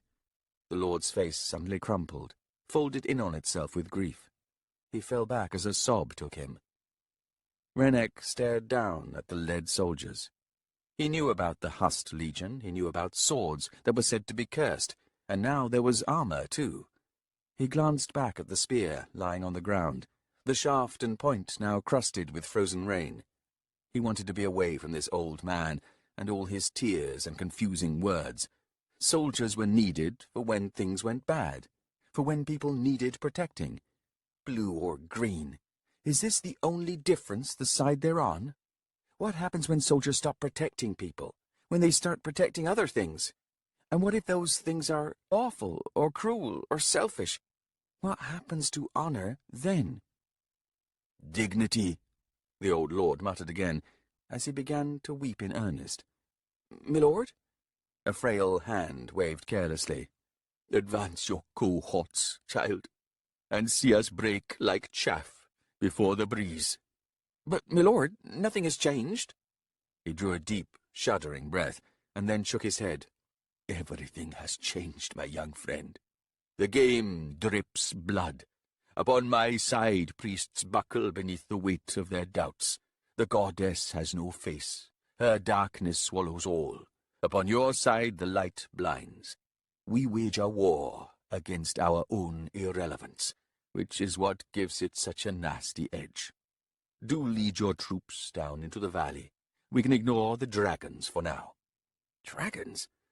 Milord, tell me more about the first son. Why does he argue with his companions? I don't understand. The old man wiped at his face, smearing it with mud. He is made to feel useless. With that sword he would draw. He is witness to a priest's death, torn apart by Curled Leosan's indifference. He sees how power ignores the righteous, how it can be grasped by anyone. A blade in the night, a gesture that kills. His soul quakes, young Rennick. And now the consort arrives, and anger swirls, but dignity holds. Do you comprehend the cost of that? Rennick shook his head. I don't understand dignity, milord. I don't know what it means, or what it looks like. The lord's red-rimmed eyes narrowed on Rennick, and then the old man grunted. I see it well enough, he said in a mutter. After a moment Rennick began moving his soldiers down into the ditch's uneven base. Runnels of rain pooled in pockets here and there, where the frozen sleet gathered to build crystals, raised up like tiny castles. He knocked down many of these icy forts as he arranged the toys into something resembling a line. We'll see the mud red, the Lord said. Bodies will make their own rain, crimson and hot.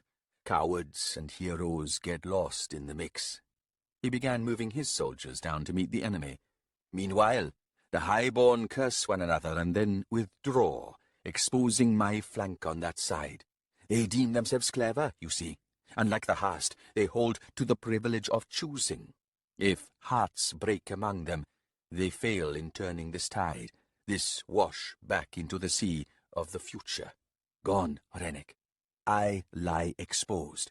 No matter, the consort will take his houseblades and ride to meet you. That clash proves a shock, for no other soldier is as well trained or as fierce behind their lord. The old man leaned closer to Rennick, his own eyes suddenly fierce. He had no choice, you see. You have to see that, don't you? Tell me that you understand he had no choice, nor did the first son. They are of a kind, mirrors of honor. He leaned back and set two soldiers on the ridge and made them face each other. Here, like this. Remember what you see here, Rennick. No sculpture will render them in this pose. No painter will stroke their likeness on this day. Not paint, I say, nor marble, nor bronze. Not thread, not song. No poem can capture this moment. Nothing, my friend, nothing but you and me. Their eyes meet, and they accept the other. And now they ride down into battle to reconcile themselves with failure. His voice caught in another ragged sob, and he wiped viciously at his tears. "Will you cast the bones, my lord?" "What? No need. Cowards and heroes, the wise and the fools. The red mud takes them all. No matter. I once came upon a hare caught in a snare. I fought that trap. It sought to leap away again and again, and when I knelt there beside it, I saw how its efforts had stripped the skin from its ankle, down to the very bone. And looking into its eyes, I saw something, a truth. Anguish, my friend, is not exclusive to people. Anguish is a language known to and shared by all things that live. Battle strips away everything, until only anguish remains. Even the triumphant cry betrays the echo of what is lost. A relief comes in tears to match any sorrow. The living bemoan their luck, the dying curse theirs. To survive is to stagger away in disbelief, and see before you a life spent in flight from this moment, the memory of this day, and others like it. You run, my friend, every veteran runs on and on, to their dying day. He flattened both hands over his eyes, clawing at his brow. Oh my, who dares face the tragedy of this? The survivors who must live with this loss. Rennick watched as the lord, pulling his hands away from his face, began toppling his soldiers, slowly, one by one, without the cast of the die, without a single triumphant cry. And now Rennick too was weeping, though he was not sure why. "Build your estates," the lord mumbled. "Clear the land. Plant your crops. Let loose your herds into your cherished rooms. Bring the finest furniture, the most beautiful tapestries. Thick rugs upon the floor. Wood for the hearth, the squeal of playing children and mouths to the tit. Poets and minstrels to visit. Feasts to invite. Wealth to display. While in the dead of night, before ebbing flames, you sit alone, fleeing behind your eyes. Fleeing and fleeing forever and forevermore." He sent another soldier falling into the mud. "Pity the victors, Rennick. In winning they lost everything. In killing they surrendered their own lives. In all that they won, they murdered love, the only thing worth fighting for." "I fight for love," Rennick whispered. "I mean to. Virginia, who they hurt." The lord blinked at him, his face grave. "Leave your spear," he said.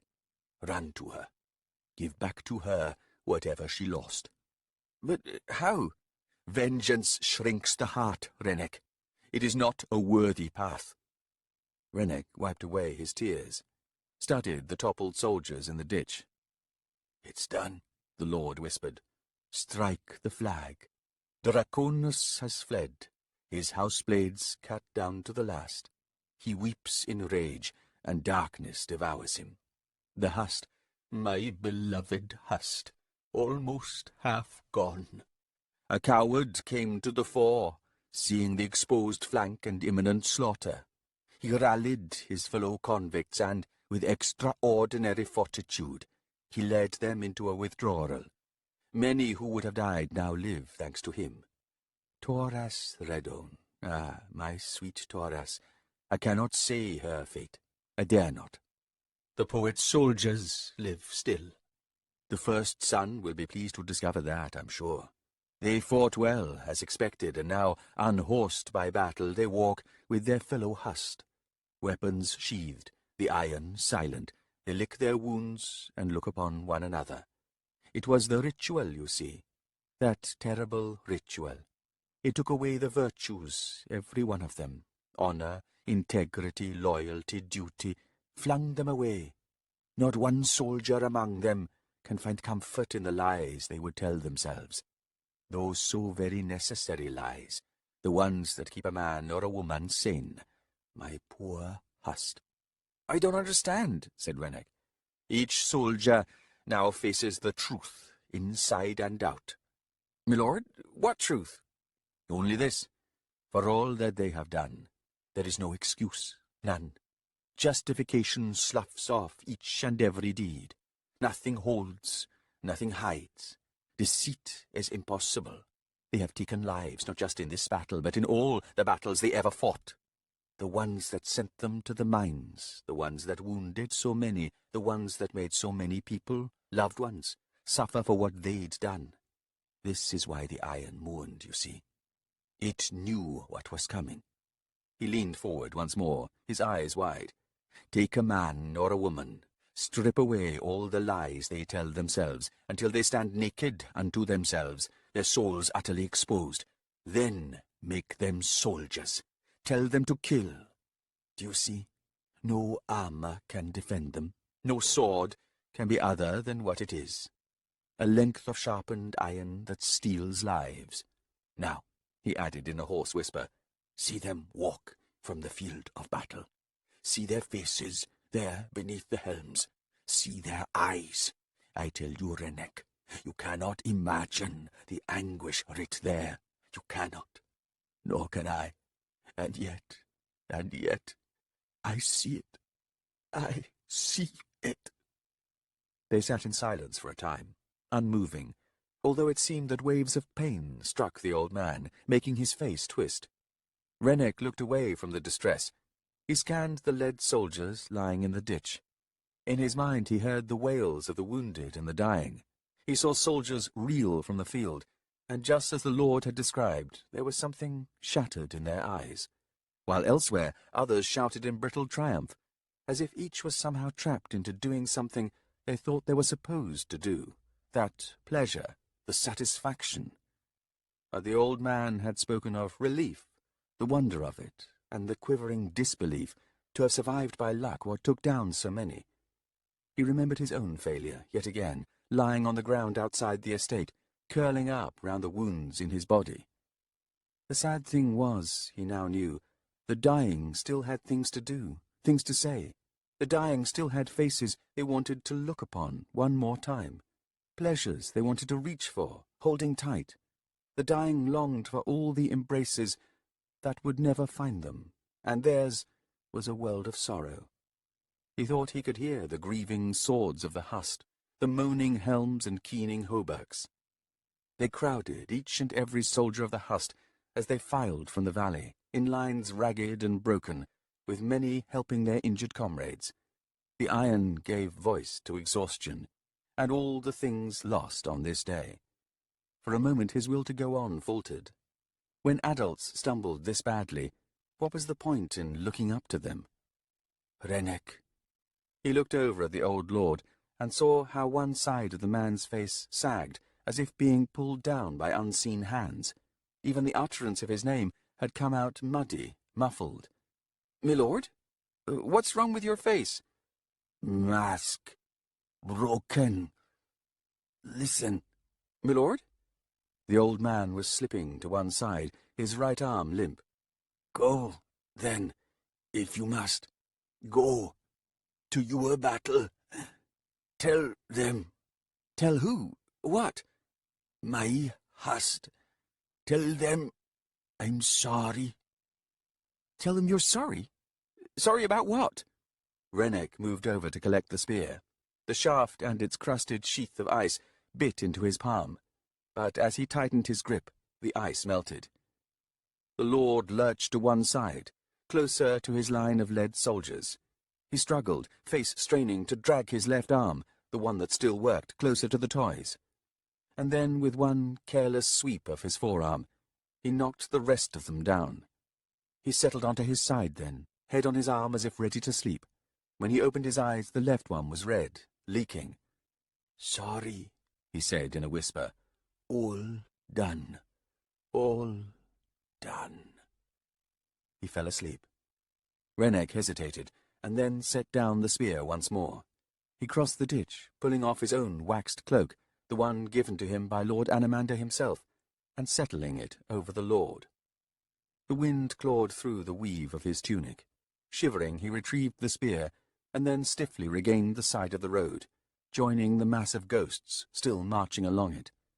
By keeping to the road's verge, he was able to avoid passing through too many of them, and once he quickened his pace, the cold went away. Chapter 26. As the first flashes of sorcery lit the eastern sky, the historian Rais Herat fled the tower's roof. Boots on the spiralling steps downward, taken at speed, a dizzying descent. Once upon the main level of the citadel, he traversed little used passages and corridors, encountering no one, and then resumed his descent, until he found himself in a cavernous hall crowded with the failed sculptures of the past, the heaps of rolled-up, rotting tapestries, the forgotten portraits. Ignoring the bronze monstrosity of the snarling hounds that had so haunted him the last time he had been here, he made his way to the stacked tapestries. Some mindful cleric had tagged each roll, and in faded script had written the title and what was known of each piece, along with an index number of some sort. If the Citadel's archives held any master list, Herat knew nothing of it. Kneeling, he worked his way through the leather tags dangling from the ends of the rolls, squinting at the embossed script, where the ink had faded to almost nothing. At last, he found the one he sought.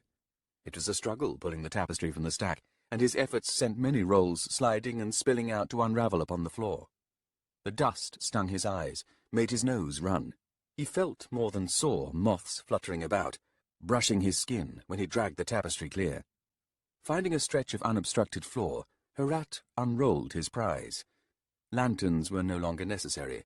Darkness failed in hiding a thing. More's the pity. He stood and stared down at the vast scene stitched into the fabric. The battle of the storm in the founding age. Artist unknown. He had last seen it more than 30 years ago, though he could barely recall the context.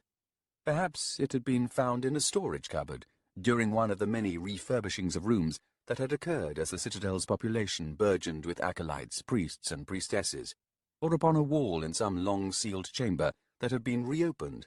The details hardly mattered, the title even less. What battle?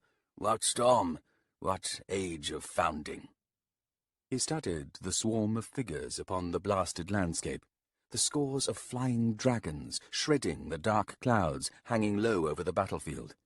His eyes narrowed on the flanking hilltops, where stood the rival commanders of the two armies locked together between them.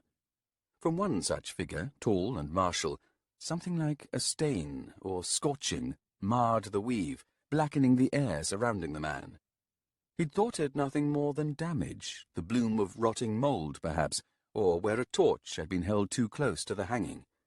But now he saw, as he looked more closely, that the very threads were black. It's him, Draconus. The helm hides his face, but the manner of his stance betrays him. That and the darkness, like smoke. I saw it today, as he strode across the Terrandai. Abyss below. What have we done? A voice spoke behind him. I sought you upon the tower. Herat closed his eyes, not yet turning to face her. Yet you tracked me here. Your journey was reported, Emerald Lanier replied. This is my temple, after all. Yes, the historian replied, eyes opening again, gaze returning once more to the tapestry laid out on the floor before him. There is honor, he said, and then there is stupidity. What do you mean? Still he would not turn to face her. If in the course of our lives we find ourselves in the same place, again and again, what lesson is not being heeded? What willful idiocy obtains, Proof against any self-examination, any reflection or contemplation. How is it, High Priestess, that a single man or woman's life can so bitterly match the history of an entire people? After a long moment, she moved up to stand beside him, her attention fixed upon the tapestry. Kharkanas, said Herat, has done this before. See him? That wreath of darkness he wears like a cloak, or wings. See the woman at his side? Who was she, I wonder? What forgotten ancestor embraced his gifts, only to vanish from all memory? That is no more than a stain, she said. Your imagination is beggared by truth, he said sharply. Blind yourself, if you must. At last I begin to understand. What? What is there to understand, historian? We have done what was needed. No, I think we have failed. What do you mean? We saw Draconis, Calaris on his heels. They were setting out for the Valley of Tarns. Yes, so that Draconis can retrieve his houseblades. But he won't, Herat said. He can't, don't you see? This is his battle. It's been his war from the very start. We just didn't realize it. You are speaking nonsense, Lanier snapped. Leo-san is to blame, and Urusanda's legion. Han Rao. Failure finds myriad details, High Priestess. Each one like a trap. Each one can snare you into believing the moment was unique. And so you are deceived into focusing on the details instead of the failure itself. In this manner, he added, failures breed unchecked, unchallenged, and more often than not, unrecognized in what they all share. Which is? He shrugged. The face in the mirror. He heard her breath catch, but continued remorselessly. This is a squalid revelation, High Priestess. Nor are we alone in our errors in judgment. Draconis and the ways of love. It is my thought that time and again his ways of love become ways of war. Call him a fool, it's easily enough done. But even then, Emerald, spare the man a moment of pity. He was to be our only sacrifice, Herat. We set Silchas upon him, and what was done was only what was necessary. She gestured dismissively at the tapestry. This signifies nothing, a web of your fears and overwrought imagination. Stepping away, she said, I will leave you to struggle in its strands. I must resume my preparations for the arrival of my Leo-san counterpart. He saw no point in responding, and simply listened to her dwindling footfalls. Ah, Draconis, you poor, misguided man. All that power, all those years, how many thousands. And still you stumble, your arms laden with gifts, your words forever lifeless in their entreaties. Perhaps you Azathanai were too few, more an extended family than strangers inviting fascination. Perhaps in your collective knowing, you all knew one another too well. Or perhaps, Draconis, your failure was and is a personal one, written deep in your bones and blood, in that heart too generous, too bloated with all it would give, and far too intent on the giving to receive anything in return. To make generosity into a weapon, you understand nothing. Nothing at all, do you? Consider your friends, good sir, so few in number, so wary in their regard. Few could match your largesse. Of them all, only Anamanda could stand as your equal, and even then, an equal measure, quaintly discounting your secrets. Still, I wonder if he suspects. Herat could almost see them, there upon the ridge, overlooking the Valley of Tarns. How, he wondered, would that fateful exchange play out? Terse in the manner of men for whom deeds and gestures mattered more than any words. A meeting of gazes, a recognition of intentions, and then, at the last, the simple nod bespeaking the tragic cost of all to come.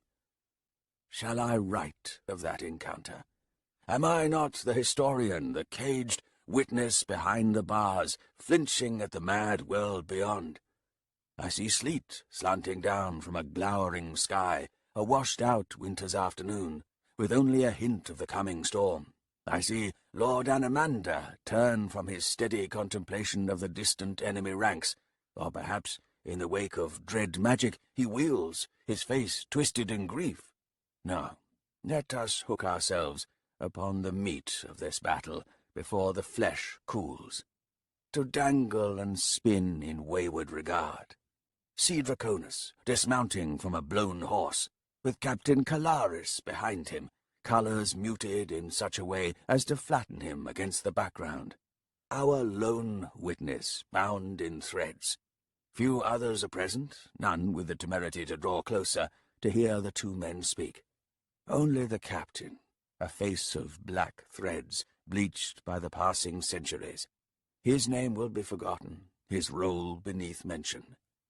Like the armies about to clash, he and they are but footnotes, reduced to a sentence or two, or some rhythmic oration of set phrases to lay out the battle, a time of fever, stumbling to the knees, vanishing thereafter. But he watches, as the two men greet one another. They are friends, after all, and there is much for each man to recognize when looking upon the other. The future will fail in knowing this. A battle for a woman's affections, yes, that's summary, simple enough. After all, what value motivations? It is the deed that is important. A lover upon one side, an adopted son upon the other. And yet nothing they say speaks of that. Indeed, I know enough to claim that such notions do not occur to them at all. Not at this time, nor at any other. Consort? Lord Anamander, Draconis replies, tilting his head in deference. The gesture is minimal, and yet for all that, Anamander's brows lift. The respect they have known for one another has ever precluded such formal gestures. Anamander is indifferent to his noble blood. Draconis knows that, and knows as well that this is no mere affectation on the part of the first son of darkness. Nor is Anamander inclined to disparage privilege. The man simply dismisses the entire charade. For this reason, these two men are friends. But now, here, something has changed. I see, my lord, Draconis continues, that my houseblades are positioned upon your east flank. I see Ivis at the ready, wearing the mask of war. But Anamander knows nothing of the consort's return to the world, or what bargains, if any, were made between him and Silchas Ruin. Indeed, Draconis, they present a most powerful fist, as Urusander's legion is about to discover. And the gap between them and the Hust legion is held by Silchas Ruin and my houseblades. At that, Draconis turns, his gaze now fixing upon the far western flank, where foment now stirs the highborn command. His face tightens, but only for a moment, as his attention returns to Anamander. My lord, your brother came to me as this day's commander. Anamander's gaze grows more acute now. I have drawn my sword, he replies. I have taken my rightful place. Then it follows, my lord, that I must take mine. There is silence, then, between these two men. Is this how it was? As simple as that? The consort rides to take command of his houseblades hard upon Anamander's eastern flank. The gathered nobles burst apart in mock fury. Stung by the offence, the western flank dissolves. Companies wheel, withdraw, march away in high dudgeon, and all at once the outcome of the battle is no longer in doubt. Rais Harat turned away from the tapestry. He lifted his head, as would a drowning man breaking the surface, and looked around. Bronze and marble statuary surrounded him, the hues a sharp contrast. Great leaders, heroic soldiers, even a few scholars and figures of state. There was no order to the press, and as Harat studied them, he heard in his mind the rising clamour of battle. Amidst the flattened shadows of the chamber, his imagination woke to life every statue, as weapons were drawn, as the killing commenced. He drew a sharp breath, silencing the tumult, freezing every figure in its tracks. Unless the sorcery was unleashed, yet negated, made useless as light locked jaws with dark. Any other possibility obviates the necessity of any portentous moment. Anamander, Draconis, Kalaris, all of them shattered by infernal magic, and Hanral strides across a field made into a charnel house. Even the victorious legion is silent, aghast at the carnage. No, instead let us set sorcery aside. Every weapon will be met by sword or shield. Fear and defiance, failure and triumph, the miserable dance is all played out. But even that is yet to come. Return us to Draconis and Anomander. The priests have answered Hunral. Nothing has changed. I despise sorcery, the first son says in a faint, brittle tone. Is this what awaits us? Will Hunral and his kind make mockery of battle? Lord Draconis glances across at Kalaris, his expression unreadable. He walks to Anomander's side, and Kalaris edges his mount closer to the two men. The two lords face the valley, where sleet is gathering in ribbons of dull white across the ravaged basin. Here and there, steam and smoke still rises from ruptured earth. Draconis speaks.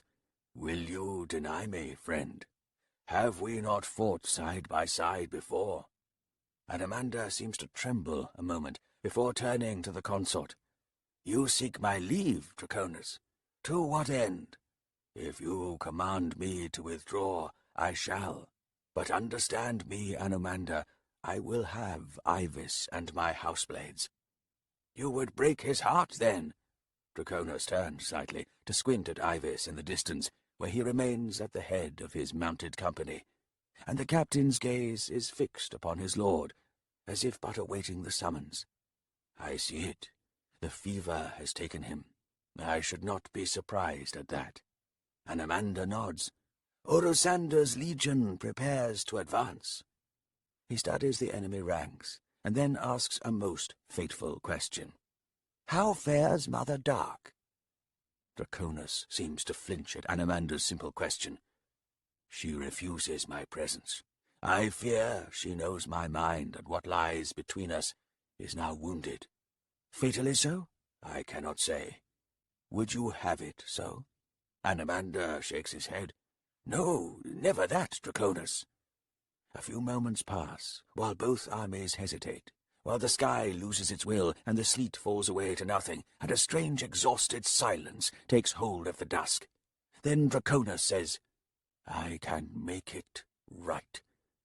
Something passes over Anomander's face, as if he has just weathered a slap, but he slowly nods, and then says, Draconis, I must name this love, this courage of yours. I shall make it right, Draconis says again. Take command of your flank, then, sir. Ivis and Silchas Ruin await you. I shall lead my houseblades, Draconis says. Your own I leave to your brother, of course.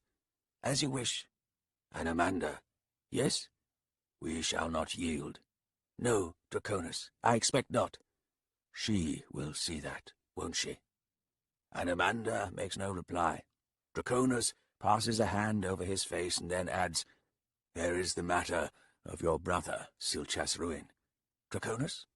I rode here, friend, wondering if you had commandeered my houseblades, if you had simply taken them from me. Ah, I see. And if I had? I will speak to Ivis on the matter. Anomander, I chose to believe otherwise. Thank you, Anomander replies. Your brother. Later, perhaps, Anomander says, in a tone of peculiar finality. Draconis studies his friend for a moment longer, his expression flattening with something like resignation. And then he turns to where his lathered horse still stands. He mounts up, and then he rides out to the left flank to take command of Ivis and his houseblades. Rais Hirat blinked, and then wiped at his eyes. It was the briefest of pauses, and now the sounds of battle resumed, the jarring discord of blackened bronze and bleached marble, the statues trapped in their hopeless war. Mere flesh betrays the armor and raging swords of the Hust.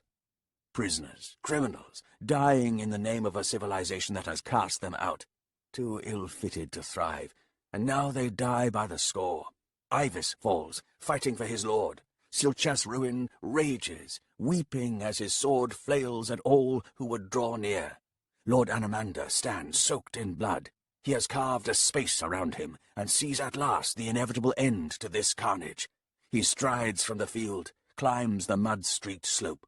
Upon the ridge, the standard of the Tisti Andii appears before him. He reaches the youth who stands holding it upright, gently takes the tall, wavering pole from the boy's hand.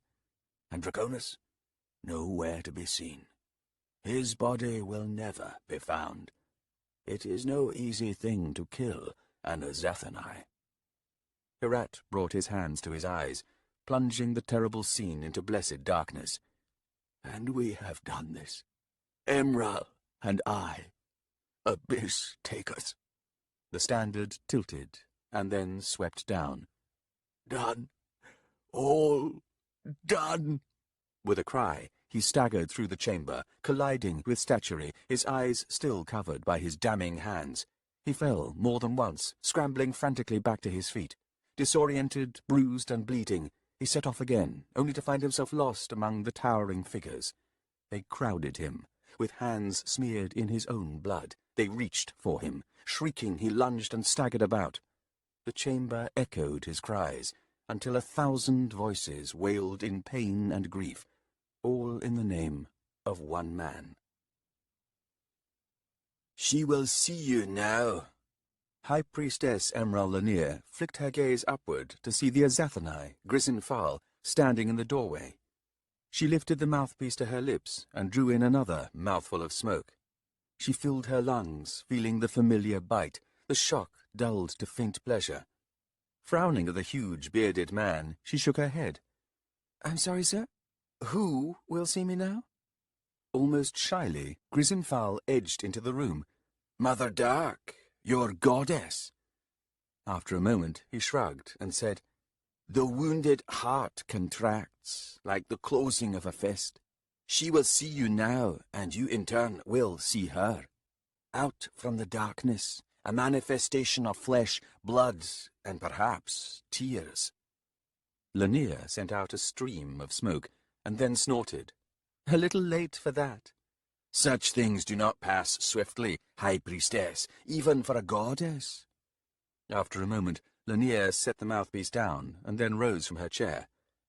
"Has word come from Tarns?" "Not yet." Seeing him hesitate, she cocked her head. "Go on. No doubt you have ways of seeing things." He sighed. "Lord Anomander has struck the standard. The battle is over. Triumphant, the Leosan now approach the city. Many have died. That said," he added, "it could have been worse." She sat back down, all strength leaving her legs, and reached a trembling hand to retrieve the mouthpiece. "And Draconis?" "Gone." "Not dead?" Grisinfal glanced away. "Gone, I think, is a better word." "Mother Dark knows this?" "She has known this for some time, yes." Lanier smoked, studying the Azathanai through a veil of curling white. "And now she will see her High Priestess?" "Yes." "Why?" "I would think," he ventured, "preparations must be made. A wedding, yes?" After a moment she stood again, gathering her robes about her. "Lead on, Azathanai." The journey did not take long. They exchanged no further words, and a short time later they stood before the door to the Chamber of Night.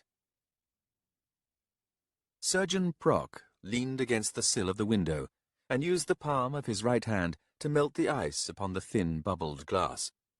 "The tower's flag has settled," he said after a moment. "Defeat, surrender, occupation. But then," he added as he straightened and turned to Sorka, "they are foreigners in habit only, and soon that too shall fade.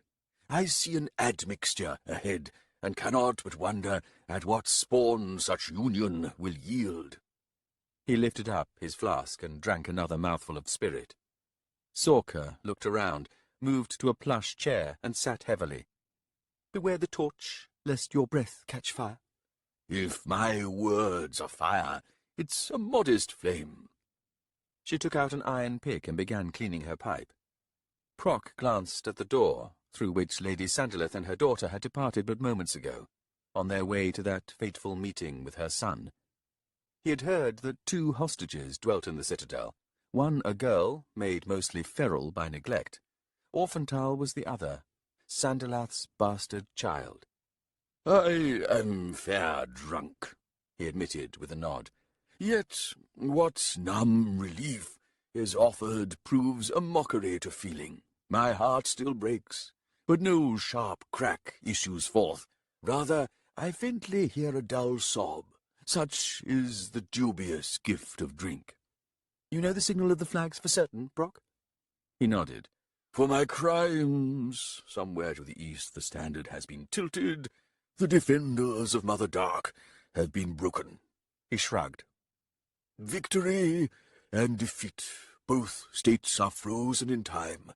The moment is flushed, and yet the bloom quickly fades." "You have seen too many battles," Sorka observed. "Yes, I have, but I assure you, one is too many." She sparked to light her pipe. "So, now, a wedding?" Proc nodded. "A celebration too solemn, too false. I see husband and wife standing inside a circle of sword points. Shall they now smile, clasp hands? Will the thrones indeed sit side by side? A royal chamber, one half painted in light, the other drenched in darkness. Drink fails my powers of imagination, as ever, which I deem a blessing." "Is your curiosity as dull?" "Not dull, just cold and lifeless. And you?" "It will be awkward," she said after a moment's contemplation. "Fitful. Uneasy witnesses will struggle for words, strain to conjure the necessary smiles and congratulations. The ceremony strives but fails in the end. I, for one, am pleased to avoid invitation." He smiled at her with little humour. "Us common folk will be spared the ordeal, although I imagine some public display will be in the offing. These symbols are necessary, if only to ease our anxiety."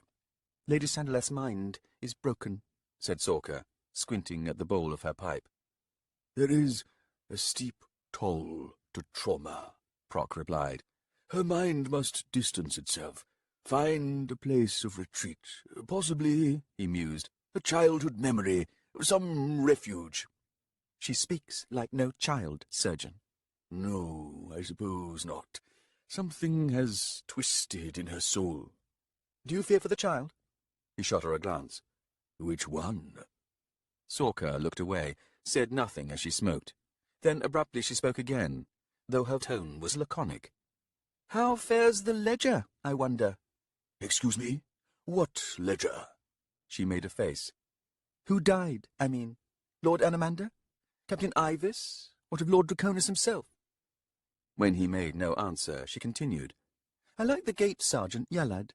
So very earnest, don't you think? And considerate of the lady and the girl-child.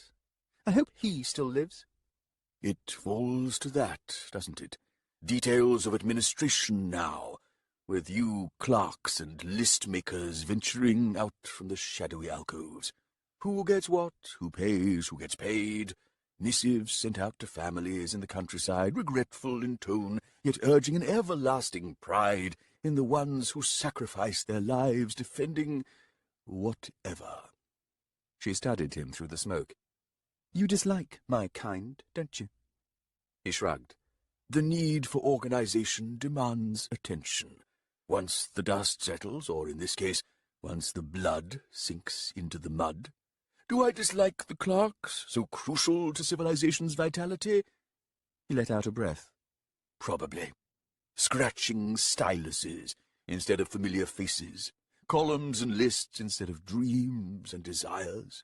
Life's sacred wonder reduced to notations. What do we give up, Sorka, with this need to organize, categorize, summarize?" "Granted," she said. "Mine is a soulless task. A task demanding soullessness. A task ensuring a soul's surrender. You cannot imagine, Sergeant Proc, the soul's slow death in the repetitive twitching of a hand." Proc studied her for a long moment, And then he stepped close, reached down, and took her hand. She lifted her gaze to him, and managed a broken smile. "Hello, Mother," said Orphantal, rising from the bench. "This is her, my sister. Sandaleth stood near the door, holding the hand of the small girl with the raven-black hair and luminous eyes. Her eyes remained fixed upon her son, wondering what it was about him that frightened her. The steadiness of his solemn gaze seemed to drain all certainty from her, and she felt a burgeoning desire to abase herself before him, seeking forgiveness. He strode forward then, smiling at Corlat. "I'm Orphantal," he said to her. "Your brother. I'm here to take care of you." He glanced up at Sandaleth. "Isn't that right, Mother?" She shook her head. Waking nightmares had begun plaguing her. Something was stirring inside, all cruel edges and stinging rebuke, as if some part of her now hovered overhead, whispering down a host of unpleasant truths. You weren't good enough for any of them. The children he dragged from you, one failure after another. He pushed them through. She shook her head for a second time. He was a god, she now replied to her other self. He chose me. Mother? Sandaleth nodded.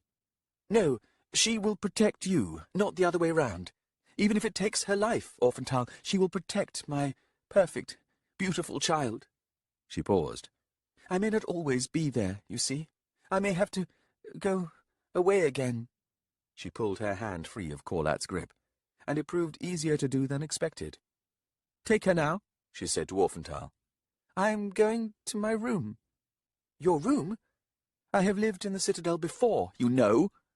Her harsh retort made both children flinch, and Corlat hurried to Orphantal, and he took his sister into his arms and lifted her, anchoring her on one hip. Sandaleth saw Corlat's small, pudgy arms wrap themselves tight about her son's neck. Yes, she said, that's better. I never planned on you, Orphantal. It was all a mistake, but now I see there was a reason, after all. A reason for you. You count, but she doesn't. I love her already, said Orphantal. She'll grow past you. I know, he said. And she will protect you forever. Soon, he said, I will be as her younger brother. There is the blood of an Azathanai in her. No, a god. He tilted his head. A god, Orphantal. One who expects things from you, just as I do. This god, you must understand this god has no patience. He despises weakness. If we're weak, he'll hurt us. Tell me you understand. I understand. Good. Sandaleth returned to the door. I have a safe place. A place for hiding. I'm going there, and locking the door. Yes, goodbye, Mother. She halted, glancing back at him. When everything burns, come and find me. In the tower. He nodded again. Satisfied, despite the tremble of panic behind her thoughts, she left the chamber. In the corridor she stood motionless for a moment. The citadel. I'm home. Smiling, she set off for the tower and her secret room. It was the duty of one who failed in protecting anything to linger, kneeling in the ashes, and give some thought, once so much has been lost, to what little remains. Grizin Fowl was well experienced with this modest compensation. After all, if one could draw breath, then all was not lost. If one could find some remnant of hope, then the pain of grief was but transitory, and what burdens awaited settling would find shoulders capable of sustaining them. But few of these platitudes did much to lessen the pain of acute loss, and all too often they could be raised up as barriers to feeling anything. At the very least, he reminded himself, Azathanai had not clashed in the Valley of Tarns, although it had been close. Nor had the dragons manifested into a storm of chaos, content merely to witness from the swirling clouds overhead. The magic unleashed on the field of battle had been modest, all things considered. But even this revelation had its price. A man was dead, after all. "Have you nothing to say to me?" Emerald Lanier asked him, as they hesitated before the door to the Chamber of Night. "What do you wish me to say?" "You have been in her presence, Azathanai. Is she reconciled to what must be?" Grizin Fowl frowned. "She acknowledges the necessity, understands the value of the symbol, that is. Leo-san exists now. The Tisti fall upon light or upon dark. The manner in which the two manage to coexist here in one place remains to be seen. This was a civil war, Lanier snapped. No one invited a new religion to the mess. But there, perhaps I am wrong. Your sister brought this Leo-san. Tell me, Grisenthal, how far you Azathanai intend on taking this? Taking what? Your manipulation of the Tisti. Or shall you now step back, denying the blood on your hands? Denial is a waste of time, High Priestess, and alas, there is no stepping back. Indeed, it is the very opposite. We are drawn. She blinked. And who is responsible for that? He looked away, found himself studying the blackwood door before them, this beaded barrier still to be breached. Not who, as such, High Priestess. More like what? Very well, then, what is responsible for your sudden interest in us? We are poor at the finer emotions. An unveiling of all that is vulnerable in a mortal heart draws us in the manner of moths to a flame. Perhaps we seek some incidental warming of the soul, or our curiosity is rather more clinical. Perhaps you but awaken forgotten appetites. Our natures are not unified, High Priestess. Each Azathanai is unique. He shrugged. We have come to witness the breaking of a heart. He weathered the growing horror in her eyes, offering no defence. A moment later, with a sudden gesture, she opened the door and strode into the chamber of night. The throne of darkness awaited them, and the woman seated on it was expressionless, her eyes clear and cold as they fixed upon Emerald Lanier. The High Priestess knelt, head bowing. "Mother," she whispered. "Stand. Face me." Her voice was flat. Emerald Lanier straightened. Mother Dark continued. "Grisenthal, leave us now." "As you wish. High Priestess, I will await you in the corridor." He turned and departed, closing the door behind him. "Mother, Lord Anamander is not of your concern," the goddess interrupted. "You shall place 2 high-backed chairs in the old throne-room. I believe the raised dais is broad enough to accommodate them. One shall be of blackwood, the other bonewood. On the outside of the white chair you will set an embrasure. On the outside of my chair, an empty brazier, blackened inside and out. Also, upon the outside of each chair, affix a scabbard for a scepter. Coordinate these details with High Priestess Sintara. Lord Urusanda and I will take upon ourselves the authority of this union, in the name of the realm. You and Sintara will attend as witnesses. For the ceremony itself, none other shall be present. A formal announcement afterwards will constitute the only public acknowledgment of the marriage. 3 days of feasting will follow. Each and every greater or lesser house will give freely of its largesse." Emerald Lanier listened to these instructions, delivered with an utter absence of warmth, and looked upon a face devoid of emotion. It was better than she had expected. "Lord Urusanda leads his legion to the city, Mother. How soon do you wish this private ceremony?" "As soon as possible. Inform Lord Anamander that the highborn must convene. It is expected that Lord Urusanda will wish to advance reparations on behalf of his soldiers, although it is likely that he will delegate in that regard. The greater houses must yield land, wealth, and labour, but these are matters of administration, and one presumes bargaining. Bring no details to my attention. I have little interest in how the carcass is apportioned." "And in matters of faith, Mother?" The goddess seemed to flinch at the question. "I offered you all an empty vessel, or so you imagined it. I was witness, then, to your varied ways of filling it. Yet what was hidden within, which none of you chose to see, is now displaced, and now, perhaps, must be considered dead." She raised a thin hand.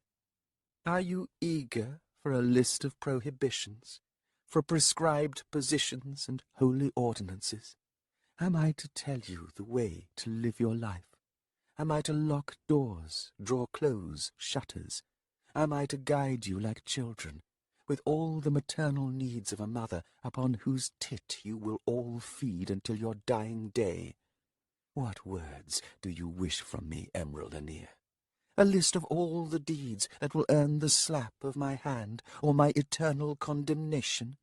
What crimes are acceptable in the eyes of your goddess? Whose murder is justified by your faith in me? Whose suffering shall be considered righteously earned by virtue of what you judge a failing of faith, or indeed sacrilege? Describe to me the apostate, the infidel, the blasphemer, for surely such accusations come not from me, but from you, High Priestess, you and all who will follow you, in your appointed role of speaking for me, deciding for me, acting in my name, and justifying all that you would do in your worship of your goddess. From faith, replied Emerald Anir, do we not seek guidance? Guidance, or the organized assembly and reification of all the prejudices you collectively hold dear? You would not speak to us! I grew to fear the power of words, their power and their powerlessness. No matter how profound or perceptive, no matter how deafening their truth, they are helpless to defend themselves. I could have given you a list. I could have stated in the simplest terms that this is how I want you to behave, and this must be the nature of your belief, and your service, and your sacrifice. But how long, I wonder, before that list twisted in interpretation? How long before deviation yielded condemnation, torture, death? She slowly leaned forward. How long before my simple rules to a proper life become a call to war, to the slaughter of unbelievers? How long, Emerald Anir, before you begin killing in my name? Then what do you want of us? Lanier demanded. You could have stopped thinking like children, who need to be told what's right and what's wrong. You damned well know what's right and what's wrong.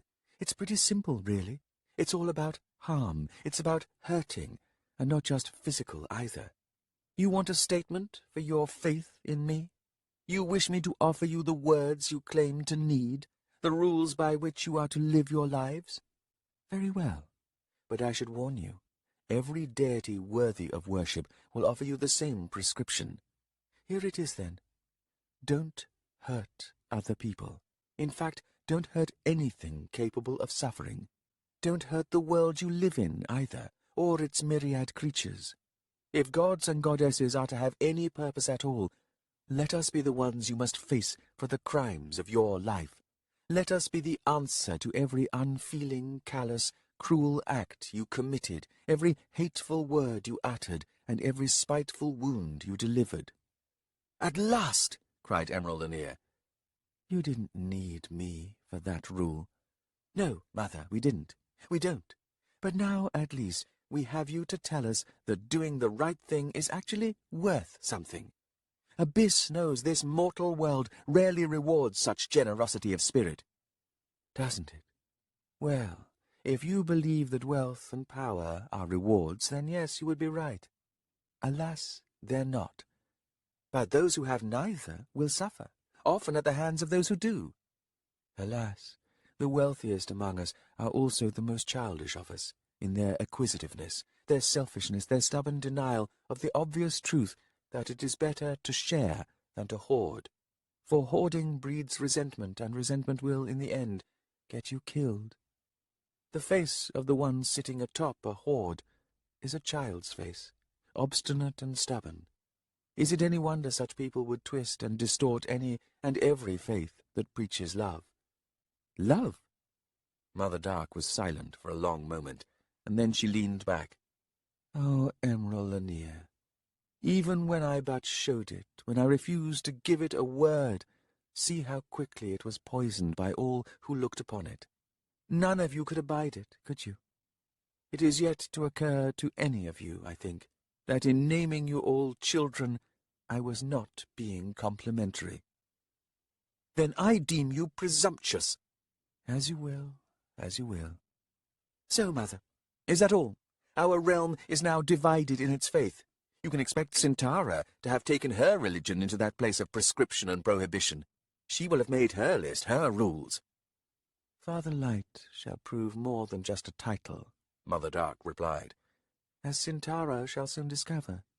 I know Vatha Urusanda. I admire him, and respect him. Sintara's present freedom shall not last.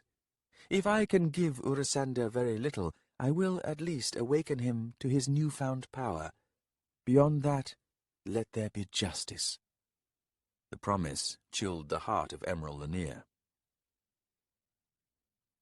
Heavy with mud and spattered gore, Captain Kalaris turned his head, blinking blood from his eyes as he scanned the heaps of dead and dying men and women.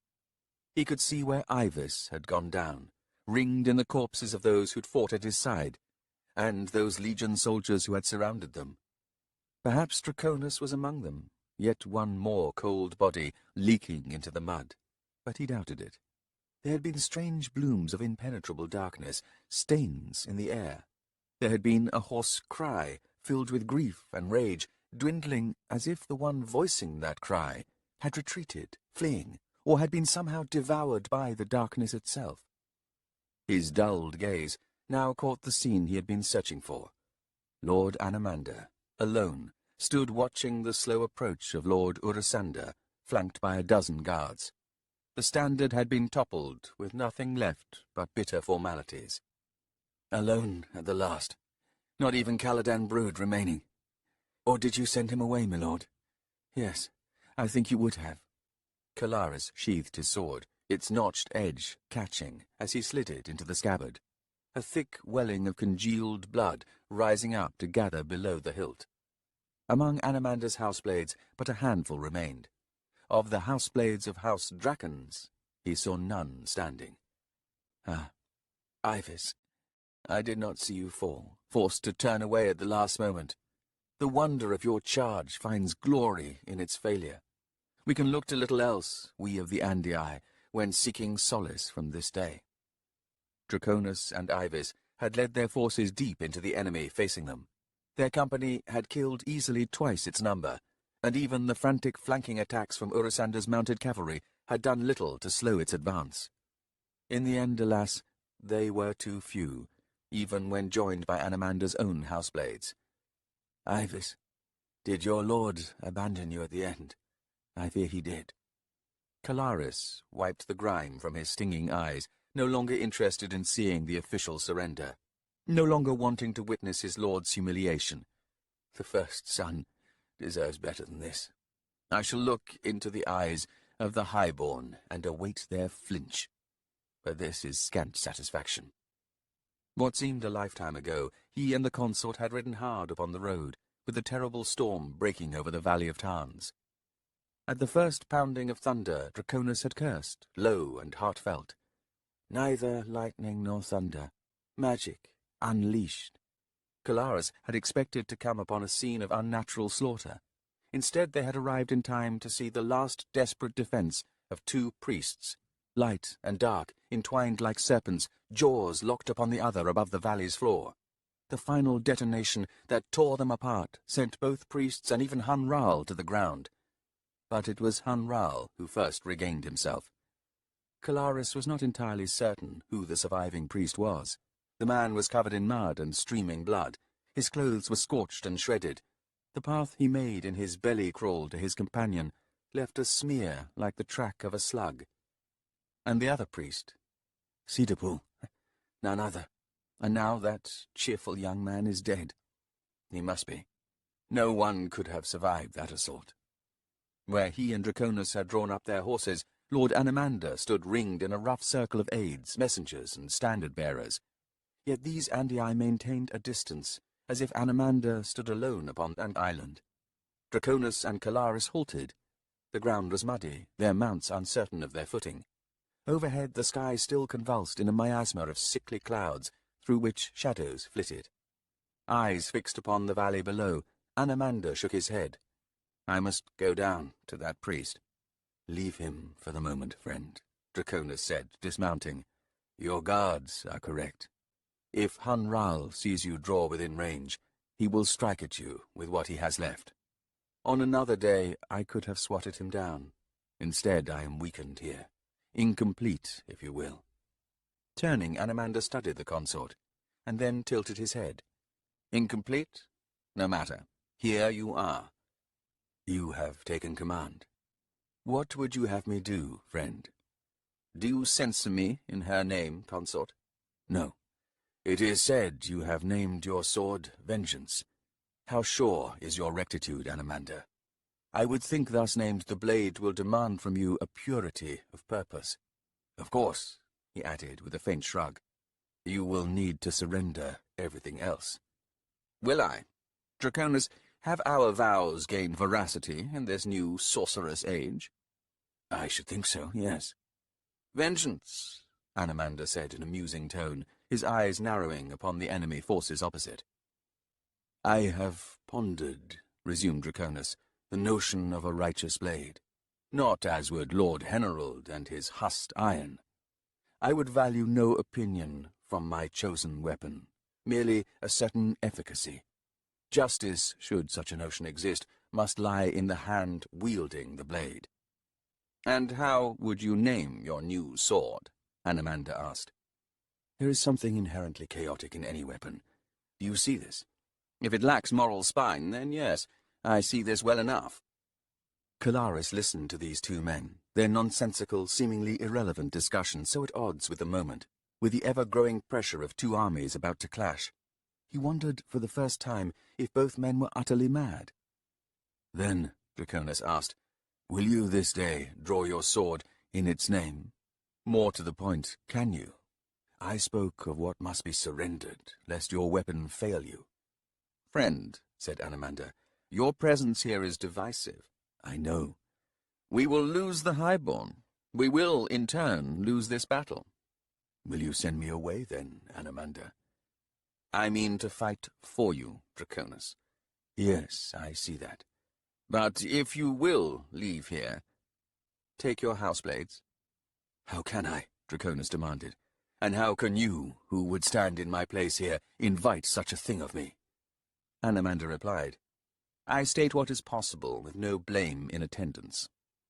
Your brother, I think, has little understanding of you, observed Draconis. Nor, it seems, of me. My brother? It does no matter. We are here, and neither intends to yield. You would fight in my name. I therefore shall fight in yours.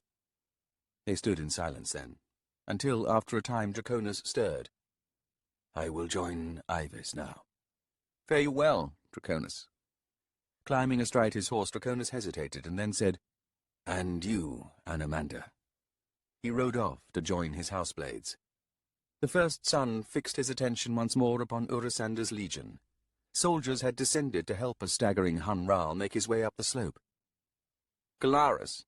Startled, Kalaris dismounted and joined Anomander. Milord? What did my brother do? He spoke to Draconis. And? He convinced him to flee. Flee? Draconis agreed.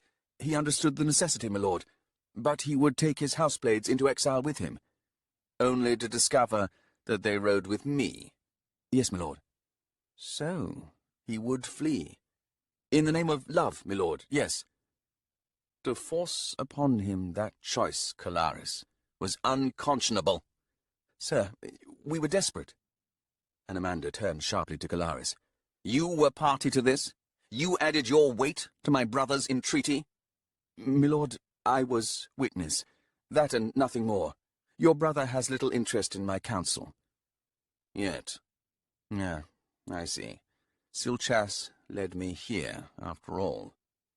He studied Kalaris for a moment longer, and then faced the valley once more. Very well. Very well? That and nothing more? My lord, shall I return to Lord Silchas' ruin? What message shall I convey to him? Anomander now faced the left flank, watching as Draconis reined in close to Silchas. Once there an argument began, but they were too distant, their voices too low, for anything to be heard. Despite that, Kalaris could see Ruin's shock and then dismay. An instant later, Anomander's brother was on his horse and riding fast, not towards Anomander, but angling behind the assembled ranks. He was, Kalaris realized, riding for the highborn. He'll not get there in time. They have seen Draconis. They have seen what has happened. No message, Anamander replied. Join my houseblades, Captain. You will be needed to act in my brother's stead. Yes, milord. Oh, and Kalaris, milord. Place yourself and my houseblades under the command of Lord Draconis. Sir? My friend is here in the name of love, Captain.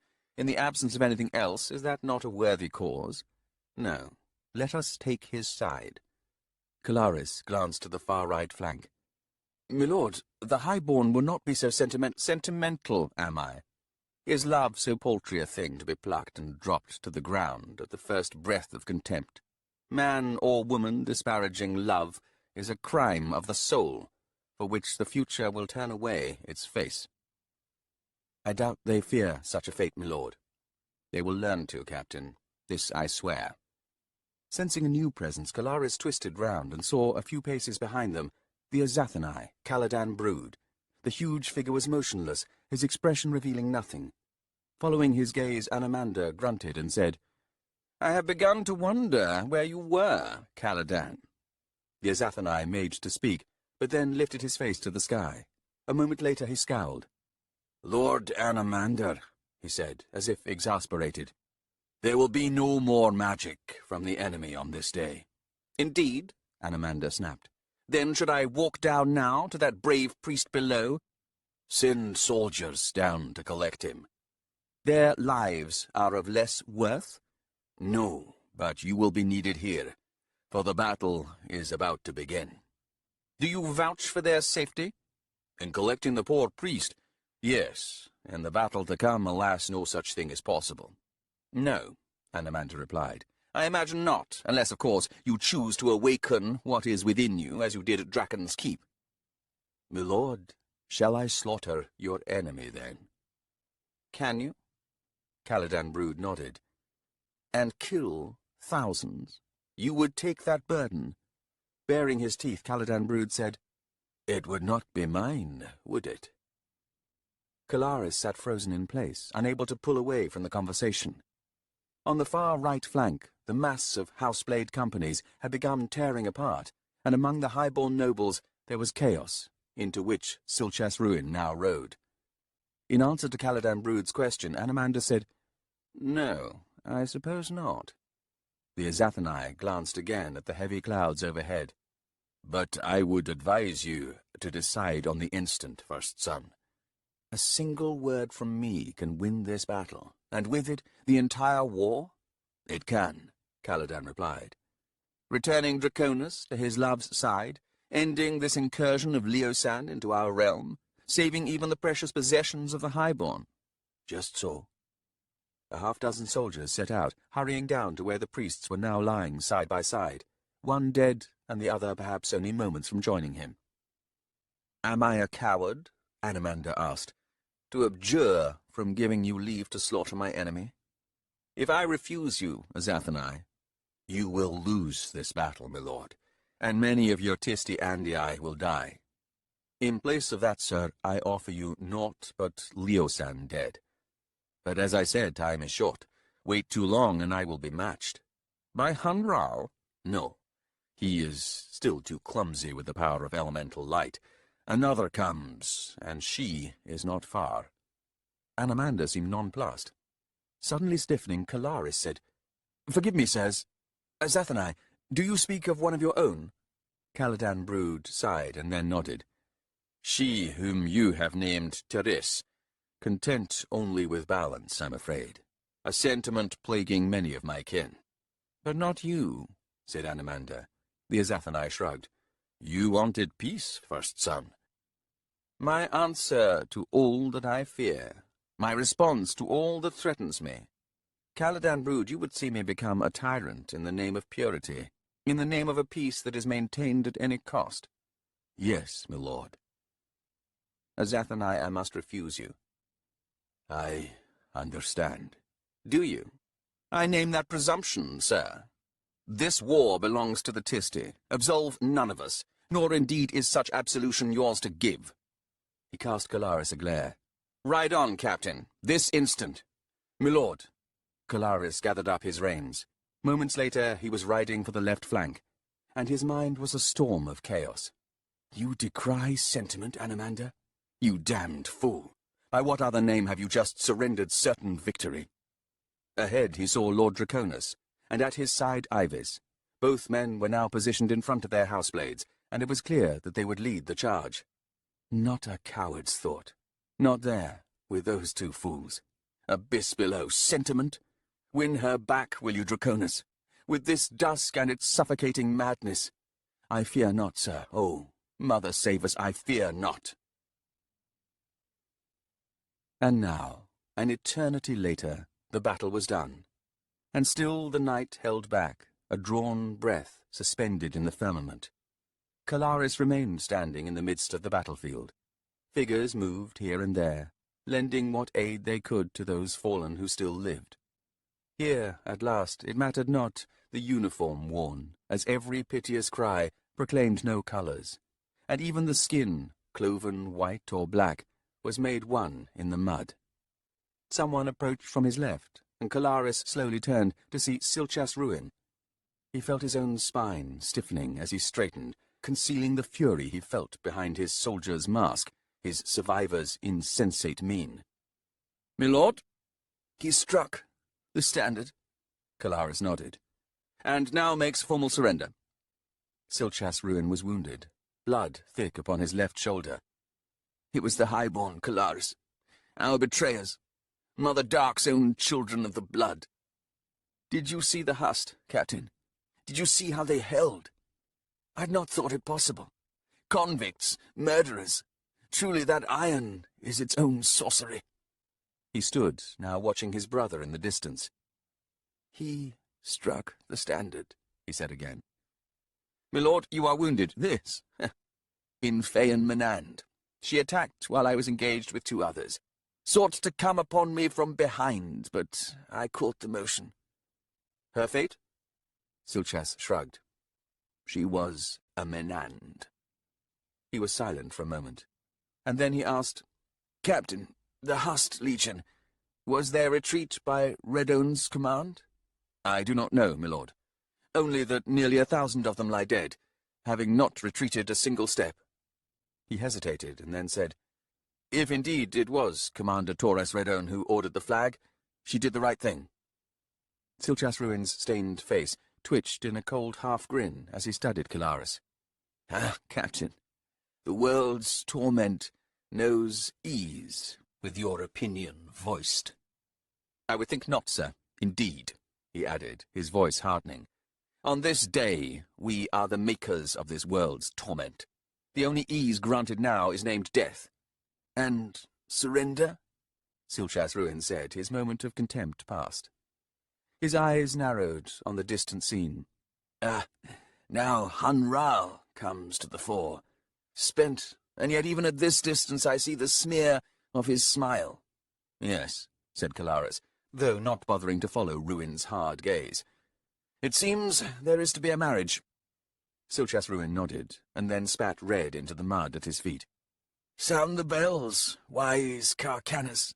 Retrieve your refugees to line the streets. Roll out the crimson bandages to make suitable bunting and streamers. Lay out the weapons to make the aisle for our king and queen. Something notched and stained underfoot. Was not iron our first glory, Captain? The very birth of the Tisti, if the legends are to be believed?" He waved a hand more red than white. "As suits the moment." "My lord, I saw a dragon. Overhead, in the storm clouds." "I did not." Kalaris frowned, only to realize that he had nothing more to say. "Captain." "My lord?" "My brother still stands alone. Are you not of his houseblades? Take your surviving company and join him." "And what of you, his brother?" "Yes, sir." Kalaris turned to gather his houseblades. As they drew up around him, he saw Silchas Ruin wander off westward, as if he would now walk to Kharkanas. Kalaris then glanced to the southeast, in time to see the last of the Hust Legion reach the crest. The sound of its iron, faint yet clear, rode the icy tears of the wind. They reached the road, the valley behind them. Prazek drew off his gore-spattered gauntlets and dropped them to the ground.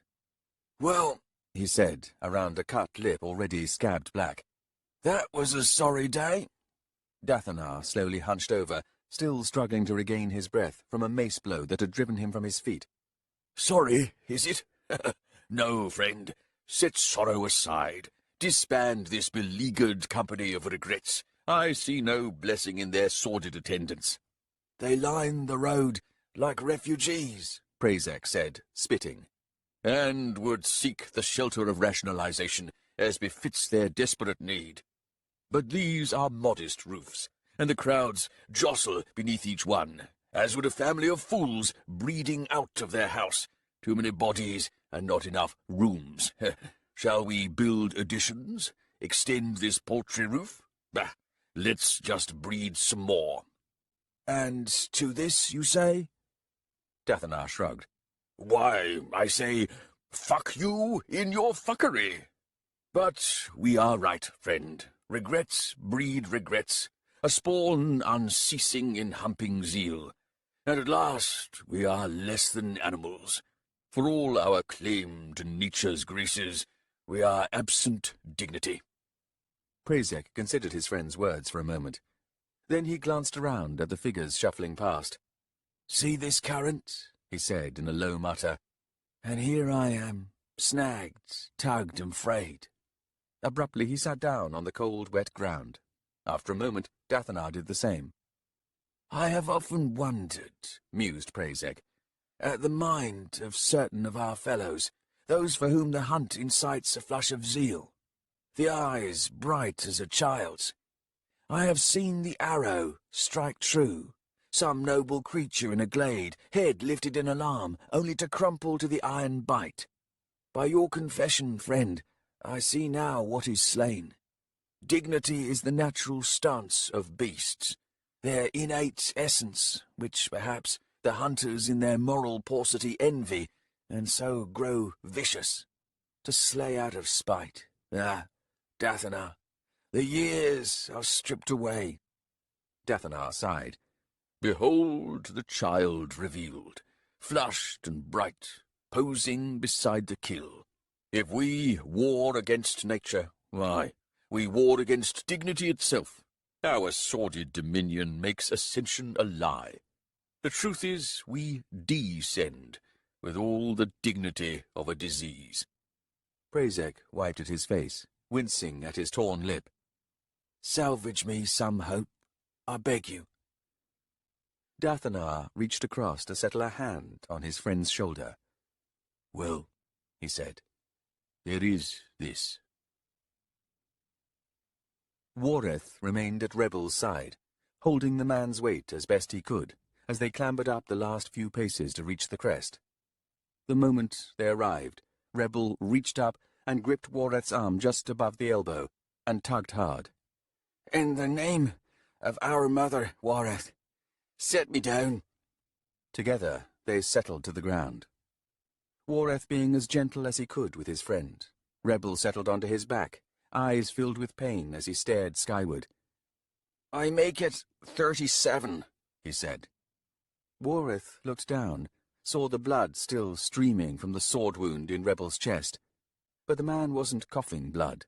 There was that mercy at least. 37? Rebel lifted a trembling hand. "Doubt I can make it," he said. "But I'll give it a try." Wareth wiped at his face. "You're not making any sense," he said. "Tell me, Wareth, did I see true? Taras Redone kneeling beside a body. Was it Farahend who fell? To earn such grief, such wails and tearing at hair." "No, Rebel. Galabaris." "Ah, then, I see. She drew a knife, and would have cut her own throat. Farahend prevented her, twisted the weapon free. In her face there was vengeance and satisfaction, as she glared down at the broken woman. Rebel, such things shake me." Others of the broken legion were settling here and there. Wareth saw drawn faces, expressions taut with the pain of wounds, but even then something seemed to be missing. crack the knuckles, Rebel said. What? One for every life I took, every fucked-up stupidity I went and did. I make it 4 for today. Not sure they all died, though. I'm thinking they didn't. I'm hoping they didn't. Anyway, he smiled up at the heavy clouds. 37. Rebel's idiot tall. He paused then, and shifted his gaze slightly enough to meet Wareth's eyes. Them bone casters. Quite the gift they gave us. Baffled, Wareth said, I still don't know what it was. Truly? Wareth nodded. Rebel laughed and then winced. What gift, Rebel? What did that ritual do? No more lies. That's all. No lying to anyone else.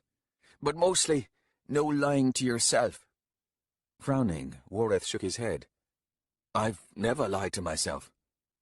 Rebel studied him for a moment and then said, So, you never even noticed? No, I suppose not. Rebel brought his hands together over his belly. He began cracking his knuckles. I need to know, Wareth said. Why did you protect me? Back in the pit? Why did you bother? Why did I bother? Being my friend. Knuckles cracked. I don't know, Rebel replied, and then he smiled. I guess you had an honest face. Wareth settled back onto his haunches. He saw now that everyone among the hust had halted their march, gathering in silent clumps. No lies. Is that what is missing here, in these faces, these raw stares into the distance? Listar still lived, but he didn't know about Rance. So many of the other officers drawn up from the prisoner ranks were dead. They'd come to the fore in the Legion's desperate withdrawal, holding back the enemy and giving up their lives to do so. Wareth's throat was still raw from his frantic shouting, and yet, impossibly, the hust had responded to his desperate commands. And when Prazek and then Dathanar curled their companies around, folding them into the retreat, the Hust Legion's day of battle was done. Through it all, Toras Redone was nowhere to be seen, until the very end. He listened to his friend cracking his knuckles, until the sound of bones popping stopped. Rebel never managed all 37, and as simply as that, his only friend was gone. He edged closer, to lift Rebel's head and rest it upon his thighs. He groomed the man's beard with his fingers, pulling at the knots, and studied the peaceful repose of the face, knowing that he would never again see it animate, that hard grin, the sly flick of the gaze, and the raging temper that hung like a storm cloud behind everything. Rebel, my friend, you weren't any more than what you were. I treasured you. How I treasured you. Someone moved to halt at his side, and Wareth looked up into Listar's face. He's gone, Listar. Just the two of us, then, Listar replied. Two? Who stood between them and the cats? Listar paused and then said, The coward and the man who wanted to die. The honourable one. Why, as you say, now he's dead. Wareth considered the man's words, and their harsh, blunt tone. No lies, he said. I couldn't do it, Wareth. I couldn't kill anyone. All I did was defend. So it was with most of them, Listar. I saw it on all sides. That's how I knew that we would never win. Wouldn't yield either, just stand there, dying. I saw it, Listar, though I didn't understand it. Not until Rebel explained the ritual. Yes, my beloved gift to you all. You were sent. I was sent. But what did I ask for from them? Has anyone even asked me that? They say we needed something to absolve us, to cleanse us, to sweep away the curse of our crimes. Wareth stroked Rebel's cooling brow. Is that not what you asked, Listar? No, not quite. Then what? I wanted us, all of us, to accept who we were. to face our crimes, our cruel pasts, our vicious thoughts. If we're to feel, Wareth, I told the Bonecasters, if we're to feel, then do not let us hide or run from those feelings. Do not let us pretend. Wareth lifted his gaze, squinted up at Listar. You still don't get it, Listar said. You're not the only coward, not even close. This Hust Legion, all these convicts. Wareth, most of them are cowards. Those men we faced down in the pit, the ones eager to get at the women. Was it just lust? No. Rapists are many things, but mostly they're cowards.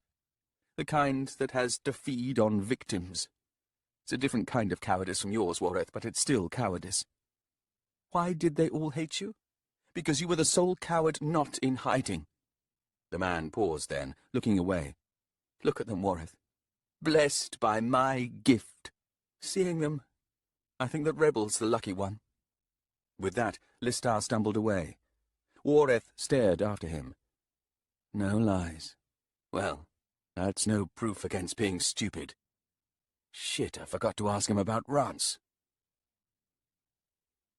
Priest? Endist Salan looked up. A woman in the livery of a houseblade. His attention proved brief, as inevitably he resumed staring at his hands, where they rested on his thighs. Are you fit to stand? The woman asked. What do you want? We need a burial place consecrated. He thought to laugh at that, glancing briefly at the valley floor below, with its hundreds of corpses, its dead and dying horses. Not there, priest, but it's not far. We're building a cairn for just one man. Endist held up his hands. Tell me, he said, what do you see? Old blood. Anything else? What else would there be to see? He nodded. Just so. Her eyes are gone. Not even a scar remains. She's left me. A few moments passed. Ah, you were that one, then. From the market. The one who spoke with the dragon. More to the point, you were one of the priests who stood against Hunral. Now, I wonder, why is no one attending you? I sent them away. She stepped forward and hooked a hand under his left arm, lifting him to his feet. You did damn well, priest. Gave us a chance. We just didn't take it. He couldn't make much sense of this woman, or what she truly wanted from him, but he let her guide him up the track. They passed through the exhausted soldiers of the Hust, but the sight of so many broken men and women was too much, and Endist dropped his gaze, studied the snow and sleet-crusted mud and stone at his feet.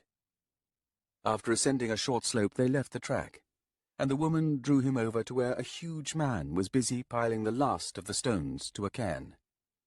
This man's breaths were harsh, and when he glanced over at them, Endist saw why. He had lost most of his nose, but the injury was old. He wore the same livery as the woman. All around them, on this faint summit, horse hoofs had stamped deep into the mud, and nearby waited 3 horses, one bearing a filigreed saddle. The woman spoke to the other man. They gave up then. They didn't like it, Pelk. Didn't like it at all. But it seems they didn't want to cross me. No one wants to cross you, Rancept. She finally halted Endist close to the cairn. In there, she said. Who? Lord Veen's Churaid. The Lord is dead? The woman glanced at her companion, who wiped at his weeping nose, and then shrugged. She then turned back to Endist Salan and said, I should think so. For now.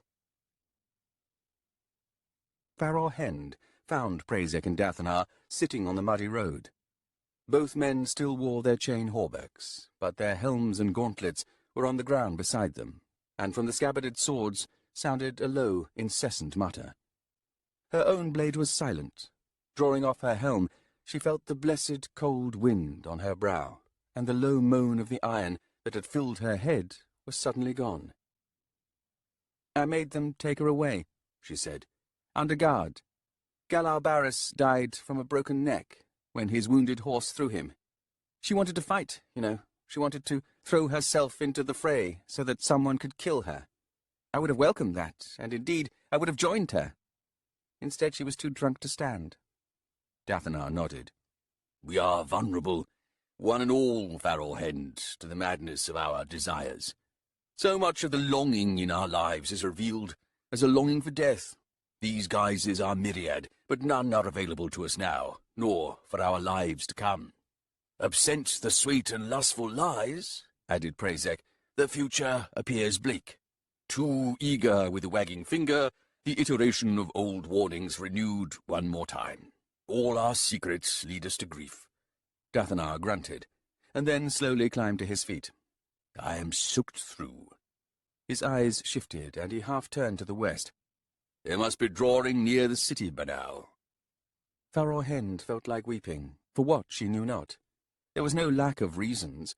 Rather, there was a vicious crowd of them, so many before her, she was unable to choose among them. Betrothed. Kagamandra Tulis, hear my confession. I cannot love a hero, cannot love an honourable man, cannot give myself to him as one should. I have nothing to match your worth, and should I try, I will die. It may take centuries before my flesh catches up, but it will, eventually. The soul is weak. It can wilt to a chilled breath, but the husk abides, with few hints to the hollowness it hides. We should gather the legion, said Prezek, rising to join Dathanar. Midnight draws near, I should think. We must march to our train, to the wagons. Prezek, said Dathanar, turning to face his friend. We abandoned the bridge. A step taken, one to either side, and into the benighted waters we did plunge. It's said none ever rise again from the Dawson rill. I feel the same, friend. Farrelhend looked to the south, and saw there a small group of riders. They were still distant, but the man in the lead looked tall, sitting straight in the saddle, with a mane of grey hair. Of course. I will leave you to it, then, she said to Prezek and Dathanar. Farrelhend, you spoke of a bleak future. I go to meet mine. Unaccompanied, Lord Anamander, first son of darkness, sat on his horse, gaze fixed on the valley below. He merely tilted his head for an instant in Kalaris's direction, as the captain rode up to halt beside him. My lord, your brother has set out for Kharkanas. He is walking. We should be able to catch him. Anamander seemed momentarily confused. Kharkanas? My lord, there will be a wedding. The details of peace. The details of peace, Anamander repeated. But Kalaris, there is no peace within me. Kalaris said nothing. Then his lord continued. No, leave them to it. I will ride to my brother, to Anderist. I will yield vengeance. He turned then, giving Kalaris his full attention. Her name is Pelk, yes? Perhaps. Will she be returning there as well? I do not know, my lord. It is possible. Do you wish me to accompany you? Anamander smiled. I would welcome your company, Kalaris. Nodding, the captain collected the reins. Now, my lord? Yes, now. Side by side they set out into the north. Rennek took little notice of the two riders who came down into the valley from the northeast. Instead, he continued walking among the corpses of the fallen Legion soldiers. The ground under them was torn and savaged, as if it had been chewed. He used his spear as if it was a staff in order to keep his balance as he stepped over bodies, crouching down every now and then to study lifeless faces. Pain and death made them hard to recognize, and even the memories to which he clung were now blurred in his mind's eye. He was cold, and the night was strangely grey, as if trapped inside a cloud of ash that refused to settle. The dying horses had finally gone quiet. Crows came down like night's tattered flags, and they too had nothing to complain about, yielding a silence to the field that seemed almost suffocating. One frozen visage drew his attention, and he made his way over to stand above it, looking down. Is this one of them? He might be. I have seen him before. Yes, this is one of them. Someone got to him first. But it doesn't matter who got here first. It only matters who comes last. I said I would avenge Jinya, and now here I am. He brought the spear around and tilted the iron point down, edging it forward until it rested on the breast of the dead man. I will stab deep. That's all I need to do. His ghost is here, close. I can't see them anymore, but I know they're here. They have nowhere else to go. Stab deep, push the blade in, slicing through the leather, the wool, the skin. This is what vengeance means. What I'm doing. Right here. Hearing a sound, he glanced up. 2 women sat astride horses made of knotted grasses and twigs. They sat in silence, watching him from a dozen paces away. He didn't know either of them. They didn't match the faces he was looking for. Rennick returned his attention to the dead man. He leaned on the spear, but the leather armor would not give. It needs a thrust. He drew the weapon back and then poked it against the body. He's not bothered, said one of the women. Go ahead if you must, but abusing a corpse is unseemly, don't you think? Unseemly. Rennick looked around at all the dead bodies. Shaking his head, he poked a second time. The leather armor was tough. He leaned closer then, to find what had killed the man. He saw a nick in the corpse's throat, where blood had sprayed and then poured out onto the ground. It didn't seem like much, but no other wounds were visible. He prodded a third time, hard against the chest, and then stepped back. He turned to the 2 women. It's all right now, he said. I'm done avenging what they did to her. I'm going home now. The woman who had spoken earlier now leaned forward on her saddle. And I, sir, am your witness. She is avenged. What's your name? Rennick asked. I need to know, since you've witnessed and everything. Threadbare. The golden-haired woman beside Threadbare said, And I am Therese. She smiled. Your witnesses. Satisfied, Rennick nodded. Home was a long way away, and he had a lot of walking to do. He would salvage a cloak from one of these bodies, with maybe a second one for a blanket. Chinia, it's done. I feel better. I hope you will too. Sometimes it takes being a child to do what's right. What was that all about? Therese asked. You send children into war now, Tisti? His blade was clean, Threadbare replied. She raised her gaze skyward. They're gone, right? Not still winging around up there in the gloom and clouds. Gone, for now. Threadbare sighed, gathering up the braided reins. I think I prefer it this way, she said. Prefer what? Coming too late to fight. Missing the whole fucking mess. I've seen enough of it, Therese. Look around here. All these sad corpses. It's a stupid argument that ends up with someone dead, and the others looking guilty behind all that satisfaction. She looked over at Therese. I'm riding to Kharkanas to find my people. What about you? There is a forest, Therese replied, where awaits another Azathanai. I think I need to see him. What for? He will know of me, who I once was. That makes a difference? What do you mean? Threadbare shrugged. Whoever you were isn't who you are now. Sounds to me you're heading for confusion and probably misery. Maybe some secrets should stay secrets. That ever occurred to you? Therese smiled. All the time. The thing is, we almost clashed, here in the Valley of Tarns. Had I come in time, had he awakened his power, the dragons would have enjoyed that. She paused and then shrugged. But something happened. Someone, I think, held him back. Someone pretty much saved the world. I'm curious, aren't you, about this Tisti who refused my Azathanai brother? Threadbare studied Therese for a time, and then sighed. Where is this forest, then? Just outside the city.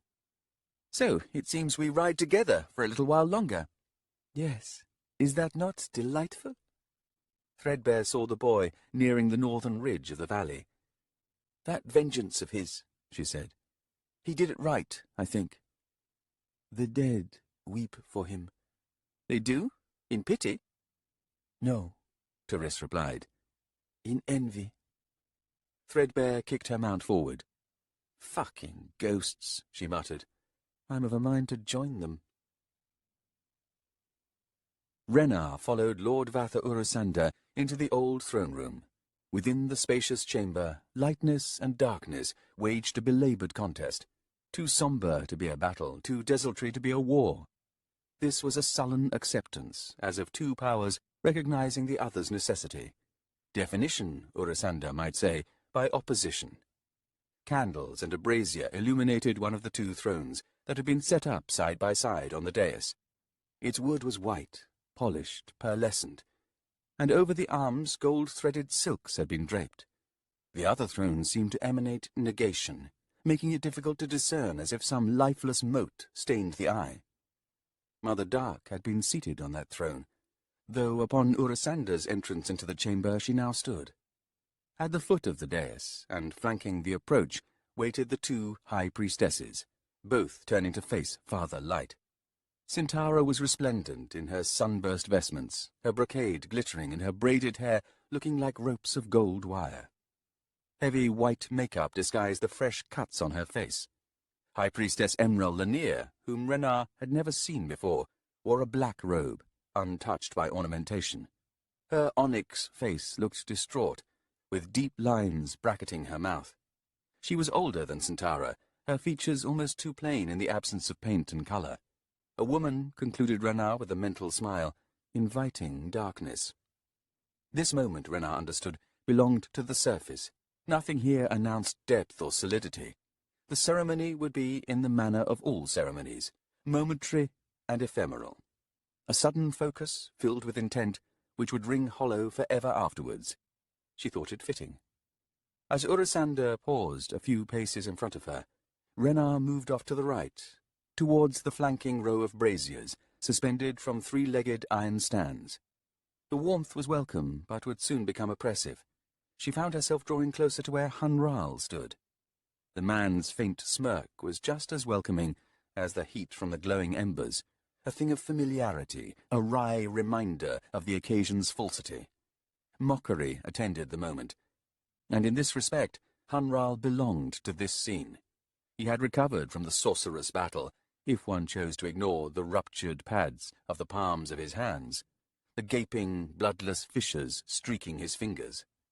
That, and the incessant low tremble that the destriant fought with sips from his flask. Still he stood in the manner of a man wholly satisfied. She considered this scene, caught as it was on the cusp of dawn, when night and day fell into their eternal, exhausted battle, against the backdrop of a bleeding sky, and wondered how it would be seen in posterity. Necessity's bared teeth, transformed into smiles of joy in the centuries to come, that vast span of wilful forgetfulness we call history. Looking round the chamber, she saw but one other witness who might be asking the same questions. Rais Herat, the historian. I once attended one of his lectures. A night of self-hatred, I recall, uttered in the lifeless tones of an anatomist lecturing surgeons. Only the body on the slab was his own. He was past even enjoying the pain he inflicted on himself. When the historian's love of history dies, alas, there is nowhere to go, no place to which one might flee and then hide, unless one chooses to live a life insensate. She glanced again at Hunral, and saw how the man and the historian more or less faced one another. And as she noted this, Vatha Urusanda stepped forward, moving in between the two men as he approached the dais, and the woman who would become his wife. He halted at the halfway point when Mother Dark suddenly spoke. "A moment, if you will, Lord Urusanda." The man tilted his head and then shrugged. "As much time as you need," he replied. She seemed to consider that invitation for a breath or two, and then resumed. "This will be suitably written, as befits such an occasion. Two wounded halves conjoined. The high priestesses will speak, each on behalf of her aspect. And what is conjoined will be, one expects, healed." She paused, studying each person present, and then continued with an air of impatience. "The elaboration can await its writing. What we are witness to here is a bargain sealed in blood. Many have died to see our hands joined, Vatha Urusanda, and I am in no mood to celebrate. Renar saw Sintara's flash of anger, but then Urusanda was speaking. Mother Dark, on behalf of my soldiers, I once petitioned the Highborn, and you, in the name of justice. He waved dismissively. This was not a challenge to my faith in you. No, she said. That challenge came from elsewhere. Tell me then, will you now deny the title of Father Light? It seems that I cannot. No, she agreed. It seems that you cannot. But this was not what I asked for. Nor is this my answer to your request for justice. Then, Mother Dark, we are understood? We are, Vatha, as best we can be. He nodded then, and Renar saw how the tension left his body. Rise Herat, said Mother Dark. The historian took a step forward. Mother Dark? Our priestesses here will reconvene with you. Take a side chamber. Together the three of you shall be able to invent an appropriate retelling of this fated and fateful union. Concoct, if you will, a marriage to celebrate. Then, Mother, there is to be no ceremony here? Ignoring the question, Mother Dark's attention shifted then, fixed upon Renar. I do not know you, she said, only that you appeared a step behind Vatha Urusanda. But this detail alone suffices. Will you voice a vow to never speak of what has taken place here? I eagerly await the official version, Mother Dark, Renar replied, and shall speak of no other. Why, I already see the guilt bright upon my memories of this glorious ceremony. Mother Dark's lips creased slightly in what might have been a suppressed smile. Do you so vow? I do, Renar said, nodding. Vatha Urusanda said, Mother Dark, Renar is my adopted daughter. In title? What of your son? My son shall inherit as much of what I possess as he may desire. Renar has refused all symbols of recognition, beyond my old man's harmless affectation in naming her my daughter. She indulges you. Just so, Urusanda answered. Mother Dark's gaze shifted now to Hanral. You name yourself the mortal sword of light, and I see in your belt a scepter fashioned of elemental light. When were you planning on placing that scepter into the hands of its rightful possessor? Hanral's smirk tightened slightly, and then, with an easy shrug, he drew the scepter from his belt and approached Urusanda. Milord, he said, Father Light, this scepter was forged in your name for this day, and for all the days of your rule to follow. When he held it out, Vatha Urusanda took it and immediately returned his attention to Mother Dark. His smirk returning, Hanral bowed and stepped back. Husband, said Mother Dark, will you now join me here and take your throne? Urusanda hesitated and then said, Wife, I am unused to the ways of rule, much less faith. Rule is but a flavour, a scent in the air, Urusanda. Little different from your habits of command in your legion. I have found that it is best maintained by selective silence. I have found it so, as well, Urusanda replied, although on occasion those under my command begin to presume too much. I have thus far been reluctant to effect discipline. Such acts must be unequivocal and perfectly timed. Then you understand the nature of rule as well as I do. It is, as you say, a shame when the ones being ruled lose sight of the example we would set. Now, as to faith, well, seek no guidance from me, Urusanda, for I have surely failed in that test. I expect, however, our priestesses will find the days and nights ahead to be busy ones, as they fulfill, with zeal, the fullest transcription of their responsibilities, and all the observances they deem sacred in our names. I share your confidence, Urusanda replied, and, in the end, I am certain that we will be told the manner of worship to be expected, and presumably demanded from our believers. Probably, Mother Dark agreed. We can but eagerly await such delineations, and the time when you and I need not worry over our missteps born of ignorance.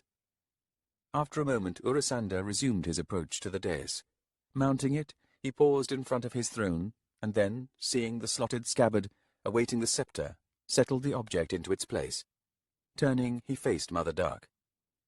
When she held out her right hand, he raised his, bringing it up beneath hers.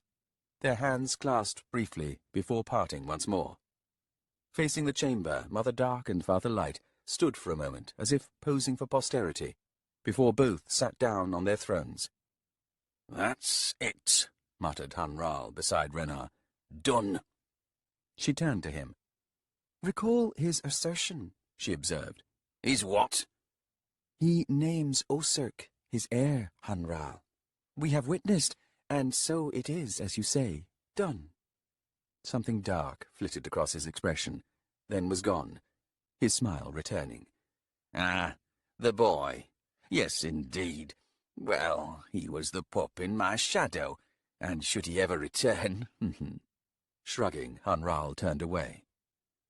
Closer to the thrones, both high priestesses were speaking with their deities, quietly, for the moment at least. Swinging round to follow Hunral, Renar found herself facing the historian.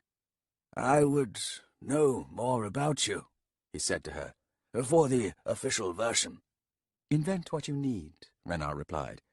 "I would rather not misrepresent you." "You would have me the detritus to cling to, amidst the flood of lies?" Something like that. "Perhaps later, historian," she said as she reached the door. "I will give you all that you need, and more." Renar did her best, then, to walk away from all of it. Vatha Urasanda had been given a series of opulent rooms, as if anticipating a delay in the consummation of his marriage to Mother Dark, and it was in these rooms that she found her momentary refuge. Witnessing the battle had left her drained. The sorcery had been shocking, appalling. It had been unfortunate that Hunral had not only survived, but prevailed, inasmuch as he had been the last one left standing. In the company of the men and women who sold their bodies, and the near-feral pack of children swarming the ridge, Renar had watched the sordid consequences of the failed magics, as soldiers clashed in the valley below. She had tried to imagine her mother down there, in the press, commanding her company in the slaying of fellow Tisti. But that proved difficult. Something about it could not fit. And it was some time before she realized that her mother would never have participated in such a travesty. Military honor was bound to service. The virtue of honor could not stand alone, could not stand for itself. Service sustained honor when nothing else could. Tearing it away from all that gave it meaning reduced the soldier to a thug, a bully. She had, with that realization, stepped back, her attention shifting to all the children gathered now along the crest to watch the killing below. They were a neglected, contrary lot, weak and brutal, small but hardened, broken but sharp-edged, and like any broken thing, they existed in the realm of the discarded. When they looked up, they saw women eager to lift their skirts and men exposing ornate painted codpieces. They saw other men and women walking the camps, swords belted at their hips, coarse in humor and coldly practical in their needs. Lessons on a pragmatic life. Whatever we do as adults, we make in our children more of what we are. Is there no end to this? Scholars speak of progress, but I fear now that they are mistaken. This is not progress that we see, it is elaboration. Nothing of the old ways ever goes away. It just hides beneath modernity's confusion. No, her mother would have refused the charade. She would, indeed, have forced Urasanda to act, in the name of honor, in the name of the soldier. Renar found herself the sole occupant of Urasanda's intended quarters, with not even a servant present. She wandered through the rooms, stirring the ashes of her regret. A single ember remains, and surely it shall burn me, and my name for evermore. But some things we do not choose. Some things are chosen for us. She heard the outer door open, and then shut. Returning to the main room, she saw Vatha Urasanda. He seemed startled to see her, but only momentarily. He smiled. "I am glad to find you here, Renar." "Is she done with your company already?" "It has been a long time since we last slept. There are storms in our heads and storms between us. Of the latter, I see a calm ahead. Of the former—" He shrugged and walked towards the window, overlooking the broad sward behind the citadel. "Will you deal with Hunral?" she asked, drawing closer to him. His back was broad, but it now belonged to an aging man. There was sadness in this detail. Deal with him. I had ambitions there, didn't I? He names himself my mortal sword. This should make plain who serves whom. And does it? She hesitated, a few steps behind him, watching as he leaned forward close to the window pane and looked down. A keep's refuse, he muttered. How it backs the wall, below the chutes. I wonder, do we build houses simply to keep the garbage out? It should be buried. It buries itself, Renar replied, eventually. Hunral deems himself immune. Perhaps he is right in that. Leave him to Sintara. He's her problem, not mine. Mother Dark has the right of it. We step back, saying little. The condition of our people is for them to decide. I considered setting forth my laws, my foundations upon which a just society could rise. But how soon before my words are twisted? My premises twisted and suborned. How soon before we in our mortal natures corrupt such laws, each time in answer to a wholly self-serving need? Have we seen the last of honourable men and women, Vatha Urusanda? He straightened once more, but did not turn to face her. The brutes are in ascension, Renar. Against that, reason has no chance. You think the blood has ended? I fear it is only the beginning. Then, sir, nothing has been solved. I am not the man to solve this, Urusanda said. But, he added after a moment, you knew as much, didn't you? Yes. What of my son? His judgment was in error. Error?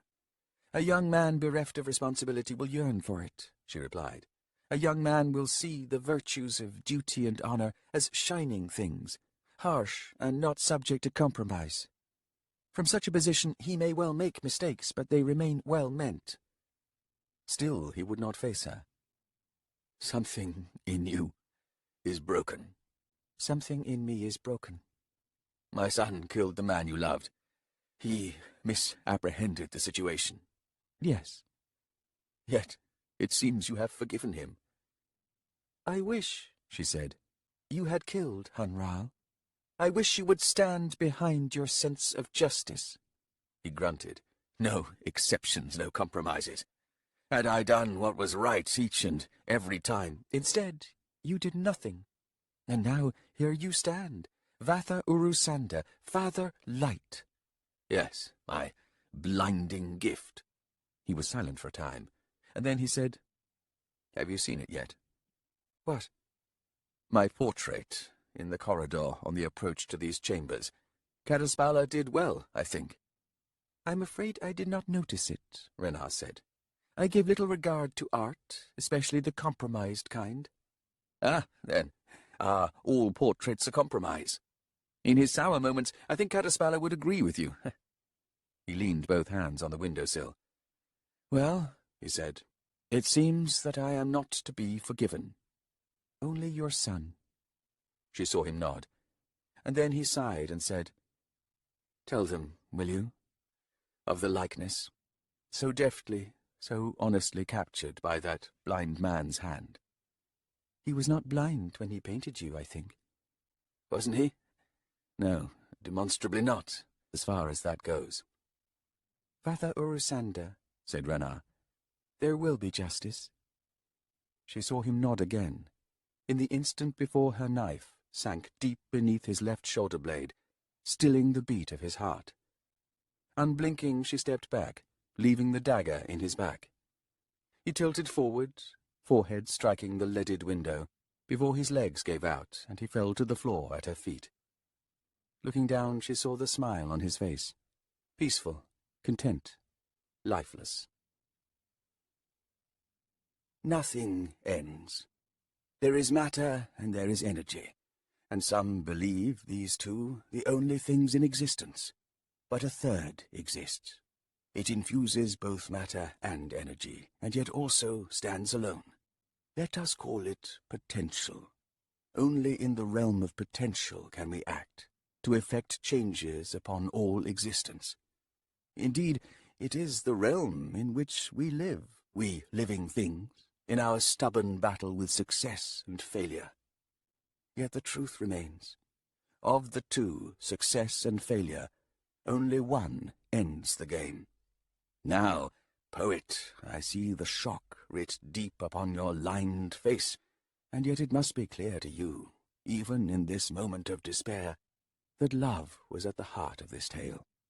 And now we must once more settle back and take breath, steadying ourselves for what is still to come. The warriors wallow in what they will, in all that they make of the world, which is little more than destruction and suffering. Recall the child with the stone, on her knees in the grass, a boy's crushed face beneath her. Such is the glory of the belligerent. Revel in it, if you're of the mind to. What comes next, my friend, is entirely another kind of glory. What is the secret of sorcery? It is potential. Now then, on the dawn of magic's burgeoning, let us see what they make of it. Fall of Light is published by Random House Audiobooks, a division of the Penguin Random House Group. Copyright Stephen Erickson, 2016. Copyright in recording, Random House Audiobooks. Stephen Erickson has asserted his right under the Copyright Designs and Patents Act 1988.